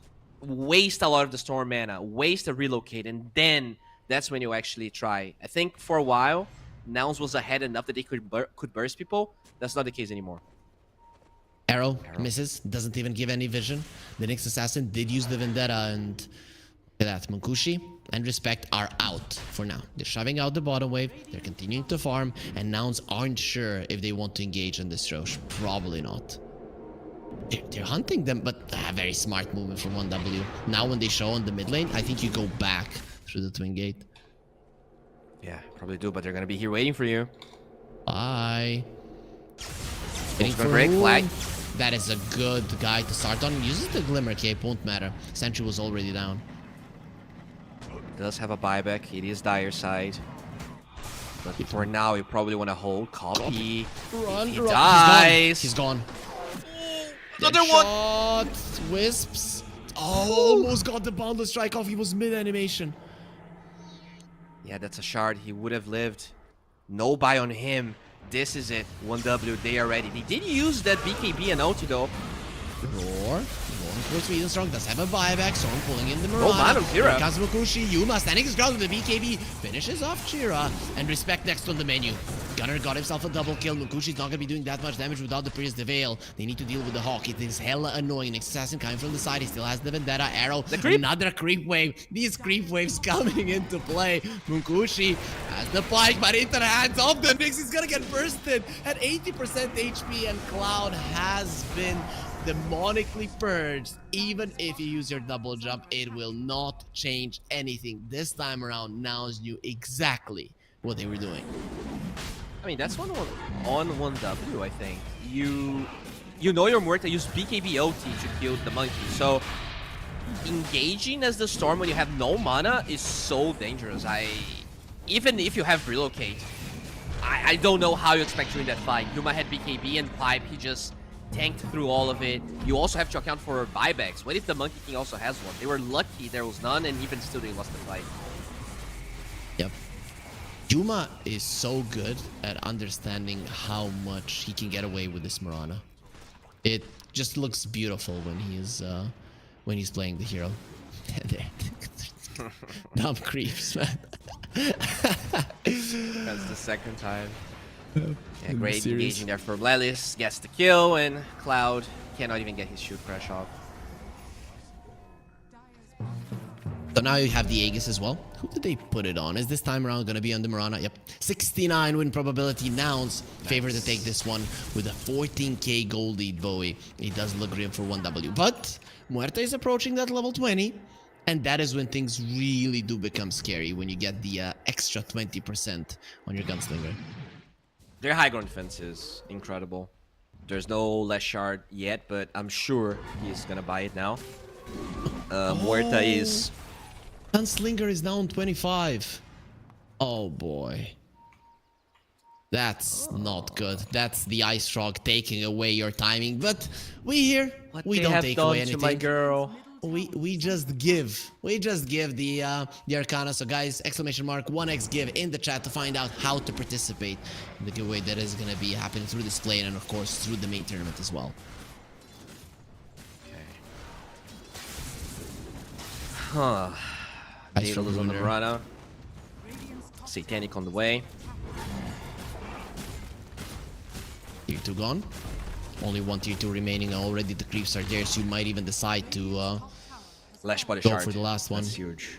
Yep, he understands that the high ground push might be coming, and really this is a necessity. They have a banner though. That is one thing. I guess the Morta has to be the one to address it. You have to be careful where you place it. A lot of cast range, attack range. Yeah, I don't think you're going straight up for a push. You're probably gonna use that one only for a glyph if you win a fight. 1W. Coming out, they want a surprise. Play. And from a side, Monkey King in a perfect position. They don't get him down from the trees. We'll get the BKB off. He's fine. Balance Strike Chira has the BKB roar. Muerta has been caught. Respect. That is a much bigger target. Without the Io, Muerta is not that strong. Will get the disrupted while he had his ulti on. And now, with the TP out, Munkushi will do his best to survive. There is no roar at the moment, so he'll be fine. But he might be the only one. Cloud gets caught a second before he TPs out. That's 4 heroes dead. Nothing on Muerta left to fight with, which will enable this high ground push. Copy was in such a good position. He breaks the smoke. Sure, they still engage on him, but they couldn't break the right tree with the ball lining. And I get what 1W is trying here, but now you put yourself in a terrible spot. I think their high ground defense was pretty legit. Yeah, for sure. Now they don't have it. They're missing 3 of their heroes. Glyph is available. Roar onto the Muerta. Arrow flying in. Now there's no creeps to help you. No relocate as well. Dead without a buyback. No buy. Jira did buyback as well. He dies and dieback on him. Nouns are so close to going for the main tournament. To winning that $7.5k that you They're get going for They're the done. throne. They want to end it right now. They feel the victory. Okay, they will be smart and just take it easy. They were poking for buys, but yeah, I think they were just poking for buys. Yeah, you don't want to get ahead of yourself. There is still a glyph on 1W, but this might even be... It's certainly 2 lanes of racks. If you are greedy enough on Nouns, you could attempt megas.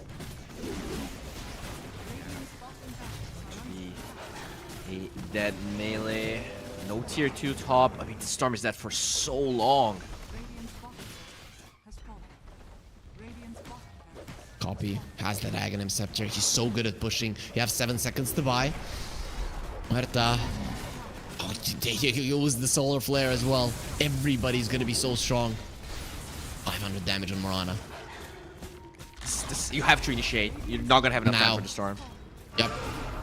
Storm is not an issue. They get the roar onto the main team fight here with the Power Strike. Relocate? Relocate gets him out. But that means that you don't have it for Munkushi, who's going to be saving the Muerta when the time is right. Yuma taking a lot of damage, needs to leap away. Still has the Aegis. Munkushi very strong, but not strong enough to keep them at bay. Yuma is fine, giving his life away as he still has 10 seconds left on the Aegis. Will decide to leap out very deep from Cloud, who will finally be taken out. He is the one on whom it all started. Gunner continuing to roar. He's level 25 with an Octarine core, 25-second cooldown, 20-second cooldown on his roar.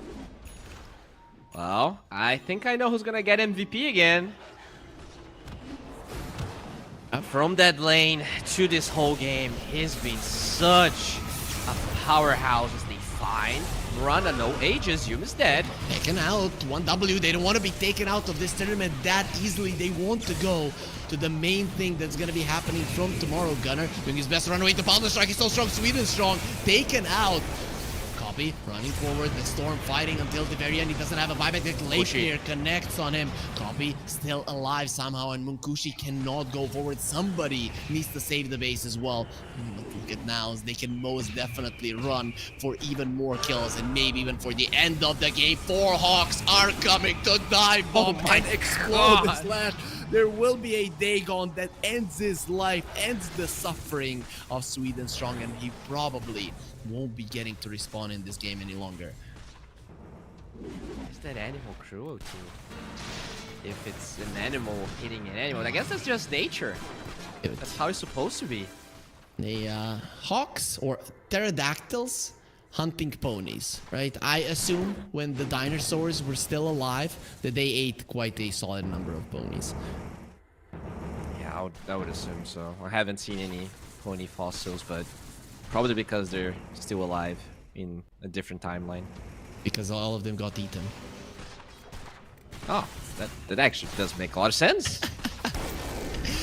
Dagon on Munkushi, instantly Hurricane Pikes away. Oh. Relocate gonna be wasted here. They are poking, so nows aren't sure that they want to go very aggressively right now. I mean, why would you? The game is over. You are going to the main tournament. The only way that it doesn't happen is if you do something stupid. Yeah, definitely.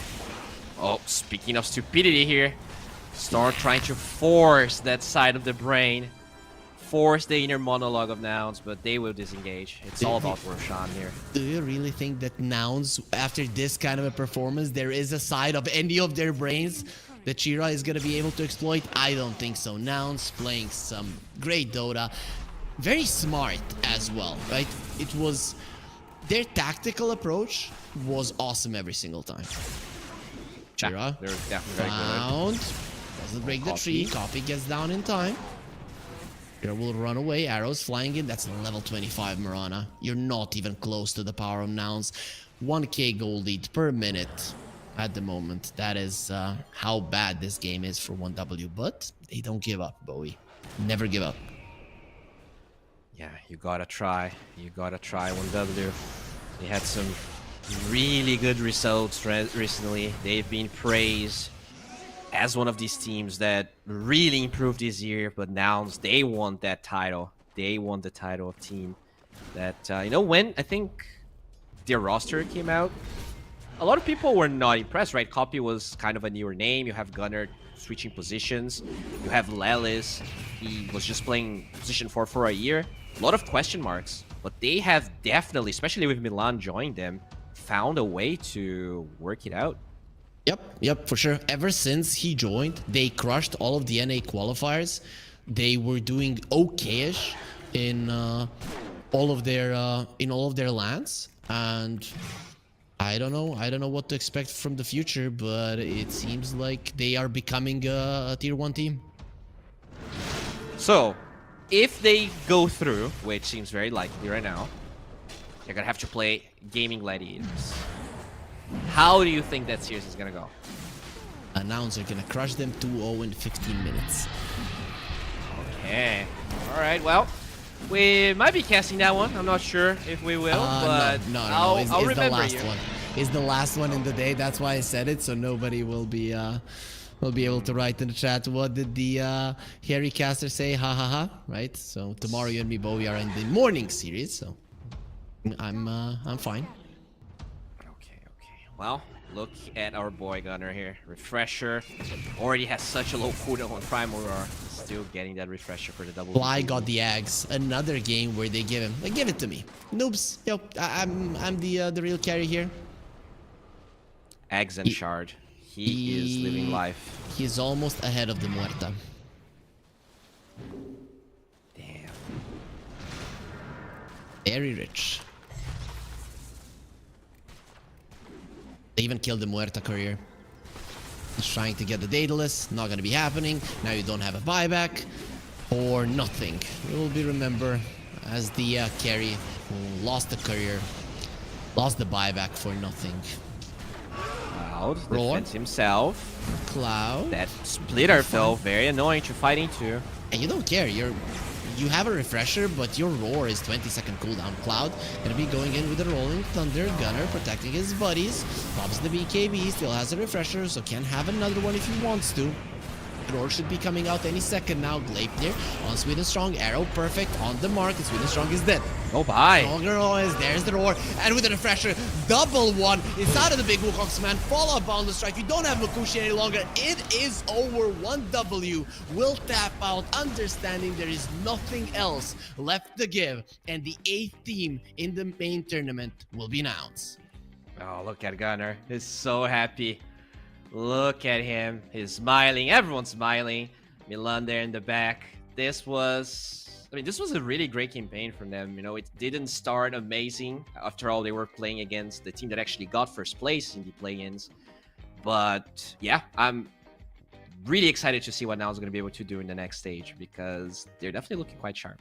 They're the only team that took a game from G2IG, right? So it's coming into the series. 1W didn't manage to do it in the upper bracket final, and here in the lower bracket, we saw why that was the case. And to be honest, MOUZ almost won that series versus G2IG. There were some problems that they obviously fixed later on throughout the tournament, and then nobody was their equal. That is true. And I mean, this is also a day where MOUZ already played a series, so you could even give them the benefit of being tired, and they played 2 70-minute games and they're still coming out on top. So they had a lot of things against them, and they were able to overcome everything. They definitely deserve going through. Yep. They are gonna be the 8th team. So Bowie, tomorrow the real action starts. We are gonna have Team Spirit, BetBoom, Gaimin Gladiators, Team Falcons, Tundra, Cloud9, and then G2IG, and of course at the end MOUZ joining that tournament. G2IG and MOUZ have already won themselves $7.5K, which is quite nice, but the real prize of $135,000, which is for the main tournament of the FISSURE Universe Episode 3, that is what everybody has their sights set on. Do you know when Eternal Envy is gonna play Cloud9? No. As far as I know, he's doing some trading recently. So they have Watson, the #1 carry in the world, the #1 MMR in the world. Okay, I can't say the #1 carry, #1 MMR in the world. The only scalable number we have in the last 4 years. He's at the top, and I think did Cloud9, they were entity back then. Did they win our last universe? I think they did. I think they were in the finals for sure against VP, maybe, if I'm not mistaken. I mean, we cut so much this year that I'm always confused. Yep, and I was going to correct you that Watson wasn't rank 1, but he did climb back. ATF was rank 1, but he did drop a fair amount here. Watson and Maureen. When Watson drops down from #1, he always comes back in 3 days. He just allows the other guys to get a taste of it, but then he goes back again. He has been up there for like 4 years, maybe even more. Well, speaking of being up there, Gunnar got one of the MVPs. Do you think he's gonna get another one? His stats look pretty neat. He should, because when that bottom lane went badly for 1W, that is when it was apparent that MOUZ were gonna be victorious. So yeah, I definitely agree with this one. And for me, maybe even the MVP of the whole series, because that Enigma game was hella impressive, and the momentum from it carried out into the in the next 2 games. I think he literally pulled his team with him. That is true. And there were a lot of games that he got drafted relatively early in the draft. I think nowadays we see a lot of last pick off lanes. And that was the case for the Enigma game, but not the case for a lot of the other ones. And he still performs really well. I mean, in general, it feels like there's so many curveballs and unique heroes that they can play on MOUZ at the moment that a lot of the teams, at least in this part of the tournament, didn't master. That drafting against them is nightmare. I don't know how impactful that will look moving forward, but so far they looked by far better than everyone, I guess, besides G2IG. But even, I don't know, I would like, if we get to talk to one of them, I still believe they should have won that series. I really would like to hear the perspective of one of the players, maybe the coach. I don't mind anybody to tell us how they felt in that series and throughout this tournament. Because for me, that is a series that they should have won. And in every other series, they were hella dominant. Yeah. You know, what happens if they play that as a second series, right? When they were already a little bit warmed up. Maybe they could have won. I think that being their first series definitely made things a bit harder with a Chinese team that maybe they couldn't really get to scream as much. But yeah, G2IG also looking very strong. They're gonna be in Group B, right? Because I think Group A is the one that Gaming is. Well, you know, G2IG did warm up quite a lot in the in that series as well, so they crushed everybody else. So who knows? Who knows? Who knows what would have happened if it was a second series for both of them? But either way, these two teams, they met each other. MOUZ is the only one that took a game of them. I think out of the 8 teams here that were in the play-ins, we got the definite top 2. Like, there is no doubt in my mind that G2IG and MOUZ are the 2 best teams that we had in the play-ins, that they deserve to go forward. There's also no doubt in my mind, if you use the command in the chat, !1xgive, that you are going to be getting into that giveaway, that you're going to be winning some nice Arcanas, like just like Jeppe H got it today in our Twitch chat. Yeah, your best friend. Yeah, I mean, what a start to the tournament, right? It feels like we're saying goodbye, but this is actually just the first day, or let's say the beginning of the second part of the tournament. This is going to be incredibly exciting. How many days we have past this one? 5. Damn, we end on the 25th. A lot of Dota. Yep, it is going to be a lot of Dota. But I like that what you're saying. This is the first day of the rest of our lives. That is very true. And I'm going to be getting into a new day in just 30 minutes because it's 30 minutes to midnight. Where I know that you are still seeing the sun probably, but are you? I actually don't see the sun. It's getting pretty dark there. Okay. It's 6:30 here. I think if it was summer, maybe there would still be a bit of sun, but it is winter, so the days are a little bit shorter. It's weird, right? In my country, now we're in the summer, right? It's probably the hottest. Maybe the day is getting a little bit shorter now. But in your side, what is it? Autumn? Is it winter? What is it? It's winter. Yeah. Are you skiing it's funny outside? because oh yeah, for sure. Here we actually put coats when it's like 15 degrees Celsius. So that's winter for us. It's not just like guys, it is for you. to understand. Today, it was 29 degrees in Brazil. It's winter. No, not where I live. It was probably 29 somewhere that's hotter, but I think it was like 19 probably today. It was very cold it was cold at night and then it became pretty hot in the day.